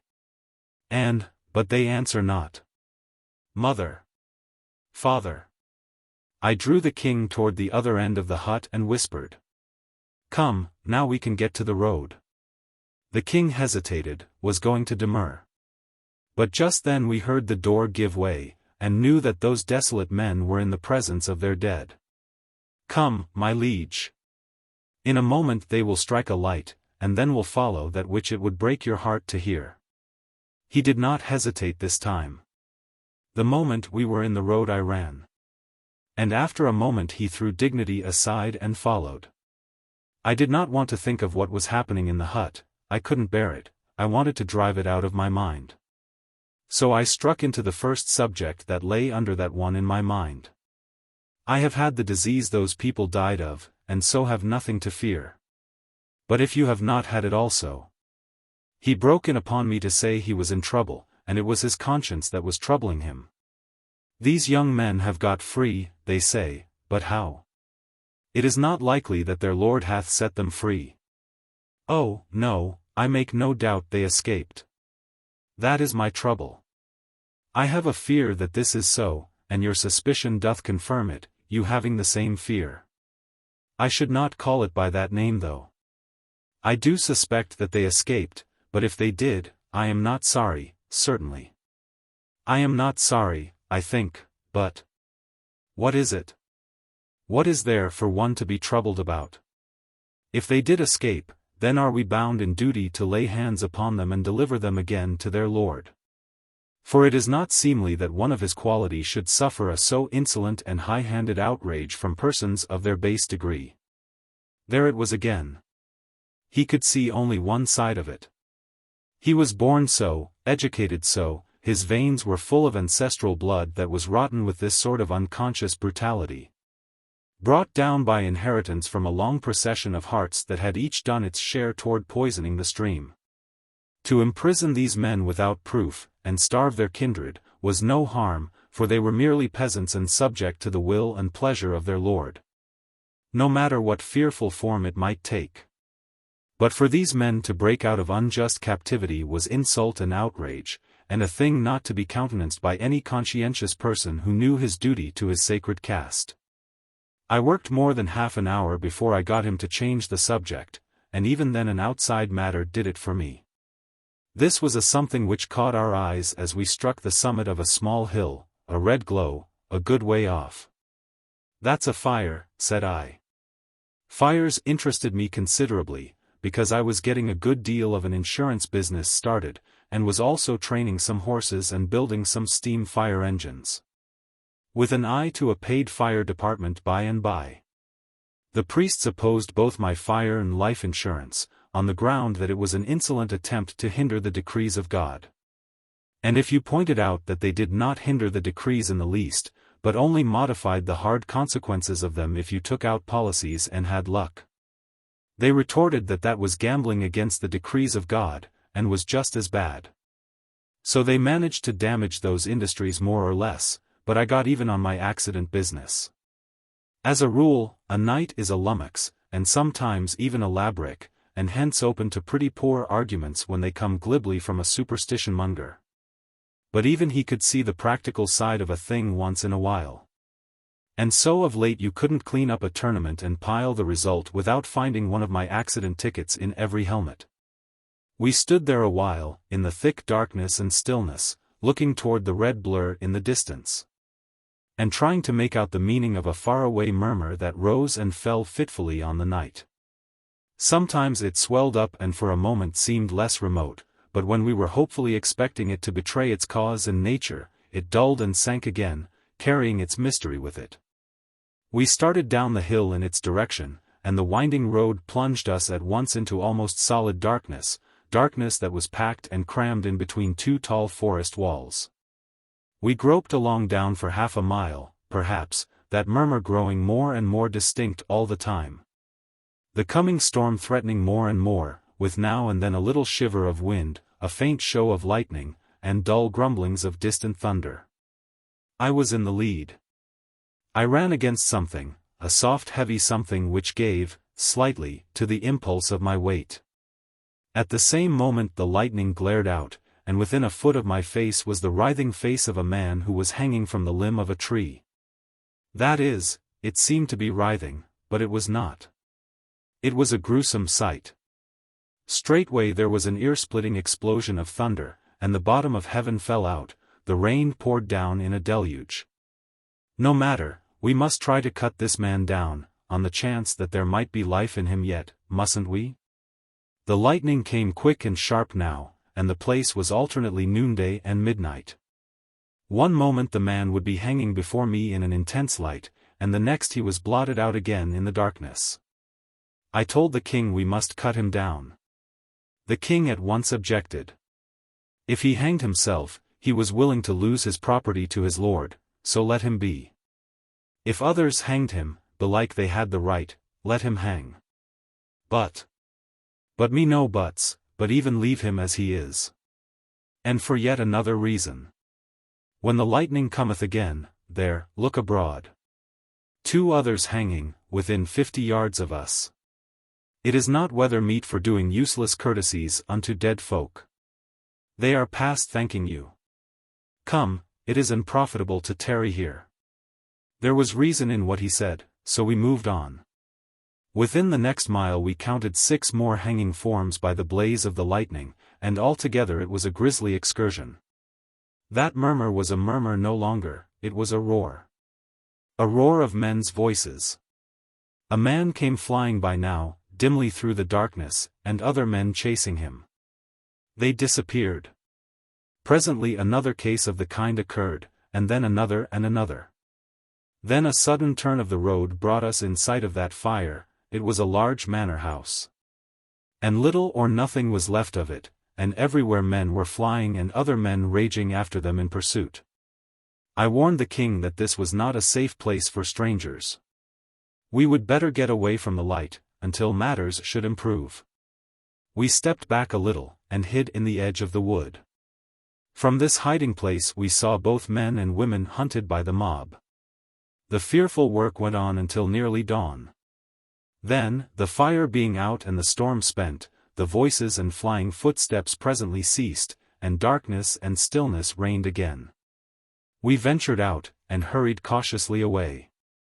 And although we were worn out and sleepy, we kept on until we had put this place some miles behind us. Then we asked hospitality at the hut of a charcoal burner, and got what was to be had. A woman was up and about, but the man was still asleep, on a straw shakedown, on the clay floor. The woman seemed uneasy until I explained that we were travelers and had lost our way and been wandering in the woods all night. She became talkative, then, and asked if we had heard of the terrible goings-on at the Manor-House of Ablasor. Yes, we had heard of them, but what we wanted now was rest and sleep. The king broke in. "Sell us the house and take yourselves away, for we be perilous company, being late come from people that died of the spotted death." It was good of him, but unnecessary. One of the commonest decorations of the nation was the waffle-iron face. I had early noticed that the woman and her husband were both so decorated. She made us entirely welcome, and had no fears. And plainly she was immensely impressed by the king's proposition. For, of course, it was a good deal of an event in her life to run across a person of the king's humble appearance who was ready to buy a man's house for the sake of a night's lodging. It gave her a large respect for us, and she strained the lean possibilities of her hovel to the utmost to make us comfortable. We slept till far into the afternoon, and then got up hungry enough to make cotter fare quite palatable to the king, the more particularly as it was scant in quantity. And also in variety. It consisted solely of onions, salt, and the national black bread made out of horse feed. The woman told us about the affair of the evening before. At 10 or 11 at night, when everybody was in bed, the manor-house burst into flames. The countryside swarmed to the rescue, and the family were saved, with one exception, the master. He did not appear. Everybody was frantic over this loss, and 2 brave yeomen sacrificed their lives in ransacking the burning house seeking that valuable personage. But after a while he was found, what was left of him, which was his corpse. It was in a copse 300 yards away, bound, gagged, stabbed in a dozen places. Who had done this? Suspicion fell upon a humble family in the neighborhood who had been lately treated with peculiar harshness by the baron. And from these people the suspicion easily extended itself to their relatives and familiars. A suspicion was enough. My lord's liveried retainers proclaimed an instant crusade against these people, and were promptly joined by the community in general. The woman's husband had been active with the mob, and had not returned home until nearly dawn. He was gone now to find out what the general result had been. While we were still talking he came back from his quest. His report was revolting enough. 18 persons hanged or butchered, and 2 yeomen and 13 prisoners lost in the fire. And how many prisoners were there altogether in the vaults? 13. Then every one of them was lost? Yes, all. But the people arrived in time to save the family. How is it they could save none of the prisoners? The man looked puzzled, and said, "Would one unlock the vaults at such a time? Marry, some would have escaped." "Then you mean that nobody did unlock them?" "None went near them either to lock or unlock. It standeth to reason that the bolts were fast. Wherefore it was only needful to establish a watch, so that if any broke the bonds he might not escape, but be taken. None were taken." "Natheless, 3 did escape," said the king, "and ye will do well to publish it and set justice upon their track, for these murdered the baron and fired the house." I was just expecting he would come out with that. For a moment the man and his wife showed an eager interest in this news and an impatience to go out and spread it. Then a sudden something else betrayed itself in their faces, and they began to ask questions. I answered the questions myself, and narrowly watched the effects produced. I was soon satisfied that the knowledge of who these 3 prisoners were had somehow changed the atmosphere. That our host's continued eagerness to go and spread the news was now only pretended and not real. The king did not notice the change, and I was glad of that. I worked the conversation around toward other details of the night's proceedings, and noted that these people were relieved to have it take that direction. The painful thing observable about all this business was the alacrity with which this oppressed community had turned their cruel hands against their own class in the interest of the common oppressor. This man and woman seemed to feel that in a quarrel between a person of their own class and his lord, it was the natural and proper and rightful thing for that poor devil's whole caste to side with the master and fight his battle for him. without ever stopping to inquire into the rights or wrongs of the matter.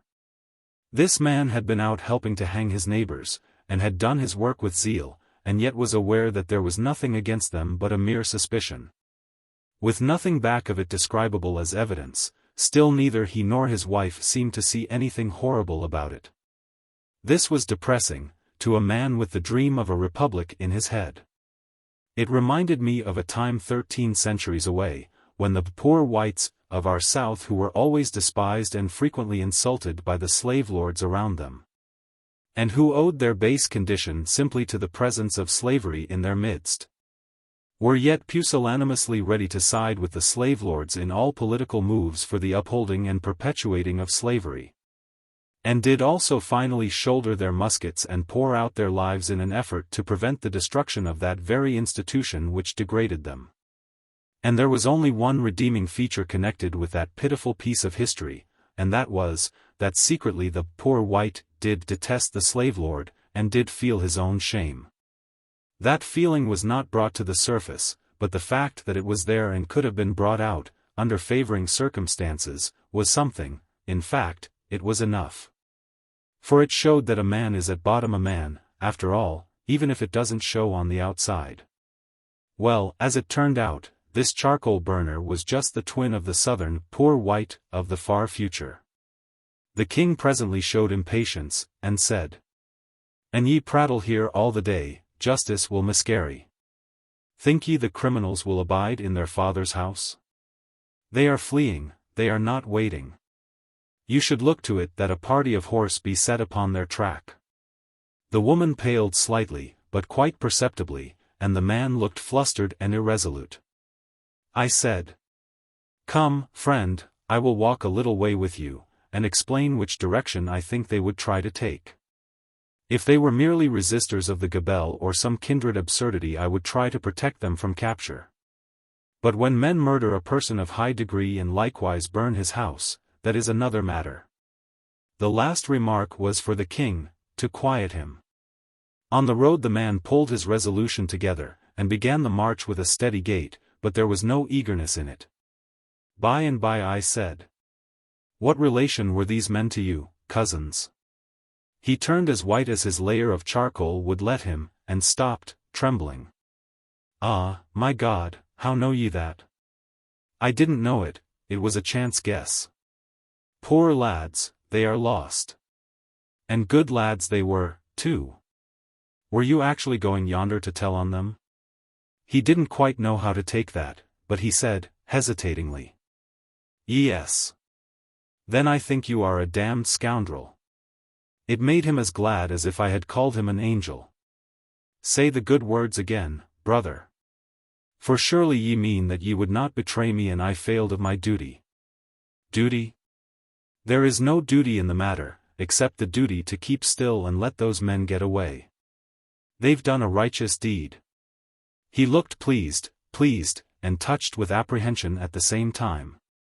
He looked up and down the road to see that no one was coming, and then said in a cautious voice, "From what land come you, brother, that you speak such perilous words, and seem not to be afraid?"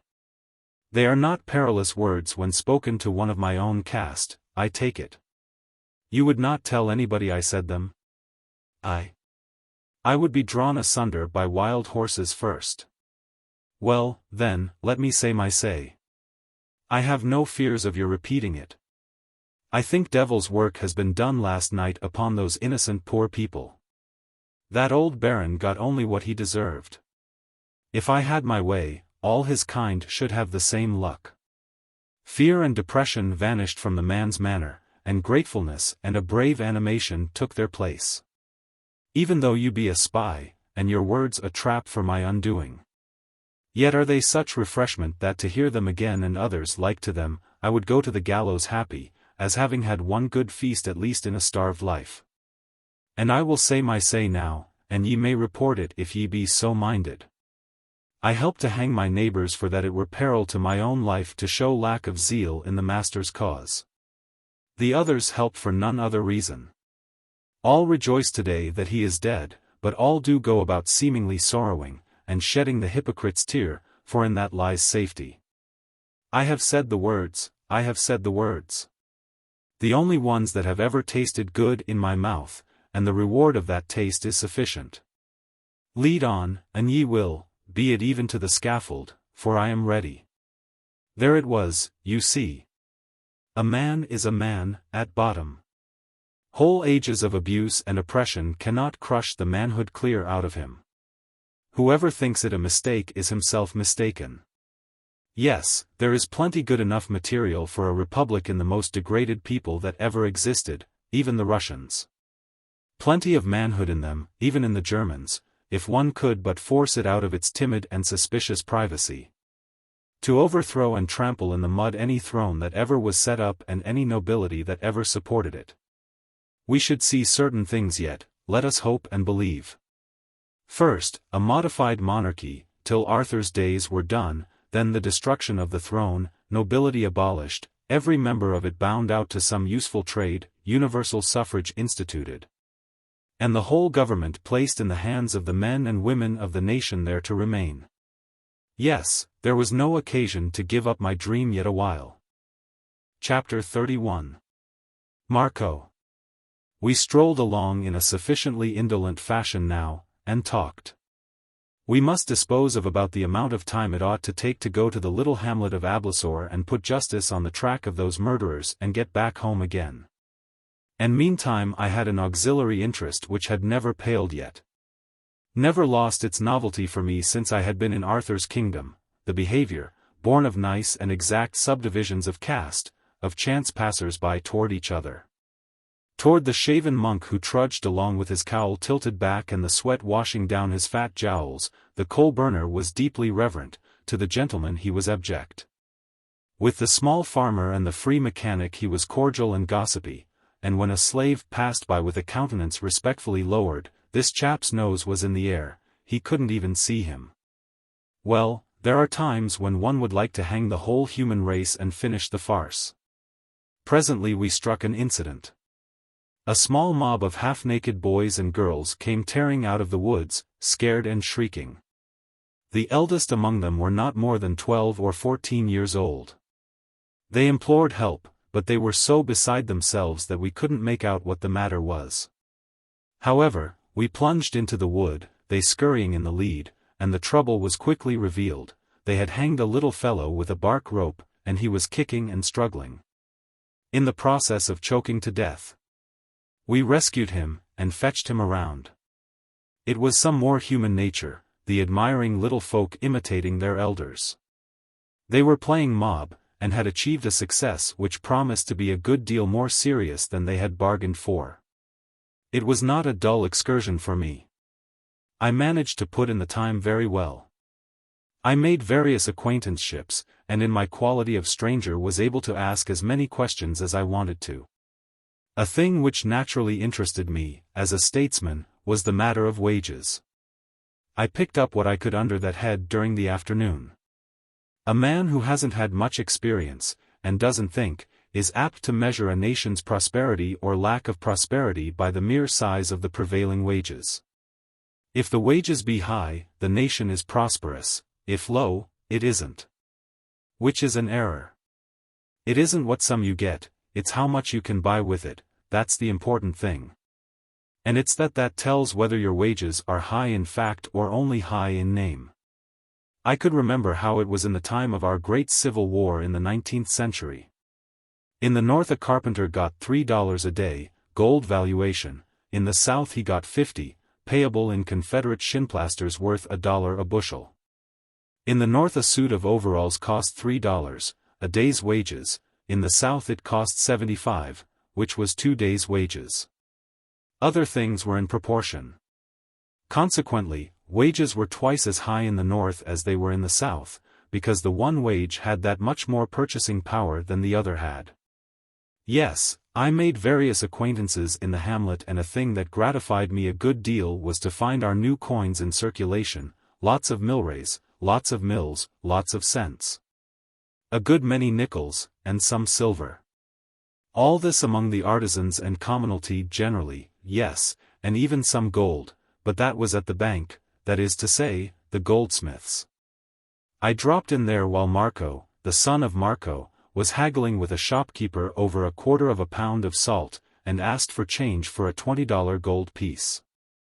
They furnished it, that is, after they had chewed the piece, and rung it on the counter, and tried acid on it, and asked me where I got it, and who I was, and where I was from, and where I was going to, and when I expected to get there, and perhaps a couple of hundred more questions. And when they got aground, I went right on and furnished them a lot of information voluntarily. Told them I owned a dog, and his name was Watch, and my first wife was a Free Will Baptist, and her grandfather was a Prohibitionist. And I used to know a man who had 2 thumbs on each hand and a wart on the inside of his upper lip, and died in the hope of a glorious resurrection, and so on, and so on, and so on. Till even that hungry village questioner began to look satisfied, and also a shade put out. But he had to respect a man of my financial strength, and so he didn't give me any lip, but I noticed he took it out of his underlings, which was a perfectly natural thing to do. Yes, they changed my 20, but I judged it strained the bank a little, which was a thing to be expected. For it was the same as walking into a paltry village store in the 19th century and requiring the boss of it to change a $2,000 bill for you all of a sudden. He could do it, maybe, but at the same time he would wonder how a small farmer happened to be carrying so much money around in his pocket, which was probably this goldsmith's thought, too. For he followed me to the door and stood there gazing after me with reverent admiration. Our new money was not only handsomely circulating, but its language was already glibly in use. That is to say, people had dropped the names of the former monies, and spoke of things as being worth so many dollars or cents or mills or milrays now. It was very gratifying. We were progressing, that was sure. I got to know several master mechanics, but about the most interesting fellow among them was the blacksmith, Dowley. He was a live man and a brisk talker, and had 2 journeymen and 3 apprentices, and was doing a raging business. In fact, he was getting rich, hand over fist, and was vastly respected. Marco was very proud of having such a man for a friend. He had taken me there ostensibly to let me see the big establishment which bought so much of his charcoal, but really to let me see what easy and almost familiar terms he was on with this great man. Dowley and I fraternized at once. I had had just such picked men, splendid fellows, under me in the Colt Arms factory. I was bound to see more of him, so I invited him to come out to Marco's Sunday, and dine with us. Marco was appalled, and held his breath.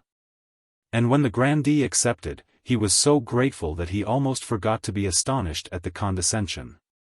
Marco's joy was exuberant, but only for a moment, then he grew thoughtful, then sad. And when he heard me tell Dowley I should have Dickon, the boss Mason, and Smug, the boss Wheelwright, out there, too, the coal dust on his face turned to chalk, and he lost his grip. But I knew what was the matter with him, it was the expense. He saw ruin before him, he judged that his financial days were numbered.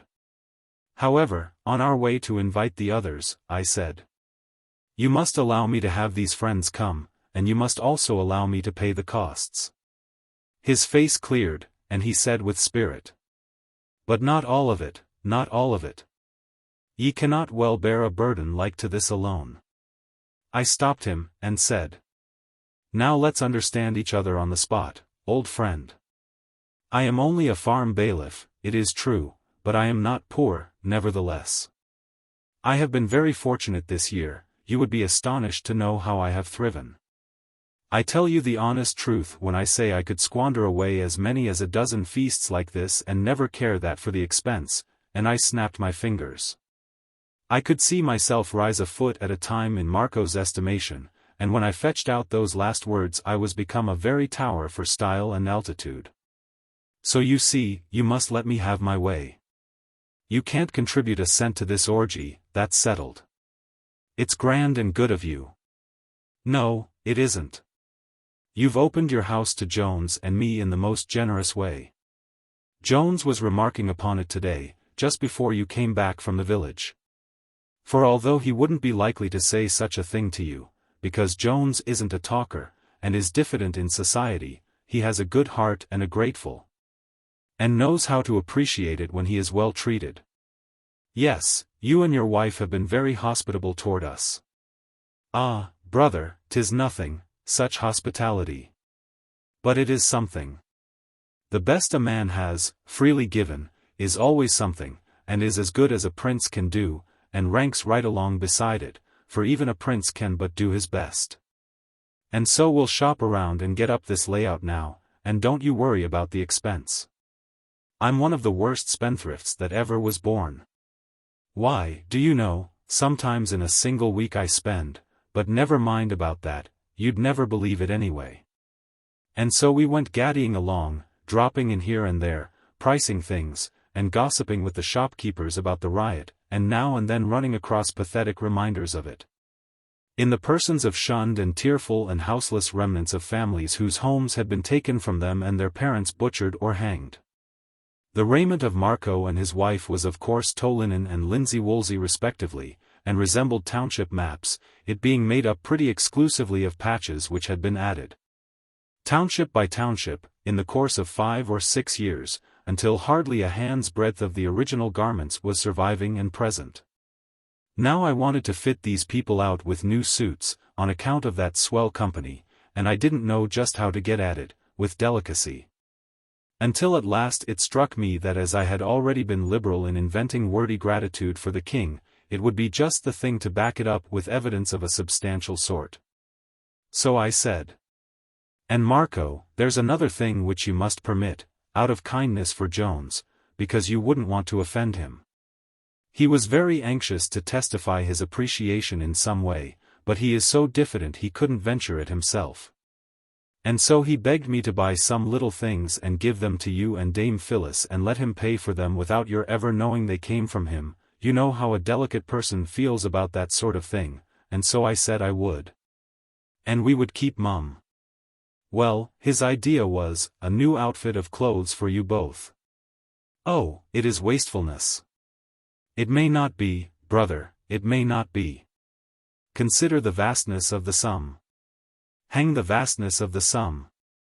Try to keep quiet for a moment, and see how it would seem. A body can't get in a word edgeways, you talk so much. You ought to cure that, Marco. It isn't good form, you know, and it will grow on you if you don't check it. Yes, we'll step in here now and price this man's stuff, and don't forget to remember to not let on to Jones that you know he had anything to do with it. You can't think how curiously sensitive and proud he is. He's a farmer, pretty fairly well-to-do farmer, and I'm his bailiff, but, the imagination of that man. Why, sometimes when he forgets himself and gets to blowing off, you'd think he was one of the swells of the earth. And you might listen to him 100 years and never take him for a farmer, especially if he talked agriculture. He thinks he's a Sheol of a farmer, thinks he's old Greyback from way back. But between you and me privately he don't know as much about farming as he does about running a kingdom. Still, whatever he talks about, you want to drop your underjaw and listen. The same as if you had never heard such incredible wisdom in all your life before, and were afraid you might die before you got enough of it. That will please Jones. It tickled Marco to the marrow to hear about such an odd character, but it also prepared him for accidents. And in my experience, when you travel with a king who is letting on to be something else and can't remember it more than about half the time, you can't take too many precautions. This was the best store we had come across yet. It had everything in it, in small quantities, from anvils and dry goods all the way down to fish and pinchbeck jewelry. I concluded I would bunch my whole invoice right here, and not go pricing around any more. So I got rid of Marco, by sending him off to invite the mason and the wheelwright, which left the field free to me. For I never care to do a thing in a quiet way. It's got to be theatrical or I don't take any interest in it. I showed up money enough, in a careless way, to corral the shopkeeper's respect, and then I wrote down a list of the things I wanted, and handed it to him to see if he could read it. He could, and was proud to show that he could. He said he had been educated by a priest, and could both read and write. He ran it through, and remarked with satisfaction that it was a pretty heavy bill. Well, and so it was, for a little concern like that. I was not only providing a swell dinner, but some odds and ends of extras. I ordered that the things be carted out and delivered at the dwelling of Marco, the son of Marco, by Saturday evening, and send me the bill at dinner-time Sunday. He said I could depend upon his promptness and exactitude, it was the rule of the house. He also observed that he would throw in a couple of Miller guns for the Marcos gratis, that everybody was using them now. He had a mighty opinion of that clever device. I said. And please fill them up to the middle mark, too, and add that to the bill. He would, with pleasure. He filled them, and I took them with me. I couldn't venture to tell him that the Miller gun was a little invention of my own. And that I had officially ordered that every shopkeeper in the kingdom keep them on hand and sell them at government price, which was the merest trifle, and the shopkeeper got that. Not the government. We furnished them for nothing. The king had hardly missed us when we got back at nightfall. He had early dropped again into his dream of a grand invasion of Gaul with the whole strength of his kingdom at his back, and the afternoon had slipped away without his ever coming to himself again. Chapter 32. Dowley's Humiliation. Well, when that cargo arrived toward sunset, Saturday afternoon, I had my hands full to keep the Marcos from fainting. They were sure Jones and I were ruined past help, and they blamed themselves as accessories to this bankruptcy. You see, in addition to the dinner materials, which called for a sufficiently round sum, I had bought a lot of extras for the future comfort of the family, for instance, a big lot of wheat. A delicacy as rare to the tables of their class as was ice cream to a hermit's.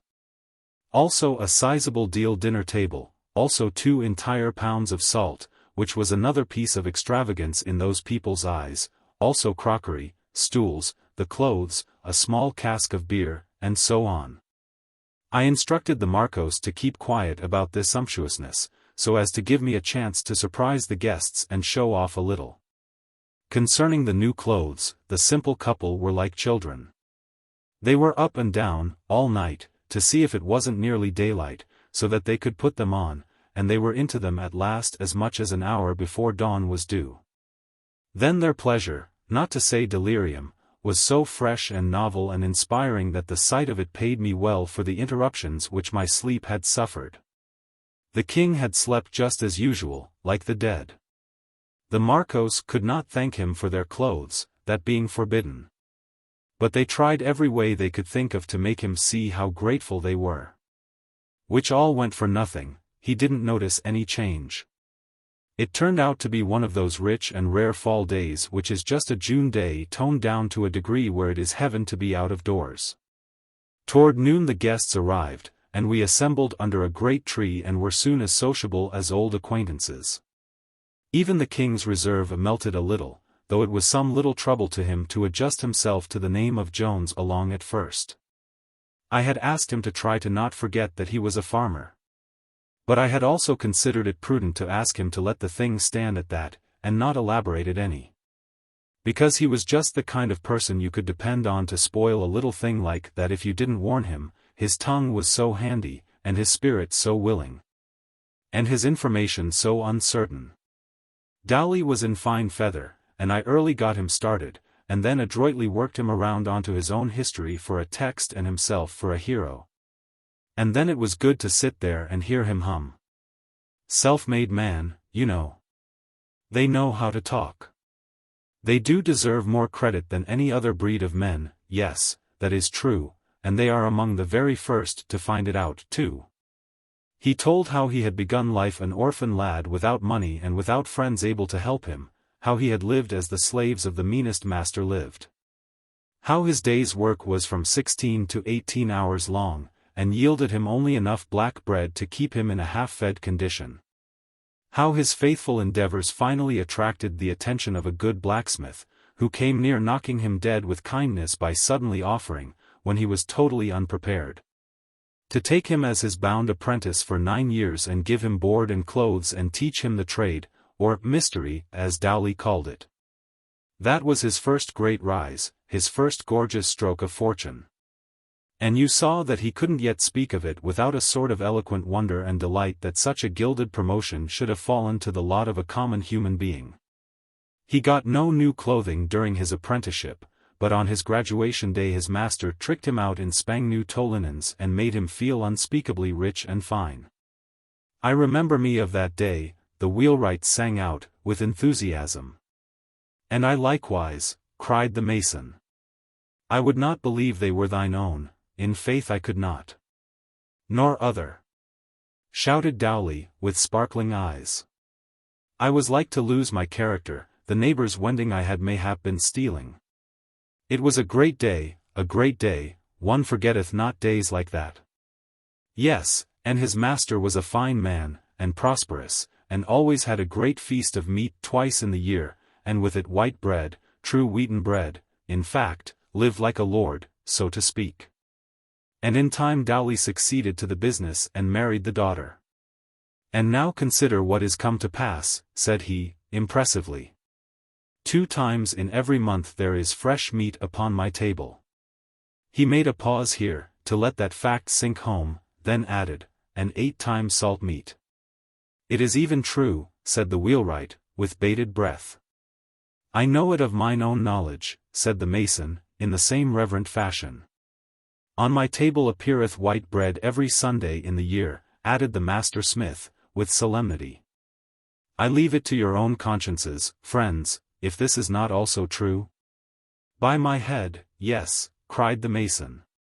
"I can testify it, and I do," said the wheelwright. "And as to furniture, ye shall say yourselves what mine equipment is." He waved his hand in fine gesture of granting frank and unhampered freedom of speech, and added, "Speak as ye are moved. Speak as ye would speak, and I were not here. Ye have 5 stools, and of the sweetest workmanship at that, albeit your family is but 3, said the wheelwright, with deep respect. And 6 wooden goblets, and 6 platters of wood and 2 of pewter to eat and drink from withal, said the mason, impressively. And I say it as knowing God is my judge, and we tarry not here alway, but must answer at the last day for the things said in the body, be they false or be they sooth. Now ye know what manner of man I am, brother Jones, said the smith, with a fine and friendly condescension. And doubtless ye would look to find me a man jealous of his due of respect and but sparing of outgo to strangers till their rating and quality be assured, but trouble yourself not.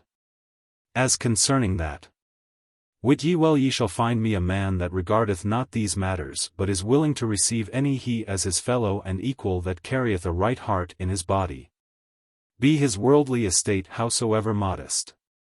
And in token of it, here is my hand.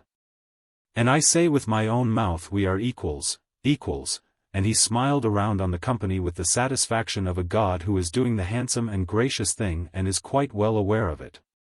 The king took the hand with a poorly disguised reluctance, and let go of it as willingly as a lady lets go of a fish. All of which had a good effect, for it was mistaken for an embarrassment natural to one who was being called upon by greatness. The dame brought out the table now, and set it under the tree. It caused a visible stir of surprise, it being brand new and a sumptuous article of deal. But the surprise rose higher still when the dame, with a body oozing easy indifference at every pore, but eyes that gave it all away by absolutely flaming with vanity, slowly unfolded an actual Simon Pure tablecloth and spread it. That was a notch above even the blacksmith's domestic grandeurs, and it hit him hard, you could see it. But Marco was in paradise, you could see that, too. Then the dame brought 2 fine new stools, phew. That was a sensation, it was visible in the eyes of every guest. Then she brought 2 more, as calmly as she could. Sensation again, with odd murmurs. Again she brought 2, walking on air, she was so proud. The guests were petrified, and the mason muttered. There is that about earthly pomps which doth ever move to reverence. As the dame turned away, Marco couldn't help slapping on the climax while the thing was hot, so he said with what was meant for a languid composure but was a poor imitation of it. These suffice. Leave the rest. So there were more yet. It was a fine effect. I couldn't have played the hand better myself. From this out, the madam piled up the surprises with a rush that fired the general astonishment up to 150 in the shade. and at the same time paralyzed expression of it down to gasped ohs and ahs, and mute upliftings of hands and eyes. She fetched crockery, new, and plenty of it, new wooden goblets and other table furniture. And beer, fish, chicken, a goose, eggs, roast beef, roast mutton, a ham, a small roast pig, and a wealth of genuine white wheaten bread. Take it by and large, that spread laid everything far and away in the shade that ever that crowd had seen before. And while they sat there just simply stupefied with wonder and awe, I sort of waved my hand as if by accident, and the storekeeper's son emerged from space and said he had come to collect. "That's all right," I said, indifferently. "What is the amount? Give us the items." Then he read off this bill, while those three amazed men listened. And serene waves of satisfaction rolled over my soul and alternate waves of terror and admiration surged over Marco's. 2 pounds salt. 200. 8 dozen pints beer. In the wood. 800. 3 bushels wheat. 2. 700. 2 pounds fish. 100. 3 hens. 400. 1 goose. 400. 3 dozen eggs. 150. 1 roast of beef. 450. 1 roast of mutton. 400. 1 ham. 800. 1 sucking pig. 500. 2 crockery dinner sets. 6,000. 2 men's suits and underwear. 2,800. 1 stuff and 1 linsey-woolsey gown and underwear. 1,600. 8 wooden goblets. 800. Various table furniture. 10,000. 1 deal table. 3,000. 8 stools. 4,000.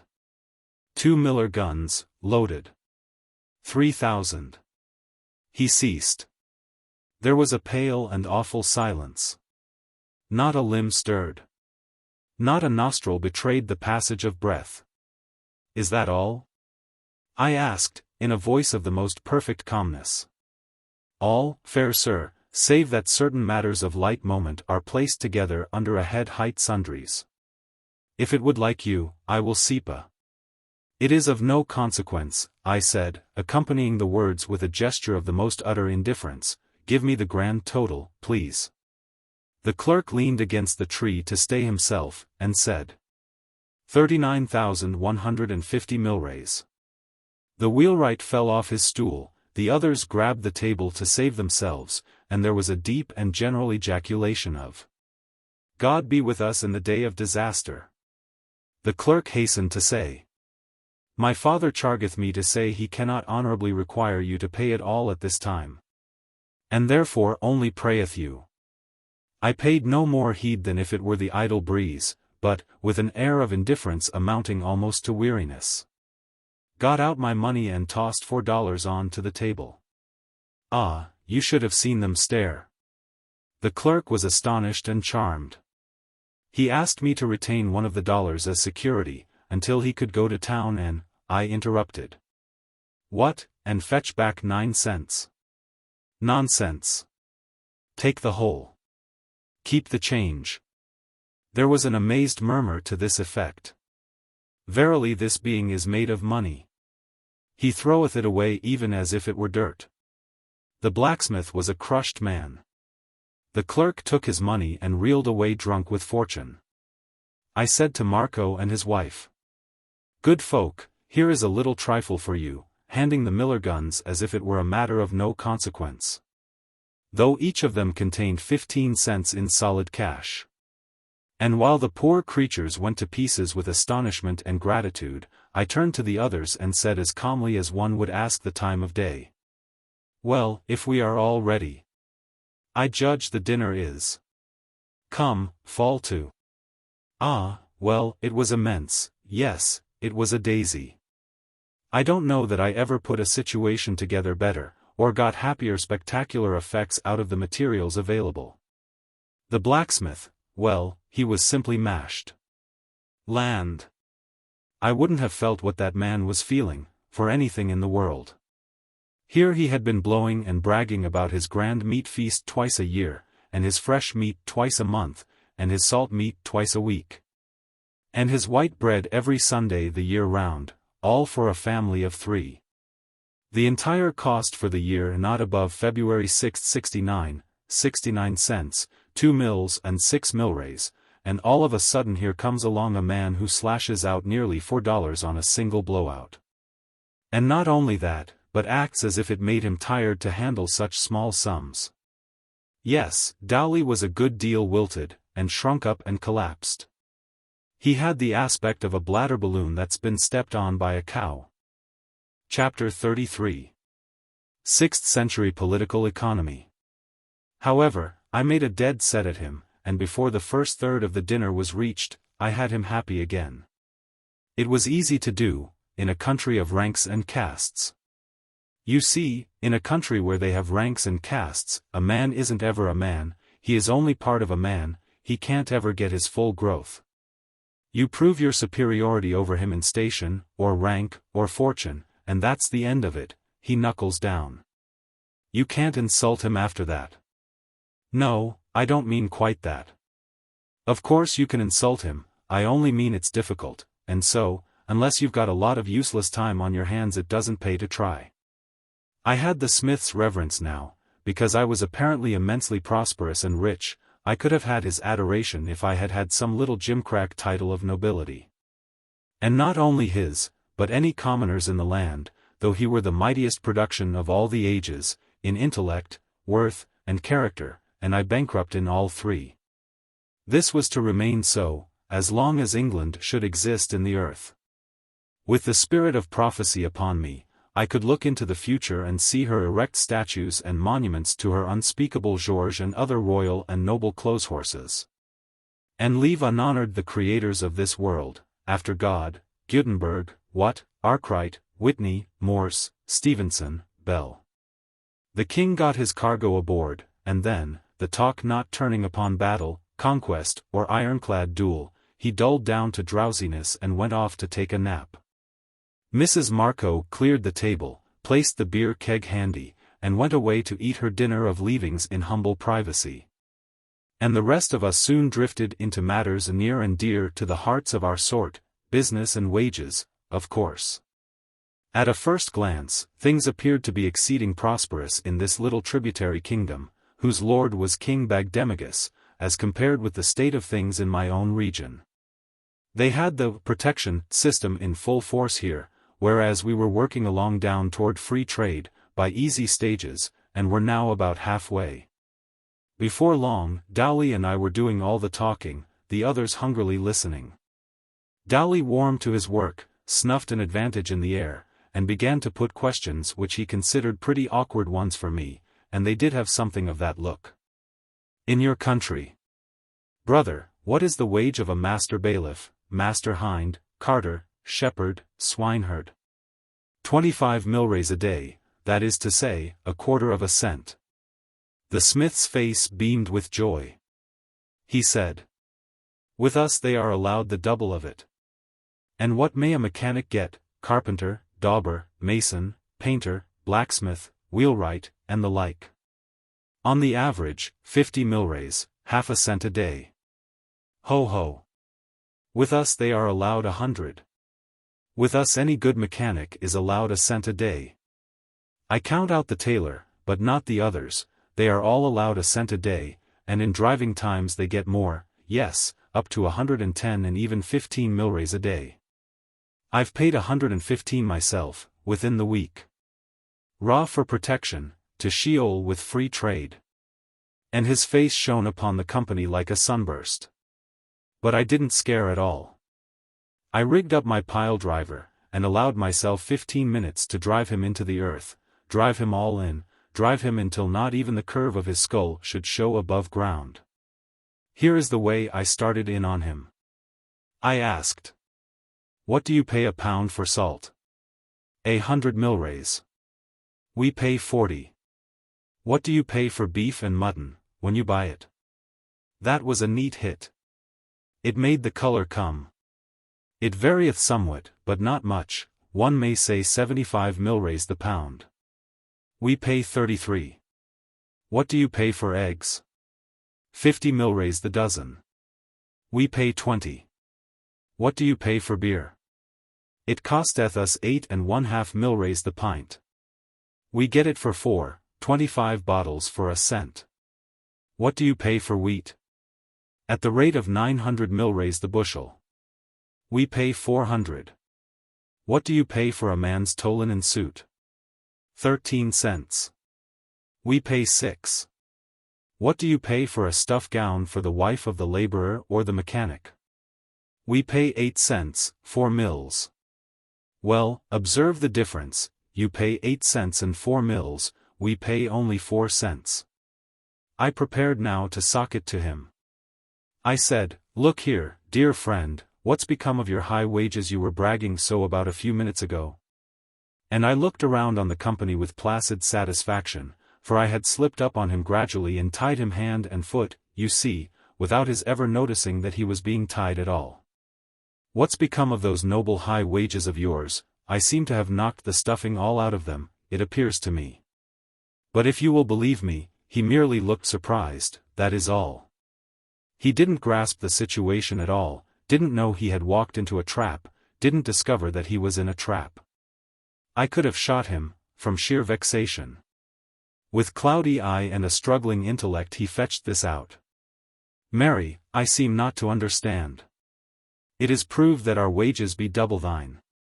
How then may it be that thou'st knocked there from the stuffing, and miscall not the wonderly word, this being the first time under grace and providence of God it hath been granted me to hear it? Well, I was stunned, partly with this unlooked-for stupidity on his part, and partly because his fellows so manifestly sided with him and were of his mind, if you might call it mind. My position was simple enough, plain enough, how could it ever be simplified more? However, I must try. Why, look here, Brother Dowley, don't you see? Your wages are merely higher than ours in name, not in fact. Hear him. They are the double, ye have confessed it yourself. Yes, I don't deny that at all. But that's got nothing to do with it, the amount of the wages in mere coins, with meaningless names attached to them to know them by, has got nothing to do with it. The thing is, how much can you buy with your wages, that's the idea.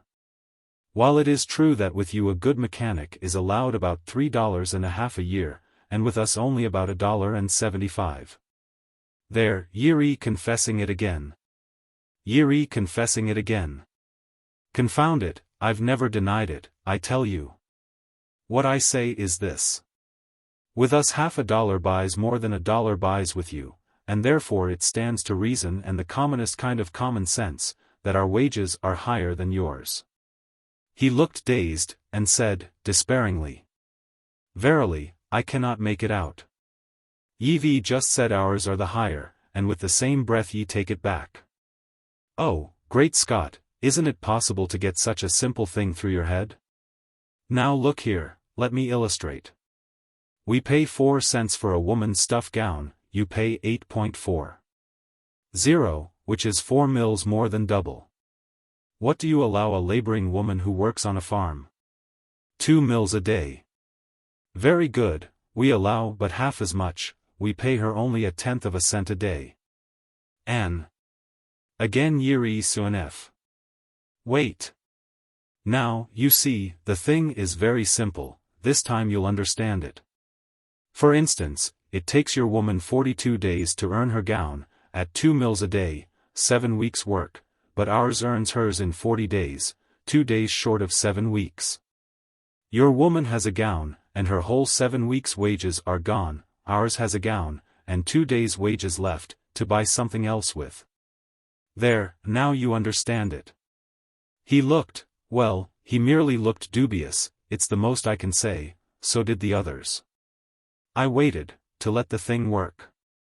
Dowley spoke at last, and betrayed the fact that he actually hadn't gotten away from his rooted and grounded superstitions yet. he said, with a trifle of hesitancy. But, ye cannot fail to grant that 2 mills a day is better than 1. Shucks. Well, of course, I hated to give it up. So I chanced another flyer. Let us suppose a case. Suppose one of your journeymen goes out and buys the following articles. 1 pound of salt, 1 dozen eggs, 1 dozen pints of beer. 1 bushel of wheat, 1 tow-linen suit, 5 pounds of beef, 5 pounds of mutton. The lot will cost him 32 cents. It takes him 32 working days to earn the money, 5 weeks and 2 days. Let him come to us and work 32 days at half the wages.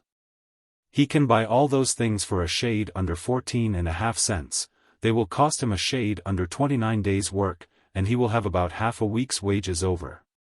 Carry it through the year, he would save nearly a week's wages every 2 months, your man nothing, thus saving 5 or 6 weeks' wages in a year, your man not a cent.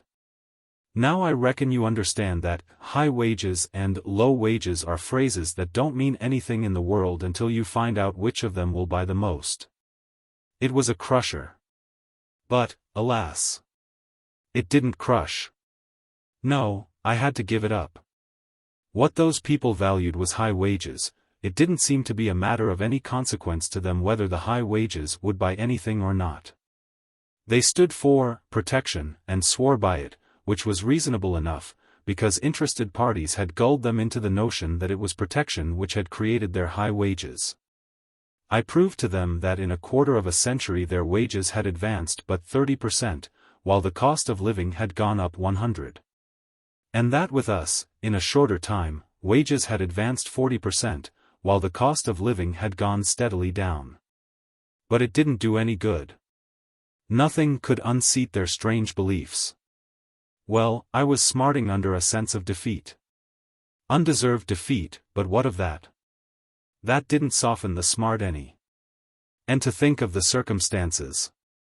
The first statesman of the age, the capablest man, the best informed man in the entire world, the loftiest uncrowned head that had moved through the clouds of any political firmament for centuries. Sitting here apparently defeated in argument by an ignorant country blacksmith. And I could see that those others were sorry for me, which made me blush till I could smell my whiskers scorching. Put yourself in my place. Feel as mean as I did, as ashamed as I felt, wouldn't you have struck below the belt to get even? Yes, you would, it is simply human nature.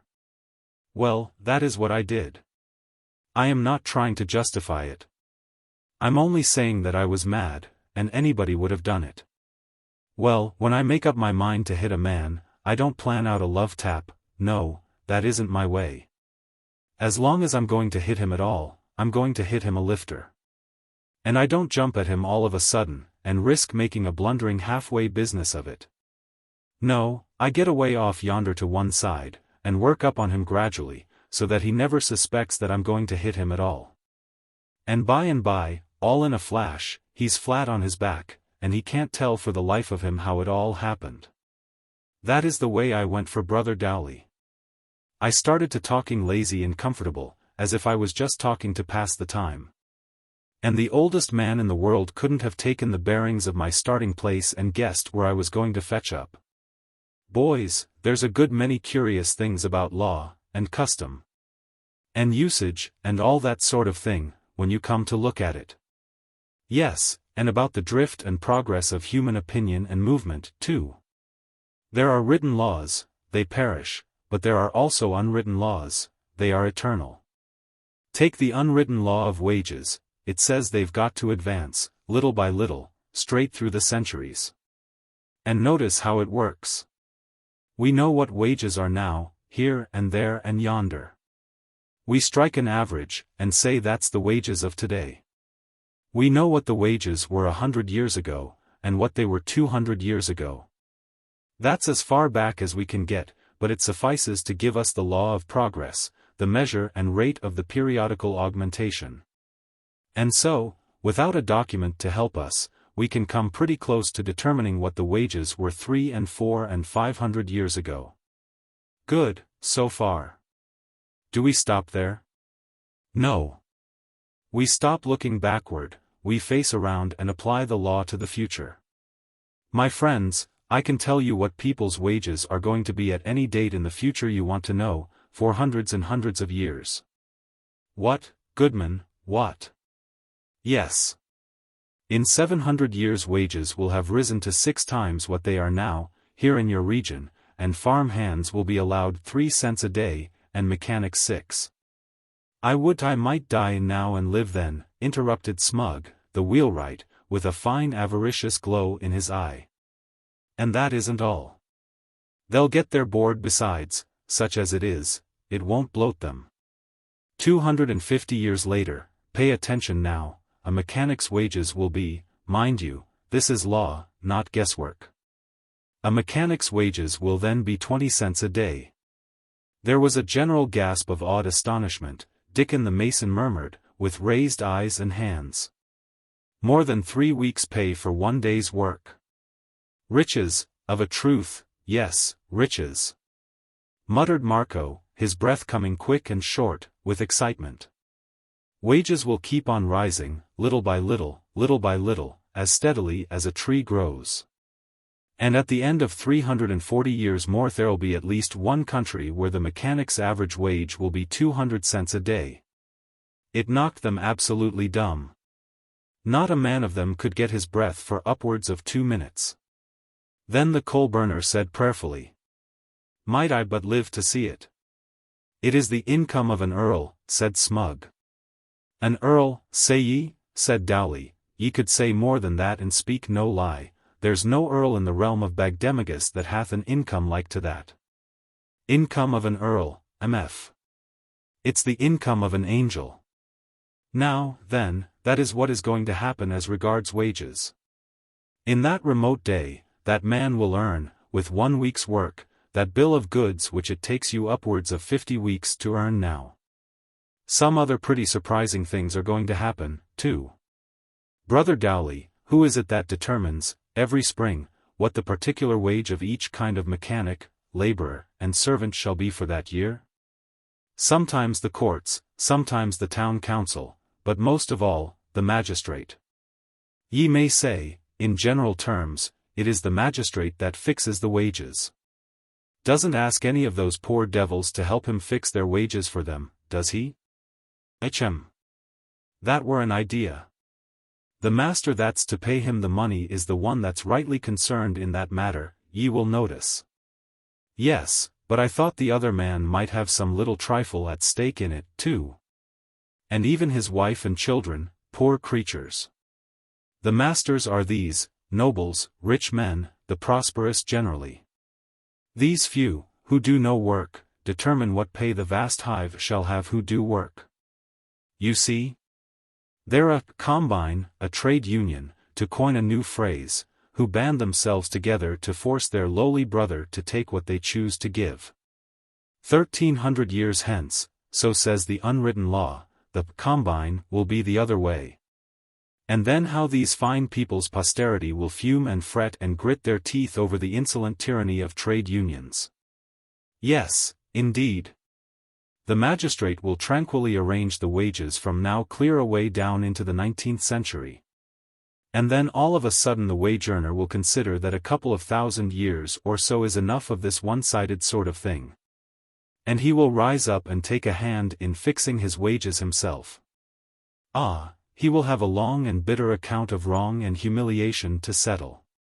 Do ye believe that he actually will help to fix his own wages? Yes, indeed. And he will be strong and able, then. Brave times, of a truth, sneered the prosperous smith. Oh, and there's another detail. In that day, a master may hire a man for only just 1 day, or 1 week, or 1 month at a time, if he wants to. What? It's true. Moreover, a magistrate won't be able to force a man to work for a master a whole year on a stretch whether the man wants to or not. Will there be no law or sense in that day? Both of them, Dowley. In that day a man will be his own property, not the property of magistrate and master. And he can leave town whenever he wants to, if the wages don't suit him. And they can't put him in the pillory for it. Perdition catch such an age, shouted Dowley, in strong indignation. An age of dogs, an age barren of reverence for superiors and respect for authority. The pillory. Oh, wait, brother, say no good word for that institution. I think the pillory ought to be abolished. A most strange idea. Why? Well, I'll tell you why. Is a man ever put in the pillory for a capital crime? No. Is it right to condemn a man to a slight punishment for a small offense and then kill him? There was no answer. I had scored my first point. For the first time, the smith wasn't up and ready.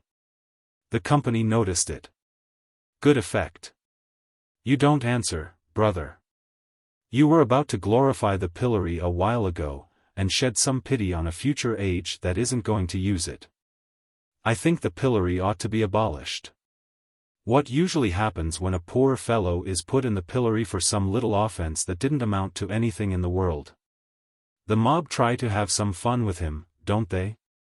Yes. They begin by clodding him, and they laugh themselves to pieces to see him try to dodge one clod and get hit with another? Yes. Then they throw dead cats at him, don't they? Yes. Well, then, suppose he has a few personal enemies in that mob and here and there a man or a woman with a secret grudge against him, and suppose especially that he is unpopular in the community. For his pride, or his prosperity, or one thing or another, stones and bricks take the place of clods and cats presently, don't they? There is no doubt of it.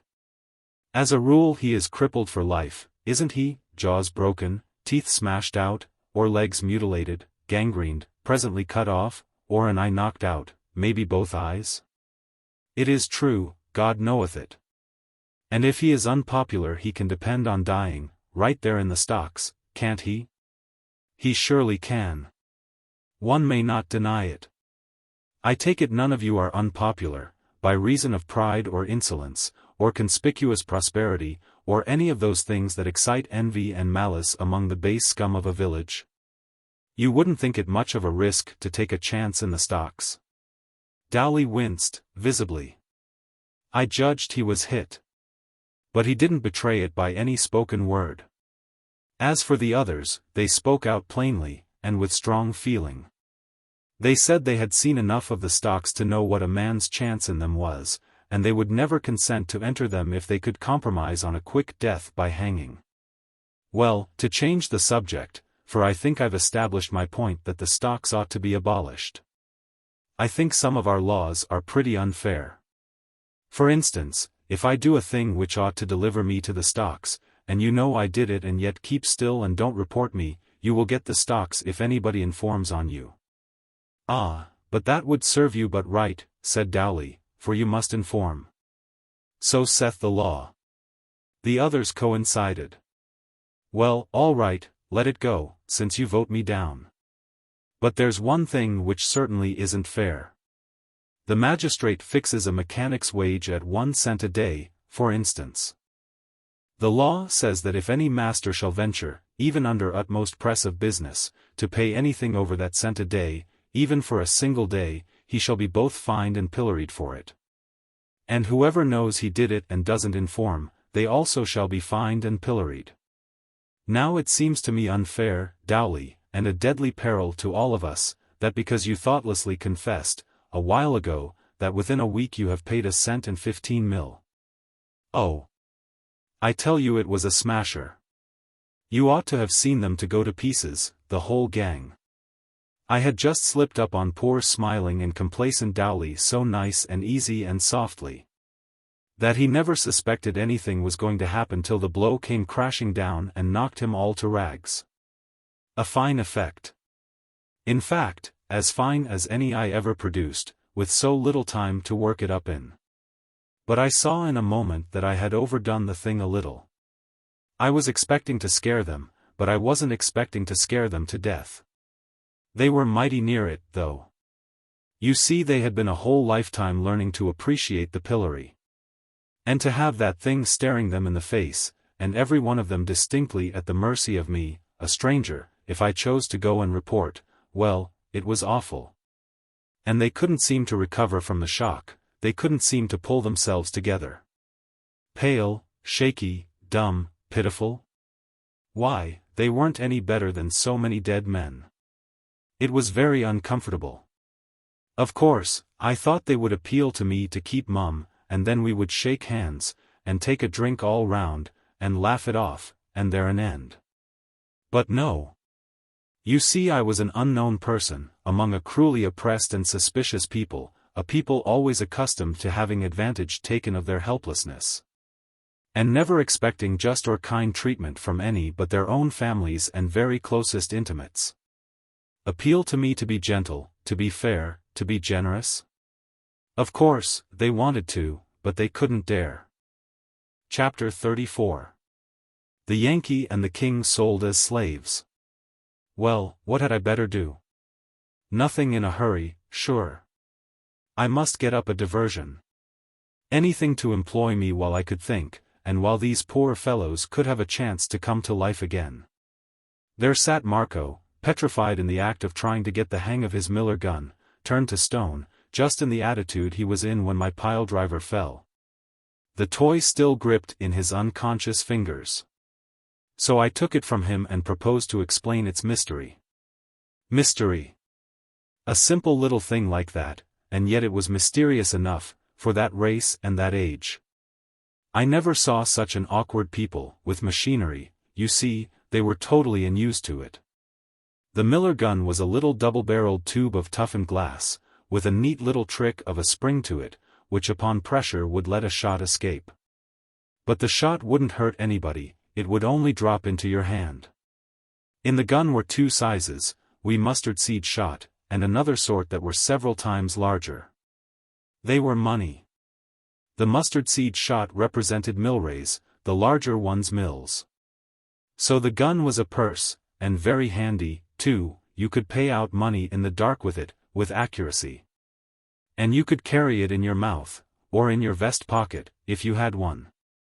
I made them of several sizes, one size so large that it would carry the equivalent of $1.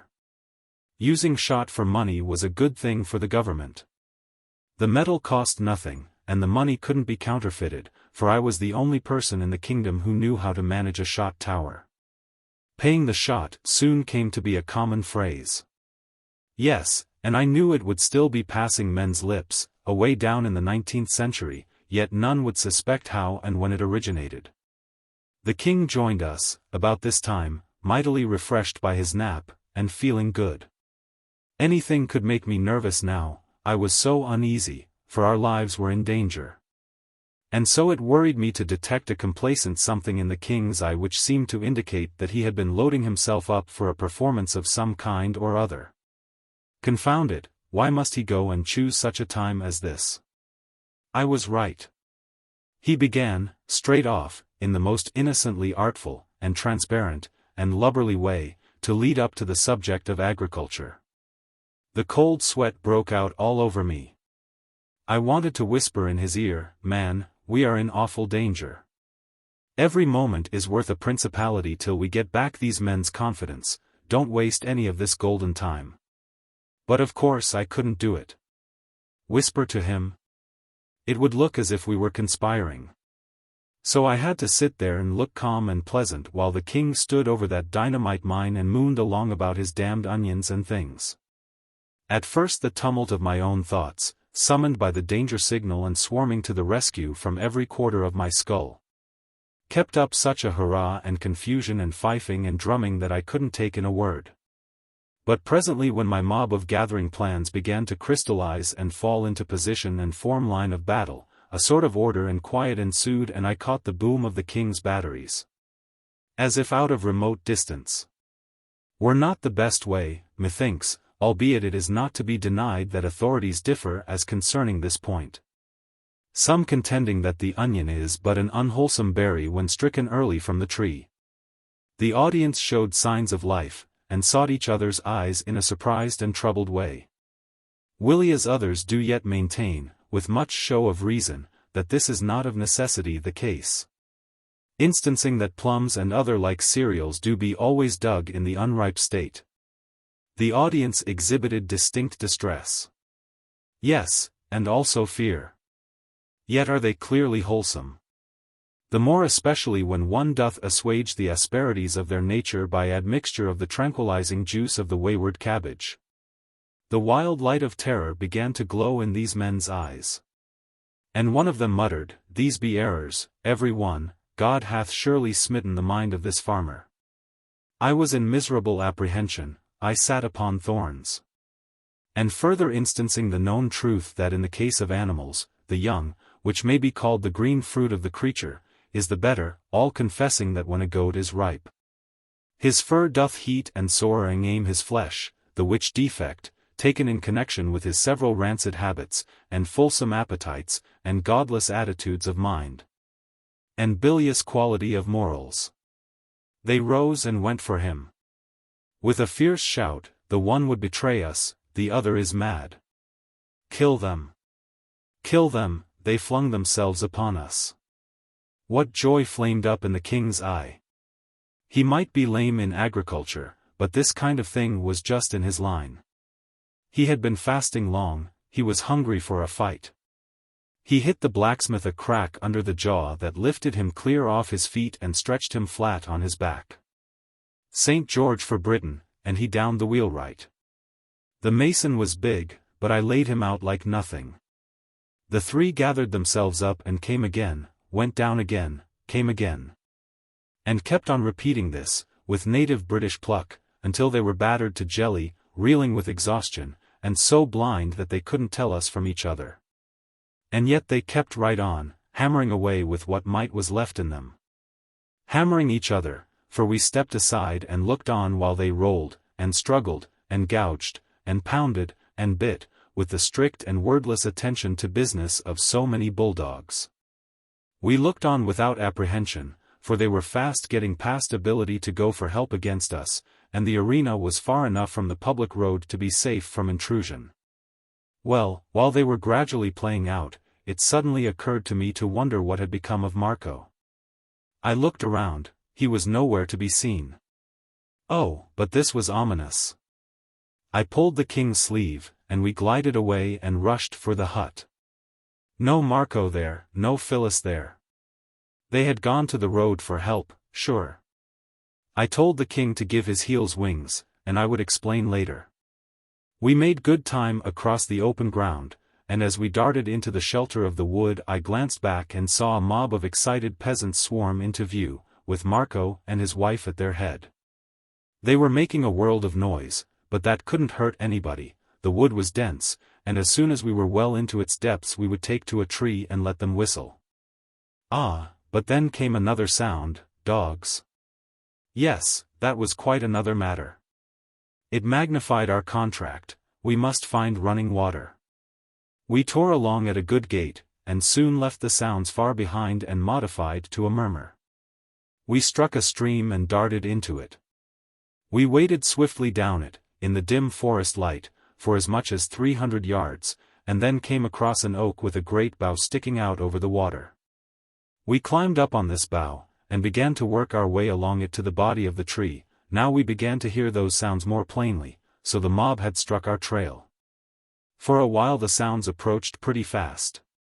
And then for another while they didn't. No doubt the dogs had found the place where we had entered the stream, and were now waltzing up and down the shores trying to pick up the trail again. When we were snugly lodged in the tree and curtained with foliage, the king was satisfied, but I was doubtful. I believed we could crawl along a branch and get into the next tree, and I judged it worth while to try. We tried it, and made a success of it, though the king slipped, at the junction, and came near failing to connect. We got comfortable lodgment and satisfactory concealment among the foliage, and then we had nothing to do but listen to the hunt.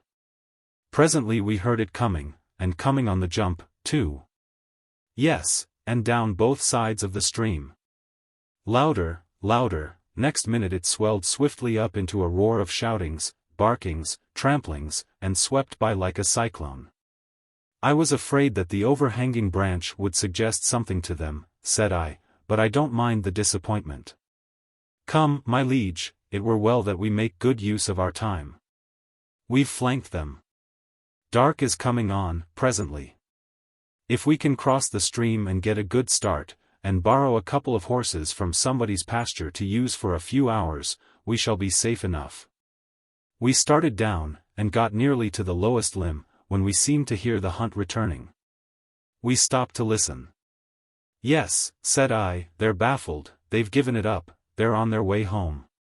We will climb back to our roost again, and let them go by. So we climbed back. The king listened a moment and said, They still search, I with the sign. We did best to abide. He was right. He knew more about hunting than I did. The noise approached steadily, but not with a rush. The king said, They reason that we were advantaged by no parlous start of them, and being on foot are as yet no mighty way from where we took the water. Yes, sire, that is about it, I am afraid, though I was hoping better things.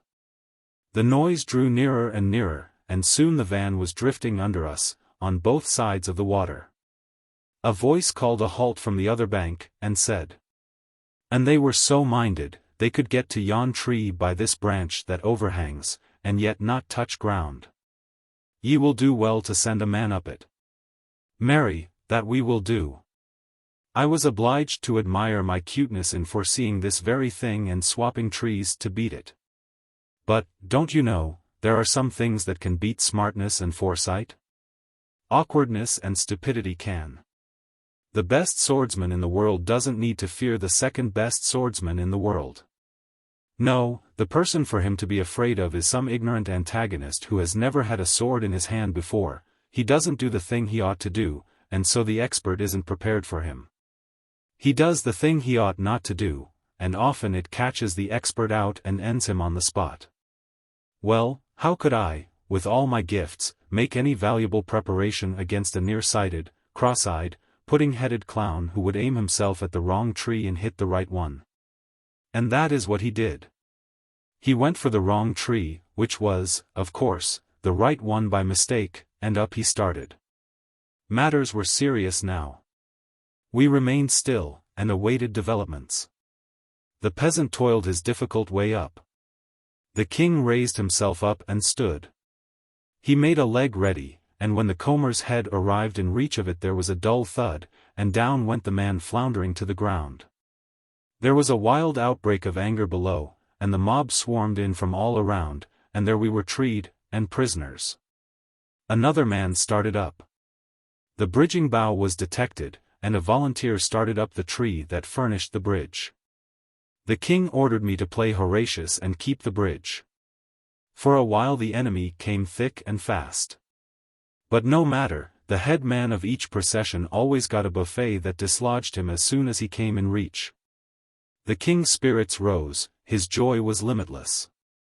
He said that if nothing occurred to mar the prospect we should have a beautiful night, for on this line of tactics we could hold the tree against the whole countryside.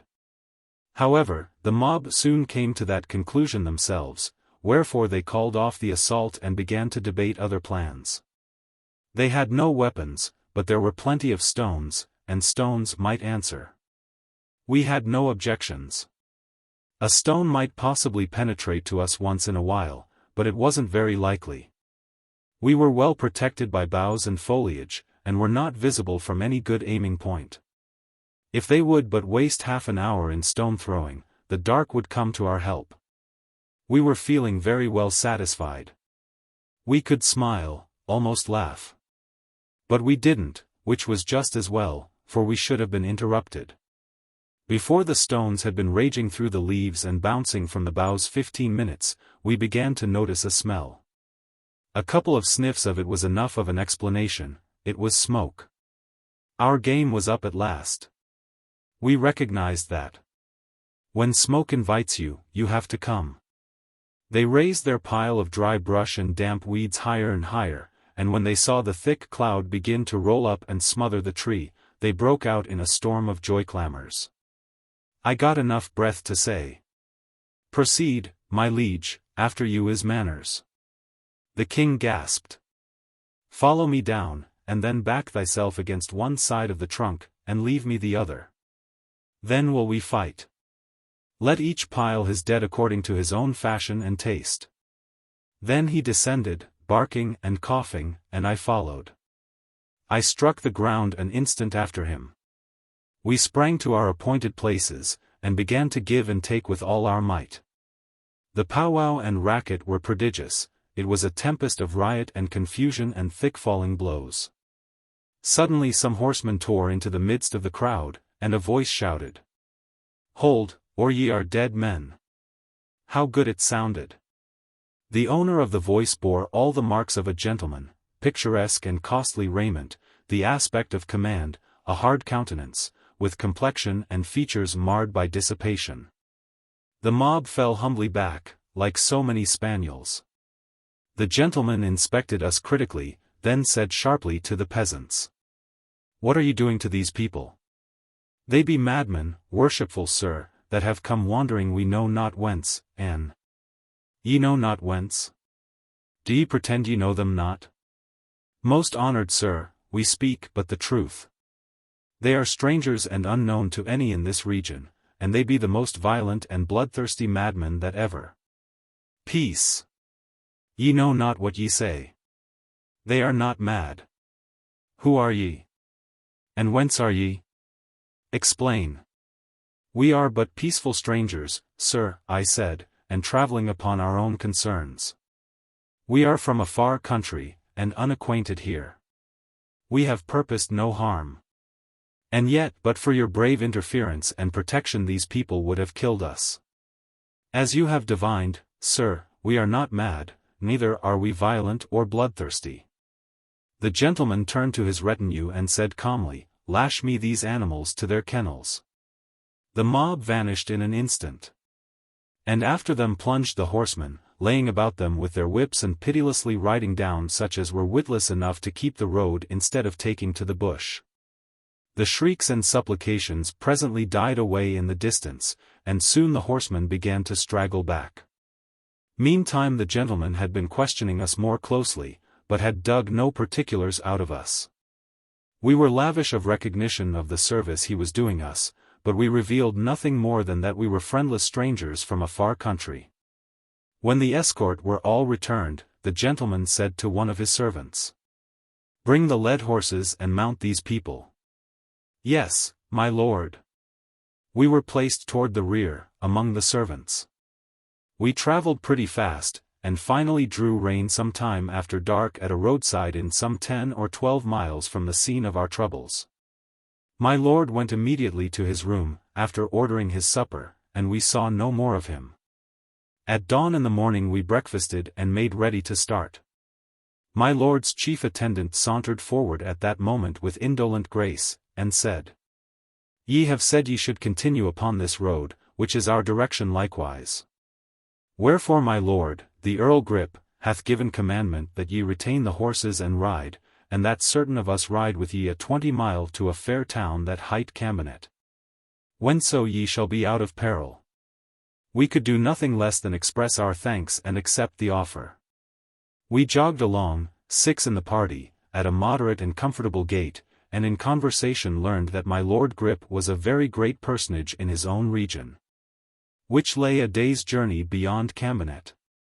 We loitered to such a degree that it was near the middle of the forenoon and we entered the market square of the town. We dismounted, and left our thanks once more for my lord, and then approached a crowd assembled in the center of the square, to see what might be the object of interest. It was the remnant of that old peregrinating band of slaves. So they had been dragging their chains about, all this weary time. That poor husband was gone, and also many others. And some few purchases had been added to the gang. The king was not interested, and wanted to move along, but I was absorbed, and full of pity. I could not take my eyes away from these worn and wasted wrecks of humanity. There they sat, grounded upon the ground, silent, uncomplaining, with bowed heads, a pathetic sight. And by hideous contrast, a redundant orator was making a speech to another gathering not 30 steps away, in fulsome laudation of our glorious British liberties. I was boiling. I had forgotten I was a plebeian, I was remembering I was a man. Cost what it might, I would mount that rostrum man. Click. The king and I were handcuffed together. Our companions, those servants, had done it. My Lord Grip stood looking on. The king burst out in a fury, and said, "What meaneth this ill-mannered jest?"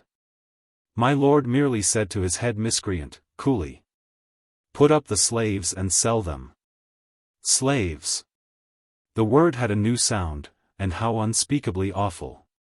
The king lifted his manacles and brought them down with a deadly force, but my lord was out of the way when they arrived. A dozen of the rascal servants sprang forward, and in a moment we were helpless, with our hands bound behind us. We so loudly and so earnestly proclaimed ourselves freemen, that we got the interested attention of that liberty-mouthing orator and his patriotic crowd. And they gathered about us and assumed a very determined attitude. The orator said, "If, indeed, ye are freemen, ye have not to fear, the God-given liberties of Britain are about ye for your shield and shelter." Applause. Ye shall soon see. Bring forth your proofs. What proofs? Proof that ye are freemen. Ah, I remembered. I came to myself, I said nothing. But the king stormed out. "Thou art insane, man. It were better, and more in reason, that this thief and scoundrel here prove that we are not freemen." You see, he knew his own laws just as other people so often know the laws. By words, not by effects. They take a meaning, and get to be very vivid, when you come to apply them to yourself. All hands shook their heads and looked disappointed. Some turned away, no longer interested. The orator said, and this time in the tones of business, not of sentiment, "And ye do not know your country's laws, it were time ye learned them. Ye are strangers to us, ye will not deny that. Ye may be freemen, we do not deny that, but also ye may be slaves. The law is clear, it doth not require the claimant to prove ye are slaves, it requireth you to prove ye are not." I said, "Dear sir, give us only time to send to Astolat. Or give us only time to send to the Valley of Holiness. Peace, good man, these are extraordinary requests, and you may not hope to have them granted. It would cost much time, and would unwarrantably inconvenience your master." "Master, idiot," stormed the king. "I have no master, I myself am the M." "Silence, for God's sake." I got the words out in time to stop the king. We were in trouble enough already, it could not help us any to give these people the notion that we were lunatics. There is no use in stringing out the details. The earl put us up and sold us at auction. This same infernal law had existed in our own South in my own time, more than 1300 years later. And under it hundreds of freemen who could not prove that they were freemen had been sold into lifelong slavery without the circumstance making any particular impression upon me. But the minute law and the auction block came into my personal experience, a thing which had been merely improper before became suddenly hellish. Well, that's the way we are made. Yes, we were sold at auction, like swine. In a big town and an active market we should have brought a good price. But this place was utterly stagnant, and so we sold at a figure which makes me ashamed, every time I think of it. The King of England brought $7, and his Prime Minister $9. Whereas the king was easily worth $12 and I as easily worth $15. But that is the way things always go. If you force a sale on a dull market, I don't care what the property is, you are going to make a poor business of it, and you can make up your mind to it. If the earl had had wit enough to. However, there is no occasion for my working my sympathies up on his account. Let him go, for the present. I took his number, so to speak. The slave dealer bought us both, and hitched us onto that long chain of his, and we constituted the rear of his procession. We took up our line of march and passed out of Camelot at noon. And it seemed to me unaccountably strange and odd that the King of England and his chief minister, marching manacled and fettered and yoked, in a slave convoy, could move by all manner of idle men and women, and under windows where sat the sweet and the lovely, and yet never attract a curious eye, never provoke a single remark. Dear, dear, it only shows that there is nothing diviner about a king than there is about a tramp, after all. He is just a cheap and hollow artificiality when you don't know he is a king. But reveal his quality, and dear me, it takes your very breath away to look at him. I reckon we are all fools. Born so, no doubt. Chapter 35. A pitiful incident. It's a world of surprises. The king brooded. This was natural. What would he brood about, should you say? Why, about the prodigious nature of his fall, of course, from the loftiest place in the world to the lowest, from the most illustrious station in the world to the obscurest. From the grandest vocation among men to the basest. No, I take my oath that the thing that gravelled him most, to start with, was not this, but the price he had fetched. He couldn't seem to get over that $7. Well, it stunned me so, when I first found it out, that I couldn't believe it. It didn't seem natural. But as soon as my mental sight cleared and I got a right focus on it, I saw I was mistaken. It was natural. For this reason, a king is a mere artificiality, and so a king's feelings, like the impulses of an automatic doll, are mere artificialities. But as a man, he is a reality, and his feelings, as a man, are real, not phantoms.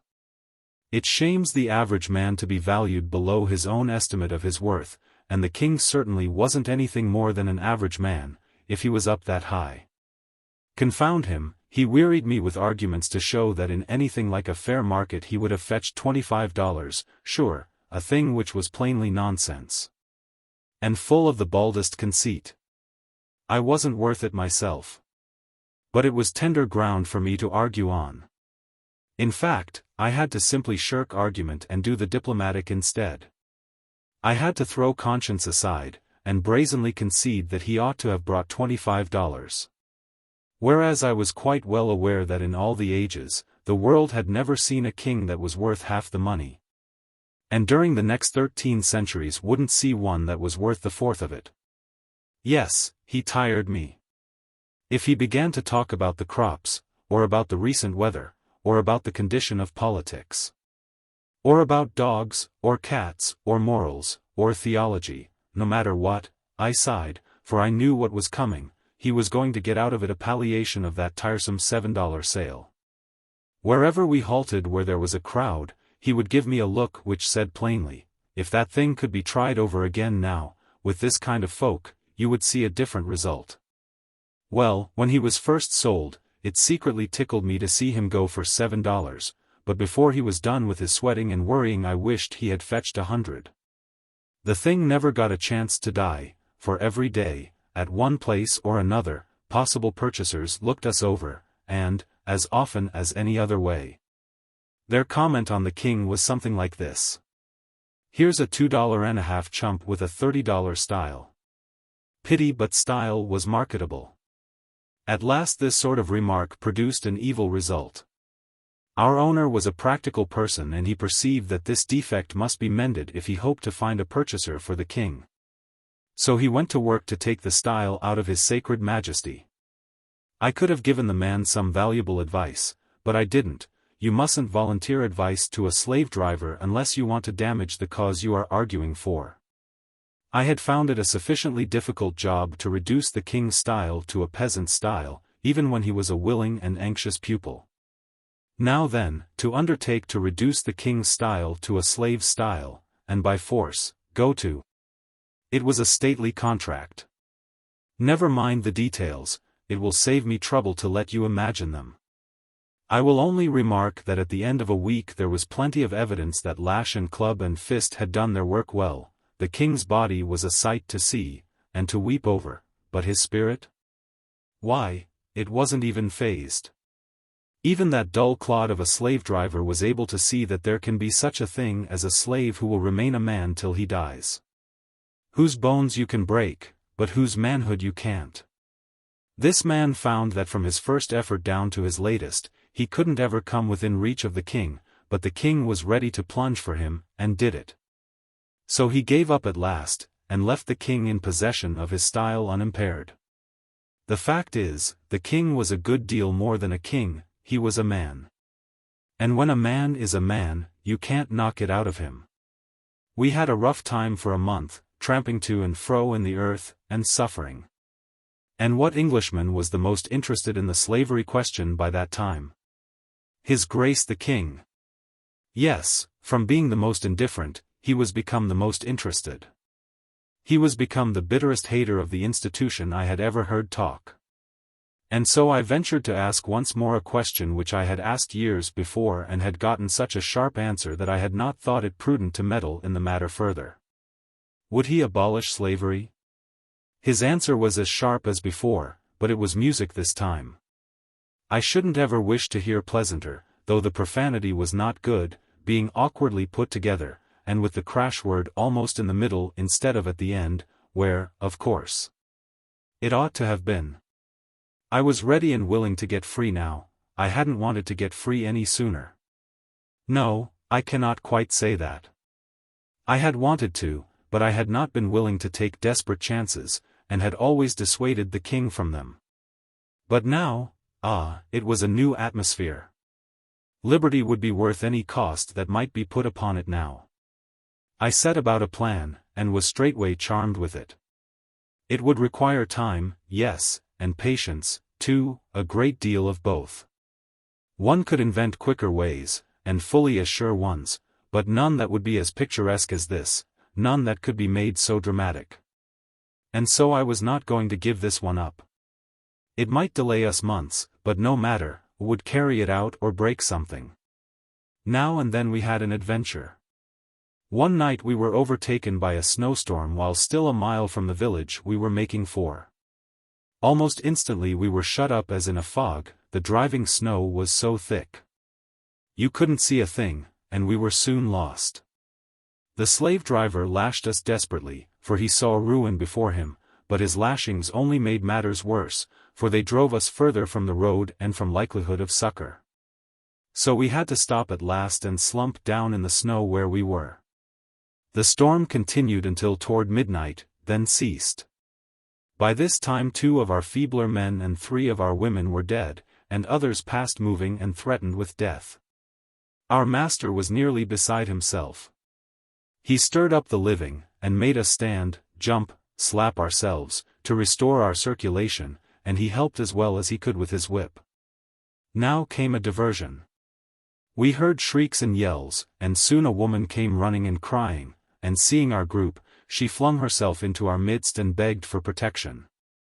A mob of people came tearing after her, some with torches, and they said she was a witch who had caused several cows to die by a strange disease, and practiced her arts by help of a devil in the form of a black cat. This poor woman had been stoned until she hardly looked human, she was so battered and bloody. The mob wanted to burn her. Well, now, what do you suppose our master did? When we closed around this poor creature to shelter her, he saw his chance. He said, "Burn her here, or they shouldn't have her at all." Imagine that. They were willing. They fastened her to a post. They brought wood and piled it about her, they applied the torch while she shrieked and pleaded and strained her 2 young daughters to her breast. And our brute, with a heart solely for business, lashed us into position about the stake and warmed us into life and commercial value by the same fire which took away the innocent life of that poor harmless mother. That was the sort of master we had. I took his number. That snowstorm cost him 9 of his flock. And he was more brutal to us than ever, after that, for many days together, he was so enraged over his loss. We had adventures all along. One day we ran into a procession. And such a procession! All the riffraff of the kingdom seemed to be comprehended in it, and all drunk at that. In the van was a cart with a coffin in it, and on the coffin sat a comely young girl of about 18 suckling a baby, which she squeezed to her breast in a passion of love every little while. And every little while wiped from its face the tears which her eyes rained down upon it. And always the foolish little thing smiled up at her, happy and content, kneading her breast with its dimpled fat hand, which she patted and fondled right over her breaking heart. Men and women, boys and girls, trotted along beside or after the cart, hooting, shouting profane and ribald remarks, singing snatches of foul song, skipping, dancing, a very holiday of hellions. A sickening sight. We had struck a suburb of London, outside the walls, and this was a sample of one sort of London society. Our master secured a good place for us near the gallows. A priest was in attendance, and he helped the girl climb up, and said comforting words to her, and made the undersheriff provide a stool for her. Then he stood there by her on the gallows, and for a moment looked down upon the mass of upturned faces at his feet. Then out over the solid pavement of heads that stretched away on every side occupying the vacancies far and near, and then began to tell the story of the case. And there was pity in his voice, how seldom a sound that was in that ignorant and savage land. I remember every detail of what he said, except the words he said it in. And so I change it into my own words. Law is intended to mete out justice. Sometimes it fails. This cannot be helped. We can only grieve, and be resigned, and pray for the soul of him who falls unfairly by the arm of the law, and that his fellows may be few. A law sends this poor young thing to death, and it is right. But another law had placed her where she must commit her crime or starve with her child, and before God that law is responsible for both her crime and her ignominious death. A little while ago this young thing, this child of 18 years, was as happy a wife and mother as any in England. And her lips were blithe with song, which is the native speech of glad and innocent hearts. Her young husband was as happy as she. For he was doing his whole duty, he worked early and late at his handicraft, his bread was honest bread well and fairly earned, he was prospering. He was furnishing shelter and sustenance to his family, he was adding his mite to the wealth of the nation. By consent of a treacherous law, instant destruction fell upon this holy home and swept it away. That young husband was waylaid and impressed, and sent to sea. The wife knew nothing of it. She sought him everywhere, she moved the hardest hearts with the supplications of her tears, the broken eloquence of her despair. Weeks dragged by, she watching, waiting, hoping, her mind going slowly to wreck under the burden of her misery. Little by little all her small possessions went for food. When she could no longer pay her rent, they turned her out of doors. She begged, while she had strength. When she was starving at last, and her milk failing, she stole a piece of linen cloth of the value of a fourth part of a cent, thinking to sell it and save her child. But she was seen by the owner of the cloth. She was put in jail and brought to trial. The man testified to the facts. A plea was made for her, and her sorrowful story was told in her behalf. She spoke, too, by permission, and said she did steal the cloth, but that her mind was so disordered of late by trouble that when she was overborne with hunger all acts, criminal or other, swam meaningless through her brain and she knew nothing rightly, except that she was so hungry. For a moment all were touched, and there was disposition to deal mercifully with her, seeing that she was so young and friendless, and her case so piteous. And the law that robbed her of her support to blame as being the first and only cause of her transgression. But the prosecuting officer replied that whereas these things were all true, and most pitiful as well, still there was much small theft in these days. And mistimed mercy here would be a danger to property. Oh, my God, is there no property in ruined homes, and orphaned babes, and broken hearts that British law holds precious? And so he must require sentence. When the judge put on his black cap, the owner of the stolen linen rose trembling up, his lip quivering, his face as grey as ashes. And when the awful words came, he cried out, "Oh, poor child, I did not know it was death," and fell as a tree falls. When they lifted him up his reason was gone. Before the sun was set, he had taken his own life. A kindly man, a man whose heart was right, at bottom, add his murder to this that is to be now done here. And charge them both where they belong, to the rulers and the bitter laws of Britain. The time is come, my child. Let me pray over thee, not for thee, dear abused poor heart and innocent, but for them that be guilty of thy ruin and death, who need it more. After his prayer they put the noose around the young girl's neck, and they had great trouble to adjust the knot under her ear, because she was devouring the baby all the time, wildly kissing it, and snatching it to her face and her breast, and drenching it with tears, and half moaning, half shrieking all the while, and the baby crowing, and laughing, and kicking its feet with delight over what it took for romp and play.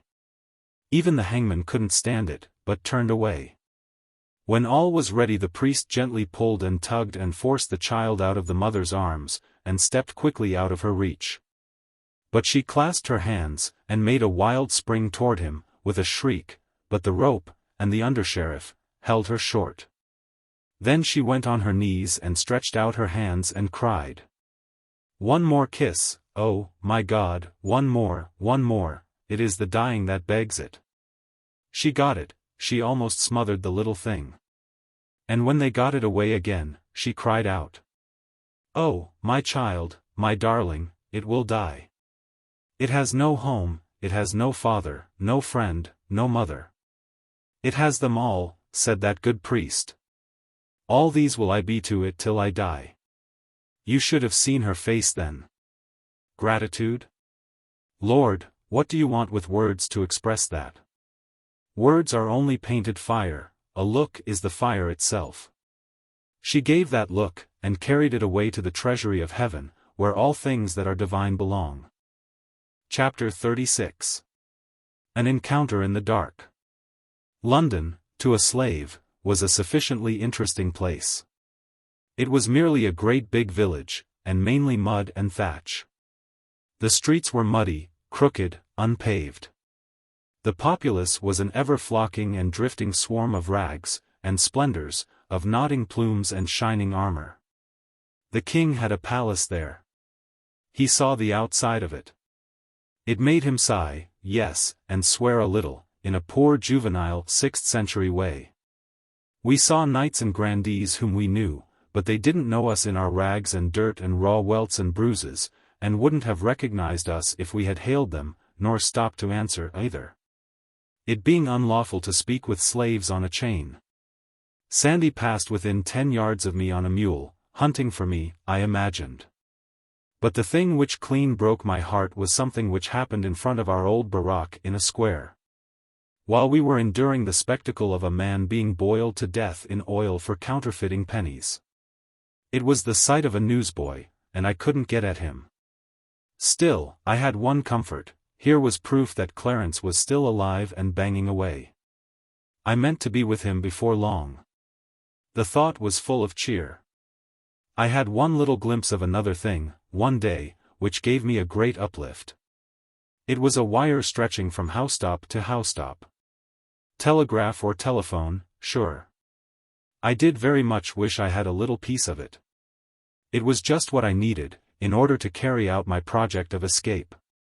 My idea was to get loose some night, along with the king, then gag and bind our master, change clothes with him, batter him into the aspect of a stranger, hitch him to the slave chain. Assume possession of the property, march to Camelot, But you get my idea. You see what a stunning dramatic surprise I would wind up with at the palace. It was all feasible, if I could only get hold of a slender piece of iron which I could shape into a lockpick. I could then undo the lumbering padlocks with which our chains were fastened, whenever I might choose. But I never had any luck, no such thing ever happened to fall in my way. However, my chance came at last. A gentleman who had come twice before to dicker for me, without result, or indeed any approach to a result, came again. I was far from expecting ever to belong to him, for the price asked for me from the time I was first enslaved was exorbitant, and always provoked either anger or derision. Yet my master stuck stubbornly to it, $22. He wouldn't bate a cent. The king was greatly admired, because of his grand physique, but his kingly style was against him, and he wasn't saleable, nobody wanted that kind of a slave. I considered myself safe from parting from him because of my extravagant price. No, I was not expecting to ever belong to this gentleman whom I have spoken of, but he had something which I expected would belong to me eventually, if he would but visit us often enough. It was a steel thing with a long pin to it, with which his long cloth outside garment was fastened together in front. There were 3 of them. He had disappointed me twice, because he did not come quite close enough to me to make my project entirely safe, but this time I succeeded. I captured the lower clasp of the 3, and when he missed it he thought he had lost it on the way. I had a chance to be glad about a minute, then straightway a chance to be sad again. For when the purchase was about to fail, as usual, the master suddenly spoke up and said what would be worded thus, in modern English. "I'll tell you what I'll do. I'm tired supporting these 2 for no good. Give me $22 for this one, and I'll throw the other one in." The king couldn't get his breath, he was in such a fury. He began to choke and gag, and meantime the master and the gentleman moved away discussing. "And ye will keep the offer open. 'Tis open till the morrow at this hour." "Then I will answer you at that time," said the gentleman, and disappeared, the master following him. I had a time of it to cool the king down, but I managed it. I whispered in his ear, to this effect. "Your grace will go for nothing, but after another fashion. And so shall I, tonight we shall both be free." "Ah! How is that?" "With this thing which I have stolen, I will unlock these locks and cast off these chains tonight.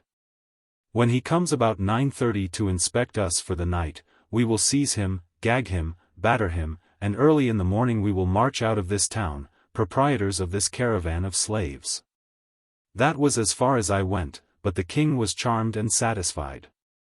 That evening we waited patiently for our fellow slaves to get to sleep and signify it by the usual sign, for you must not take many chances on those poor fellows if you can avoid it. It is best to keep your own secrets. No doubt they fidgeted only about as usual, but it didn't seem so to me. It seemed to me that they were going to be forever getting down to their regular snoring. As the time dragged on I got nervously afraid we shouldn't have enough of it left for our needs, so I made several premature attempts, and merely delayed things by it. For I couldn't seem to touch a padlock, there in the dark, without starting a rattle out of it which interrupted somebody's sleep and made him turn over and wake some more of the gang.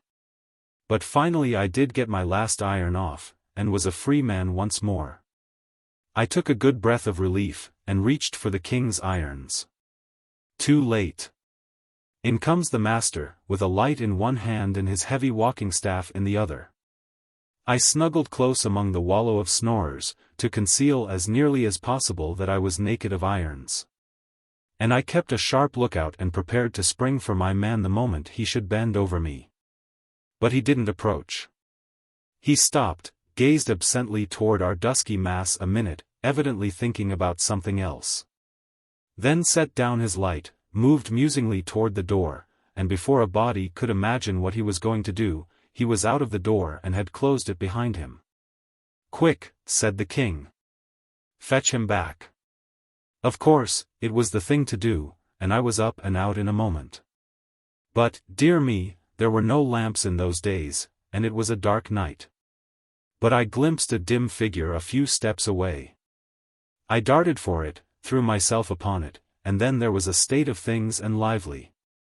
We fought and scuffled and struggled, and drew a crowd in no time. They took an immense interest in the fight and encouraged us all they could, and, in fact, couldn't have been pleasanter or more cordial if it had been their own fight.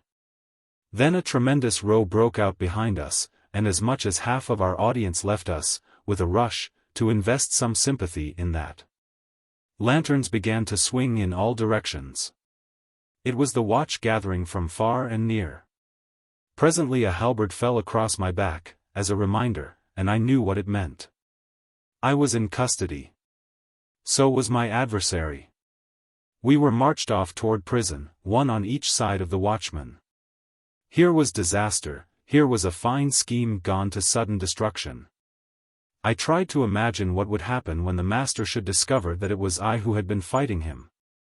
And what would happen if they jailed us together in the general apartment for brawlers and petty lawbreakers, as was the custom. And what might? Just then my antagonist turned his face around in my direction, the freckled light from the watchman's tin lantern fell on it, and, by George, he was the wrong man. Chapter 37. An awful predicament. Sleep? It was impossible. It would naturally have been impossible in that noisome cavern of a jail, with its mangy crowd of drunken, quarrelsome, and song-singing rapscallions.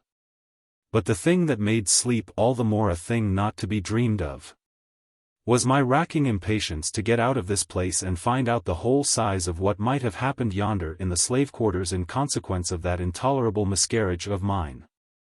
It was a long night, but the morning got around at last. I made a full and frank explanation to the court. I said I was a slave, the property of the great Earl Grip, who had arrived just after dark at the Tabard Inn in the village on the other side of the water, and had stopped there overnight. By compulsion, he being taken deadly sick with a strange and sudden disorder. I had been ordered to cross to the city in all haste and bring the best physician. I was doing my best, naturally I was running with all my might. The night was dark. I ran against this common person here, who seized me by the throat and began to pummel me, although I told him my errand, and implored him, for the sake of the great Earl, my master's mortal peril. The common person interrupted and said it was a lie, and was going to explain how I rushed upon him and attacked him without a word. Silence, sirrah, from the court. Take him hence and give him a few stripes whereby to teach him how to treat the servant of a nobleman after a different fashion another time. Go. Then the court begged my pardon, and hoped I would not fail to tell his lordship it was in no wise the court's fault that this high-handed thing had happened. I said I would make it all right, and so took my leave. Took it just in time, too. He was starting to ask me why I didn't fetch out these facts the moment I was arrested. I said I would if I had thought of it, which was true, but that I was so battered by that man that all my wit was knocked out of me, and so forth and so on, and got myself away, still mumbling. I didn't wait for breakfast. No grass grew under my feet. I was soon at the slave quarters. Empty, everybody gone. That is, everybody except one body, the slave master's. It lay there all battered to pulp, and all about were the evidences of a terrific fight. There was a rude board coffin on a cart at the door, and workmen, assisted by the police, were thinning a road through the gaping crowd in order that they might bring it in.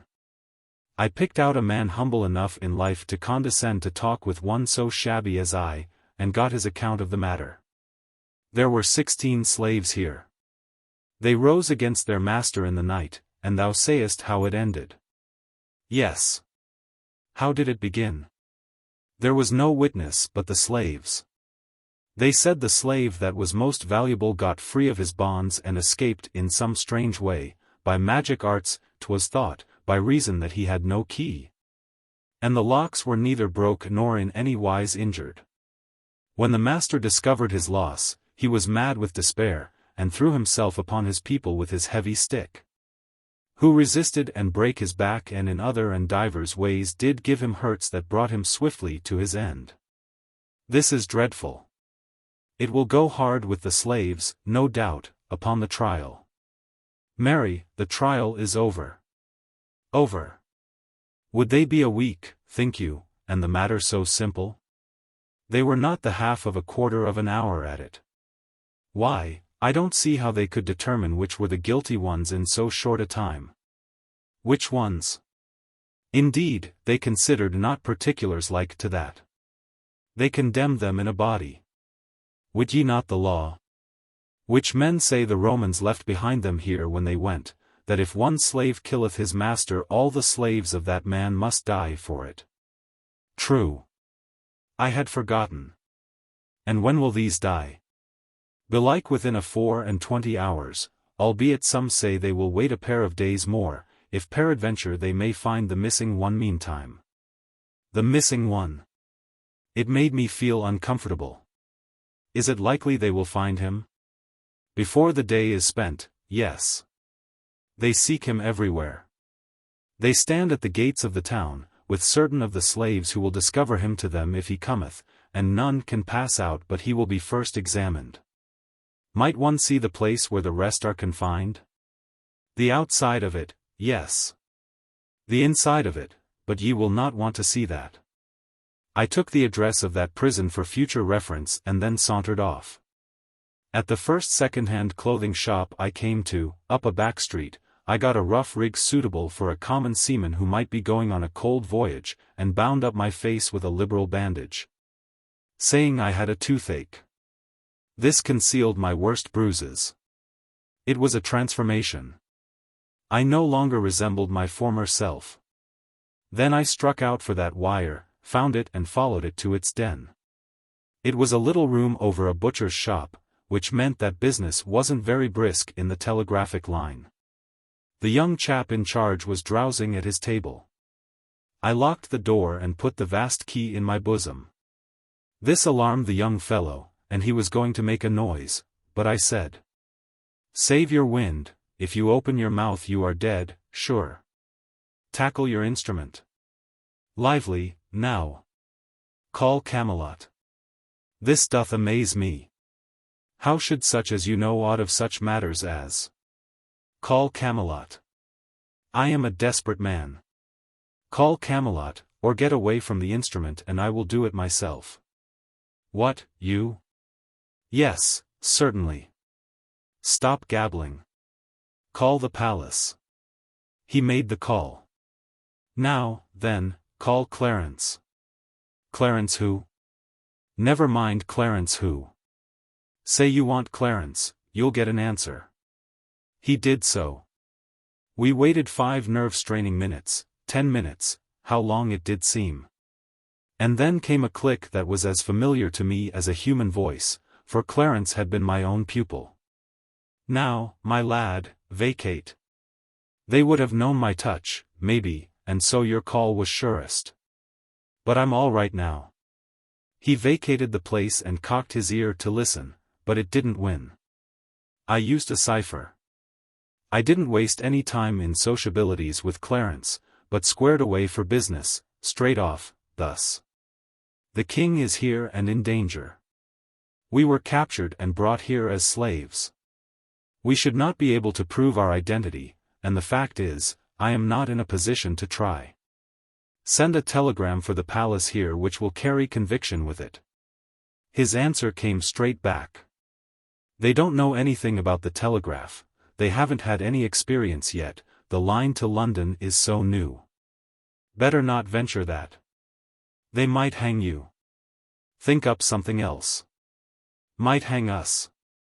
Little he knew how closely he was crowding the facts. I couldn't think up anything for the moment. Then an idea struck me, and I started it along. Send 500 picked knights with Lancelot in the lead, and send them on the jump.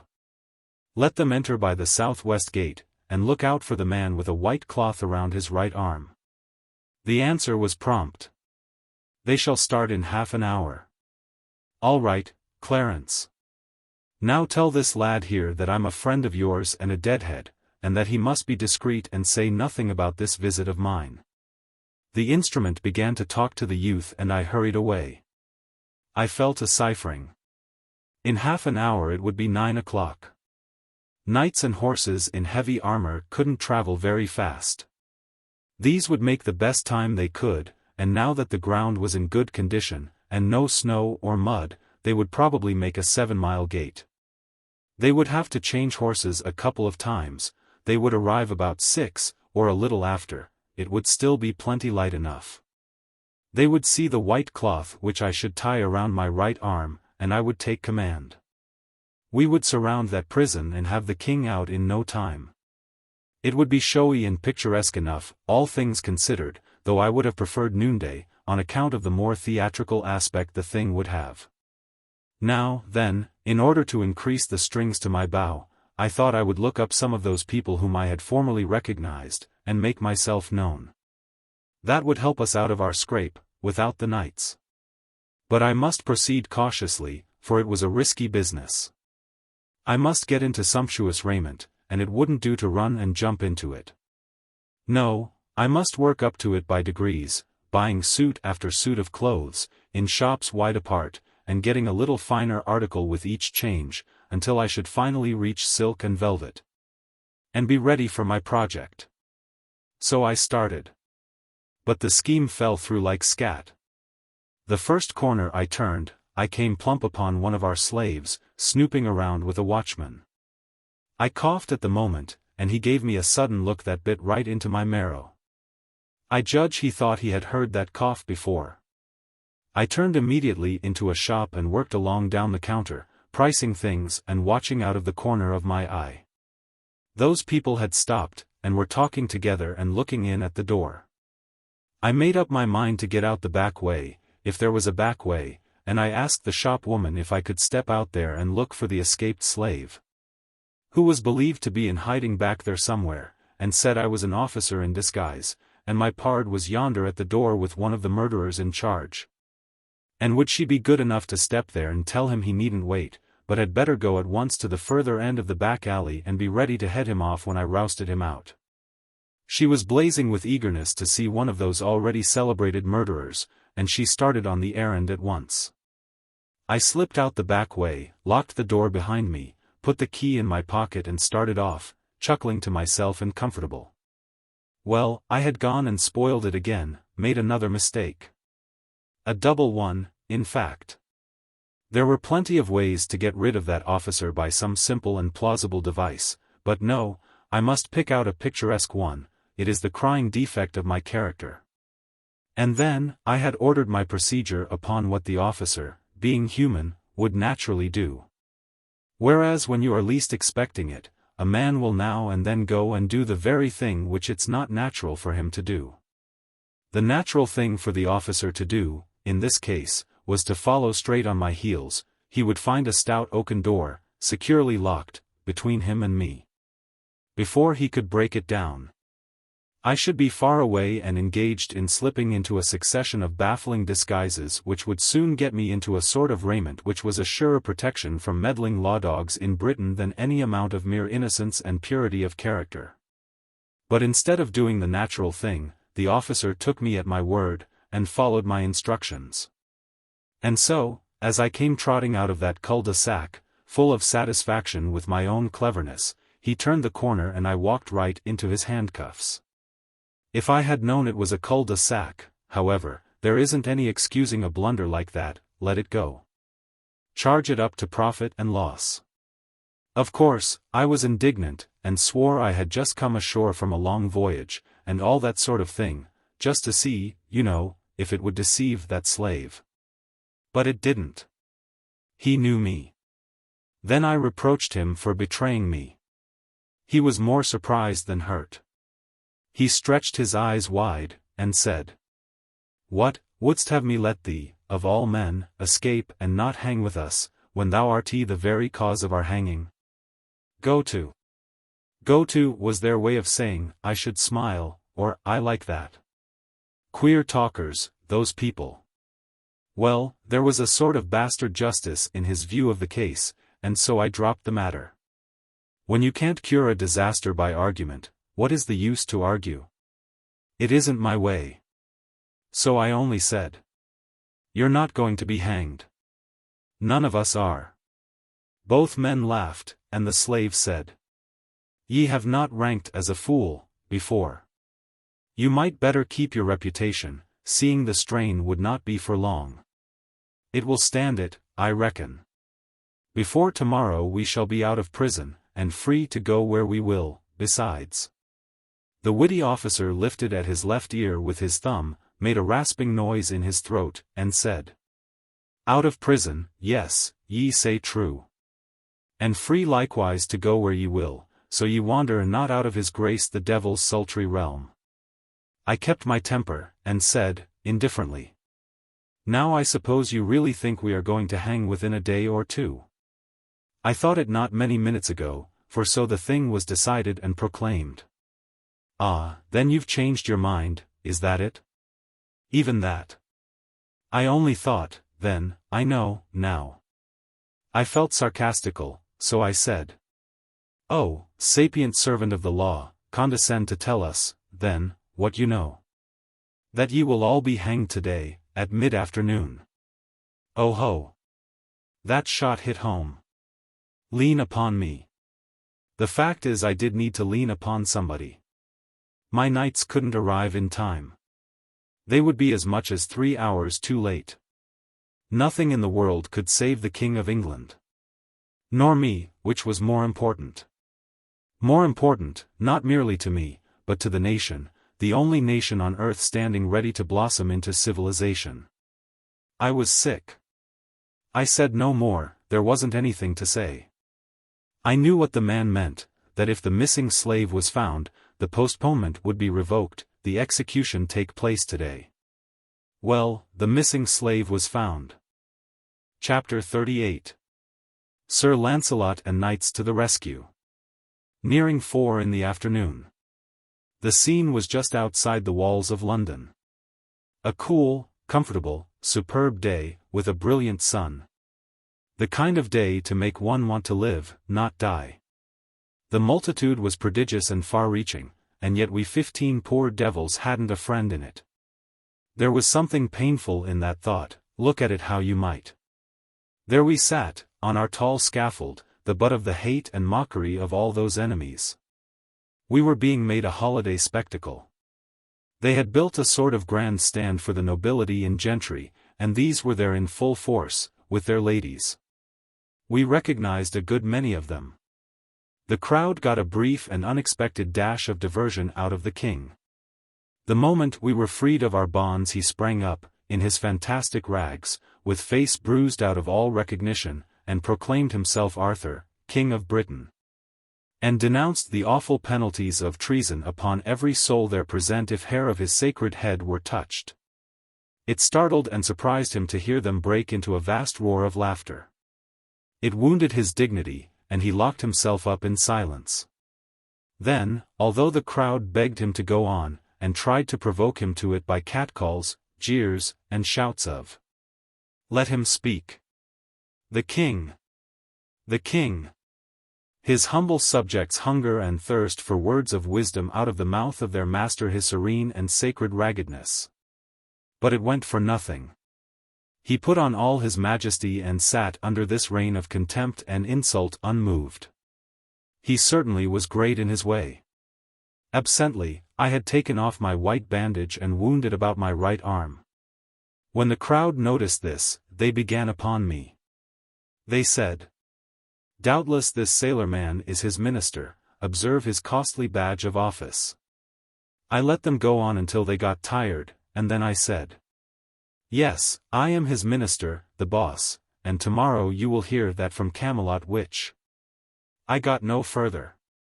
They drowned me out with joyous derision.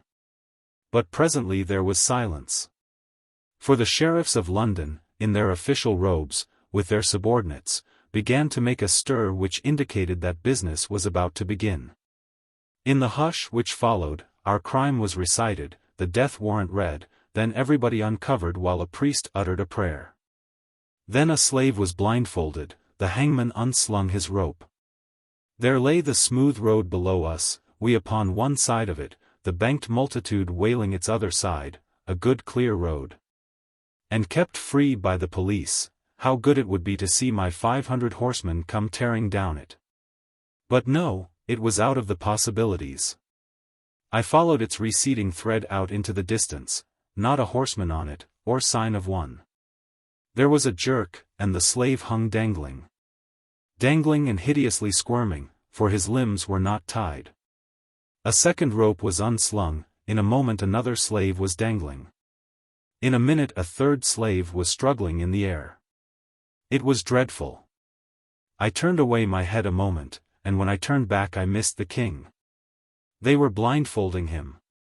I was paralyzed, I couldn't move, I was choking, my tongue was petrified. They finished blindfolding him, they led him under the rope. I couldn't shake off that clinging impotence. But when I saw them put the noose around his neck, then everything let go in me and I made a spring to the rescue, and as I made it I shot one more glance abroad, by George. Here they came, tilting, 500 mailed and belted knights on bicycles. The grandest sight that ever was seen. Lord, how the plumes streamed, how the sun flamed and flashed from the endless procession of webby wheels. I waved my right arm as Lancelot swept in, he recognized my rag, I tore away noose and bandage, and shouted. "On your knees, every rascal of you, and salute the king." Who fails shall sup in hell tonight. I always use that high style when I'm climaxing an effect. Well, it was noble to see Lancelot and the boys swarm up onto that scaffold and heave sheriffs and such overboard. And it was fine to see that astonished multitude go down on their knees and beg their lives of the king they had just been deriding and insulting. And as he stood apart there, receiving this homage in rags, I thought to myself, well, really there is something peculiarly grand about the gait and bearing of a king, after all. I was immensely satisfied. Take the whole situation all around, it was one of the gaudiest effects I ever instigated. And presently up comes Clarence, his own self. And winks, and says, very modernly. Good deal of a surprise, wasn't it? I knew you'd like it. I've had the boys practicing this long time, privately, and just hungry for a chance to show off. Chapter 39. The Yankees fight with the Knights. Home again, at Camelot. A morning or two later I found the paper, damp from the press, by my plate at the breakfast table. I turned to the advertising columns, knowing I should find something of personal interest to me there. It was this. De par le roi. Know that the great lord and Illis. Trius nigh 8 GHT, Sir Sagramor Lo. Decius having condescended to meet the king's minister, Hank Morgan. The which is surnamed the Boss. For satisfaction of offences anciently given. These will engage in the lists by Camelot about the 4th hour of the morning of the 16th DAV of this next succeeding month.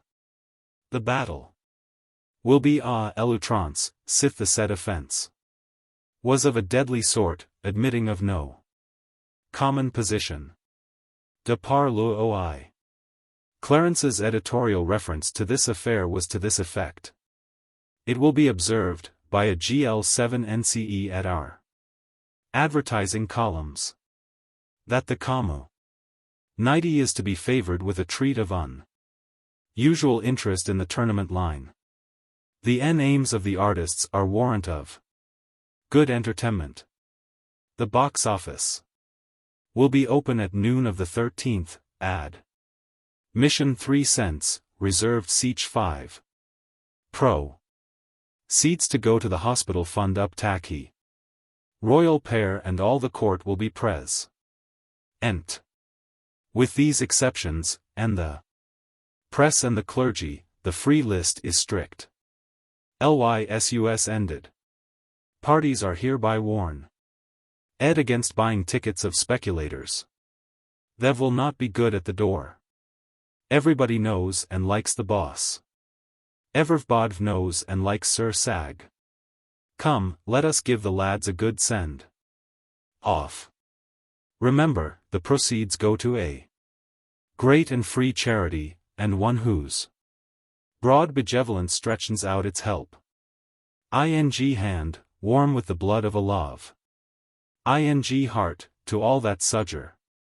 Regardless of race, creed, condition or color, the only charity yet established in the earth, which has no politico-religious stop. Cock on its compassion, but says here flows the stream. Let all come and drink. Up tackern out, all hands. Fetch'n along your dough 3 nuts and your gumdrops. And have a good time. Pie for sale on the grounds, and rocks to crack it with. And circus lemonade, 3 drops of lime juice to a barrel of water. N.B. This is the first tournament. Under the new law, which allows each combatant to use any weapon he may fair. You want to make a note of tot. Up to the day set, there was no talk in all Britain of anything but this combat. All other topics sank into insignificance and passed out of men's thoughts and interest. It was not because a tournament was a great matter, it was not because Sir Sagramor had found the Holy Grail, for he had not, but had failed. It was not because the second, official, personage in the kingdom was one of the duelists, no, all these features were commonplace. Yet there was abundant reason for the extraordinary interest which this coming fight was creating.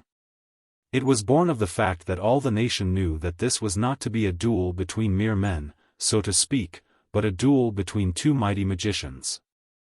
A duel not of muscle but of mind, not of human skill but of superhuman art and craft, a final struggle for supremacy between the two master enchanters of the age. It was realized that the most prodigious achievements of the most renowned knights could not be worthy of comparison with a spectacle like this. They could be but child's play, contrasted with this mysterious and awful battle of the gods. Yes, all the world knew it was going to be in reality a duel between Merlin and me, a measuring of his magic powers against mine. It was known that Merlin had been busy whole days and nights together, imbuing Sir Sagramor's arms and armor with supernal powers of offense and defense. And that he had procured for him from the spirits of the air a fleecy veil which would render the wearer invisible to his antagonist while still visible to other men. Against Sir Sagramor, so weaponed and protected, 1,000 knights could accomplish nothing, against him no known enchantments could prevail. These facts were sure. Regarding them there was no doubt, no reason for doubt.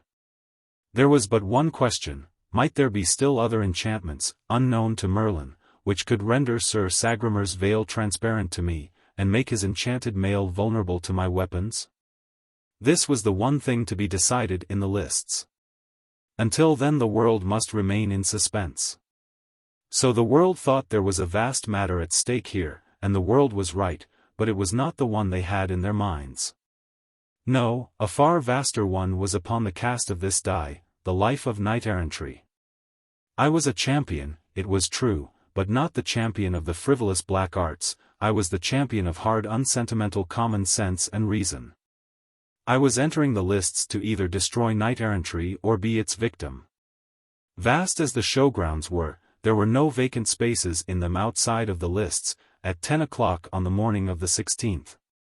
The mammoth grandstand was clothed in flags, streamers, and rich tapestries, and packed with several acres of small fry tributary kings, their suites, and the British aristocracy. With our own royal gang in the chief place, and each and every individual a flashing prism of gaudy silks and velvets, well, I never saw anything to begin with it but a fight between an upper Mississippi sunset and the aurora borealis. The huge camp of beflagged and gay-colored tents at one end of the lists, with a stiff-standing sentinel at every door and a shining shield hanging by him for challenge, was another fine sight. You see, every knight was there who had any ambition or any caste feeling, for my feeling toward their order was not much of a secret, and so here was their chance. If I won my fight with Sir Sagramor, others would have the right to call me out as long as I might be willing to respond. Down at our end there were but 2 tents. One for me, and another for my servants. At the appointed hour the king made a sign, and the heralds, in their tabards, appeared and made proclamation, naming the combatants and stating the cause of quarrel. There was a pause, then a ringing bugle blast, which was the signal for us to come forth. All the multitude caught their breath, and an eager curiosity flashed into every face. Out from his tent rode great Sir Sagramor, an imposing tower of iron, stately and rigid, his huge spear standing upright in its socket and grasped in his strong hand. His grand horse's face and breast cased in steel, his body clothed in rich trappings that almost dragged the ground. Oh, a most noble picture.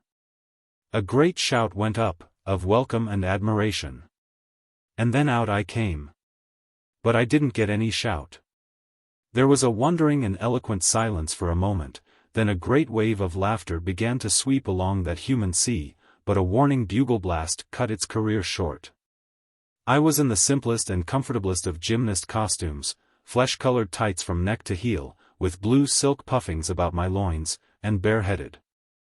My horse was not above medium size, but he was alert, slender-limbed, muscled with watch springs, and just a greyhound to go. He was a beauty, glossy as silk, and naked as he was when he was born, except for bridle and ranger saddle. The iron tower and the gorgeous bedquilt came cumbrously but gracefully pirouetting down the lists, and we tripped lightly up to meet them. We halted, the tower saluted, I responded. Then we wheeled and rode side by side to the grandstand and faced our king and queen, to whom we made obeisance. The queen exclaimed, "Alack, Sir Boss, wilt fight naked, and without lance or sword or—" But the king checked her and made her understand, with a polite phrase or two, that this was none of her business. The bugles rang again, and we separated and rode to the ends of the lists, and took position. Now old Merlin stepped into view and cast a dainty web of gossamer threads over Sir Sagramor which turned him into Hamlet's ghost. The king made a sign, the bugles blew, Sir Sagramor laid his great lance in rest, and the next moment here he came thundering down the course with his veil flying out behind. And I went whistling through the air like an arrow to meet him, cocking my ear the while, as if noting the invisible knight's position and progress by hearing, not sight. A chorus of encouraging shouts burst out for him, and one brave voice flung out a heartening word for me, said, "Go it, Slim Jim." It was an even bet that Clarence had procured that favor for me, and furnished the language, too. When that formidable lance point was within a yard and a half of my breast I twitched my horse aside without an effort, and the big knight swept by, scoring a blank. I got plenty of applause that time. We turned, braced up, and down we came again. Another blank for the knight, a roar of applause for me. This same thing was repeated once more. And it fetched such a whirlwind of applause that Sir Sagramor lost his temper, and at once changed his tactics and set himself the task of chasing me down. Why, he hadn't any show in the world at that, it was a game of tag, with all the advantage on my side. I whirled out of his path with ease whenever I chose, and once I slapped him on the back as I went to the rear. Finally I took the chase into my own hands. And after that, turn, or twist, or do what he would, he was never able to get behind me again, he found himself always in front at the end of his maneuver. So he gave up that business and retired to his end of the lists. His temper was clear gone now, and he forgot himself and flung an insult at me which disposed of mine. I slipped my lasso from the horn of my saddle, and grasped the coil in my right hand. This time you should have seen him come, it was a business trip, sure, by his gait there was blood in his eye. I was sitting my horse at ease, and swinging the great loop of my lasso in wide circles about my head. The moment he was under way, I started for him. When the space between us had narrowed to 40 feet, I sent the snaky spirals of the rope cleaving through the air. Then darted aside and faced about and brought my trained animal to a halt with all his feet braced under him for a surge.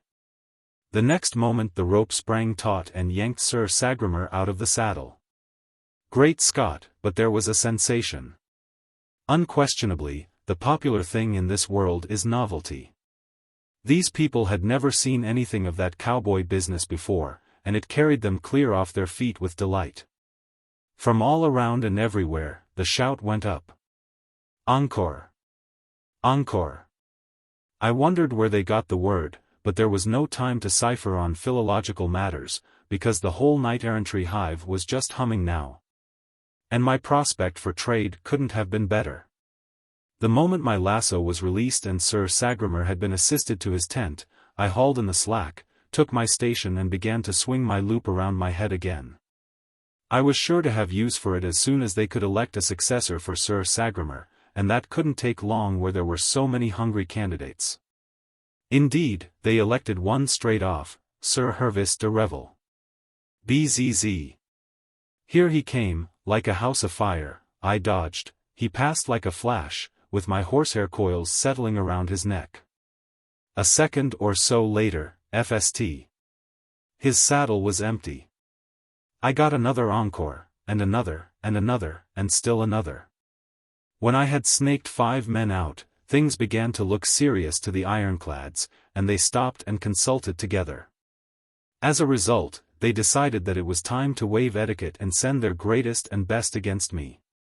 To the astonishment of that little world, I lassoed Sir Lamorac de Gallis, and after him Sir Galahad. So you see there was simply nothing to be done now, but play their right bower, bring out the superbest of the superb, the mightiest of the mighty, the great Sir Lancelot himself. A proud moment for me? I should think so. Yonder was Arthur, King of Britain, yonder was Guinevere, yes, and whole tribes of little provincial kings and kinglets. And in the tented camp yonder, renowned knights from many lands, and likewise the selectest body known to chivalry, the knights of the Table Round, the most illustrious in Christendom. And biggest fact of all, the very sun of their shining system was yonder couching his lance, the focal point of 40,000 adoring eyes, and all by myself, here was I laying for him. Across my mind flitted the dear image of a certain hello girl of West Hartford, and I wished she could see me now.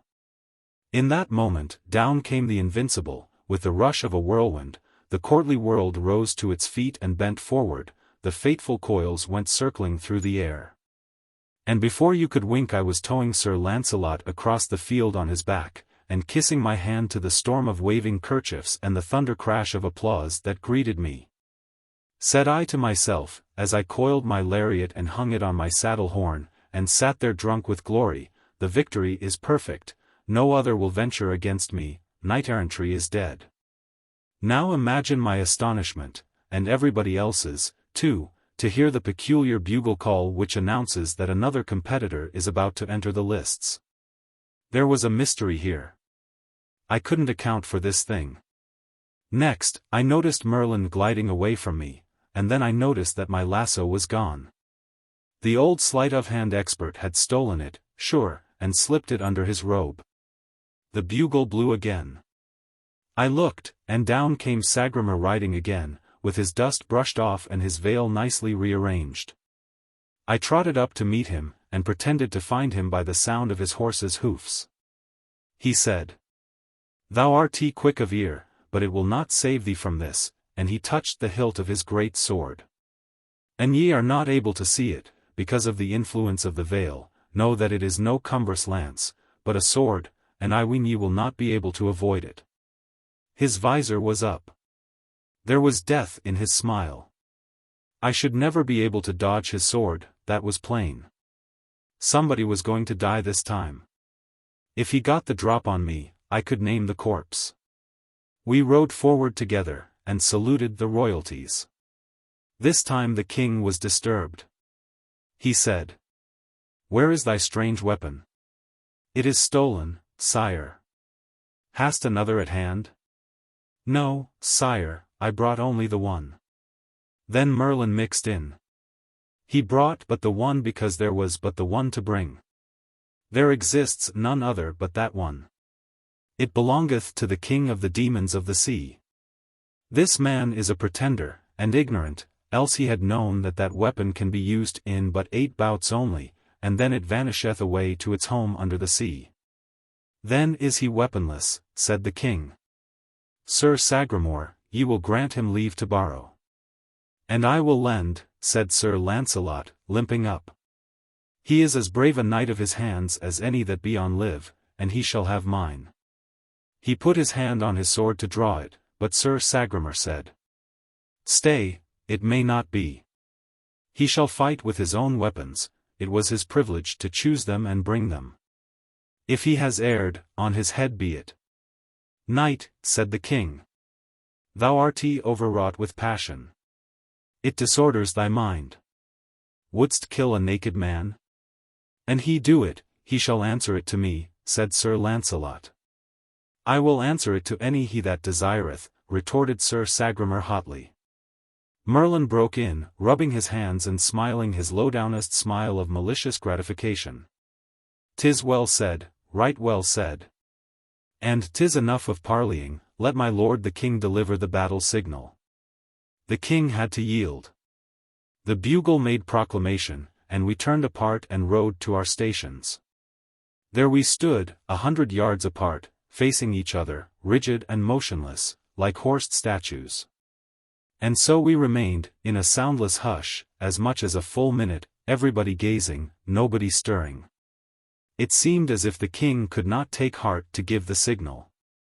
But at last he lifted his hand, the clear note of the bugle followed, Sir Sagramor's long blade described a flashing curve in the air, and it was superb to see him come. I sat still. On he came. I did not move. People got so excited that they shouted to me, "Fly, fly! Save thyself! This is murder!" I never budged so much as an inch till that thundering apparition had got within 15 paces of me. Then I snatched a dragoon revolver out of my holster, there was a flash and a roar, and the revolver was back in the holster before anybody could tell what had happened. Here was a riderless horse plunging by, and yonder lay Sir Sagramor, stone dead. The people that ran to him were stricken dumb to find that the life was actually gone out of the man and no reason for it visible, no hurt upon his body, nothing like a wound. There was a hole through the breast of his chainmail, but they attached no importance to a little thing like that. And as a bullet wound there produces but little blood, none came in sight because of the clothing and swaddlings under the armor. The body was dragged over to let the king and the swells look down upon it. They were stupefied with astonishment naturally. I was requested to come and explain the miracle.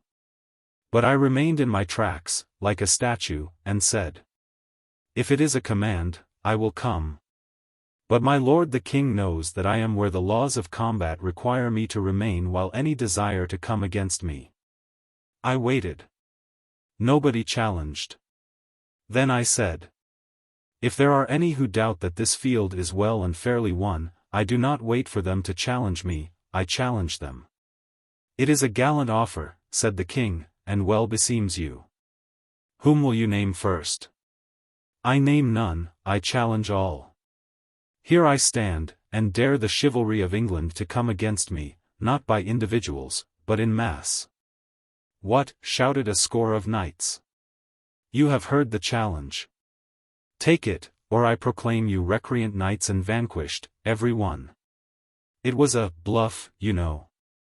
At such a time it is sound judgment to put on a bold face and play your hand for 100 times what it is worth. 49 times out of 50 nobody dares to call, and you rake in the chips. But just this once, well, things looked squally. In just no time, 500 knights were scrambling into their saddles, and before you could wink a widely scattering drove were underway and clattering down upon me. I snatched both revolvers from the holsters and began to measure distances and calculate chances. Bang! One saddle empty. Bang! Another one. Bang, bang, and I bagged two. Well, it was nip and tuck with us, and I knew it.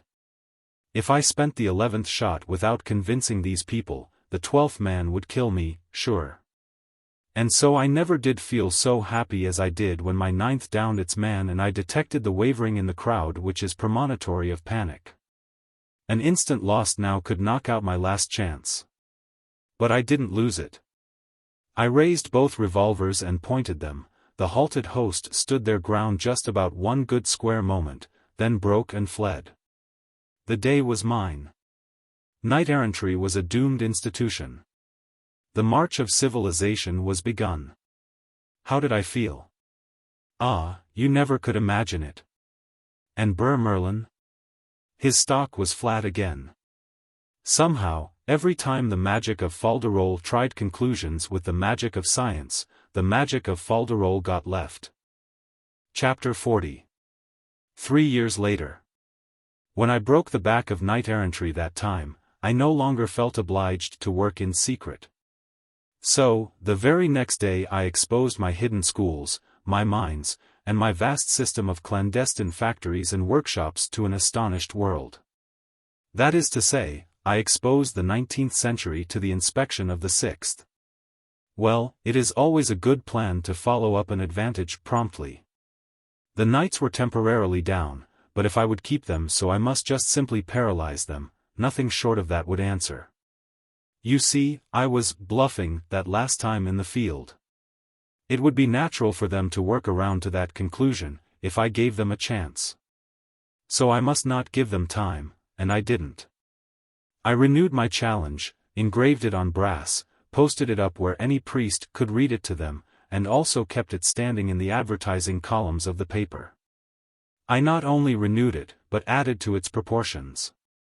I said, name the day, and I would take 50 assistants and stand up against the massed chivalry of the whole earth and destroy it. I was not bluffing this time. I meant what I said, I could do what I promised. There wasn't any way to misunderstand the language of that challenge. Even the dullest of the chivalry perceived that this was a plain case of put up, or shut up. They were wise and did the latter. In all the next 3 years they gave me no trouble worth mentioning. Consider the 3 years sped.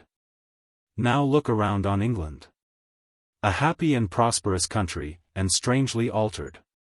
Schools everywhere, and several colleges, a number of pretty good newspapers. Even authorship was taking a start. Sir Dinadan the Humorist was first in the field, with a volume of grey-headed jokes which I had been familiar with during 13 centuries. If he had left out that old rancid one about the lecturer I wouldn't have said anything, but I couldn't stand that one. I suppressed the book and hanged the author. Slavery was dead and gone. All men were equal before the law, taxation had been equalized.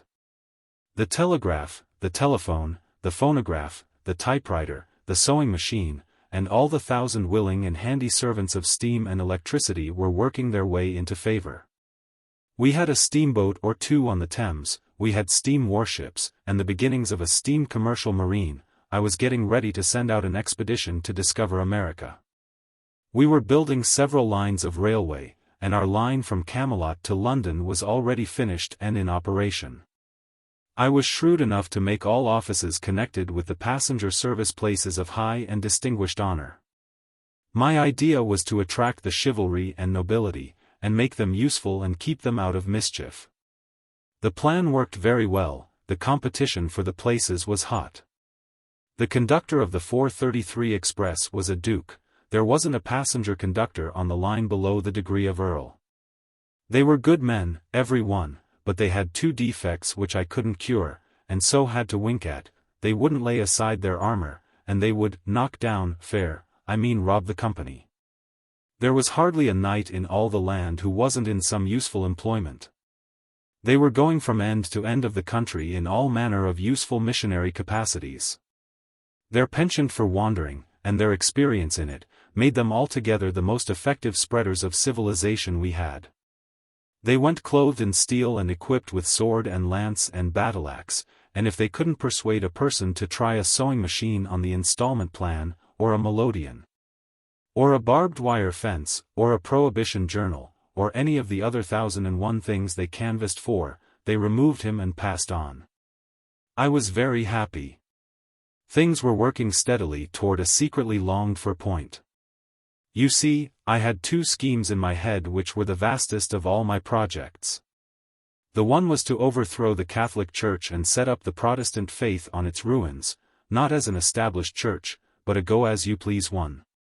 And the other project was to get a decree issued by and by, commanding that upon Arthur's death unlimited suffrage should be introduced, and given to men and women alike, at any rate to all men, wise or unwise, and to all mothers who at middle age should be found to know nearly as much as their sons at 21.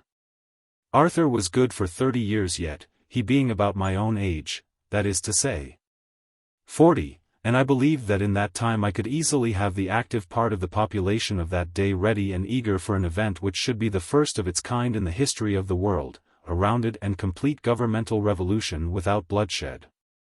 The result to be a republic. Well, I may as well confess, though I do feel ashamed when I think of it, I was beginning to have a base hankering to be its first president myself. Yes, there was more or less human nature in me, I found that out.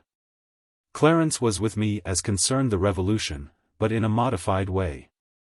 His idea was a republic, without privileged orders, but with a hereditary royal family at the head of it instead of an elective chief magistrate. He believed that no nation that had ever known the joy of worshipping a royal family could ever be robbed of it and not fade away and die of melancholy. I urged that kings were dangerous. He said, then have cats. He was sure that a royal family of cats would answer every purpose. They would be as useful as any other royal family, they would know as much, they would have the same virtues and the same treacheries, the same disposition to get up shindies with other royal cats. They would be laughably vain and absurd and never know it, they would be wholly inexpensive.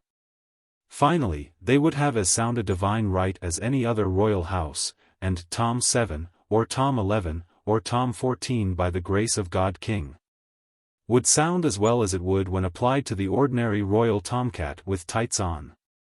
And as a rule, said he, in his neat modern English, the character of these cats would be considerably above the character of the average king. And this would be an immense moral advantage to the nation, for the reason that a nation always models its morals after its monarchs. The worship of royalty being founded in unreason, these graceful and harmless cats would easily become as sacred as any other royalties, and indeed more so. Because it would presently be noticed that they hanged nobody, beheaded nobody, imprisoned nobody, inflicted no cruelties or injustices of any sort, and so must be worthy of a deeper love and reverence than the customary human king, and would certainly get it. The eyes of the whole harried world would soon be fixed upon this humane and gentle system, and royal butchers would presently begin to disappear.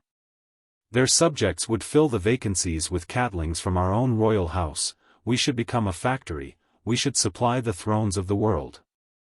Within 40 years all Europe would be governed by cats, and we should furnish the cats. The reign of universal peace would begin then, to end no more forever. Meow, FCT, wow. Hang him, I supposed he was in earnest, and was beginning to be persuaded by him, until he exploded that cat howl and startled me almost out of my clothes. But he never could be in earnest. He didn't know what it was. He had pictured a distinct and perfectly rational and feasible improvement upon constitutional monarchy, but he was too feather-headed to know it, or care anything about it either. I was going to give him a scolding, but Sandy came flying in at that moment, wild with terror, and so choked with sobs that for a minute she could not get her voice. I ran and took her in my arms, and lavished caresses upon her and said, beseechingly, "Speak, darling, speak. What is it?" Her head fell limp upon my bosom, and she gasped, almost inaudibly, "Hello Central. Quick." I shouted to Clarence, "Telephone the king's homeopath to come." In 2 minutes I was kneeling by the child's crib, and Sandy was dispatching servants here, there, and everywhere, all over the palace. I took in the situation almost at a glance, membranous croup. I bent down and whispered, "Wake up, sweetheart. Hello Central." She opened her soft eyes languidly, and made out to say, "Papa." That was a comfort. She was far from dead yet. I sent for preparations of sulphur, I rousted out the croup kettle myself, for I don't sit down and wait for doctors when Sandy or the child is sick. I knew how to nurse both of them, and had had experience. This little chap had lived in my arms a good part of its small life.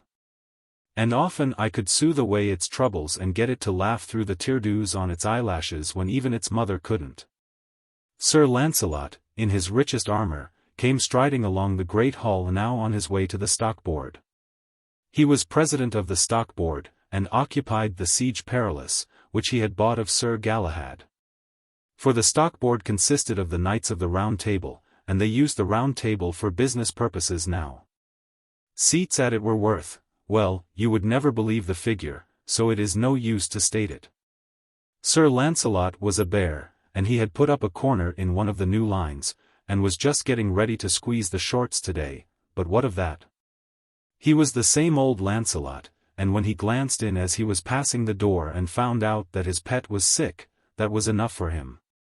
Bulls and bears might fight it out their own way for all him, he would come right in here and stand by little Hello Central for all he was worth.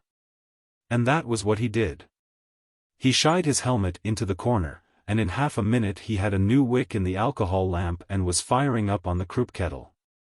By this time Sandy had built a blanket canopy over the crib, and everything was ready.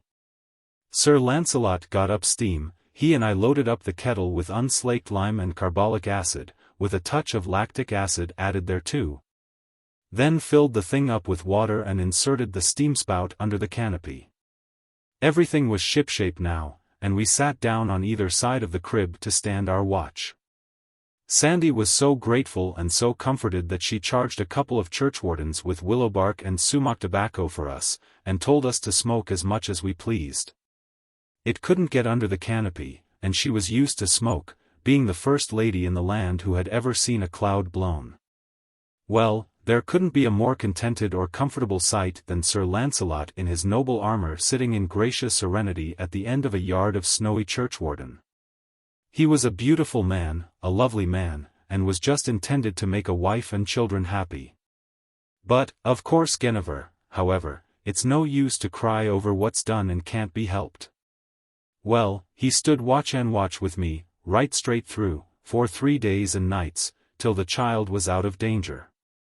Then he took her up in his great arms and kissed her, with his plumes falling about her golden head, then laid her softly in Sandy's lap again and took his stately way down the vast hall, between the ranks of admiring men-at-arms and menials, and so disappeared. And no instinct warned me that I should never look upon him again in this world. Lord, what a world of heartbreak it is! The doctor said we must take the child away, if we would coax her back to health and strength again. And she must have sea air. So we took a man-of-war, and a suite of 260 persons, and went cruising about, and after a fortnight of this we stepped ashore on the French coast. And the doctors thought it would be a good idea to make something of a stay there. The little king of that region offered us his hospitalities, and we were glad to accept. If he had had as many conveniences as he lacked, we should have been plenty comfortable enough. Even as it was, we made out very well, in his queer old castle, by the help of comforts and luxuries from the ship. At the end of a month I sent the vessel home for fresh supplies, and for news. We expected her back in 3 or 4 days. She would bring me, along with other news, the result of a certain experiment which I had been starting. It was a project of mine to replace the tournament with something which might furnish an escape for the extra steam of the chivalry, keep those bucks entertained and out of mischief, and at the same time preserve the best thing in them, which was their hearty spirit of emulation. I had had a choice band of them in private training for some time, and the date was now arriving for their first public effort. This experiment was baseball. In order to give the thing vogue from the start, and place it out of the reach of criticism, I chose my nines by rank, not capacity. There wasn't a knight in either team who wasn't a sceptred sovereign. As for material of this sort, there was a glut of it always around Arthur. You couldn't throw a brick in any direction and not cripple a king. Of course, I couldn't get these people to leave off their armor, they wouldn't do that when they bathed. They consented to differentiate the armor so that a body could tell one team from the other, but that was the most they would do. So, one of the teams wore chainmail ulsters, and the other wore plate armor made of my new Bessemer steel. Their practice in the field was the most fantastic thing I ever saw. Being ball-proof, they never skipped out of the way, but stood still and took the result. When a Bessemer was at the bat and a ball hit him, it would bound 150 yards sometimes. And when a man was running, and threw himself on his stomach to slide to his base, it was like an ironclad coming into port. At first I appointed men of no rank to act as umpires, but I had to discontinue that. These people were no easier to please than other nines. The umpire's first decision was usually his last. They broke him in two with a bat, and his friends toted him home on a shutter. When it was noticed that no umpire ever survived a game, umpiring got to be unpopular. So I was obliged to appoint somebody whose rank and lofty position under the government would protect him. Here are the names of the nines. Bessemers. Ulsters. King Arthur. Emperor Lucius. King Lot of Lothian. King Logris. King of North Gallus. King Marhalt of Ireland. King Marsil. King Morganor. King of Little Britain. King Mark of Cornwall. King Labour. King Nenters of Garlot. King Pelham of Listongees. King Meliodas of Lyonesse. King Bagdemagus. King of the Lake. King Talim La Faints. The Sodan of Syria. Umpire, Clarence. The first public game would certainly draw 50,000 people, and for solid fun would be worth going around the world to see. Everything would be favorable. It was balmy and beautiful spring weather now, and nature was all tailored out in her new clothes. Chapter 41. The Interdict. However, my attention was suddenly snatched from such matters. Our child began to lose ground again, and we had to go to sitting up with her. Her case became so serious. We couldn't bear to allow anybody to help in this service, so we too stood watch and watch, day in and day out. Ah, Sandy, what a right heart she had, how simple, and genuine, and good she was. She was a flawless wife and mother. And yet I had married her for no other particular reasons, except that by the customs of chivalry she was my property until some knight should win her from me in the field. She had hunted Britain over for me, had found me at the hanging bout outside of London, and had straightway resumed her old place at my side in the placidest way and as of right. I was a New Englander, and in my opinion this sort of partnership would compromise her, sooner or later. She couldn't see how, but I cut argument short and we had a wedding. Now I didn't know I was drawing a prize, yet that was what I did draw. Within the 12-month I became her worshipper, and ours was the dearest and perfectest comradeship that ever was. People talk about beautiful friendships between two persons of the same sex. What is the best of that sort, as compared with the friendship of man and wife, where the best impulses and highest ideals of both are the same? There is no place for comparison between the two friendships, the one is earthly, the other divine. In my dreams, along at first, I still wandered 13 centuries away, and my unsatisfied spirit went calling and harking all up and down the unreplying vacancies of a vanished world. Many a time Sandy heard that imploring cry come from my lips in my sleep. With a grand magnanimity she saddled that cry of mine upon our child, conceiving it to be the name of some lost darling of mine.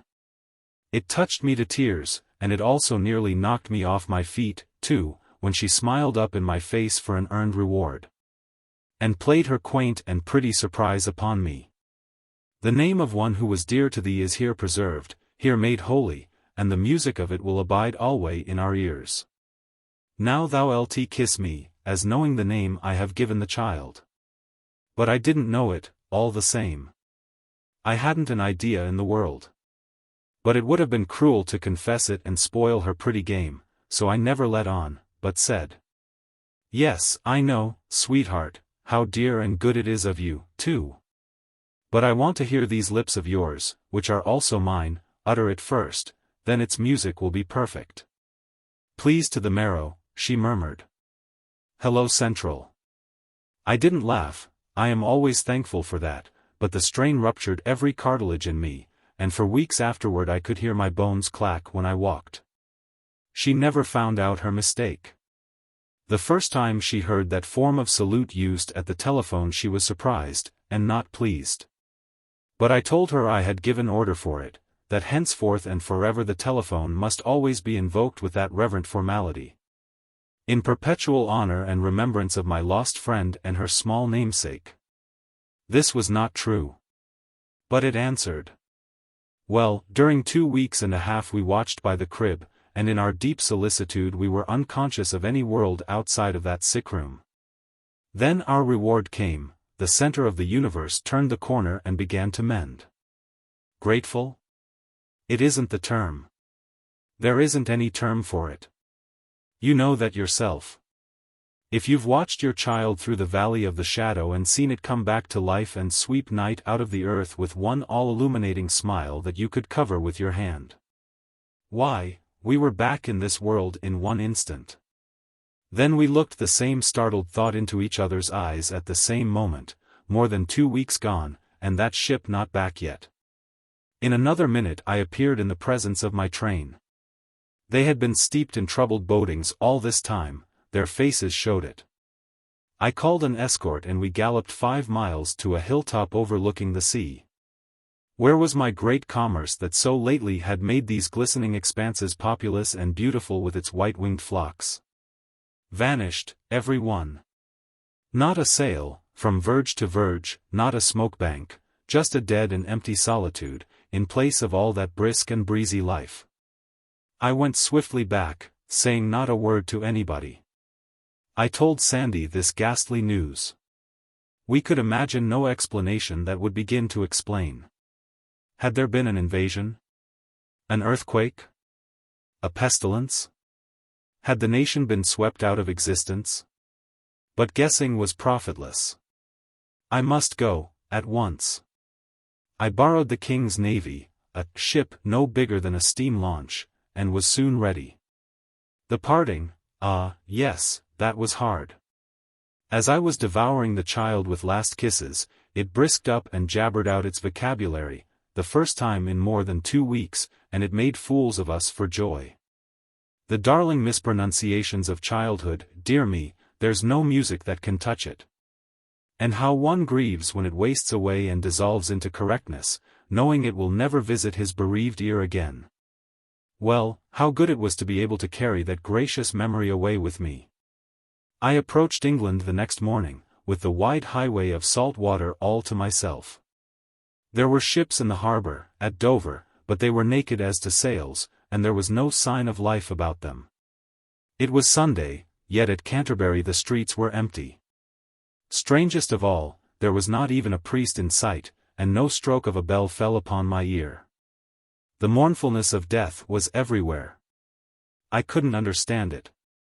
At last, in the further edge of that town I saw a small funeral procession, just a family and a few friends following a coffin, no priest, a funeral without bell, book, or candle. There was a church there close at hand, but they passed it by weeping, and did not enter it. I glanced up at the belfry, and there hung the bell, shrouded in black, and its tongue tied back. Now I knew. Now I understood the stupendous calamity that had overtaken England. Invasion?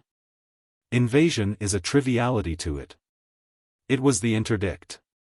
I asked no questions, I didn't need to ask any. The church had struck, the thing for me to do was to get into a disguise, and go warily. One of my servants gave me a suit of clothes, and when we were safe beyond the town I put them on, and from that time I travelled alone. I could not risk the embarrassment of company. A miserable journey. A desolate silence everywhere. Even in London itself. Traffic had ceased, men did not talk or laugh, or go in groups, or even in couples. They moved aimlessly about, each man by himself, with his head down, and woe and terror at his heart. The Tower showed recent war scars. Verily, much had been happening. Of course, I meant to take the train for Camelot. Train. Why, the station was as vacant as a cavern. I moved on. The journey to Camelot was a repetition of what I had already seen. The Monday and the Tuesday differed in no way from the Sunday.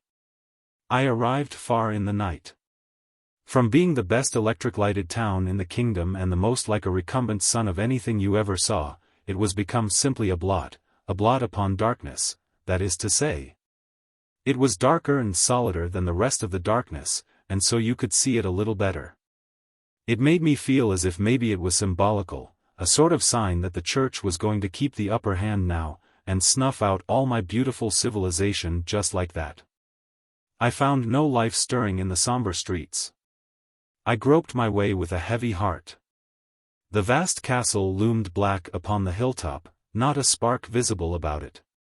The drawbridge was down, the great gate stood wide, I entered without challenge, my own heels making the only sound I heard, and it was sepulchral enough, in those huge vacant courts. Chapter 42. War. I found Clarence alone in his quarters, drowned in melancholy. And in place of the electric light, he had reinstituted the ancient rag lamp, and sat there in a grisly twilight with all curtains drawn tight. He sprang up and rushed for me eagerly, saying, "Oh, it's worth $1 billion milrays to look upon a live person again." He knew me as easily as if I hadn't been disguised at all. Which frightened me. One may easily believe that. "Quick, now, tell me the meaning of this fearful disaster," I said. "How did it come about?" "Well, if there hadn't been any Queen Guinevere, it wouldn't have come so early, but it would have come, anyway. It would have come on your own account by and by. By luck, it happened to come on the Queen's. And Sir Lancelot's? Just so. Give me the details. I reckon you will grant that during some years there has been only one pair of eyes in these kingdoms that has not been looking steadily askance at the Queen and Sir Lancelot. Yes. King Arthur's. And only one heart that was without suspicion. Yes, the King's, a heart that isn't capable of thinking evil of a friend. Well, the King might have gone on, still happy and unsuspecting, to the end of his days, but for one of your modern improvements, the stock board. When you left, 3 miles of the London, Canterbury and Dover were ready for the rails, and also ready and ripe for manipulation in the stock market. It was wildcat, and everybody knew it. The stock was for sale at a giveaway. What does Sir Lancelot do, but? Yes, I know, he quietly picked up nearly all of it for a song. Then he bought about twice as much more, deliverable upon call, and he was about to call when I left. Very well, he did call. The boys couldn't deliver. Oh, he had them, and he just settled his grip and squeezed them. They were laughing in their sleeves over their smartness in selling stock to him at 15 and 16 and along there that wasn't worth 10. Well, when they had laughed long enough on that side of their mouths, they rested up that side by shifting the laugh to the other side. That was when they compromised with the Invincible at 283. Good land. He skinned them alive, and they deserved it, anyway, the whole kingdom rejoiced. Well, among the flayed were Sir Agravain and Sir Mordred, nephews to the king. End of the first act. Act second, scene first, an apartment in Carlisle Castle, where the court had gone for a few days hunting. Persons present, the whole tribe of the king's nephews. Mordred and Agravain proposed to call the guileless Arthur's attention to Guinevere and Sir Lancelot. Sir Gawain, Sir Gareth, and Sir Gaheris will have nothing to do with it. A dispute ensues, with loud talk, in the midst of it enter the king. Mordred and Agravain spring their devastating tale upon him. Tableau. A trap is laid for Lancelot, by the king's command, and Sir Lancelot walks into it. He made it sufficiently uncomfortable for the ambushed witnesses, to wit, Mordred, Agravain, and 12 knights of lesser rank, for he killed every one of them but Mordred. But of course that couldn't straighten matters between Lancelot and the king, and didn't. Oh, dear, only one thing could result, I see that. War, and the knights of the realm divided into a king's party and a Sir Lancelot's party. Yes, that was the way of it. The king sent the queen to the stake, proposing to purify her with fire. Lancelot and his knights rescued her, and in doing it slew certain good old friends of yours and mine, in fact, some of the best we ever had. To wit, Sir Bellias le Orgulus, Sir Segwarides, Sir Griflet le Fils de Dieu, Sir Brandiles, Sir Aglavale. Oh, you tear out my heartstrings. Wait, I'm not done yet, Sir Tor, Sir Goddard, Sir Gillimer. The very best man in my subordinate 9. What a handy right fielder he was. Sir Reynolds' 3 brothers, Sir Damus, Sir Priamus, Sir Kay the Stranger. My peerless shortstop. I've seen him catch a daisy cutter in his teeth. Come, I can't stand this. Sir Dryant, Sir Lamgus, Sir Hermond, Sir Pertilope, Sir Paramones, and, whom do you think? Rush. Go on. Sir Gaheris, and Sir Gareth, both. Oh, incredible. Their love for Lancelot was indestructible. Well, it was an accident. They were simply onlookers, they were unarmed, and were merely there to witness the Queen's punishment. Sir Lancelot smote down whoever came in the way of his blind fury, and he killed these without noticing who they were. Here is an instantaneous photograph one of our boys got of the battle. It's for sale on every newsstand. There, the figures nearest the Queen are Sir Lancelot with his sword up, and Sir Gareth gasping his latest breath. You can catch the agony in the queen's face through the curling smoke. It's a rattling battle picture. Indeed, it is. We must take good care of it, its historical value is incalculable. Go on. Well, the rest of the tale is just war, pure and simple. Lancelot retreated to his town and castle of Joyous Gard, and gathered there a great following of knights. The king, with a great host, went there, and there was desperate fighting during several days, and, as a result, all the plain around was paved with corpses and cast iron. Then the church patched up a peace between Arthur and Lancelot and the queen and everybody but Sir Gawain. He was bitter about the slaying of his brothers, Gareth and Gaheris, and would not be appeased. He notified Lancelot to get him thence, and make swift preparation, and look to be soon attacked. So Lancelot sailed to his duchy of Guienne with his following, and Gawain soon followed with an army, and he beguiled Arthur to go with him. Arthur left the kingdom in Sir Mordred's hands until you should return. Ah, a king's customary wisdom. Yes. Sir Mordred set himself at once to work to make his kingship permanent. He was going to marry Guinevere as a first move, but she fled and shut herself up in the Tower of London. Mordred attacked, the Bishop of Canterbury dropped down on him with the interdict.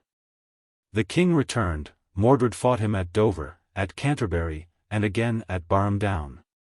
Then there was talk of peace and a composition. Terms, Mordred to have Cornwall and Kent during Arthur's life, and the whole kingdom afterward. Well, upon my word. My dream of a republic to be a dream, and so remain. Yes. The two armies lay near Salisbury. Gawain's head is at Dover Castle, he fell in the fight there. Gawain appeared to Arthur in a dream, at least his ghost did, and warned him to refrain from conflict for a month. Let the delay cost what it might. But battle was precipitated by an accident. Arthur had given order that if a sword was raised during the consultation over the proposed treaty with Mordred, sound the trumpet and fall on. For he had no confidence in Mordred.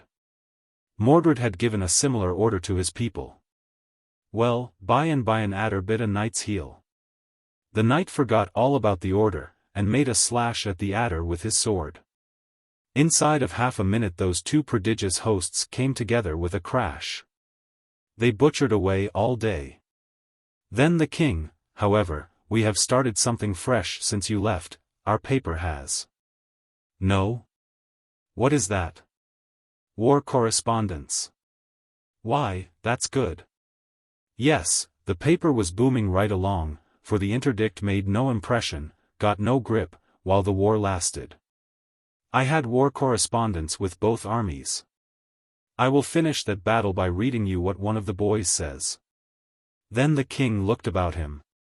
And then was he ware of all his host and of all his good knights were left no more on live but 2 knights, that was Sir Lucan de Butlera, and his brother Sir Bedivere, and they were full sore wounded. Jesu mercy, said the king, where are all my noble knights becomen? Alas that ever I should see this doleful day. For now, said Arthur, I am come to mine end. But would to God that I wist where were that traitor Sir Mordred, that hath caused all this mischief. Then was King Arthur where Sir Mordred leaned upon his sword among a great heap of dead men. Now give me my spear, said Arthur unto Sir Lucan, for yonder I have espied the traitor that all this woe hath wrought. Sir, let him be, said Sir Lucan, for he is unhappy. And if ye pass this unhappy day, ye shall be right well revenged upon him. Good Lord, remember ye of your night's dream, and what the spirit of Sir Gawain told you this night, yet God of his great goodness hath preserved you hitherto. Therefore, for God's sake, my lord, leave off by this. For blessed be God ye have won the field, for here we be 3 on live, and with Sir Mordred is none on live. And if ye leave off now, this wicked day of destiny is past. Tide me death, betide me life, saith the king, now I see him yonder alone, he shall never escape mine hands, for at a better avail shall I never have him. God speed you well, said Sir Bedivere. Then the king gat his spear in both his hands, and ran towards Sir Mordred crying, "Traitor, now is thy death day come." And when Sir Mordred heard Sir Arthur, he ran until him with his sword drawn in his hand. And then King Arthur smote Sir Mordred under the shield, with a foin of his spear throughout the body more than a fathom. And when Sir Mordred felt that he had his death's wound, he thrust himself, with the might that he had, up to the butt of King Arthur's spear. And right so he smote his father Arthur with his sword holden in both his hands, on the side of the head, that the sword pierced the helmet and the brainpan.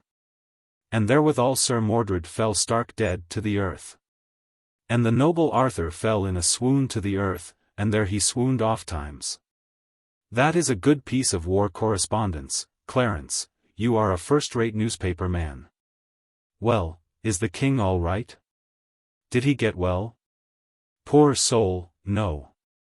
He is dead. I was utterly stunned. It had not seemed to me that any wound could be mortal to him. And the Queen, Clarence? She is a nun, in Almesbury. What changes! And in such a short while. It is inconceivable. What next, I wonder? I can tell you what next. Well? Stake our lives and stand by them. What do you mean by that? The Church is master now. The interdict included you with Mordred. It is not to be removed while you remain alive. The clans are gathering. The Church has gathered all the knights that are left alive, and as soon as you are discovered we shall have business on our hands. Stuff. With our deadly scientific war material. With our hosts of trained. Save your breath, we haven't 60 faithful left. What are you saying? Our schools, our colleges, our vast workshops, When those knights come, those establishments will empty themselves and go over to the enemy. Did you think you had educated the superstition out of those people? I certainly did think it. Well, then, you may unthink it. They stood every strain easily, until the interdict. Since then, they merely put on a bold outside, at heart they are quaking. Make up your mind to it, when the armies come, the mask will fall. It's hard news. We are lost. They will turn our own science against us. No, they won't. Why? Because I and a handful of the faithful have blocked that game. I'll tell you what I've done, and what moved me to it. Smart as you are, the Church was smarter. It was the Church that sent you cruising, through her servants, the doctors. Clarence. It is the truth. I know it. Every officer of your ship was the Church's picked servant, and so was every man of the crew. Oh, come. It is just as I tell you. I did not find out these things at once, but I found them out finally.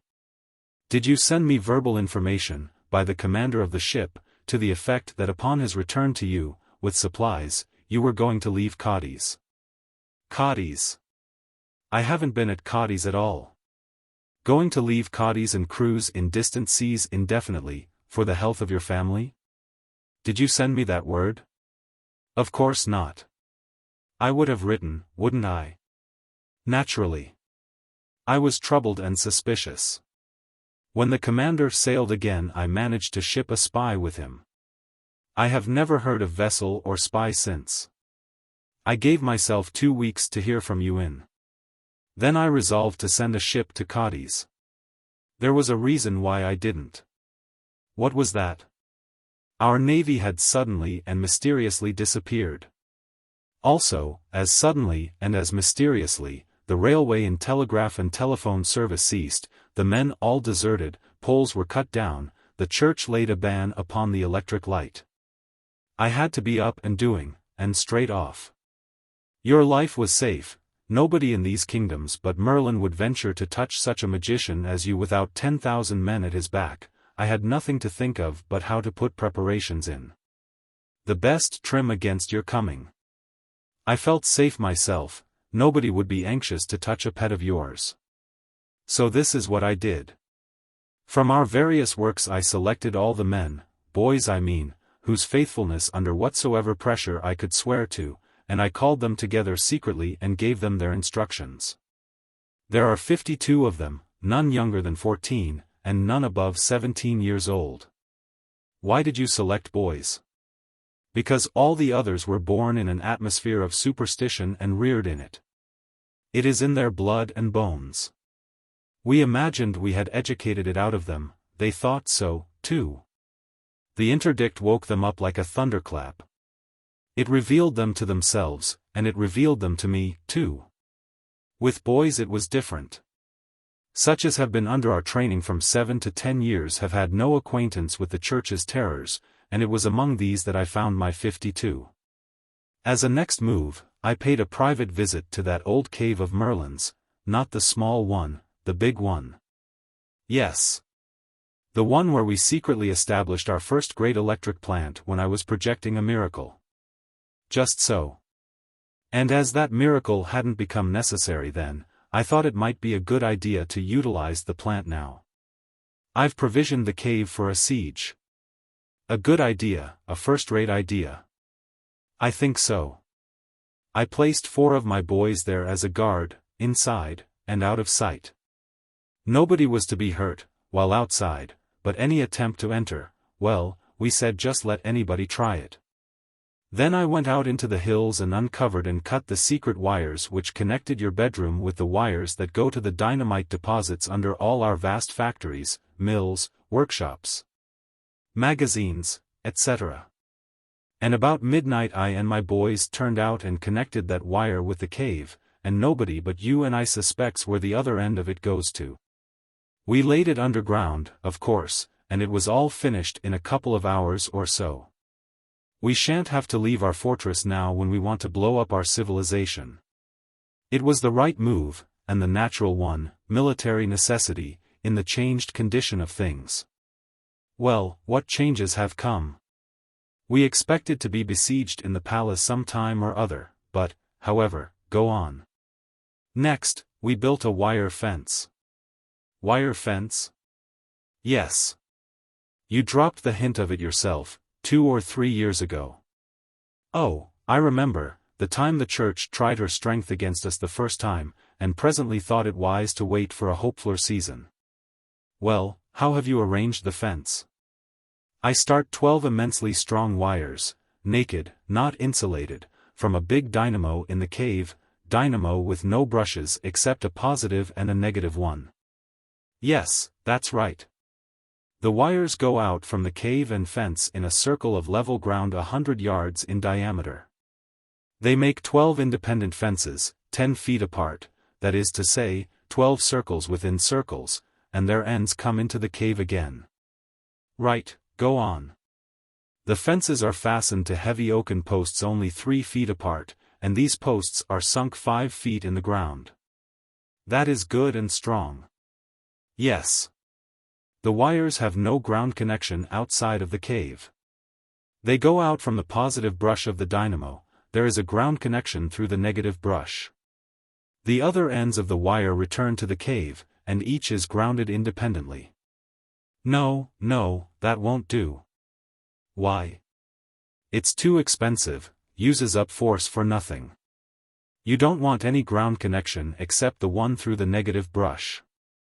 The other end of every wire must be brought back into the cave and fastened independently, and without any ground connection. Now, then, observe the economy of it. A cavalry charge hurls itself against the fence, you are using no power, you are spending no money, for there is only one ground connection till those horses come against the wire. The moment they touch it they form a connection with the negative brush through the ground, and drop dead. Don't you see, you are using no energy until it is needed. Your lightning is there, and ready, like the load in a gun, but it isn't costing you a cent till you touch it off. Oh, yes, the single ground connection. Of course. I don't know how I overlooked that. It's not only cheaper, but it's more effectual than the other way, for if wires break or get tangled, no harm is done. No, especially if we have a telltale in the cave and disconnect the broken wire. Well, go on. The Gatlings? Yes, that's arranged. In the center of the inner circle, on a spacious platform 6 feet high, I've grouped a battery of 13 Gatling guns, and provided plenty of ammunition. That's it. They command every approach, and when the church's knights arrive, there's going to be music. The brow of the precipice over the cave. I've got a wire fence there, and a Gatling. They won't drop any rocks down on us. Well, and the glass-cylinder dynamite torpedoes? That's attended to. It's the prettiest garden that was ever planted. It's a belt 40 feet wide, and goes around the outer fence, distance between it and the fence 100 yards, kind of neutral ground that space is. There isn't a single square yard of that whole belt but is equipped with a torpedo. We laid them on the surface of the ground, and sprinkled a layer of sand over them. It's an innocent-looking garden, but you let a man start in to hoe it once, and you'll see. You tested the torpedoes? Well, I was going to, but... But what? Why, it's an immense oversight not to apply a test. Yes, I know, but they're all right. I laid a few in the public road beyond our lines and they've been tested. Oh, that alters the case. Who did it? A church committee. How kind. Yes. They came to command us to make submission. You see, they didn't really come to test the torpedoes, that was merely an incident. Did the committee make a report? Yes, they made one. You could have heard it a mile. Unanimous? That was the nature of it. After that I put up some signs, for the protection of future committees, and we have had no intruders since. Clarence, you've done a world of work, and done it perfectly. We had plenty of time for it, there wasn't any occasion for hurry. We sat silent a while, thinking. Then my mind was made up, and I said. Yes, everything is ready. Everything is shipshape, no detail is wanting. I know what to do now. So do I, sit down and wait. No, sir. Rise up and strike. Do you mean it? Yes, indeed. The defensive isn't in my line, and the offensive is. That is, when I hold a fair hand, 2/3 as good a hand as the enemy. Oh, yes, we'll rise up and strike, that's our game. 100 to 1 you are right. When does the performance begin? Now. We'll proclaim the Republic.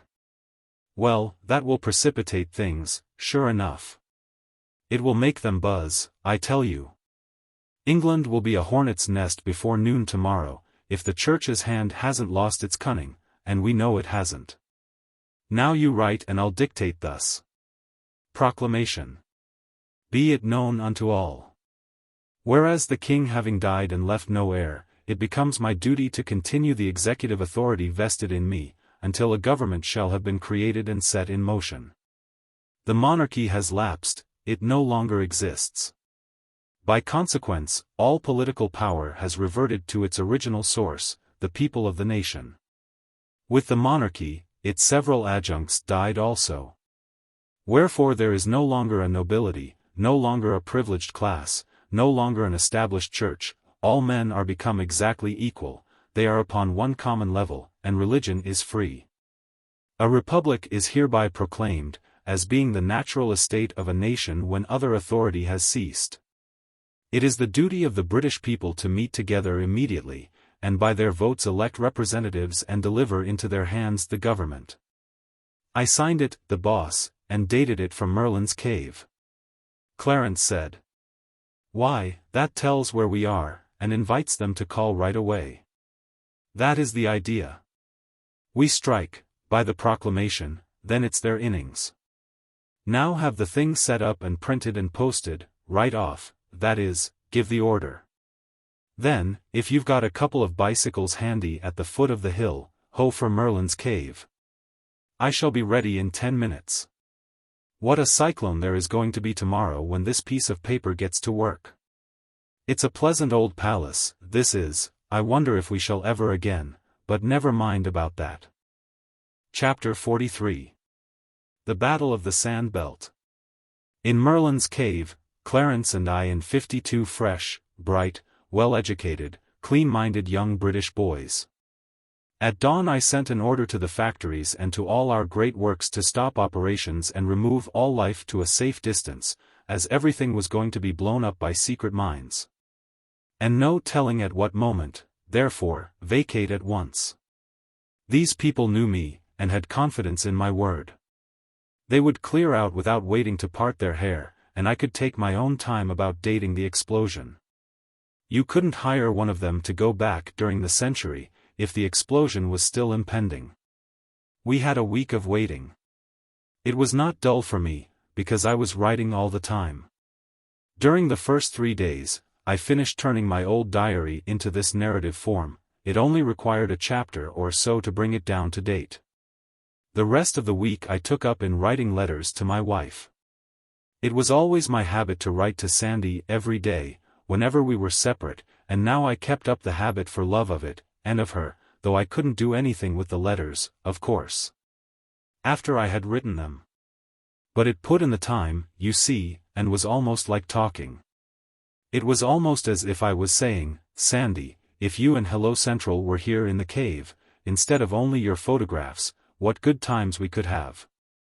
And then, you know, I could imagine the baby goo-gooing something out in reply, with its fists in its mouth and itself stretched across its mother's lap on its back. And she laughing and admiring and worshipping, and now and then tickling under the baby's chin to set it cackling.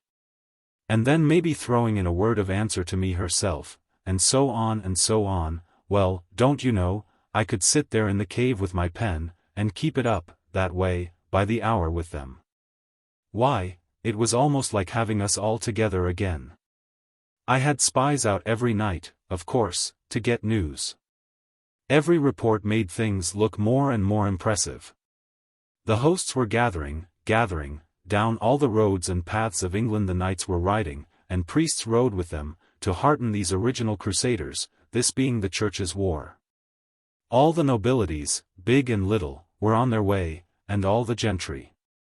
This was all as was expected. We should thin out this sort of folk to such a degree that the people would have nothing to do but just step to the front with their republic and... Ah, what a donkey I was! Toward the end of the week I began to get this large and disenchanting fact through my head, that the mass of the nation had swung their caps and shouted for the republic for about 1 day. And there an end. The church, the nobles, and the gentry then turned one grand, all disapproving frown upon them and shriveled them into sheep. From that moment the sheep had begun to gather to the fold, that is to say, the camps, and offer their valueless lives and their valuable wool to the righteous cause. Why, even the very men who had lately been slaves were in the righteous cause, and glorifying it, praying for it, sentimentally slabbering over it, just like all the other commoners. Imagine such human muck as this, conceive of this folly. Yes, it was now death to the Republic, everywhere, not a dissenting voice. All England was marching against us. Truly, this was more than I had bargained for. I watched my 52 boys narrowly. Watched their faces, their walk, their unconscious attitudes, for all these are a language given us purposely that it may betray us in times of emergency. When we have secrets which we want to keep. I knew that thought would keep saying itself over and over again in their minds and hearts, all England is marching against us. And ever more strenuously imploring attention with each repetition, ever more sharply realizing itself to their imaginations, until even in their sleep they would find no rest from it. But here the vague and flitting creatures of the dream say, all England is marching against you. I knew all this would happen. I knew that ultimately the pressure would become so great that it would compel utterance. Therefore, I must be ready with an answer at that time, an answer well chosen and tranquilizing. I was right. The time came. They had to speak. Poor lads, it was pitiful to see, they were so pale, so worn, so troubled. At first their spokesman could hardly find voice or words, but he presently got both. This is what he said, and he put it in the neat modern English taught him in my schools. We have tried to forget what we are, English boys. We have tried to put reason before sentiment, duty before love, our minds approve, but our hearts reproach us. While apparently it was only the nobility, only the gentry, only the 25 or 30,000 knights left alive out of the late wars, we were of one mind. And undisturbed by any troubling doubt. Each and every one of these 52 lads who stand here before you, said, they have chosen, it is their affair. But think, the matter is altered, all England is marching against us. Oh, sir, consider, reflect, these people are our people, they are bone of our bone, flesh of our flesh, we love them, do not ask us to destroy our nation. Well, it shows the value of looking ahead, and being ready for a thing when it happens. If I hadn't foreseen this thing and been fixed, that boy would have had me, I couldn't have said a word. But I was fixed. I said, my boys, your hearts are in the right place, you have thought the worthy thought, you have done the worthy thing. You are English boys, you will remain English boys, and you will keep that name unsmirched. Give yourselves no further concern, let your minds be at peace. Consider this, while all England is marching against us, who is in the van? Who, by the commonest rules of war, will march in the front? Answer me. The mounted host of mailed knights. True. They are 30,000 strong. Acres deep they will march. Now, observe, none but they will ever strike the sand belt. Then there will be an episode. Immediately after, the civilian multitude in the rear will retire, to meet business engagements elsewhere. None but nobles and gentry are knights, and none but these will remain to dance to our music after that episode. It is absolutely true that we shall have to fight nobody but these 30,000 knights. Now speak, and it shall be as you decide. Shall we avoid the battle, retire from the field? No. The shout was unanimous and hearty. Are you, well, afraid of these 30,000 knights? That joke brought out a good laugh, the boys' troubles vanished away, and they went gaily to their posts. Ah, they were a darling 52. As pretty as girls, too. I was ready for the enemy now. Let the approaching big day come along, it would find us on deck. The big day arrived on time. At dawn the sentry on watch in the corral came into the cave and reported a moving black mass under the horizon, and a faint sound which he thought to be military music. Breakfast was just ready. We sat down and ate it. This over, I made the boys a little speech, and then sent out a detail to man the battery, with Clarence in command of it. The sun rose presently and sent its unobstructed splendors over the land, and we saw a prodigious host moving slowly toward us, with the steady drift and aligned front of a wave of the sea.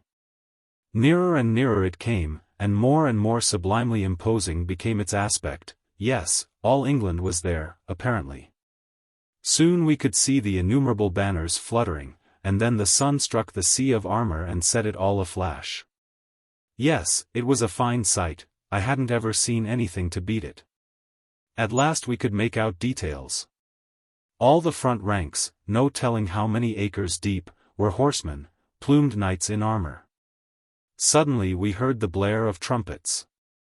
The slow walk burst into a gallop, and then, well, it was wonderful to see. Down swept that vast horseshoe wave, it approached the sand belt, my breath stood still. Nearer, the strip of green turf beyond the yellow belt grew narrow, narrower still, became a mere ribbon in front of the horses, then disappeared under their hoofs. Great Scott! Why, the whole front of that host shot into the sky with a thunder crash, and became a whirling tempest of rags and fragments. And along the ground lay a thick wall of smoke that hid what was left of the multitude from our sight. Time for the second step in the plan of campaign. I touched a button, and shook the bones of England loose from her spine. In that explosion all our noble civilization factories went up in the air and disappeared from the earth. It was a pity, but it was necessary. We could not afford to let the enemy turn our own weapons against us. Now ensued one of the dullest quarter hours I had ever endured. We waited in a silent solitude enclosed by our circles of wire, and by a circle of heavy smoke outside of these. We couldn't see over the wall of smoke, and we couldn't see through it. But at last it began to shred away lazily, and by the end of another quarter hour the land was clear and our curiosity was enabled to satisfy itself. No living creature was in sight. We now perceived that additions had been made to our defenses. The dynamite had dug a ditch more than 100 feet wide, all around us, and cast up an embankment some 25 feet high on both borders of it. As to destruction of life, it was amazing. Moreover, it was beyond estimate. Of course, we could not count the dead, because they did not exist as individuals, but merely as homogeneous protoplasm, with alloys of iron and buttons. No life was in sight, but necessarily there must have been some wounded in the rear ranks, who were carried off the field under cover of the wall of smoke. There would be sickness among the others, there always is, after an episode like that. But there would be no reinforcements. This was the last stand of the chivalry of England. It was all that was left of the order, after the recent annihilating wars. So I felt quite safe in believing that the utmost force that could for the future be brought against us would be but small. That is, of knights. I therefore issued a congratulatory proclamation to my army in these words. Soldiers, champions of human liberty and equality, your general congratulates you. In the pride of his strength and the vanity of his renown, an arrogant enemy came against you. You were ready. The conflict was brief, on your side, glorious. This mighty victory, having been achieved utterly without loss, stands without example in history. So long as the planets shall continue to move in their orbits, the Battle of the Sandbelt will not perish out of the memories of men. The Boss. I read it well, and the applause I got was very gratifying to me. I then wound up with these remarks. The war with the English nation, as a nation, is at an end. The nation has retired from the field and the war. Before it can be persuaded to return, war will have ceased. This campaign is the only one that is going to be fought. It will be brief, the briefest in history. Also the most destructive to life, considered from the standpoint of proportion of casualties to numbers engaged. We are done with the nation. Henceforth we deal only with the knights. English knights can be killed, but they cannot be conquered. We know what is before us. While one of these men remains alive, our task is not finished, the war is not ended. We will kill them all. Loud and long continued applause. I picketed the great embankments thrown up around our lines by the dynamite explosion, merely a lookout of a couple of boys to announce the enemy when he should appear again. Next, I sent an engineer and 40 men to a point just beyond our lines on the south, to turn a mountain brook that was there, and bring it within our lines and under our command. Arranging it in such a way that I could make instant use of it in an emergency. The 40 men were divided into 2 shifts of 20 each, and were to relieve each other every 2 hours. In 10 hours the work was accomplished. It was nightfall now, and I withdrew my pickets. The one who had had the northern outlook reported a camp in sight, but visible with the glass only. He also reported that a few knights had been feeling their way toward us, and had driven some cattle across our lines, but that the knights themselves had not come very near. That was what I had been expecting. They were feeling us, you see, they wanted to know if we were going to play that red terror on them again. They would grow bolder in the night, perhaps. I believed I knew what project they would attempt, because it was plainly the thing I would attempt myself if I were in their places and as ignorant as they were. I mentioned it to Clarence. I think you are right, said he, it is the obvious thing for them to try. Well, then, I said, if they do it they are doomed. Certainly. They won't have the slightest show in the world. Of course they won't.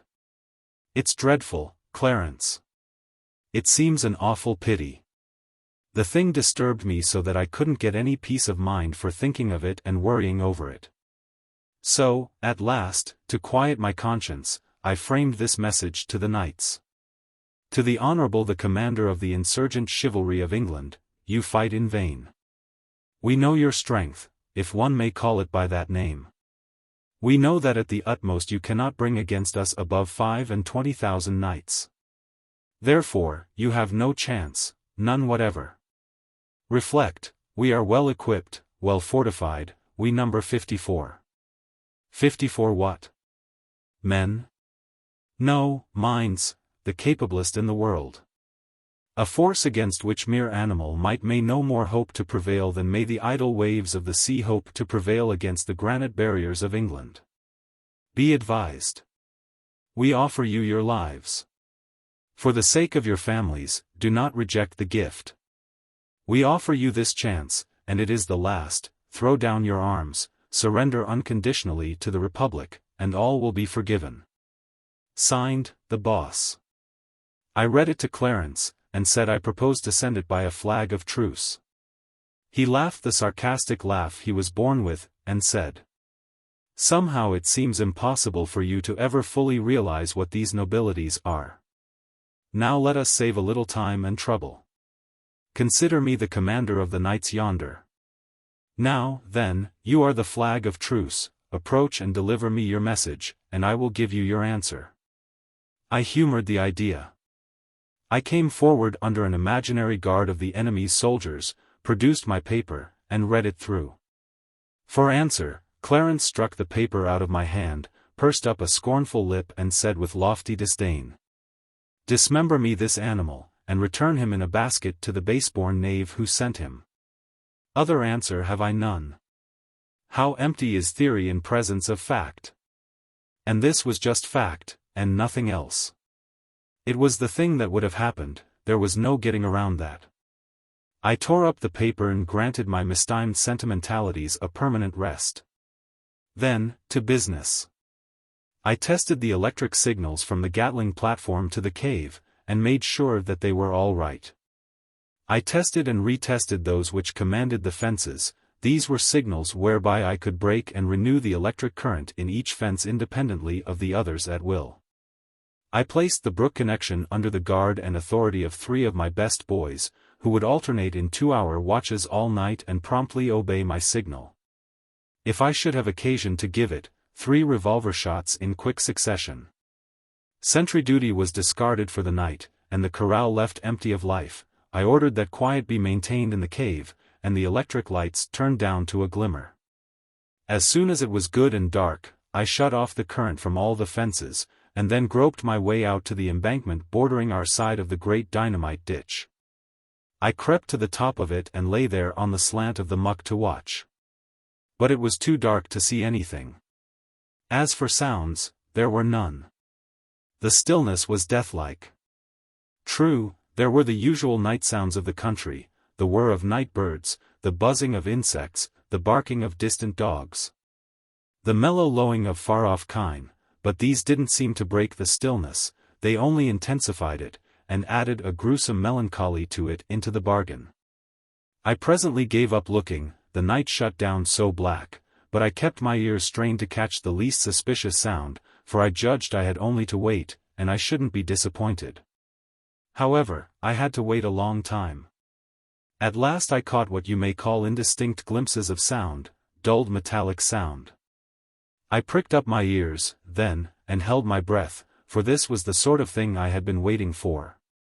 This sound thickened, and approached, from toward the north.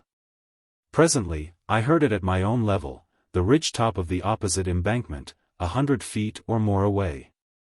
Then I seemed to see a row of black dots appear along that ridge, human heads. I couldn't tell, it mightn't be anything at all. You can't depend on your eyes when your imagination is out of focus. However, the question was soon settled. I heard that metallic noise descending into the great ditch. It augmented fast, it spread all along, and it unmistakably furnished me this fact: an armed host was taking up its quarters in the ditch. Yes, these people were arranging a little surprise party for us. We could expect entertainment about dawn, possibly earlier. I groped my way back to the corral now. I had seen enough. I went to the platform and signaled to turn the current on to the 2 inner fences. Then I went into the cave, and found everything satisfactory there, nobody awake but the working watch. I woke Clarence and told him the great ditch was filling up with men, and that I believed all the knights were coming for us in a body.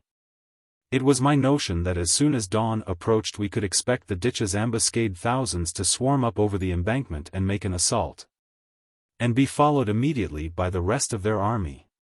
Clarence said, "They will be wanting to send a scout or two in the dark to make preliminary observations. Why not take the lightning off the outer fences, and give them a chance?" "I've already done it, Clarence. Did you ever know me to be inhospitable?" "No, you are a good heart." "I want to go and be a reception committee?" "I will go, too." We crossed the corral and lay down together between the two inside fences. Even the dim light of the cave had disordered our eyesight somewhat, but the focus straightway began to regulate itself and soon it was adjusted for present circumstances. We had had to feel our way before, but we could make out to see the fence posts now. We started a whispered conversation, but suddenly Clarence broke off and said, "What is that?" "What is what?" "That thing yonder." "What thing, where?" "There beyond you a little piece, dark something, a dull shape of some kind, against the second fence." I gazed and he gazed. I said, "Could it be a man, Clarence?" "No, I think not. If you notice, it looks why, it is a man, leaning on the fence." "I certainly believe it is, let us go and see." We crept along on our hands and knees until we were pretty close, and then looked up. Yes, it was a man, a dim great figure in armor, standing erect, with both hands on the upper wire, and, of course, there was a smell of burning flesh. Poor fellow, dead as a doornail, and never knew what hurt him. He stood there like a statue, no motion about him, except that his plumes swished about a little in the night wind. We rose up and looked in through the bars of his visor, but couldn't make out whether we knew him or not, features too dim and shadowed. We heard muffled sounds approaching, and we sank down to the ground where we were. We made out another knight vaguely, he was coming very stealthily, and feeling his way. He was near enough now for us to see him put out a hand, find an upper wire, then bend and step under it and over the lower one.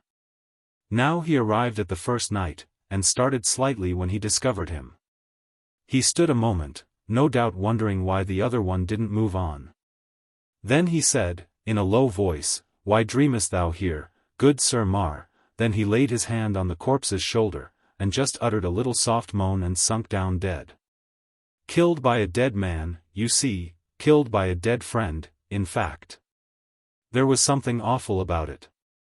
These early birds came scattering along after each other, about one every 5 minutes in our vicinity, during half an hour.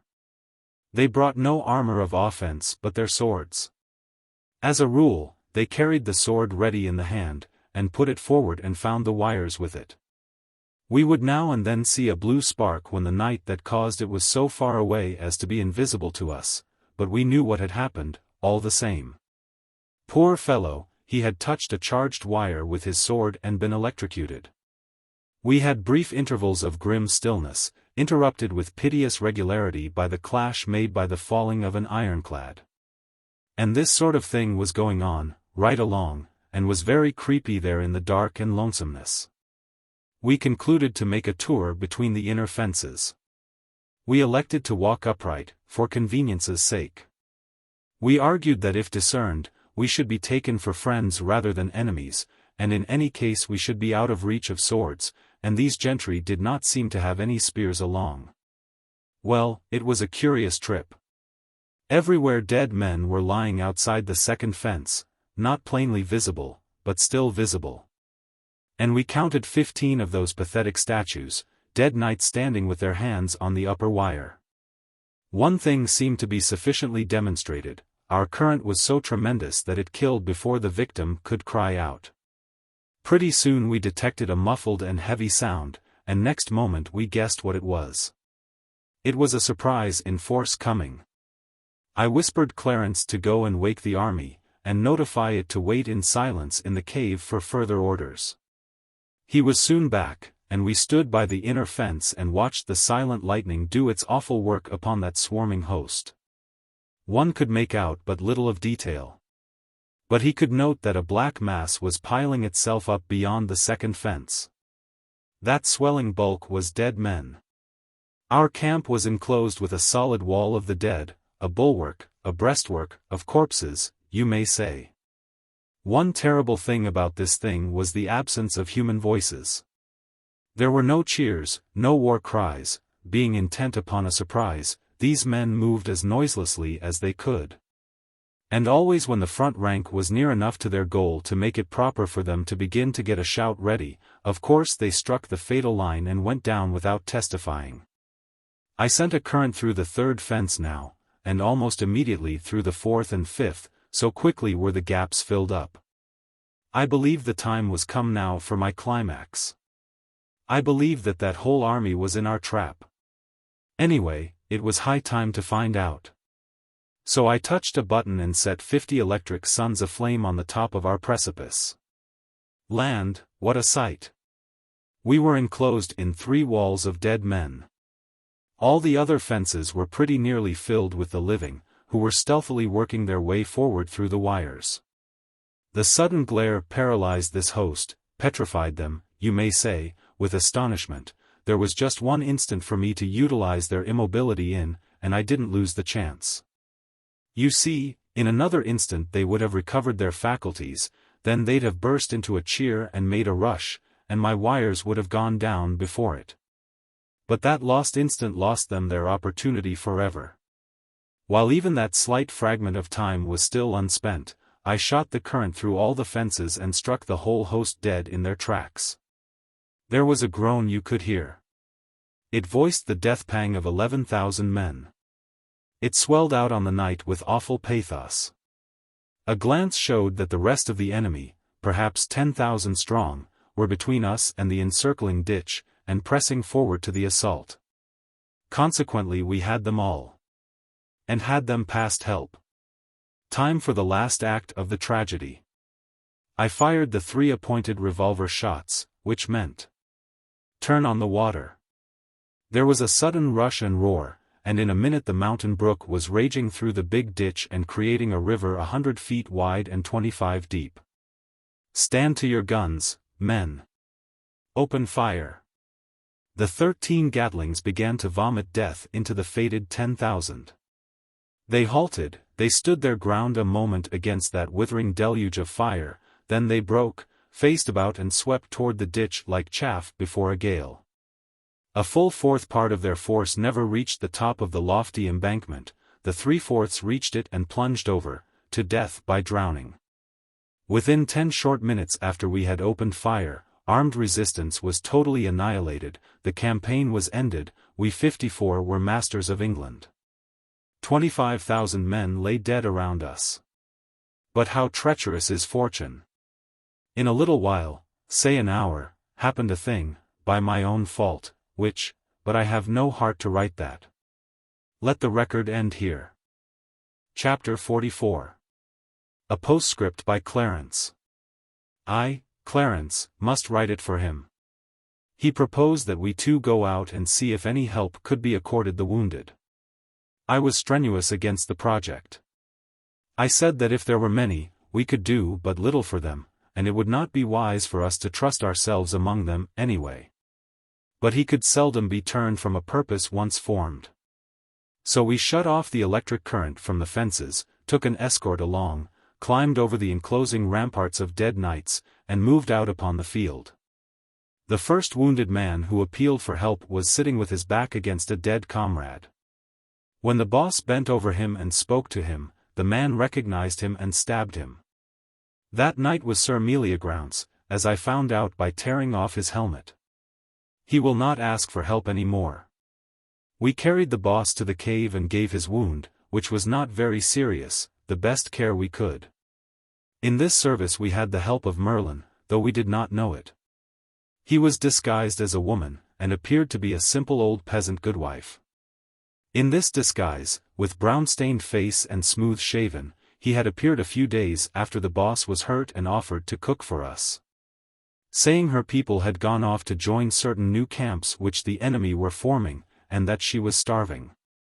The boss had been getting along very well, and had amused himself with finishing up his record.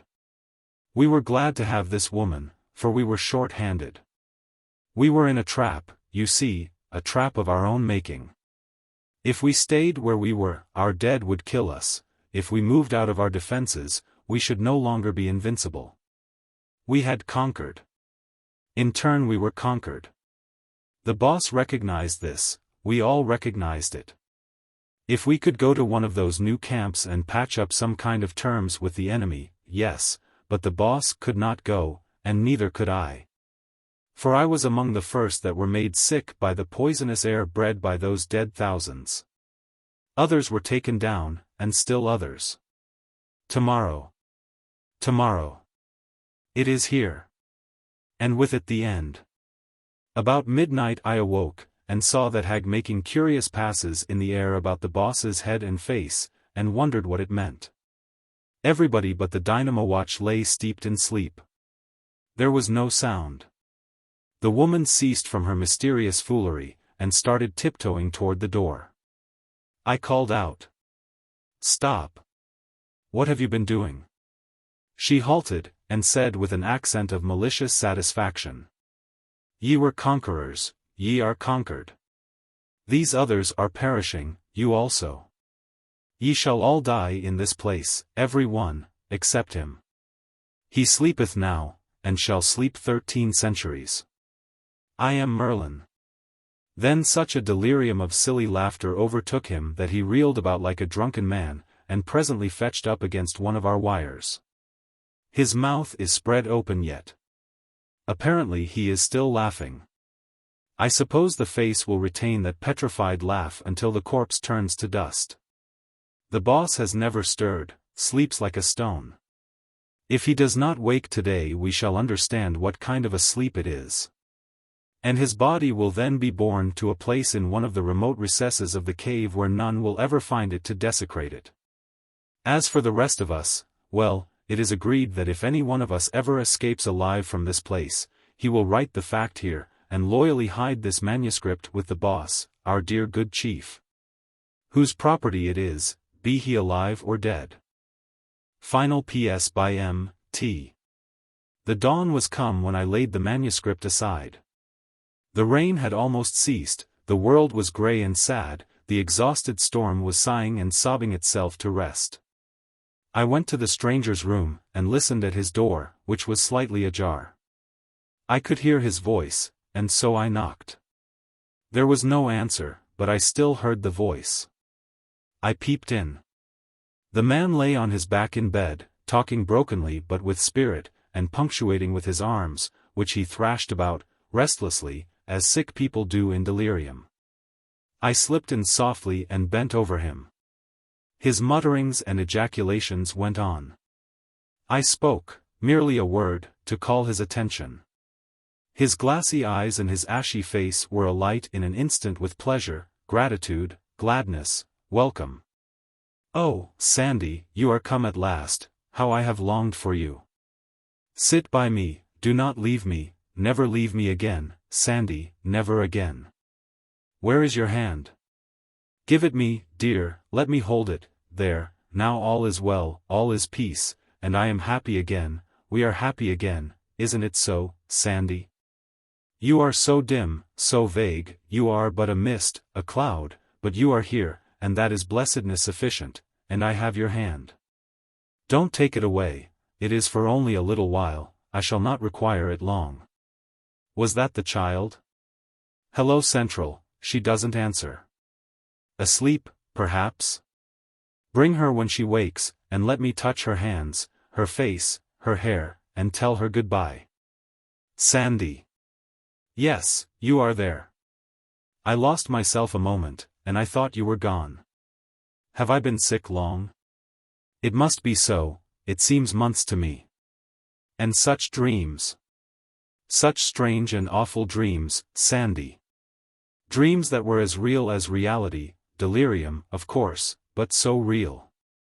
Why, I thought the king was dead, I thought you were in Gaul and couldn't get home, I thought there was a revolution. In the fantastic frenzy of these dreams, I thought that Clarence and I and a handful of my cadets fought and exterminated the whole chivalry of England. But even that was not the strangest. I seemed to be a creature out of a remote unborn age, centuries hence, and even that was as real as the rest. Yes, I seemed to have flown back out of that age into this of ours, and then forward to it again, and was set down, a stranger and forlorn in that strange England. With an abyss of 13 centuries yawning between me and you. Between me and my home and my friends. Between me and all that is dear to me, all that could make life worth the living. It was awful, awfuler than you can ever imagine, Sandy. Ah, watch by me, Sandy, stay by me every moment, don't let me go out of my mind again. Death is nothing, let it come, but not with those dreams, not with the torture of those hideous dreams, I cannot endure that again. Sandy? He lay muttering incoherently some little time. Then for a time he lay silent, and apparently sinking away toward death.